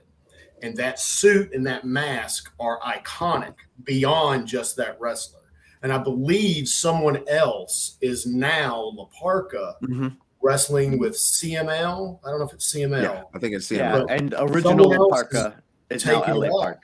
Oh, yeah, it's like Gallagher. What he's wrestling as, which is normal, is La Parka Jr. is just La Parka. Yeah, Like because La Parka is now LA Park. Yeah, he just moved it forward. And it's just the look of that suit, because again, he's completely covered head to toe. If you've never seen him wearing a form-fitting spandex suit, which should be just a heat sink in itself.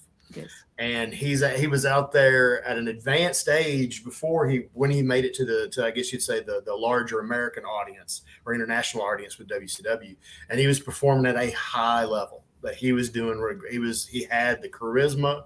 Never got a chance to speak. It was all through his body language. It was all through the match, and he was fantastic. And it was a costume, crazy costume. He was the craziest costume on the roster, and he sold it. I mean, another one that comes to mind is like Jushin Thunder Liger. Oh yeah, with like the pads and everything. with like all of the spiky head and the like all of the very intense mask things that I can't imagine that y'all do, that I just think is wizardry. Because getting a mask to like stay like that and then be functional as well. Because I have my Benito mask that has the horns and they're starting to flop down and everything. It's like, it's like here and now down to here. So so it's a one sad bull. That's what it is. So. There's something that comic books do with costuming that I really love, that I've angered my wife over many times, I'm sure, and that there's a lack of seams in comic book characters' outfits. Christ. Like it looks like it's their skin. So, not every character, but for a lot of them, right? Especially your more classic characters, like a Superman type, like there are none. You have no idea how he gets into that outfit. You assume that he was born that way. Kryptonian magic is how. No, Reed Richards doesn't like seams. Apparently, he just wants clean lines and everything. And I love that about comic book characters, because it looks like more than just something they put on, right? It's like it is their skin, it's who they are. And a lot of those classic luchadors like LA Park or Psychosis, even Mysterio at times, depending on like his Riddler outfit, right? They had that lack of seams, that had that that look to it, like it was, it was theirs. Like it was like full on painted bodysuits, just like superheroes and stuff like that. And I've wrestled in full bodysuits, and you just like you said, heat sink, just dripping in sweat after your match and everything. It's just like, so I can't imagine. That's how you know you're doing it right. I've done some monster costuming before, and I was in that stuff for like an hour tops. And I'm like, take it off. So I cannot imagine being athletic and doing something in the ring, taking bumps. We have a question in the chat. Lauren, not me, wants to know what you think of Hulk versus Thing, like in terms of fashion. I guess so. I actually don't know what I prefer the purple pants myself. The Thing, basically, he's a rock guy wearing like blue jeans, right? Man panties. Yeah. But they're like Daisy Dukes. Yeah, no, totally Daisy Dukes. And I don't like the Hulk's character design. I mean, like, I like him as green, I get it, but it doesn't tell you anything about the character. If I just saw the Hulk visually, without knowing anything about the Hulk, I get very little information about who that character is. Yeah, his outfit very much reads like, we need another guy, but like, God, I don't really want to draw another guy. He's big and green, and there's purple on the bottom of. We'll put him in the back a lot of the time, so you just see like giant, green blob man. Yeah. The Thing looks like a character, you get all the information you need visually immediately about who the thing is and what he might be, right? Like what he's made out of. You kind of you understand what that character could be. Don't his manties have like the Fantastic Four logo on them? I think they have the four on the and I back. was like, like I don't know if they're juicy right in front of logo. the crotch or not, but it's over to the side. So he's way better at branding. Yeah, no, Yeah. definitely. I'm going to. I think I'm going to open it up for questions from the chat. But while we're waiting for questions to come in, Ophidian, I'm going to bounce off something you mentioned earlier. I would really like to know bugbears. Like, what is like just a little detail or a little that bugs you when you see a costume and you're just like, oh, why did it have to be like this? This is public information. Oh no, it's nothing new. I hate strings. I hate strings. Because if I'm a performer live in front of an audience and there's a string hanging out, whether it's a drawstring on tights, whether it's the strings on my gauntlets, things like that, it removes me from the performance. The idea being that like I can see behind the scenes while they're out in front of the ring. Yeah. And that's not every character. There are characters that are like Nordic and, characters yeah. that are part of the costume design. But if a string is not meant to be part of the design, like a corset, that is part of the design. That string is meant to be there. Yeah. But for a lot of costumes that are made for performers, the string's not meant to be seen. It's meant to like belts are a great example of this. A lot of belts in pro wrestling, especially in luchadors, are tied in the back and they get loosened up during a match. Not their fault. Wrestlers grab them by their trunks and throw them around and it gets loosened up. Don't use strings. Use buckles. Use snaps. Use anything else. Make it a part of the costume. Put it into the design so it's supposed to be there. And strings are the worst. I don't even have strings on my masks. You know, like I want to go. Oh, full, no, those are nice. I want to go full snaps. I want to go zippers. I don't believe strings, unless it's meant to be part of the design, should be there. Doesn't believe in string. Nope. Denial of string theory. Got it. Mhm. All of the stuff we make, most of the characters, Razorhawk's a good example of this, that would have originally had strings on all of his stuff. None of it. All the underneath of the gauntlets Makes it match the very hard to design. clean. Yeah. It's very hard to clean. The second you put vinyl on top of spandex, you're like, hey, don't wash this ever. Hey, just put it, dip it in water with some stuff in it and zhuzh it around and then pray. And then rinse it and then pray again. Yep. And hope that the glitter didn't come off. Yeah, so strings. But yeah, I guess I will go next because I'm here. I hate when there's logos all over everything. Like the thing that really bothered me when I started working for Chikara, because I wasn't doing the colony uniforms, I wasn't doing the uniforms for the ants. The ants had ant faces, like their heads were ants. And then they also had ant logos on their chests, on their wrists, on their belts, on their knee pads, on their cape. And I was like, okay, are you an ant or are you cosplaying as an ant? Because what you're wearing gives me Elmo Halloween costume vibes, where you're four and there's a mask and then you have a shirt with Elmo's face on it as the Halloween costume. I think that it's really hard to do this because a lot of times when you're doing wrestling gear, the options are like, and what a wrestler asks to make you, because if you didn't know this, a lot of it is independent contracting, even if they're on television. A lot of it is contacting gear makers independently. They want something that, like, when you take a photo of them, they'll be recognizable and it has their name on it, because that's how, like, doing it for the GIF is the way that indie wrestling works right now. But I think that it ruins your options for design, because if you're just covering everything in logos, then is it their costume, or is it a costume, or is it something that the character would actually wear? like is it in a part their of their life? Is it part of reality? you know, Like, unless they're the type of character that's like, yes, my thing is me and I just want to promote myself and I have my name on everything or my logo on everything. And it's the same rules as comic books too. Yeah. Batman has the bat. Spider-Man has the spider. Wolverine has nothing. So if Wolverine every has those like stripy bits. Yeah, the claws. If he had a stylized Wolverine head and every hero had that exact whatever logo, it ruins it, because now we've got a formula. And now if you've got Batman, but Batman's got 90 bats on him, even Joker's going to go, that's a little much, dude. That's why I hate when Superman has the buckles for the cape that are also the S, and then like also has the S on the belt, and then also has the S on the boots. Like I've seen one version of it where I'm just like, I love the Superman S more than I love most things in life, and I don't want to see that many of them. Like it's just unnecessary. Like super branding, man. Is that what Yeah, it's like just have the cape attached. I mean, capes are a whole situation anyway, because like the impracticality of capes and how to keep them attached to things is just a nightmare. But like, I don't know, to have like little S buckles, it just seems like too much. Also disingenuous to the character too, because like that's not what Superman is about. Right. Superman is about being the core of his value. Yeah. It's not about promoting the symbol that represented him on it. Like he's not trying to spread the good word of Krypton. Quite the opposite. He likes to wear the one thing that's, it's like it's a beacon of hope, but it doesn't have to be like a beacon of hope and then a little more beacons of hope everywhere. It just seems weird. It's like the one is flashlight of hope. Yeah, exactly.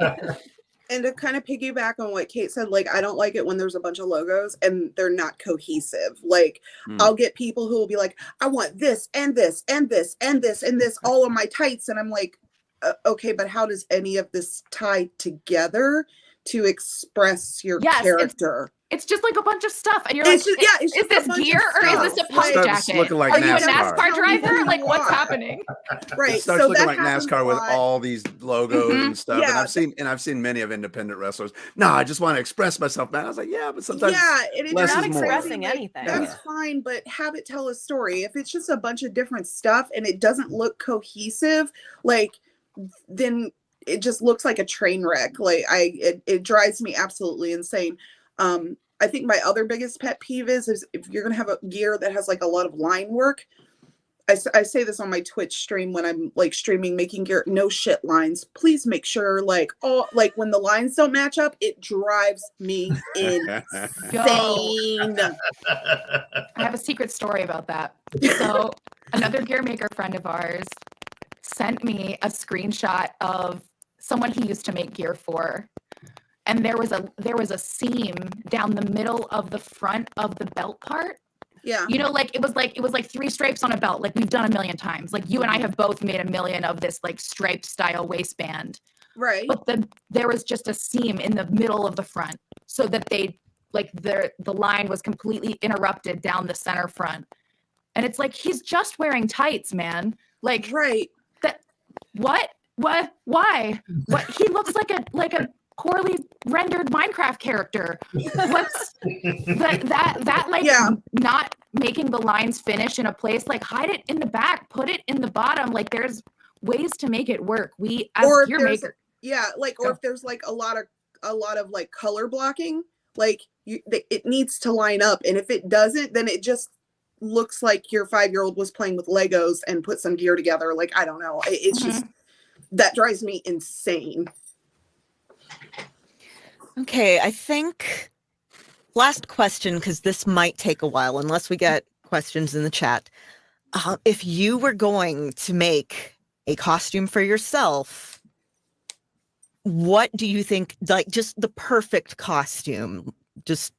I know mine is basically just jeans and sweatpants because that's what I wear all the time anyway. But well, if we're just going like based on if I was an indie wrestler in my first year contacting a gear maker with no sense of physics, like what I would want in the ideal world, I want a romper that is not hard for me to pee in. Yeah. Like I want like a one-piece unitard romper with like flowy pants. Zipper in the crotch and just zoom. Okay, do you want to do that with what you've got going on down there? Yeah. Do you want to unzip? That would then be super cool. I want a suit that I can pee in. That it's already built in where I can just pee like a still Astronaut suit, style? but a suit. That's what I want. That's my dream. That I wear a 3-piece suit that I can pee in. It recycles it and it gives me back water. That's all I want. Portable Camelback. Exactly. Well, I mean, they already are portable, but integrated. But in my suit, yeah. Economical, eco-friendly. More of that functional clothing. No, especially because I have a bladder of a 2-year-old. So long car trips, I'm wearing my suit. just pee. You're good to go. And I'm good to Especially go. because you're trying to be the life of the party. You're doing your thing. You don't want to go. You're like, no, I gotta announce this stuff. I'm doing DJ stuff. I don't have time to pee in my 3-piece suit. So yeah, that's really what we crave. Is just easier restroom using technology and comfortable clothing.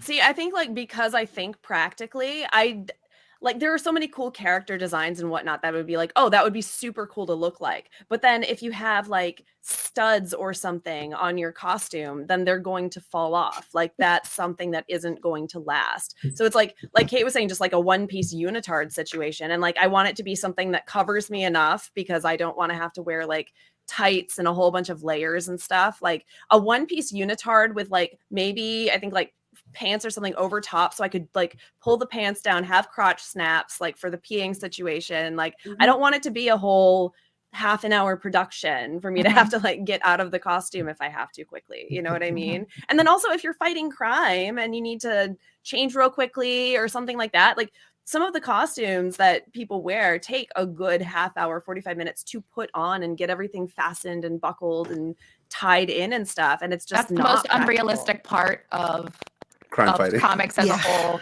I'm sure we have all seen that meme that's like, oh, does Spider-Man own a serger? Oh, really? He just made his own costume? No, and you got to believe with the impracticality of the office, they definitely pee all over themselves. That When there's you're not going to sweating be in a it, you're break. bleeding on it. I feel like at that point, you're just like fighting crime is a lot, and there's going to be fluids involved no matter what. Everything, everywhere. That has So. performed a bunch many, many times in positions where I had to really go to the bathroom. Your body does do a thing where it's like, we'll hold it until the second you're done. But the second that moment's over. That could be a superpower unto itself. Yeah. That It's could not be a like, oh, superpower last right call. there. It's like, get out of our bar. Yeah. We don't want your kind here anymore. But if I was just going based on like what it looks like as far as like I just want to look like a bog witch all the time. I want to look as the meme says, vaguely threatening and otherworldly. Like I feel like Kel, you really rock that, especially with your like the costumes you make for you and Nyla, the like steampunk, those are awesome. the like Victorian style gowns that you've made. Oh yeah, especially the one like over this past like watching you make it in the Discord. Like that's really I don't know if you've seen the Victorian ones that I made for us to go to. It was Day of Wrong at Ren Fair. So yeah, that's actually what I was thinking of with those outfits. So we went as Dorian Gray and her painting. Okay. Excellent. So my costume, because I procrastinate, I actually stayed up all night and made mine. And it took me 23 hours. I got 2 hours of sleep and then we went to the Ren Fair.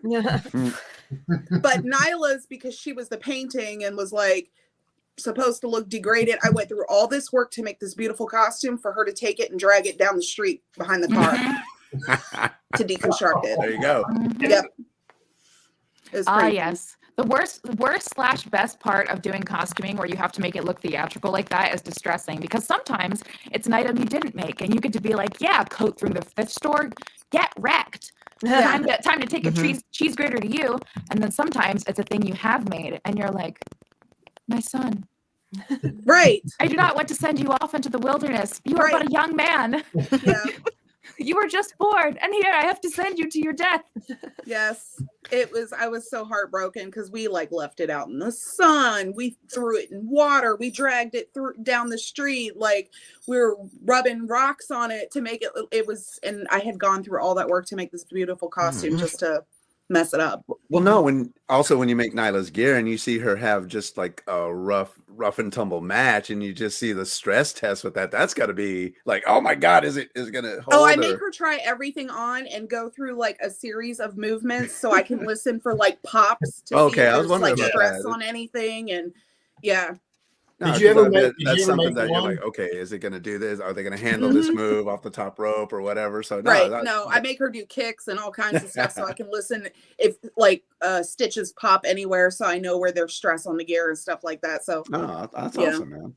Did you ever make one where you put so much like effort and talent into it that you were in the back of your mind going, if somebody rips this, I'm going to I feel find that way them? about masks a lot because especially when you're making masks, like you said, with those like Jushin Thunder Liger, Yeah. like big appendages, like that is just a big giant red button for a wrestler. It's literally like a big flashing red button that's like, rip me off, hold me by the thing. And every time I've made anything that has any kind of horn, appendage, ear, anything that sticks out of it, and I see it get grabbed by another performer, my heart is just like, Well, no. I still get freaked out when I know. when people's masks get messed with. Like I think when Luchasaurus's horns got cut off, I was like, "Whoa, Yeah, whoa!" Yeah, that broke my heart a little. Just anytime I see, the mask get torn, it's just like, no. Yeah, I haven't really had any situations where Nyla's stuff has gotten destroyed, but she likes to, for like pay-per-views and special events, do one-offs like the Bee Orchid gear and then the Mystique gear that I made. And I get really sad because I put like this huge amount of work into it. It's going to be worn one time. One time. And that Wolverine gear you made was awesome. Oh yeah. I didn't do Wolverine. Didn't she have the blue and yellow? That was Mega Man. Yeah. Oh, okay. See, see those I would photos. have thought Wolverine. That Mega Man's costume, not regardless. I recognized the Mega thought Man Wolverine one, and was I loved it. I did. That's something I meant to. I did Bee Orchid gear. That was actually the first time I like really made wrestling gear. We did Mega Man, and I did not do the Deathstroke gear. Miss Sandra did that. Her team did the Deathstroke gear. I didn't have time. And what was the other one? Oh, and then the Mystique gear was the last one that I made. Yeah. All right. Okay, so yeah, I'm Kelly's on. here, which means we need to see ourselves out. So real quick, where can we find everyone? Let's start with, I'm going to, again, cross clockwise on my screen. So starting with Kel. You can find me on Twitter at Seems Legit DMV or at Kel the Celt. Okay, next. Oh, I'm next. Yeah. You can find me on Twitter and Instagram at the Goblin Mother. That's just my personal Instagram, or you can find our company at Closet Champion. Same on Twitter and Instagram elsewhere. And many other places like YouTube and Patreon and all that fun stuff, or at Ophidian Cobra across all of social media. Their Patreon is awesome. Yes, Go can join it. definitely recommend. If you want to learn how to make costumes that look like superhero costumes, come hang out in the. It's a wonderful sewing community. It really is. Chris, as we can see, you have your Twitter name there. Twitter name also on TikTok and Instagram is @thejowers. You can find my books on Amazon. Just Google my name, and The Legend of Sam Hain and Lost Born are available. And Chatterbox Theater and Spoken Sound Signal for my voice work as well. Okay. And now Sandra and Ray. So I'm at Sandra Ruth ITR on Twitter because somebody took the name Sandra Ruth in 2011 and has never tweeted, and I'm very angry about it. But I'm at Sandra Ruth on Instagram. So Sandra Ruth ITR on Twitter, Sandra Ruth on Instagram. You can also check out at inside_the ropes, which is the company I work for. I'm on Twitch every Tuesday for Queen Street Posse. And yeah, like that's pretty much, yeah. If you follow me on Twitter and Instagram, then you'll find what I do. Ray Martinez. I just have Facebook. I'm not fancy like all these folks. And again, I'll promote my the company I work with, Live Event Trivia. So if you're looking for trivia, liveeventtrivia.com. Just find it. You'll have fun. You're at Martinez 3000 on Instagram. You're on Instagram too. All right. And I want to thank everybody for being here. Thank you so much. This has been a lot of fun. I hope you had fun as well. And I am going to toss it over to Kelly to let us know how everything is going. Awesome. Yeah. Thank you all. I'm going to drop you all out, and then I'm going to give my spiel before bringing on the next panelist. Bye, guys. Adios. Bye. Adios. A lot of fun, guys. Thank you.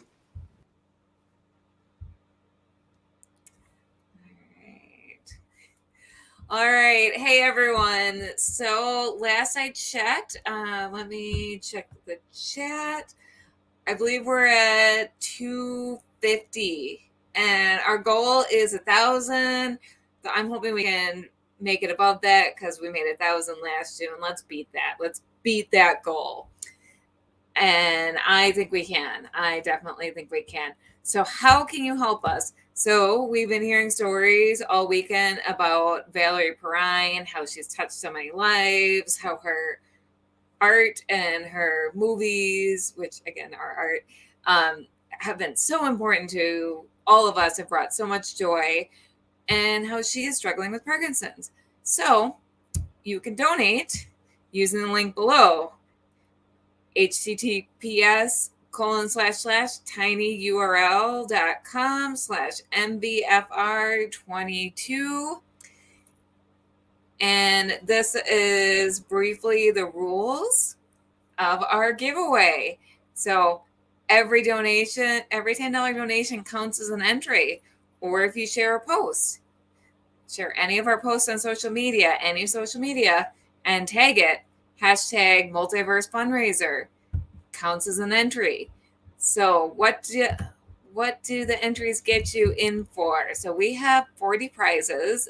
We're going to pick 3 winners, and first place winner, as it shows, gets to pick 20 out of those 40 prizes. Winner number 2 gets their choice of 10 out of the 40 prizes, and winner number 3 gets the remaining 10 prizes, which really is still awesome because all of these prizes are amazing. We had some really generous donors. Thank you to all of those donors. It's a lot of amazing stuff. So please donate. Valerie's done so much for all of us. It's time for us to take care of her and give back to her.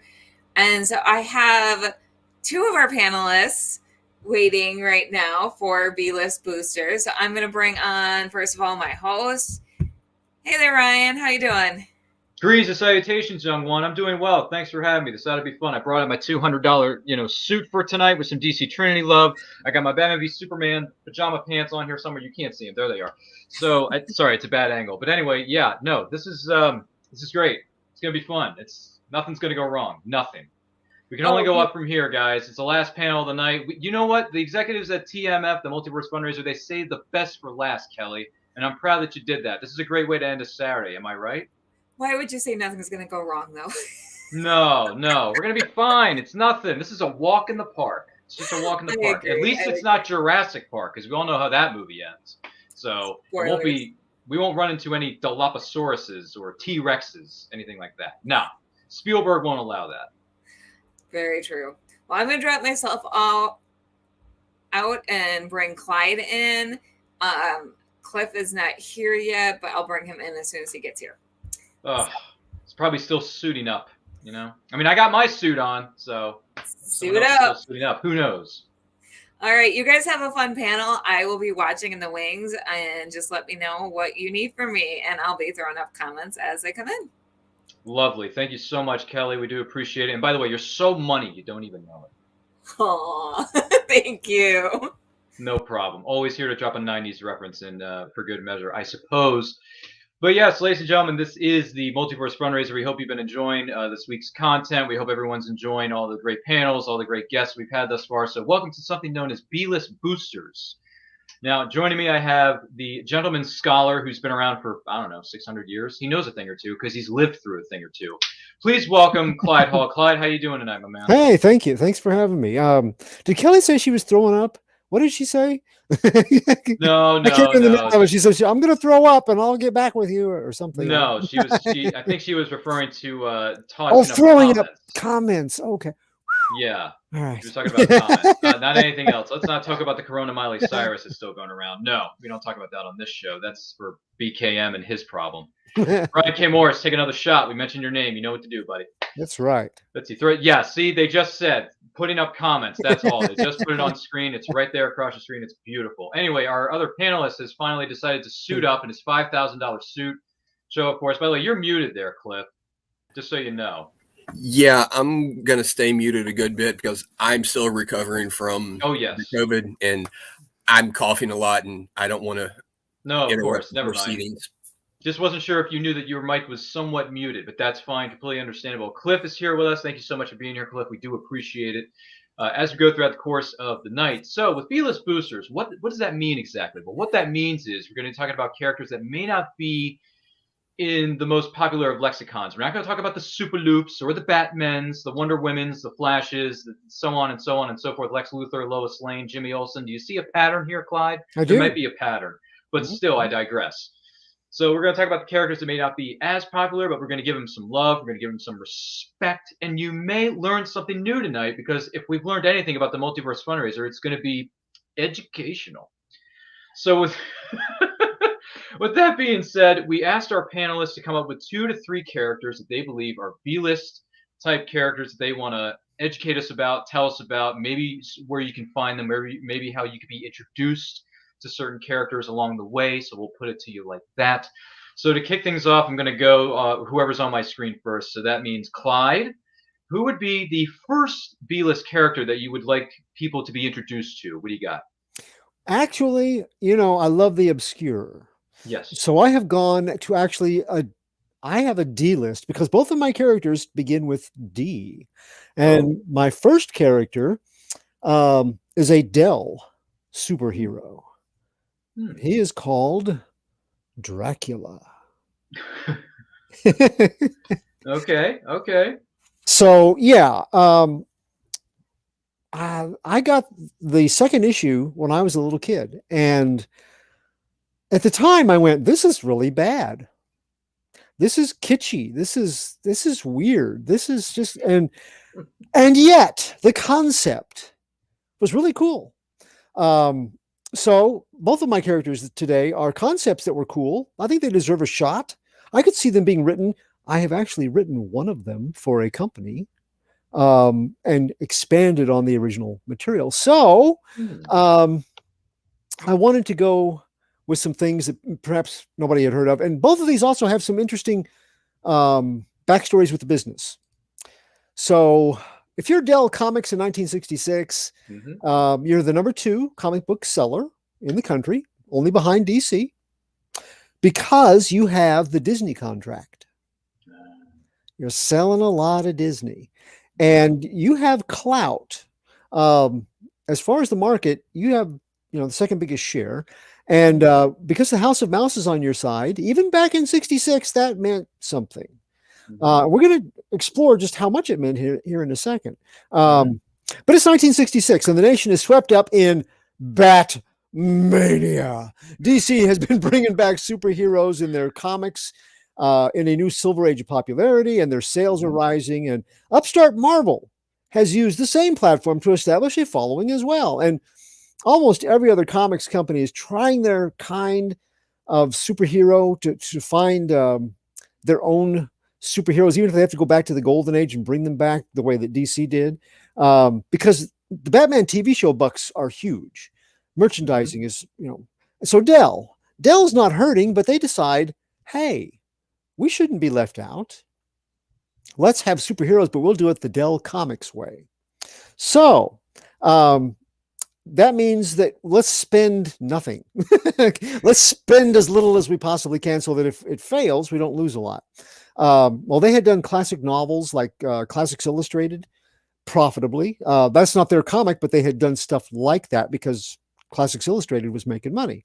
They could just offer it cheaper. And because classics usually have expired copyrights, so they cost nothing for licensing. And one of Dell's most popular novel adaptations was in 1962 with Dracula. Frankenstein had also sold well, the novelization or the comics adaptation of the novel. So clearly the key was making these monsters into new superheroes.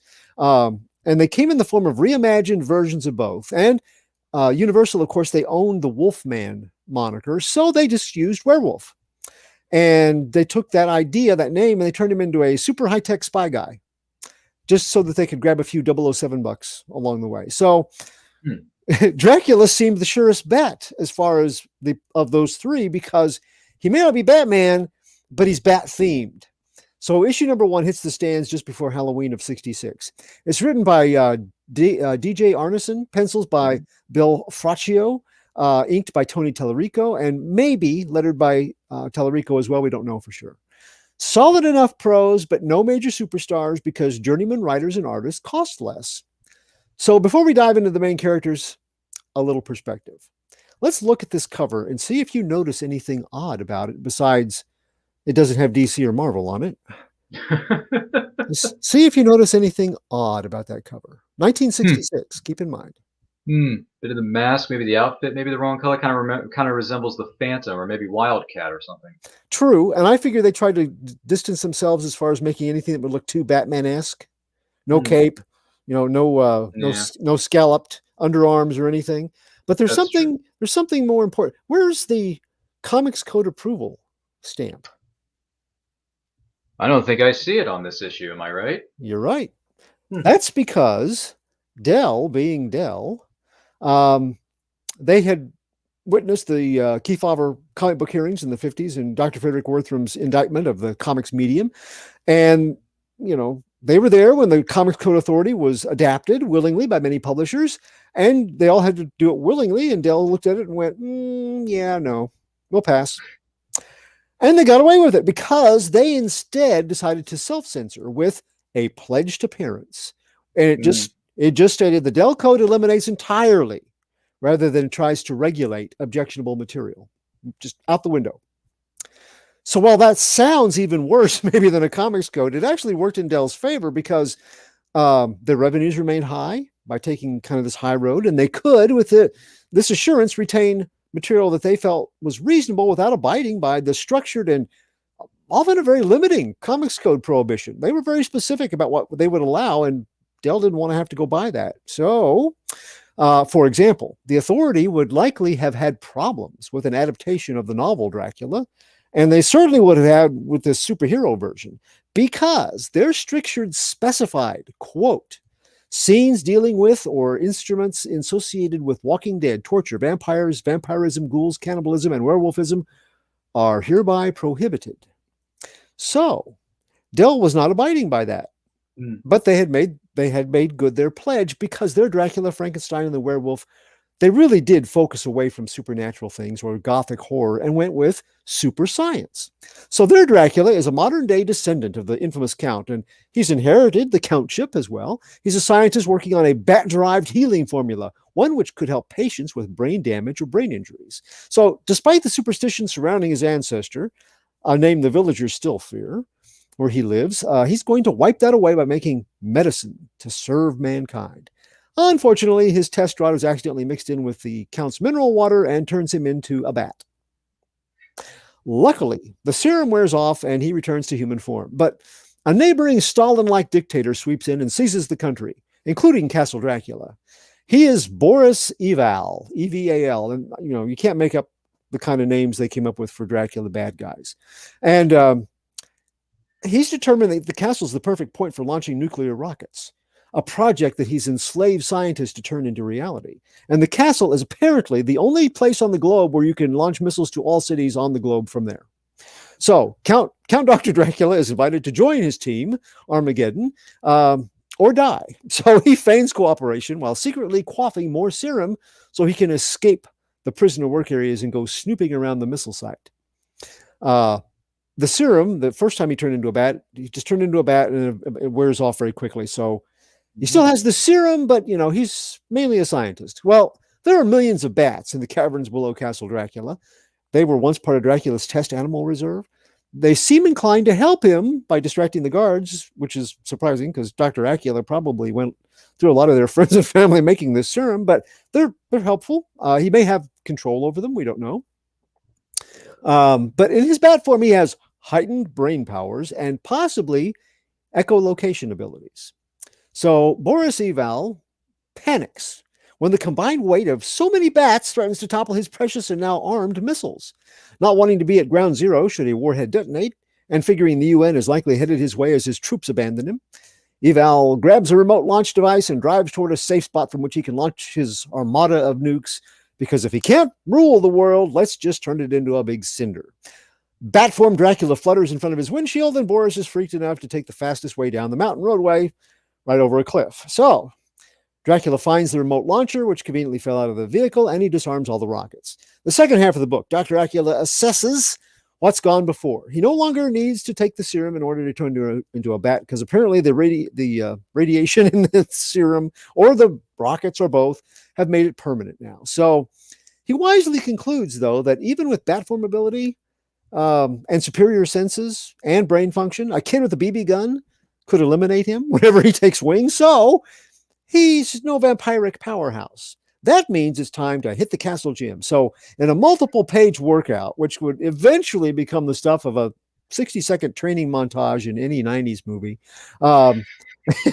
we just need a I think I've seen a few of those too. Yeah. We just need a kicking rock score to really set it. The doc goes about putting on about 50 pounds of muscle, and he pays a tailor buku stacks of hush money to make him a tight spandex bat costume complete with hood, as you saw on the cover, and to tell no one. Now, Dell may have skirted the comics code, but reading this section as a grown-up, you have some questions, okay? I'm just saying. And they may not be questions you really want the answers to, but adult me figures that the hush money didn't work because on returning from his trip to the tailor's, Dracula finds his ancestral home afire thanks to the crowd of townspeople with torches who have decided their neighborhood would be better off without weightlifting scientists and their indoor gyms and a cave infested with enough bats to topple nukes and whatever plans this count has for his skin-tight bat suits. And the rumors of his ancestors' evil nature, never specified, is their cover reasoning, but we are not fooled. I think they just don't want him around. So, before the glowing embers of his torched heritage, Dracula swears to use his new powers and spandex togs to battle injustice, corruption, evil, and greed, much like the Phantom, as you said, in hopes that his example will inspire mankind. Apparently, he was really attached to that castle because it brought on this mission statement. So, in the following 2 issues, Dracula takes his ability to turn into a bat and his meta-human sight and hearing powers on the road, takes a luxury liner trip to the U.S. and adopts a new identity. He has to make up something quick, so he becomes Aloysius Ulysses Card, or Alucard for short. In America, he becomes acquainted with Society column regular and heiress about town B.B. Beeb. That's B period, and the last name is B-E-E-B-E. B.B. Beeb. So B.B. Beeb figures out Al's real identity as the superhero Dracula and becomes his lab assistant.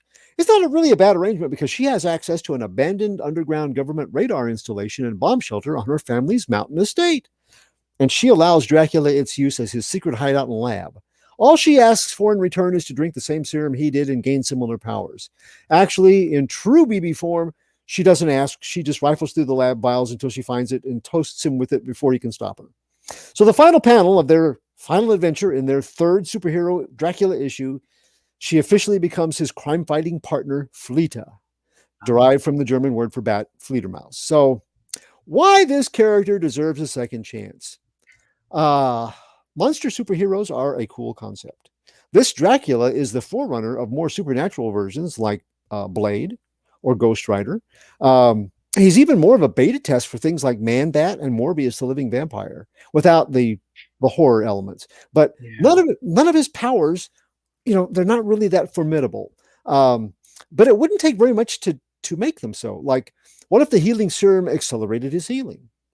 What if echolocation with sonics could be turned into a sonic weapon? When I wrote a story using both characters, that's something that they had found that they could do with practice. 2 slight tweaks in a character with mostly transportation and shape-shifting powers gains greater offensive and defensive capabilities. If the healing slowly increased until aging was no longer an issue, you got a matched set of immortal crime fighters. So the initial stories, though, they were very, very Ed Wood. Yeah. They're kitsch like much of the 60s fare, but stuff that was just as silly has been reinvented and reworked in later eras to become worthwhile characters with varying degrees of seriousness. If they were left in the 60s or 70s for a setting, imagine the characters of Alucard and BB being like science-savvy John Steed and a high society Mrs. Peel. Even as a nostalgia piece, there's a glimmer of promise in this material, I think. Now, I'm not alone in my belief because different companies have done updated versions. The first one being a crossover of the Dell Frankenstein and the Dell Dracula. Yeah, it's a nice. beautiful cover, isn't it? It's a nice cover with the coloring and stuff. Yeah. Yeah. Yeah. There it is. Very nice. Yeah. This was Celebration brought this out back in 2015. I really liked it. And the folks I did work for, it's indelible, and they have taken all the Dell characters, these and others too, and reworked them into something. Some of them are set still back in the 60s. I kind of like that, but they have done both text and comic book versions that expanded on them. And so there's still some life in these old undead, not horrific monster characters. Clyde, could I ask a question real quick? Sure. Aside from just how awesome is the Silver Age, just all of that, seriously. But was he one of the characters that Alex Ross picked up for Dynamite's Project Superpowers? Because I swear he was in the back in one of the sketches. I didn't remember seeing any of these guys. Which now people are treating them like they're public domain. I heard a few years ago that there's kind of a question about that. Nobody's ever challenged them on it, but it may have been that they just weren't certain, so they rather than make a mistake, did not. But I don't remember these characters being in that. And I looked very closely at each of the Alex Ross groupings to see who all was included, but I don't think so. Good question, though, Cliff. Thank you for bringing that up. And also, anyone who mentions Alex Ross, you're a friend in my books. Alex Ross, the freaking man. That's right. So, anywho, someone chimes in the chat here. Lauren's asking about Music Meister and everyone's thoughts. Music Meister. Any thoughts, Clyde? I love a good song, so a villain that can bring the music, I'm okay. I'm for. Any thoughts on that one, Cliff?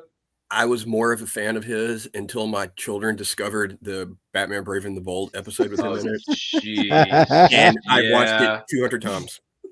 I think that's where I may have heard of that character once before. I think that's where I first met that character, maybe. But my name is Batman, or whatever. It's just, I don't know what's going on. Something weird is going on in that Batman's. I'm like, Batman doesn't sing. Sing. What are you doing? Doesn't make sense. Anyway, listen. Creativity. It goes a long way. Let's just be honest here. But my goodness, Clyde, thanks for bringing it. And while you were describing the story and characters, I did get some Blade and Morbius vibes from the story that you were telling. So I was thinking, reminds me a bit of the Blade stuff, a little bit of Morbius, even though the Morbius film, I believe, has been delayed, but I think it's coming out later this year. I'm not sure. Jared Leto led film. We'll see how that goes. The first trailer looked a bit intriguing, but then again, we've seen great trailers for not so good movies. True. So, very true. And we've also seen the reverse of that. We've seen bad trailers for good movies. All you need is kill. So, you see what I mean? It happens, TC. Just saying. But anywho, enough about movies. We're not here to talk about me and my knowledge of IMDb/movies because I store that stuff in my noggin. Cliff, what would be your first B-list booster character that you would like to introduce us to? The floor is yours, young Cliff. I think I'm going to stick with the Silver Age for a minute myself. And technically, I don't know if this is a B-list character. I'm feeling more of like a Z-list. Oh, gosh. And that is the Phantom Stranger. Oh, yeah. Yeah. I've always been a big fan of... My camera's going the wrong way. Of course it is. The Phantom Stranger, because he's so very mysterious. Yeah, I can see that. Yes. I don't know, when I was growing up, I saw a lot of my cousin's Silver Age books, and he was there, and he just showed up and was like, hey, I know everything, but I can't do anything about it. So here, you fix this problem. And as more time went on and I read more of his book, more stuff with him, and ooh, that's a great cover right there. The producers, thanks for bringing up that cover, because that is ridiculously good looking. Yes, that was actually the book I was looking for this, but I ran out of energy from coughing. Oh, but wow. I want to read this now. Alan Moore wrote issue 10 of The Secret Origins from DC Comics, and usually Secret Origins was 2 characters, one Golden Age, one modern. But they just did 4 stories about the Phantom Stranger. Oh, geez. And all 4 of them told a different origin. Yep. Oh, wow. In one of them, he was a fallen angel. Mhm. He did not choose sides when Lucifer was cast out of hell, cast into hell. In one, he was a guy that forsake God for his family dying and was never allowed into heaven. In one, he was the wandering Jew from Jewish folk tales. Oh wow! And in the last one, he was like, it was like he was stuck in a time loop where he came from the end of the universe to the beginning, and was constantly trying to. They didn't say save things, but he was there to bear witness the whole time. So he was like a more effective watcher. And then as time went on, they said he was Superman and Wonder Woman's kid from Hyper Time. Whoa! Anyone remembers Hyper Time? But that's Mark Waid. And unfortunately, he was Judas for a little while in the New 52. But we're not going to talk about that. But it was just, and the fact he went through so many changes when he first was introduced. He's technically is the first Silver Age character from DC because he came out 2 years before Barry Allen. Ooh. He was just your average dude in a hat and a cool medallion for no reason, solving supernatural crimes where it was just a guy in a costume like Scooby-Doo. And then all of a sudden they changed their mind and he had powers and he was a mystic. And as time went on, he just became, I can't think of a good analogy off the top of my head with my COVID brain, but he was like the go-to guy in the DC universe. He knew everything. He would show up and be like, y'all aren't paying attention to what's going on. Superman, go fix it. And then again, I'm going to talk a lot about Alan Moore because he changed so much in DC over the years. Alan Moore got a hold of him in Secret Origins, and he brought him into Swamp Thing a lot. And Neil Gaiman in Books of Magic. Ooh, which if any of you guys have never read comics, you would know this is Harry Potter.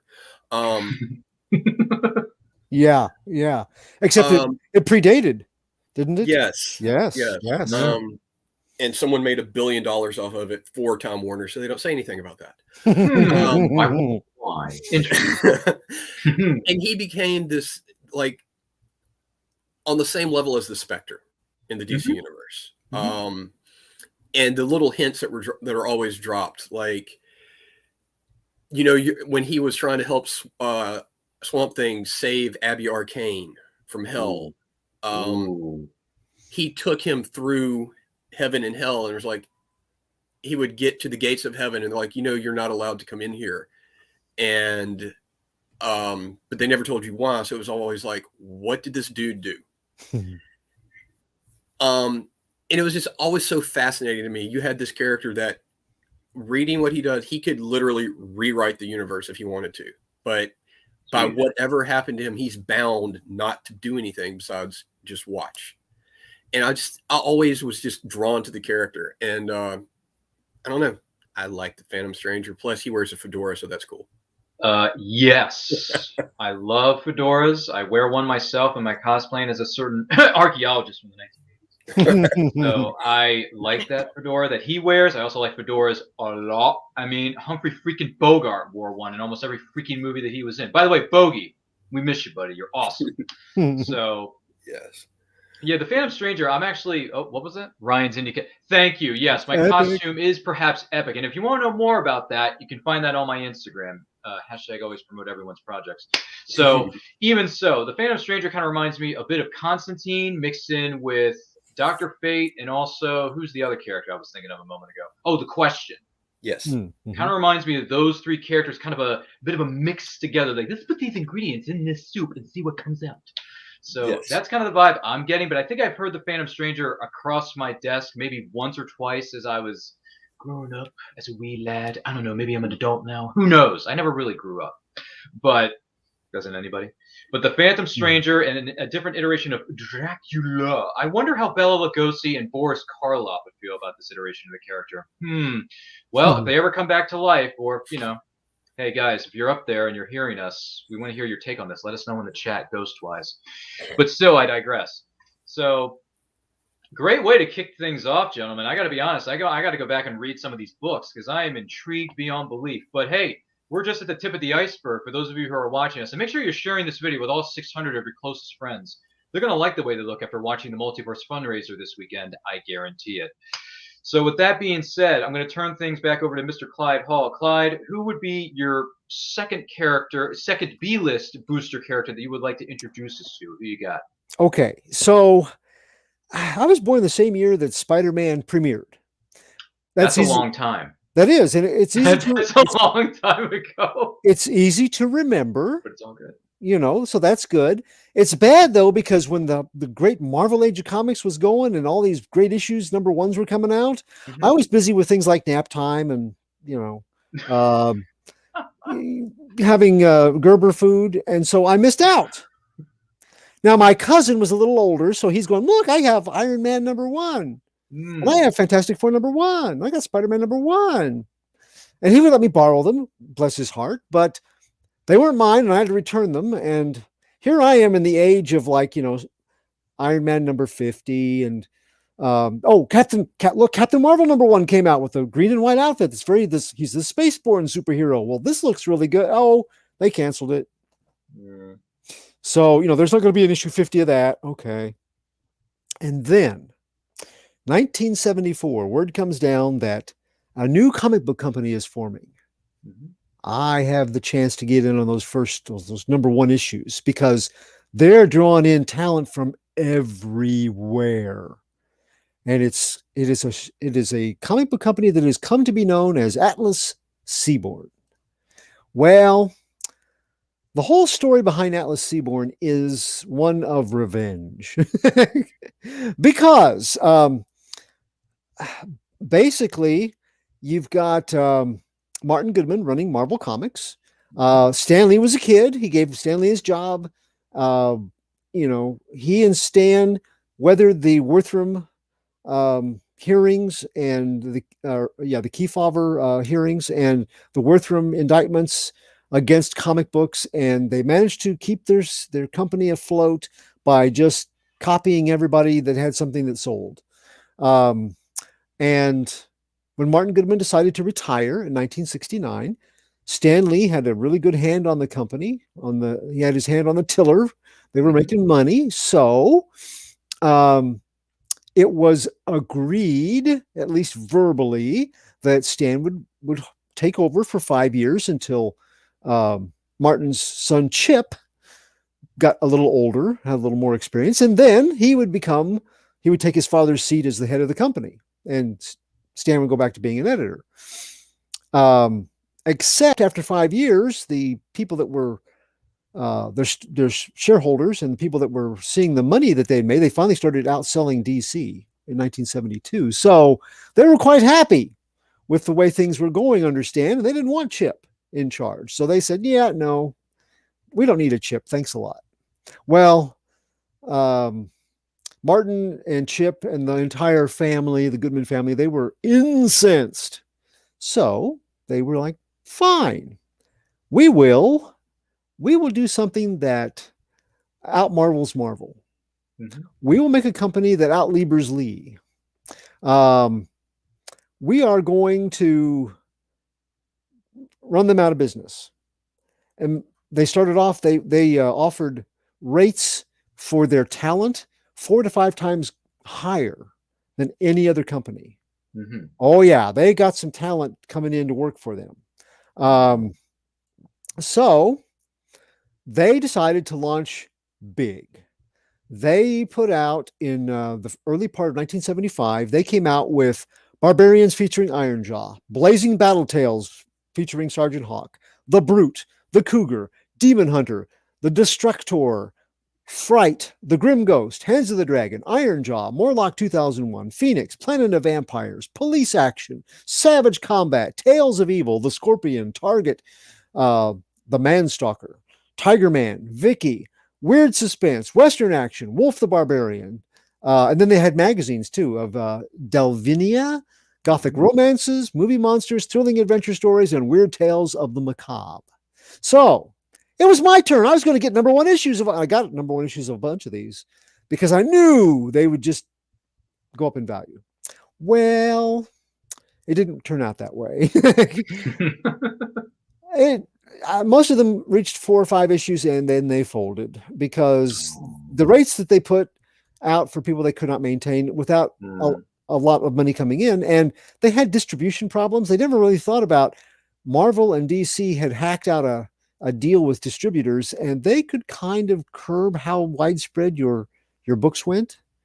That hurt them. So now they had made some deals with creators so that they could retain rights. That was groundbreaking. The bad thing was, although they had groundbreaking rates, groundbreaking agreements with creatives, they had the old Martin Goodman way of, hey, look, go out, find what the other companies are making $1 on.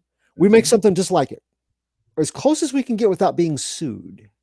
This is why they had things, and everybody did this. It wasn't just him, but they were not ashamed of it at all. Homer the Happy Ghost is Casper, not done well. It's just that simple. So they made a character that I always thought was the best of all these amalgams. They made the Destructor. Ooh, nice cover. It is. It could be a Marvel cover, and it could be a Marvel character, really. It's not too shabby. Nice looking suit. And a nice suit. I really like the logo that they have created here. Even the Born of Fury, sworn him to vengeance. He is the Destructor. It was great. And cool looking cover. I like that. And they had, on the title, they had Archie Goodwin writing. Oh, yes. They had Steve Ditko doing art. Ooh, I've heard that name before. Wallace Wood was doing the inks for him. It was quality stuff. As far as the concept, it was very much a Spider-Man Daredevil hash. You had a guy named Jay Hunter. He was doing gopher work for a mob boss. He had ambition to become part of organized crime, to get in the outfit and maybe be a made man sometime. I mean, he was just a kid, but he had ambition. Right. But he happened to see Max Raven, the local crime boss he's working for, take care of a problem client permanently. Well, he's too young to be trusted with being a witness to that kind of thing. So they put out the quiet word, send over some guys, and we'll accept his resignation in lead. So Jay Hunter goes home. He's followed by these guys. Well, home is a loft in Newark, where his dad is a scientist. And Dr. Hunter has been working for many years on this wonder serum that would enhance everybody's people that took it. It would enhance their ability to taste and see and hear. All their senses would be elevated, so that if you had a blind person that took it, it didn't matter that they were blind anymore, because all the other senses made up for it. That was what he'd been working on. And he also knew that there would be some other side effects that would be very positive. And he even had this warped idea that if you gave it to a normal person, it would do this to them, and they would be like a superhero. They could wear a costume and go out and fight crime, and it would be the best field test of a new serum wonder drug ever. And he really wanted his son to be like the guy to do this. And he talked to his son about it. Well, Jay's not real happy because dad has spent all of the family's money and time making this junk that's never worked. But as he goes home, the doctor is there going, I finally perfected it. It's ready for human testing. And he's like, Dad, you're barking up the wrong tree. I'm making money. I don't want to, whatever kind of idea you got for a superhero thing, guy, the American way. No, it's not me. And then, of course, these hoodlums come in. They knock on the door with a lot of lead, and they kill both Dr. Hunter and Jay. But Dr. Hunter is clinging to life, and Jay is mortally wounded as well. And he takes the serum over and administers it to his son. So police come, everybody's dead. They call the ambulance, and all of a sudden Jay wakes up. He's not dead. He's only mostly dead. And they take him to the hospital, and he pulls through miraculously. Nobody understands how, but it's because he has this serum coursing through his veins. And his dad sacrificed himself to let Jay live. He understands how this has happened. Well, Max Raven, the mob boss, is not real happy. He's like, "Hey, this kid pulled through. I thought you said he died." Well, should have been dead. Go make sure this time. So yeah, the chat says mostly dead is partly alive. right, that's what the chat just brought up. That's right. So they send over another hit team. He's back at the loft, having signed himself out of the hospital, and in getting away from these guys, he finds out he has super agility, elevated strength, leaping ability, plus regeneration. In addition, the abilities his father expected. Like he can. His senses are off the charts. He has analytical smell and taste. He has got directional hearing, hypersensitive touch, and telescopic vision.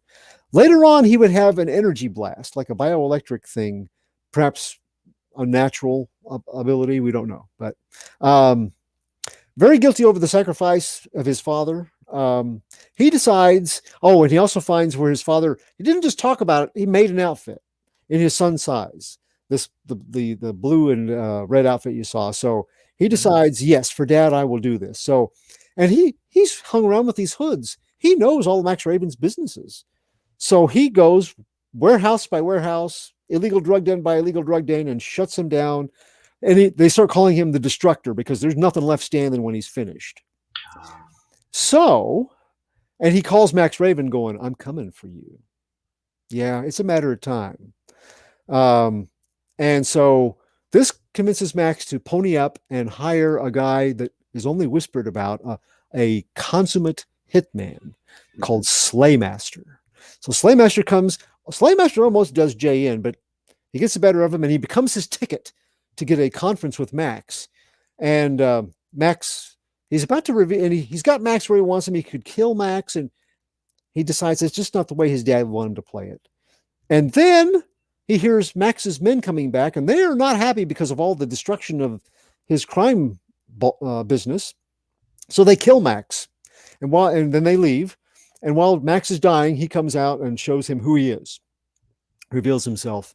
So in the subsequent issues, he makes this vow in front of his dad's grave that he will continue the work that he began because he knows how crime works. He's been there. He's done that. And he gets in as a limo driver for underworld figures, and he collects information on their business dealings in his cover identity. And then in the shadows, the Destroyer descends and takes them out from the inside. So why he's a good hero? I love that concept. I love the idea that a guy learns about the business and then takes it out because of the information he's gotten from being around them. And it has kind of a Breaking Bad and Goodfellas. There's a vibe like that I think it's very cinematic. I think that would be, it may have been done before, but I think it has potential. I think it's got legs. The costume, a little tweaking to modernize it. It's a pretty good costume. I think the concept, you could put it back in the era that he was in the 70s if you wanted, but I think you could probably modernize it. Now, in 2019, Jay Goodman, the grandson of Martin Goodman, took the rights, worked with another company, and they sold the film rights to Paramount. Oh my. So we may still see the Destructor and some of the other Atlas Seaborn characters in the future. And all my comics will finally be worth something. Is that they weren't worth something already? Come on, get with me here. No, that is awesome sauce. I actually got a little bit of Road to Perdition type vibes from that story. Yes, with the Tom Hanks film. Absolutely. That came out back, I believe it was in the 2000s. It was one of Daniel Craig's first films, actually. His power package is very good. In fact, the year before they introduced this new guy that had analytical smell and enhanced senses, and he regenerated, called Wolverine. Now they didn't base this guy on, but this has legs. This would work. So.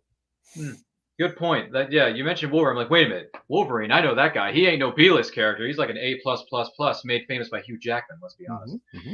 But just saying, great story, great character. Look forward to seeing where they take that character and that series of characters moving forward with the Destructor. The first time I heard that word, the Destructor, was in a little indie film called Ghostbusters.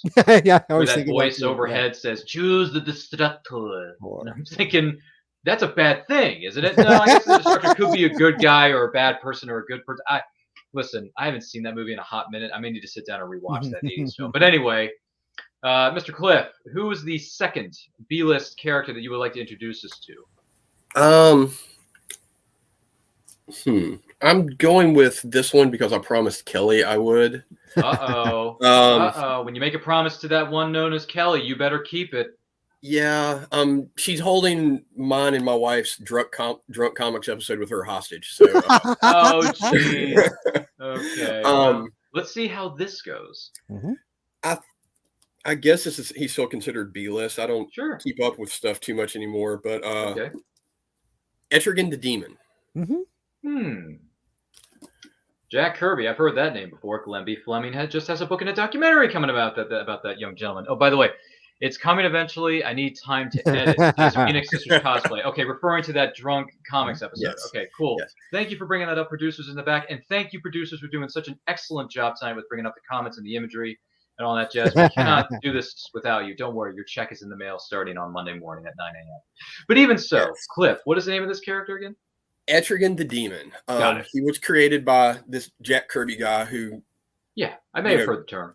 Created the Marvel Universe. Kind of a big deal. Ooh, yeah. Okay, Yeah. this one. Okay, now I know who this character is. All Gone, gone, O form of man. Yeah, Rise he the says demon, stuff, like he Etrigan. rhymes stuff or says stuff frontwards or backwards or something like that. Yeah. Yes, Etrigan the Demon. He Jack Kirby created him in 1972 because he was mad at DC. They wanted him to do. They wanted him to do a horror title, but he was writing the Fourth World books at the time, and they said no, you have to make a horror character. So he made basically a takeoff of Prince Valiant. Etrigan. Jason Blood was just a rank and file knight under King Arthur, and he was bonded with Merlin's half brother, the demon Etrigan. And he was around fighting in Camelot, and then he fast forward to the 1970s because of course you do. And he was just your standard fill in the blank. I'm a superhero, but I'm really a monster character. Fighting such great villains as Clarion the Witch Boy. Who is an awesome character. I don't care what anyone says. And he was basically just Jack Kirby's imagination for a little while. And then when Jack left, because he wanted to write more of the Fourth World stuff, and he called it the Eternals at Marvel.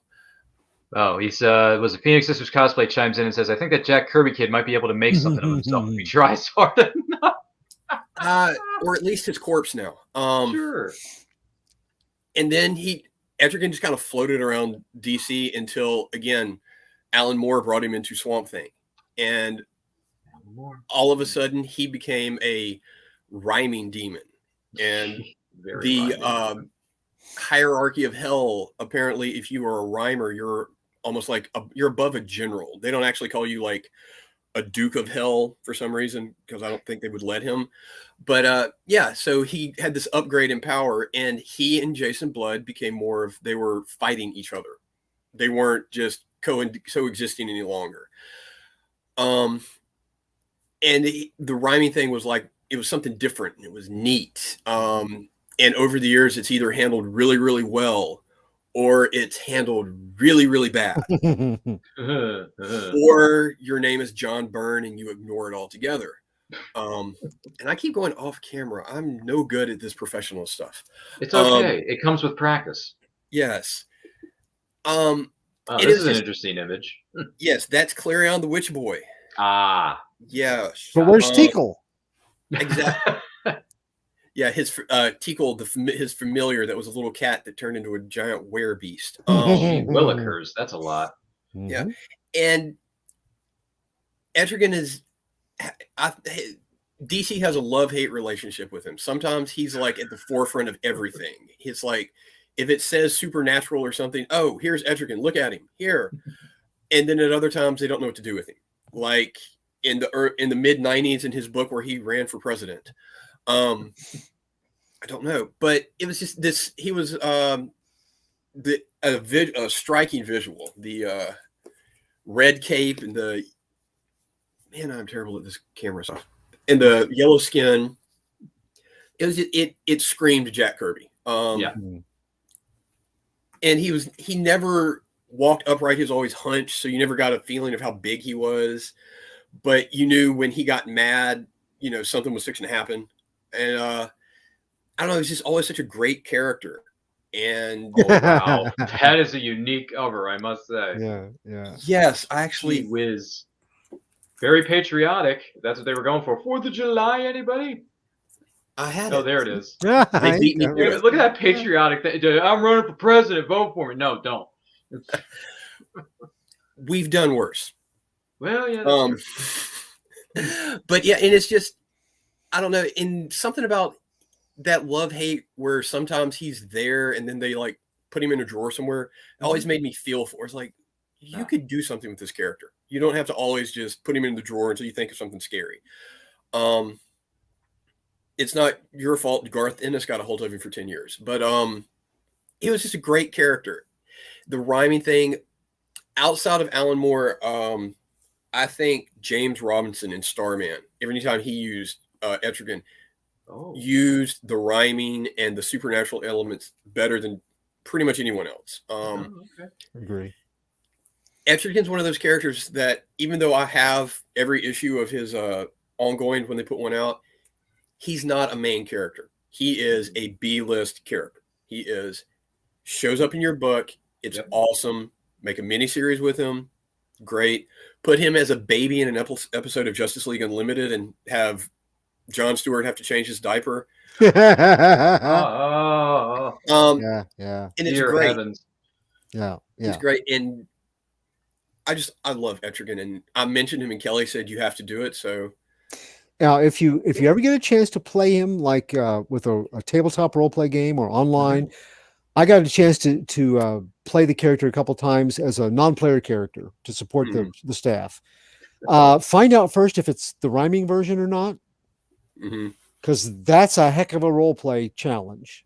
I'm not a poet to come up with those rhymes, but if you get a chance, do it, because it is a fun character to play. Yes, and his rhyme. Very few people know this if they haven't actually read his comics. His rhyme to turn into Etrigan is not the thing everyone knows. The "Gone, Gone, the Form of Man" is actually his long poem, and they just shortened it over the years. And he technically, to change back into Jason Blood, he has to say another poem.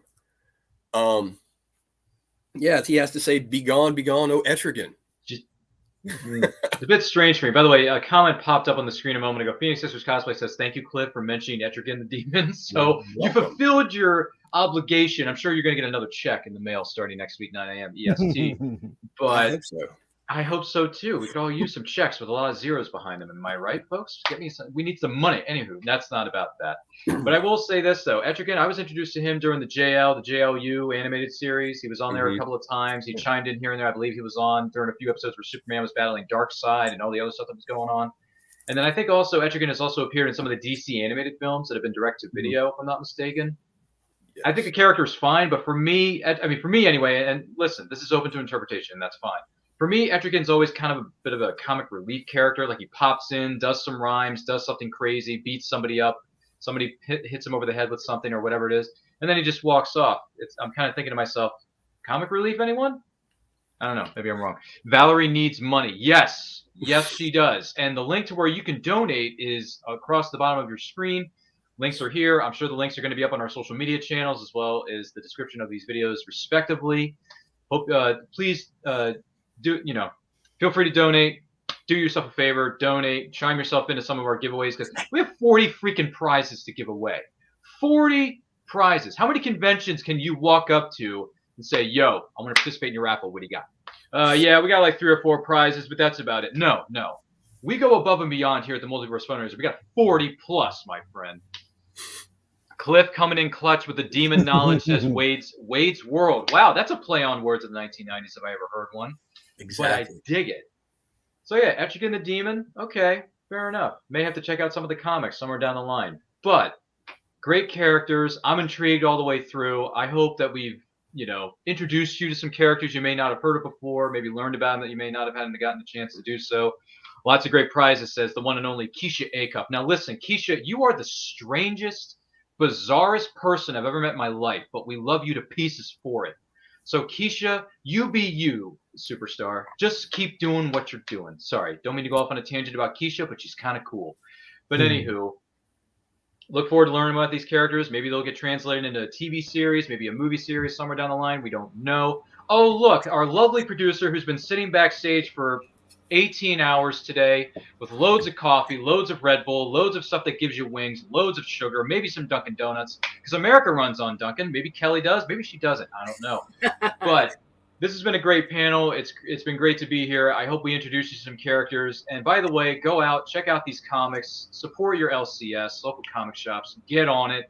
All the comic stuff is out there. It's a beautiful thing. And as a t-shirt that I own once said, life is better when reading. And I think our producer over here, Kelly, would agree. Kelly, do you agree with that sentiment? Absolutely. Kristen runs on the souls of her enemies. Wow, that sounds a bit deep and dark. I don't know if I want to meet that person in real life, but who knows? Piss her off. I know. I'll try not to get on her bad side if I ever cross her paths at a Comic-Con somewhere down the line. I don't know. So any parting words, gentlemen? What do you think, Cliff? Any final thoughts you want to chime in on? Thank you for having me. For coming. I think it's fair to say, Cliff, you're just happy to be here. I'm happy not to be laying in bed coughing. Cliff, yes, get and better. we're very happy that you are recovering from the Corona Miley Cyrus, because the last thing we need is for this thing to keep on going. So Corona Miley Cyrus, get the frack out of here, because we never want to see you again. And Brian K. Morris and all the folks who started that word, Corona Miley Cyrus, thank you, Brian K. Morris. Take another shot. Get it out of here. Any parting words for our lovely audience here tonight, Clyde? Well, first, Cliff, thanks for coming and being part of the show, because Yeah, man. you weren't feeling 100% and you still came in and delivered. Stuck it out, man. You're a trooper.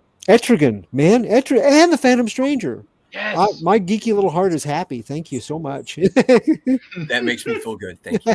Yeah. And thanks for having me, Ryan. Great hosting job. Yeah, I hope I did a good job and didn't mess this up. Yeah, you did well.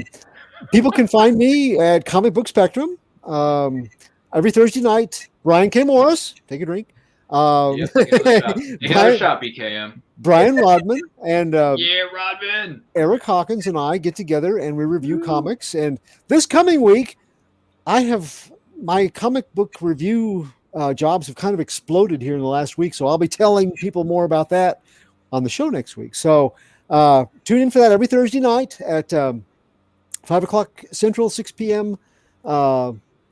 Eastern Time. And if you want to follow me, I'm on Facebook at Clyde Hall or Radiating Positive Vibes with author Clyde Hall. And usually we put up a daily post of some sort, and we also put up comic reviews, although I may have to stop doing that because I have a job doing that now. So Congratulations. I'm so That's excited awesome, for you. man. Congrats. It's a new year, new adventures for Clyde Hall. Giddy up, my friend. Yeah.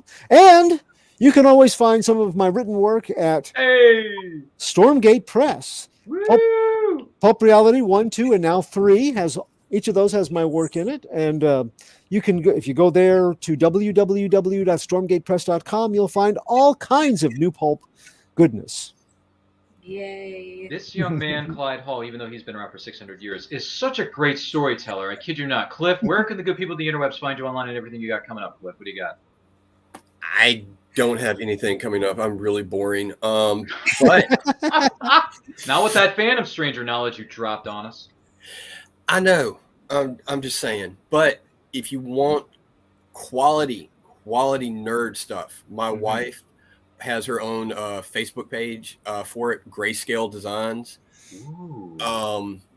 where she makes vinyl shirts like my awesome The Shade shirt I have on, custom furniture, t-shirts, bottle caps, you name it, she'll make it.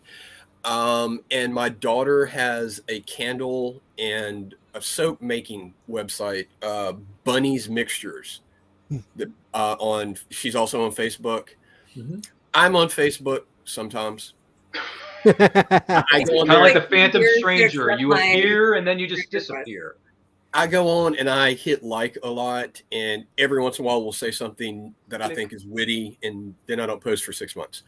But my wife and daughter are on there hustling, so check them out. Yeah, that's about it. I'm not And as they cool as a both, lot. thank you to both of them. They both donated, so you can win some. Hey. Sorry Yes. to talk over you, Cliff, but your wife and daughter are awesome. Oh, I was done. I'm gonna have to So- check some of this out. In the words of someone from Futurama once said, "Shut up and take my money."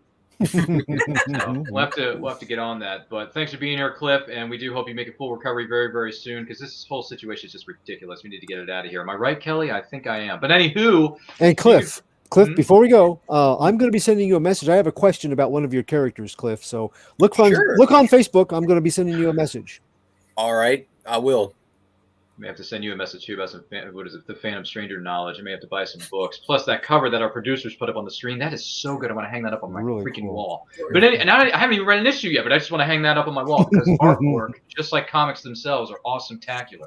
But you can find me and everything that we're doing here, as you can't tell by my ridiculously good-looking tapestry. Nerd culture. That's right. Anything nerdy, movies, TV, video games, anime, all that kind of juicy stuff. We talk about it. So find us on social media simply at It's Nerd Culture. New videos go up on our YouTube channels each and every week. I do something called Boba's Weekly Bounty, where we talk about Boba, the Boba Book of Boba Fett. Gee whiz, that's a lot of words to start with the letter B. Yeah, see, you talked about heroes that talk with the letter D. Now I'm talking about something that starts with the letter B. Hello.